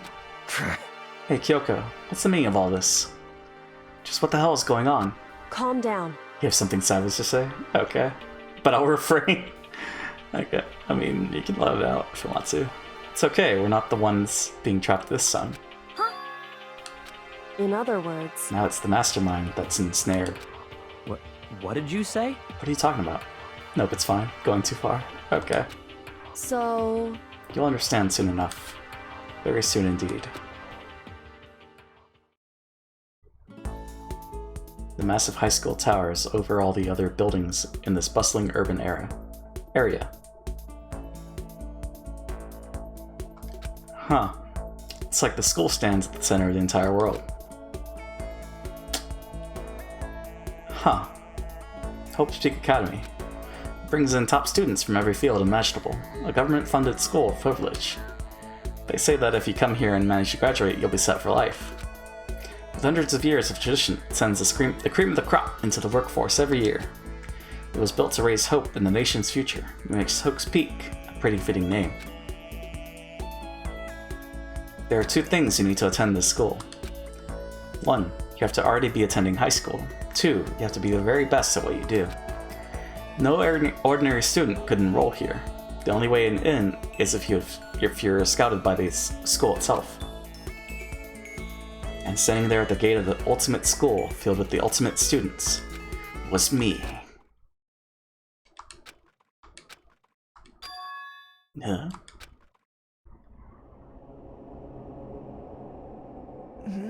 What? Where am I? I woke up with my head resting on top of a hard wooden desk. My body felt heavy. It wouldn't be weird for me to zonk off in the middle of some boring class or whatever, but what was I doing asleep here just now? It wasn't any classroom I'd ever been in before. What the heck is going on? Gah. What? Finally. I could finally feel my mind and body start to come back together again, and then I was awake. Or was this just another dream? A dream inside a hopeless nightmare? No, this isn't a dream. I could tell because the stench invading my nostrils was too powerful for a dream. What an awful smell. I was in a vast, dark cavern with the barest hint of light seeping in. The trash was piled high all across the area. This must be some kind of underground garbage pit. A heck of a situation to find myself in. But that was just the beginning of my problems. Was I going to be stuck in there till I wasted away and died? No, can't let that happen. Not after what my good friend went through to save me. I remembered all too well what had happened. Alter Ego saved me, and he used up the last little bit of his strength to do it. So I can't give up now. For myself, and for my friend. And with that, my pursuit of survival began. First up was to start looking for a way out of here. There. No, use the bomb. That's a rocket and a tank. I better not think too much about what I'm seeing down here. What is this? Oh god. This is why he is best boy. He saved second best boy. This is a desk. It's probably the one that fell down here with me. What is this? Is that an airplane? How'd something like that wind up in the school's garbage pit? Oh no. Rattle, rattle. It's locked. Rattle, rattle. No matter how many times I pushed or pulled or kicked at it, it didn't budge. Getting out of here isn't going to be that easy. Well, I'm not getting out of here anytime soon. How did he survive the fall? I decided to look around for some food. There's plenty of food here, but it's all rotten. But that was pointless too. Next I searched for some water. How can I be sure which liquids I can drink, and which ones are an all-around bad idea?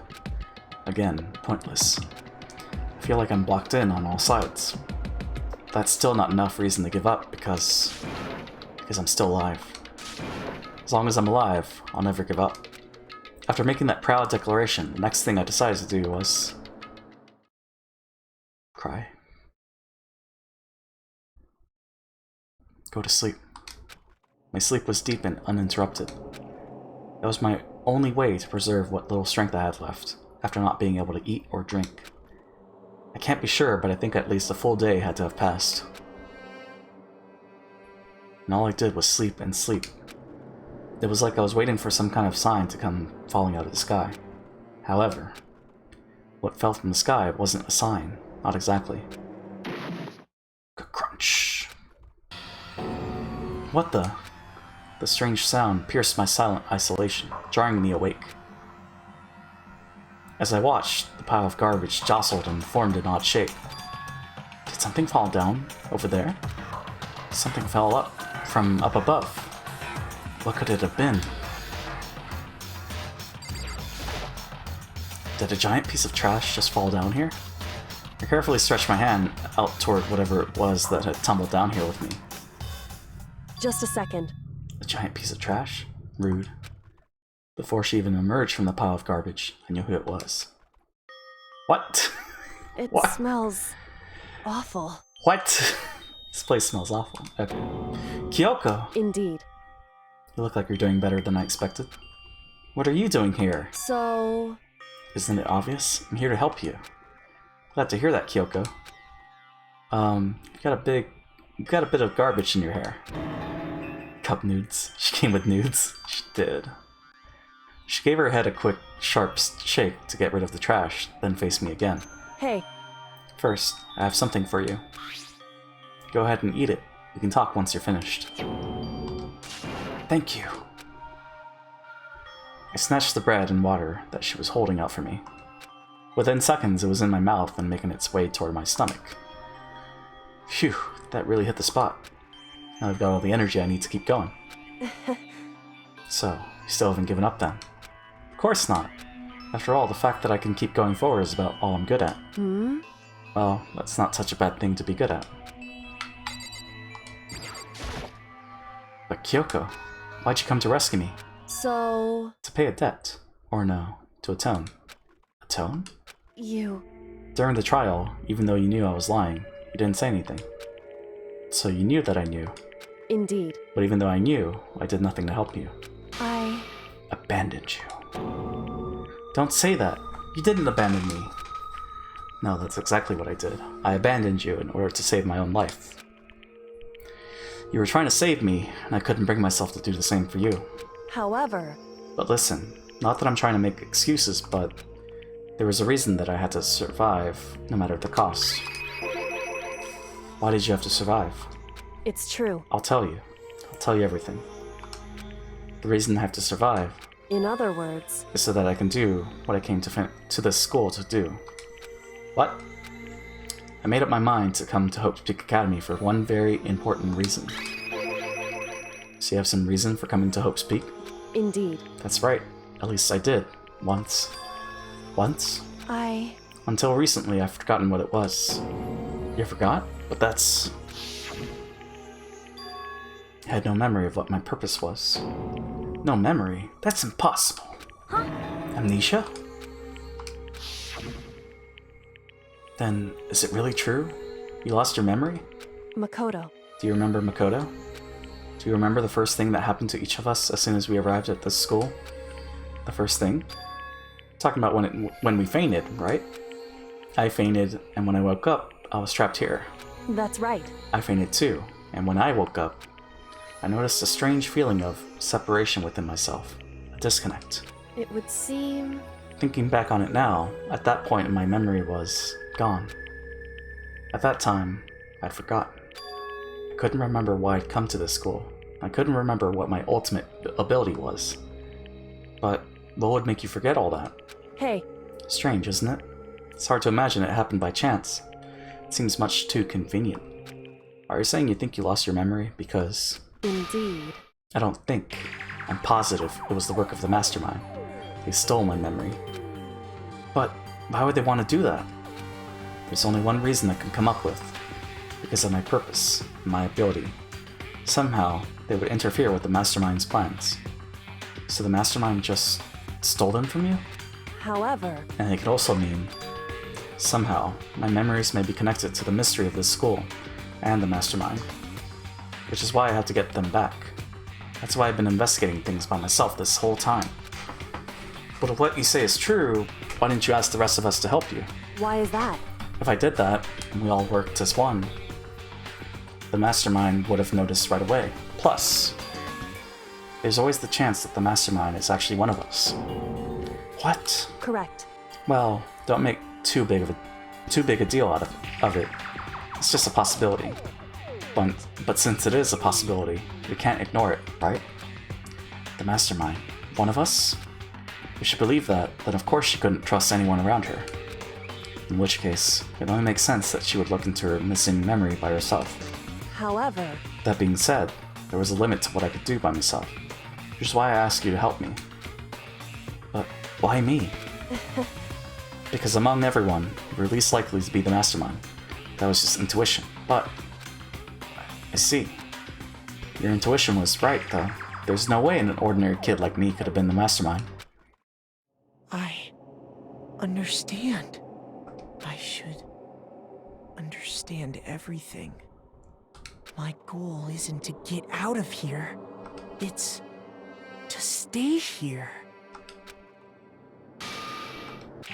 It's just like the dream I had before, but why did that just happen? Listen. You okay? Oh yeah, it's nothing. It is nothing, right? Hey. Even now, I still trust you, you know? It's just, I'm not used to relying on others. Correct. I know I never asked you for help the right way, so I understand if you're not convinced. Honestly, I was convinced. Nudes were? I think that's just her personality. Gets binoculars. You said you had a reason for doing all that investigating on your own. So how'd that turn out? Were you able to remember anything? So... I could use some noodles. Noodles would be nice. You have some ramen, but it's instant. I think there's still a lot I don't remember, but at the very least, I was finally able to recall my purpose and my ability.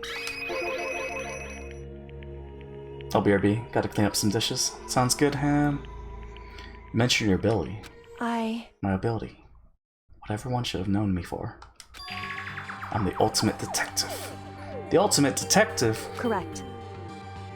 And the reason I came to Hope's Peak Academy, there was someone I had to find here in the school. You had to find someone? Who? So... Well, it was the headmaster of Hope's Peak Academy. The headmaster? Why did you want to find the headmaster? Because he's my father. What? In other words... I was separated from him as a child. As it turns out, he became the headmaster of Hope's Peak. Kyoko's dad. Is Hope's Peak headmaster?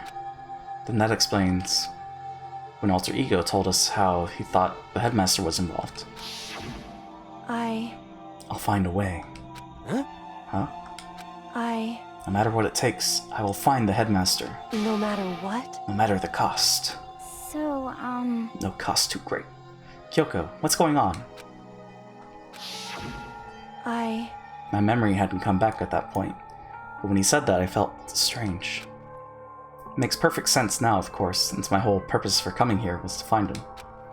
That makes sense. However... But listen, Makoto, I want to make this perfectly clear, so there's no misunderstanding.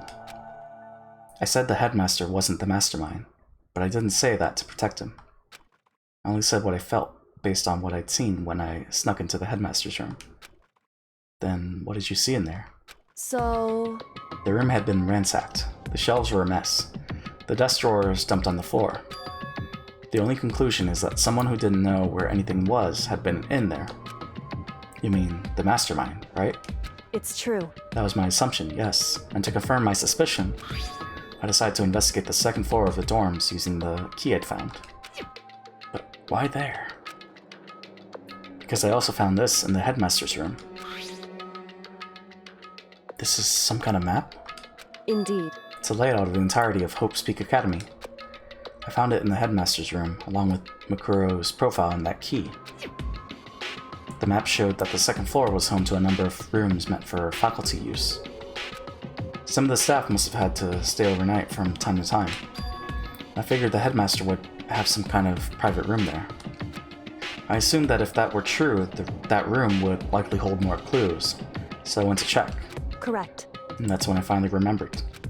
I remembered that my purpose was to find the owner of that room. So you went there to see if the headmaster really did have a private room there. However... But once I got there, I noticed that the second floor of the dorms didn't have any cameras or monitors. So what was it like? That part of the school, I mean. It's hard to describe. All I can say is... The moment I saw it, I realized. Whatever's going on in this school is more horrific than we ever imagined. What do you mean? So... I can't explain it. You need to see it for yourself. I'm sure you'll get your chance soon enough. It sounds like it must be important. And really ominous. However... Of course, once I got to the second floor of the dorms, there were no cameras and no monitors. Which is why I had no idea what was going on in the rest of the building.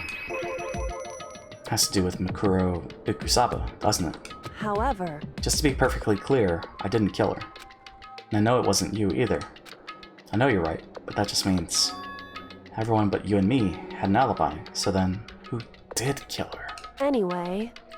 What I can say for sure is that the mastermind is directly involved.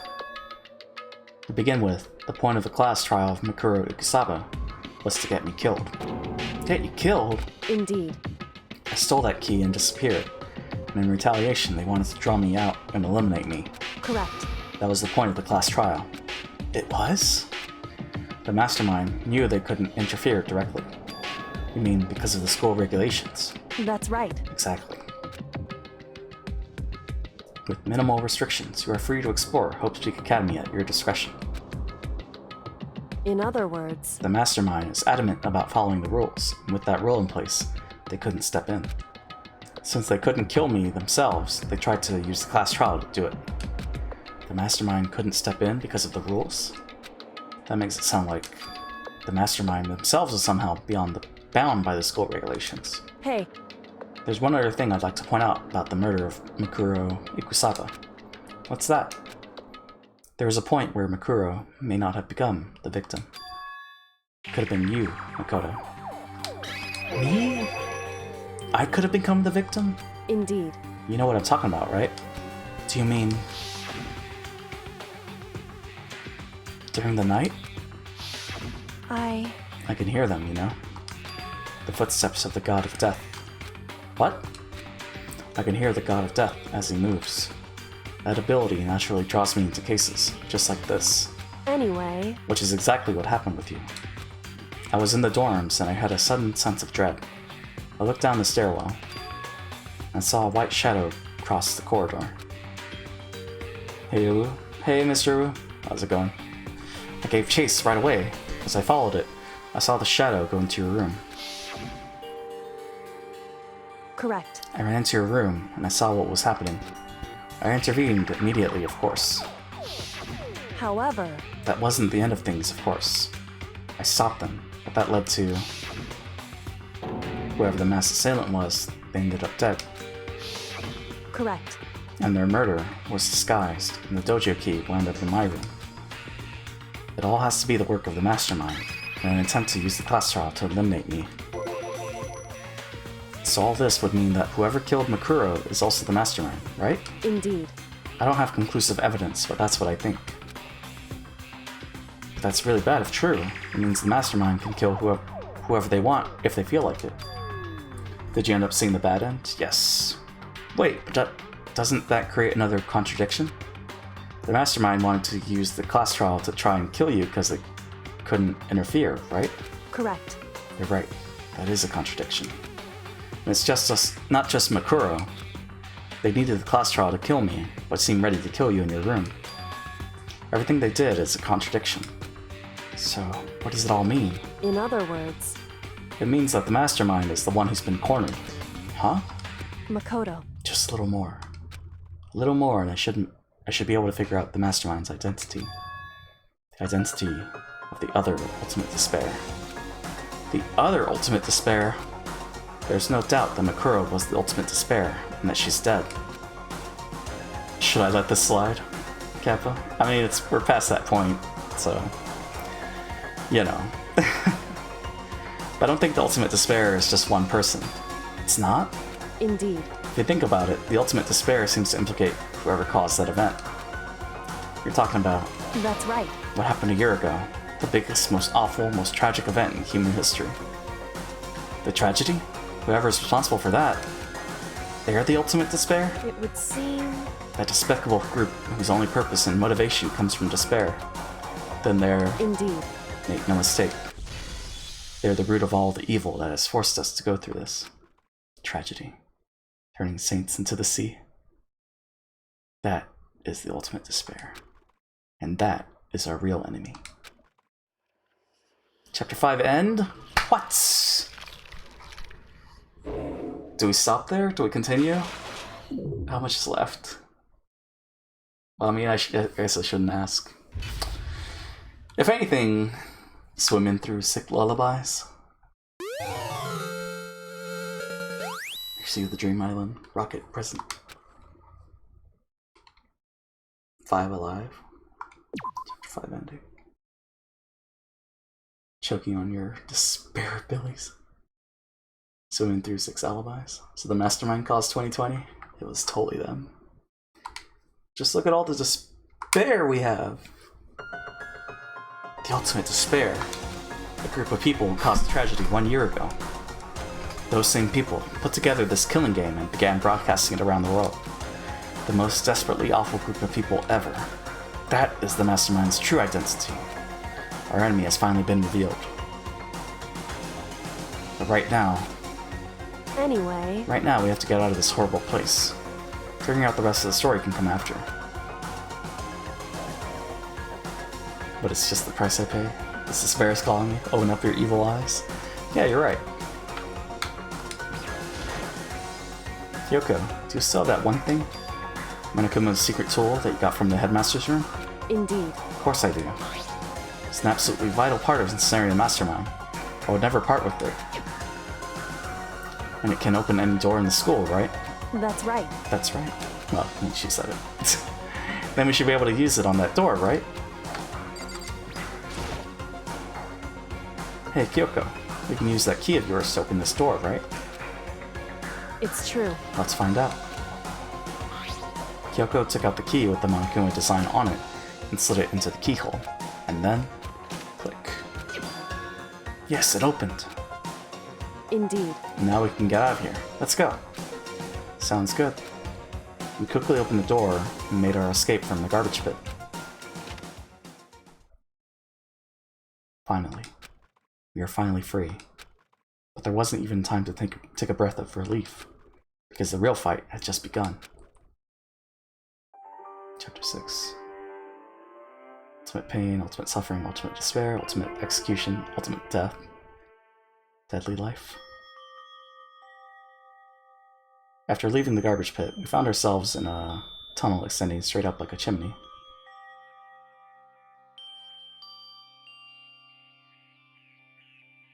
No plot reasons, they just made them like that. Class trails and goodbye despair and be there much longer. Class trails? Oh, the trials. I see. Alright. After leaving the garbage pit, we found ourselves in a tunnel extending straight up like a chimney. There was a metal ladder leading up in the tunnel, into the tunnel. We started climbing the ladder. Are we near the end, though? I don't know. We started climbing the ladder, intent on reaching the surface. The ladder was impossibly long. I couldn't even, you should not answer that question. The ladder was impossibly long, and I couldn't even see where it landed. We climbed into darkness. The passage was so dark and cramped, I couldn't even see my own feet beneath me. I had no idea we were so far down. Hey. Don't lose your footing. If you slip, I won't be able to catch you. Yeah, I'll be careful. Now that you said that, I'm getting kind of nervous.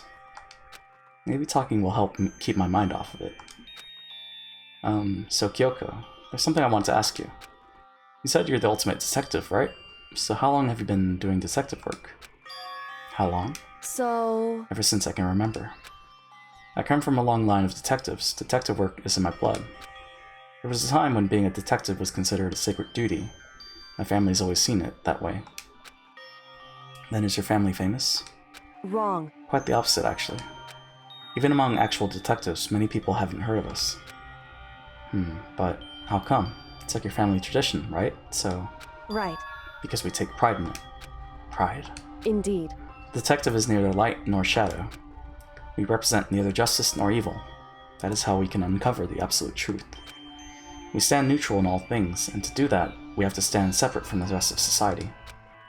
Which is why we've made a conscious effort to conceal our existence. Conscious effort? It's true. It's kind of old-fashioned, and I can't say it's entirely rational. But it's our family creed, and we do what we must to protect it. Because, like I said, it's our source of pride. Pride. So that explains. Before I came here, when I was looking up info about the school online, I never saw anything about her. Because she hid herself on purpose, to protect the pride of her family. However... And yet, I gave up some of that pride. Huh? In order to enter Hope's Peak, I had to reveal myself to the school. I did it knowing it was something a true kitty detective would never do. I knew it. Naoto was really part of the kitty family. But the reason you gave up that pride, that's Shield Hero, right? The reason you would go so far to enter Hope's Peak was because that's how much you wanted to reconnect with your dad, right? There's no shame in that. What? Reconnect? I had absolutely no desire to reconnect with my father. Huh? But you'd be reuniting after all those years, right? You'd have had so much to talk about. Wrong. There's nothing I want to talk to my father about. However... There is something I want to say to him, though. What? No matter what it takes, I have to find him and tell him face to face. What is it?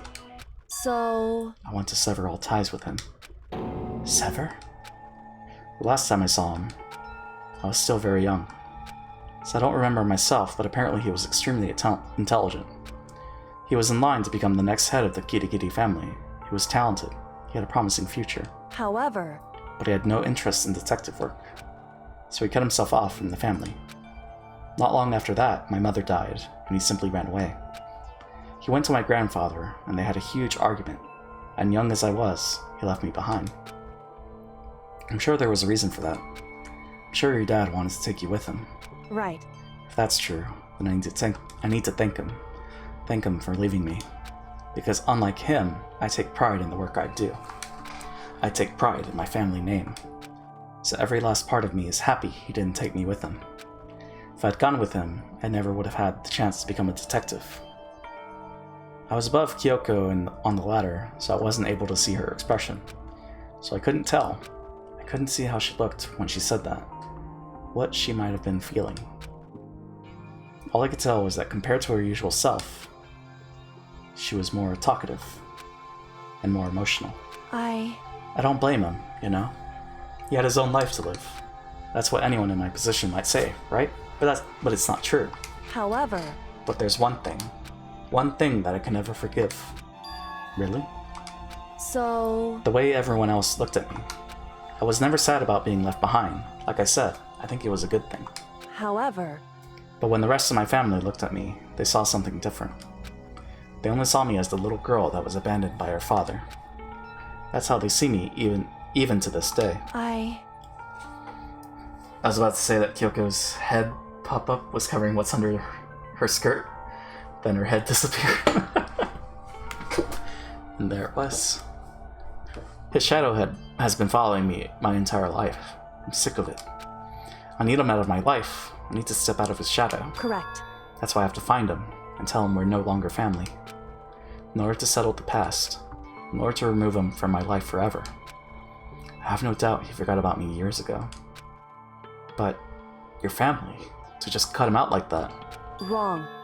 Our only connection is through blood, nothing more. Are we connected by heart and soul? No. Hey. Is blood really enough to call someone family?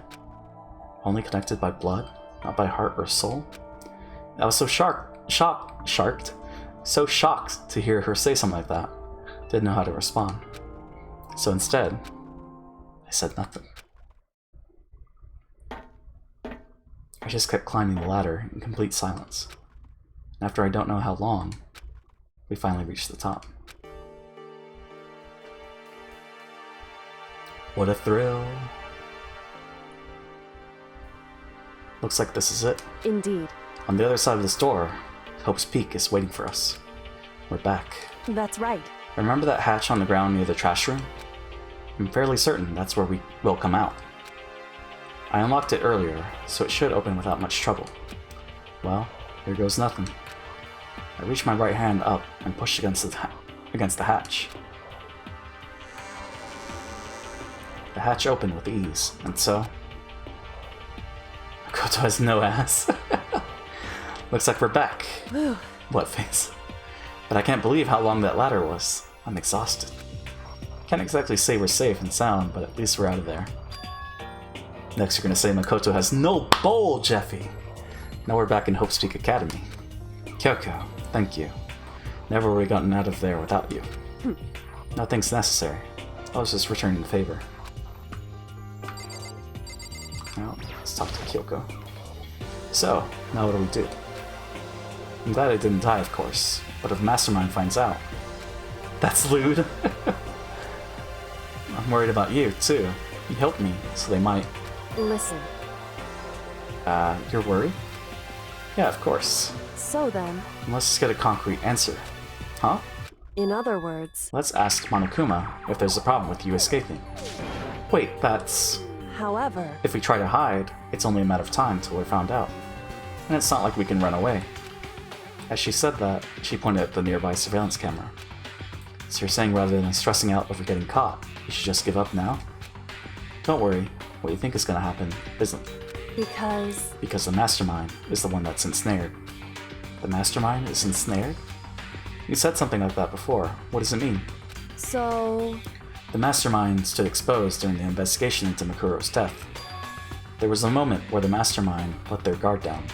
There was? Right. If we can talk to Monokuma, we can confirm it. It'll be better for us if we go to him directly before he tracks us down. That should help with our negotiations.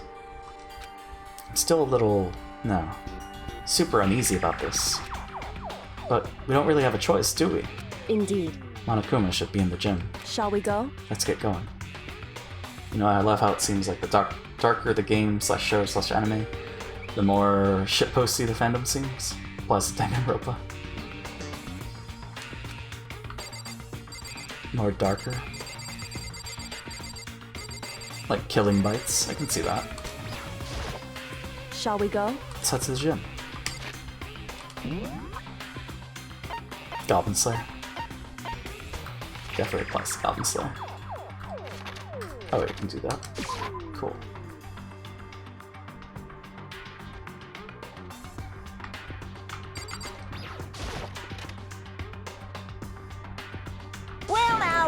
Well now. Hey. Kyoko, I don't mind so much. But Makoto's... believe it! But Makoto's supposed to be dead. What's he doing here? That's exactly how I thought he'd react. Are you really gonna be okay? You were supposed to be punished. Did Kyoko help you? What? So what if I did? What would you do? Shing! If the guilty party is exposed during the class trial, they alone will be executed. It's unfortunate, but that is the rule. Making me angry! This bear needs to be decapitated. It's a little bit. So now I gotta punish you again. This time, I won't leave anything to chance. Kyoko, Right. do whatever you feel you have to. What? However, But before you do, let me just say one thing. now, If you execute Makoto, that means you lose. Not that that matters to you, right? Huh? How are you gonna do that though? He has no neck. I lose? Hey! You explain yourself. What do you mean by that? because... Well, you set up this latest class trial yourself, right? I was getting in your way, so you wanted an excuse to kill me. In other words... I was supposed to be chosen as a blackened and then executed, right? Hey, what are you talking about? However... But when Makoto chose to overlook my lie, your plan came crashing down. The results of the trial weren't at all what you were expecting. Because you never imagined that in that position, one person would protect another like that. Right. And in response to that unexpected development, Indeed. you reacted by proclaiming Makoto the blackened and trying to execute him. You made the choice out of desperation, no more than that. You must have realized that Makoto, who refused to be manipulated, was a threat to you as well. He has the head though? I mean, it's like the arms, right? Like, oh, can't use the mouse. However... But then there was another unexpected development waiting for you. An entity that would throw a wrench, so to speak, in your precious execution machinery. Decapitation is just heads rolling. Alter ego. Never imagined the possibility of a being that could come to your aid, our aid, even after you'd killed it. Am I wrong? Now here's the absolute truth. Makoto didn't kill Makuro, you did. Listen to me. So, executing Makoto for it would surely be a violation of your rules, which I know you love so much. If the blackened is exposed, they alone will be executed. That's what you told us, right? Humph. And that means I lose? You talk a big game. You're saying that the blackened is me and not Makoto? Well? And you can prove this, right? Well... No, I can't. Don't just say it like that. What is this, a comedy routine? To make such bold claims without a shred of evidence? That doesn't matter. I don't have any right now, but with a little more time, I guarantee I'll find some. That's right. Because no matter how deeply you try to bury it, there is only ever one absolute truth. Pung, pung. And now you're trying to talk like some kind of famous detective type. Because... If Makoto really was the killer, he never would have come to you willingly like this. He would have feared for his life, feared another execution. He would have tried to run and hide. He would have been gripped by the despair you so love to inspire. However... But here we are, confronting you with nothing but hope in our hearts. What the heck? And that's supposed to be enough to convince me in the absence of evidence? Indeed. It's not you I'm trying to convince. Hey. If you were to execute Makoto now, everyone out there watching this would be extremely displeased. Huh? Indeed. Imagine what everyone out there would think if you killed Makoto. They would assume that you killed him because what we said is exactly right. Listen to me. Despair can never kill hope. Hey. Of course, you can say we're just making this all up. You're welcome to prove us wrong. No, you have no choice but to prove it. Because if you kill Makoto without proving your own innocence, you'll be accepting your own defeat. If you want to earn our despair, fair and square, That's what we have to do. then I suggest you take my advice. So, what is this advice of yours? It's true. To do Makuro's trial over again. Only this time, you follow the school regulations to ensure a fair trial. It's time for one last showdown. One final battle between hope and despair. Hey, Well, that would make for a proper climax, wouldn't you say? A fair trial? One last showdown? In other words, this would be our chance to expose the true identity of Makuro's killer? Of the mastermind themselves? But what reason would the mastermind have to accept the challenge? They'd probably just execute me without another word. Interesting. Barrett! Very interesting indeed. Barry? What's wrong? Oh, I was getting bored, so I decided to change things up a little. So time for bear jokes. Now, what you've suggested might be possible. It would certainly make for one honey of a climax. in other words... Does that mean you accept? You guys! If we do things your way, that'll be enough to convince you and the viewers, right? And it would cause you unbearable despair, right? Then I'm prepared to agree to your terms. Will your hope win out? Or my despair claim victory? I can barely contain myself! Let's have one final grisly showdown. He agreed. Then we still have a shot at this. Barrett! But this is the long-awaited climax, right? Just guessing the killer is barely a fitting end. You guys! So for this final face-off, you'll have to unearth all the mysteries that have been buried here. All the mysteries? That's right. Every last mystery that's pawing around the school. If you can do that, I can barely contain myself! then that'll be enough to qualify? Qualify as a victory for you. It's true. Imagine if he spoke like this through the whole game. Be a little excessive. That's what we've been trying to do all along. Okay, well good. Well, let's bear it all. You can claw your way to the truth of Makuro's death and solve the mysteries of this school. You guys! Then you win. But if you can't do all of that, well, we'll all face execution, right? I can barely contain my excitement. When you learn the whole truth, what kind of despair will you show me? We're as excited as you are, I'm sure. Listen to me. When we've uncovered every last truth, how will the ultimate despair reveal their own despair? Honestly, can't believe how this has all turned out. Hey, But before we get started, I want to clarify one more thing. Do you remember the rule? When one student kills another, that's when a class trial is held. What's wrong? I remember that, for sure. So what? hey, I just want to confirm that is what you said, right? And it's a true statement?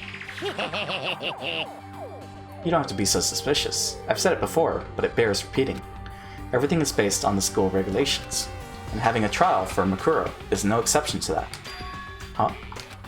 Makuro's trial is no exception? Then it's part of the regulations? Which have to mean that whoever killed Makuro... It's a very polarizing approach, I know. But okay, enough puns. Anyway, here's a hint. I'm sure I told you this already, but this killing game began with 16 participants, all of them high school students. And the only people to take a single step in Hope's Peak since the killing game began are those 16 students. What? listen. Are you telling me the truth? Why'd you go quiet all of a sudden?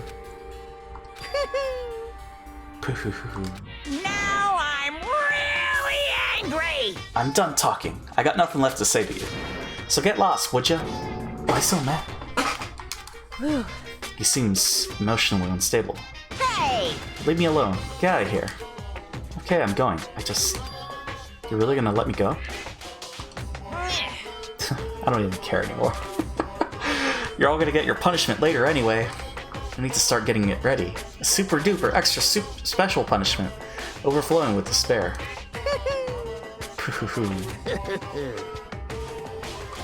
Hey, Come on, Makoto. Let's go. Okay. All the poohoo-hoos. Monokuma's unstable laughter seemed to cling to us as we walked away. And just like that, we were out at the gym.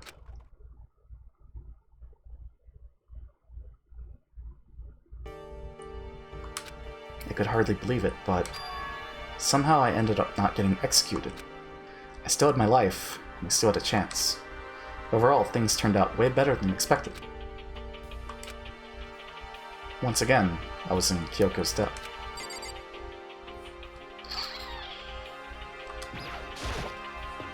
Kyoko, thank you. Everything I have right now is because of you. However... Don't thank me just yet. The real battle is still ahead of us. Yeah, true. But still, I'm glad it worked out. I wasn't sure if the enemy would accept my proposal. But honestly, why would the Mastermind agree to that? I mean, they don't stand to gain anything from a final showdown, do they? So... They had no choice but to accept. Huh? Because... It's all because of that one moment that the Mastermind let down their guard, like I said. So, when was it that the Mastermind let their guard down? So... I wasn't there to hear it myself, but do you remember what the Mastermind said? They said they had hijacked the airwaves to broadcast their school life to the outside world, right? Yeah, they definitely said that. Listen. And what did you think when you heard that? Pretty hard to believe, right? Well, I mean, the idea of actually taking over the airwaves seems so unbelievable. Indeed. You don't exactly read about something like that happening very often, so it's hard to imagine. In other words, that kind of thing is extremely difficult to pull off. However... Yet somehow, the Mastermind was able to do it. In other words... But think of it another way. There must have been some reason they had to do something that difficult. A reason? So... They had to show the world something, no matter the cost. Us killing each other. They want to show the world? It would seem... The Mastermind has been very adamant about not killing us directly, but forcing us to kill each other. And all their rules and regulations were designed to encourage that. Yeah, that makes sense. If those stupid regulations didn't exist, nobody would have killed anybody. In other words... Anyways, want to get one more episode of Fire Force in? Remember, just remember, I don't know what to say here. Sounds good, Mr. Wu. Have a good one. So the Mastermind's ultimate goal was to make us kill each other and show that off to the world? But why? Correct. To prove a point, most likely. Prove a point? Hey. The outside world has a name for the students of Hope's Peak, right? A certain concept? You're talking about hope, right? That's right. And for those of us who represent hope to kill each other and sink into despair, the Mastermind wants the world to see that, to try and prove that despair is better than hope. That's their goal, as the ultimate despair. What? They want to prove that despair is better than hope? But that's ridiculous. It's true. You're right. It is ridiculous. Completely irrational. It's the kind of thing that nobody but those who call themselves the ultimate despair would devise. That group whose only purpose and motivation comes from despair. I'm leaving my character on idle. And I wonder if I just want to cook in the process. By playing actively. That group whose only purpose and motivation comes from despair. But is it really their only reason for making the rest of us suffer? Makoto. I don't feel like playing. I can idle it to get things done. I see. What character are you working on? I know how angry it must make you, and yet that same motivation is what led to the Mastermind revealing their weakness. What? In other words... Because their goal is to broadcast this killing game to the world. The Mastermind has had to be more particular than is reasonable about their own regulations. If the Mastermind simply ignored their rules, this wouldn't have been a game, but a one-sided slaughter. At the very least... At least, that's how those who are watching this would have seen it. That's why the Mastermind couldn't kill any of us themselves? Indeed. That is precisely the reason. No matter how much they may hate what I'm doing, I haven't violated a single one of their regulations. Junko broke the rules, so she was punished. But in my case, they couldn't lay a finger on me. Right. So instead, they tried to use the class trial, following all their proper rules to get me killed.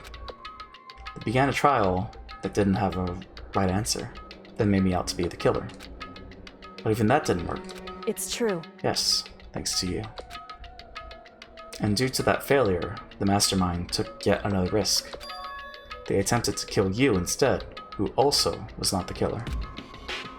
And when that fact was exposed on live TV to the entire outside world, the mastermind had to accept your suggestion? Indeed. To prove to the world that despair is better than hope, they have to defeat us in perfect form. In other words, it would only do the mastermind harm to have it shown that they'd violated their own regulations. But all of that was a hunch, right? And you were still able to get the mastermind to accept your challenge. However...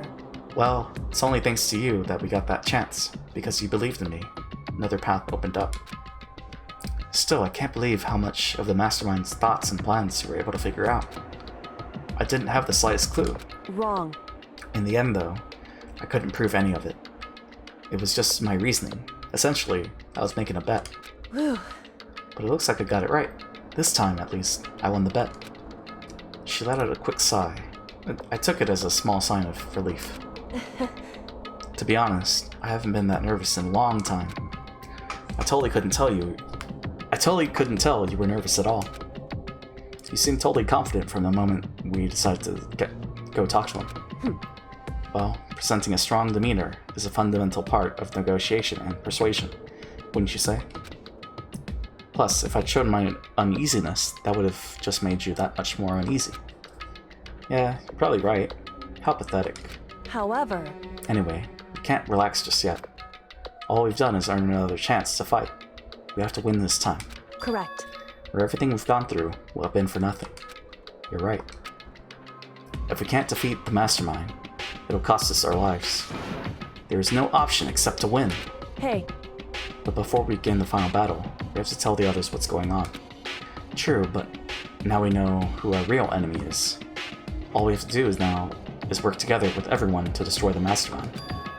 Work together with everyone. However... Is that really possible? Huh? Anyway... Right now, we have to go find the others. Shall we go? They're probably in the dorm somewhere. Shall we go? Okay. Well, let's go to the first floor.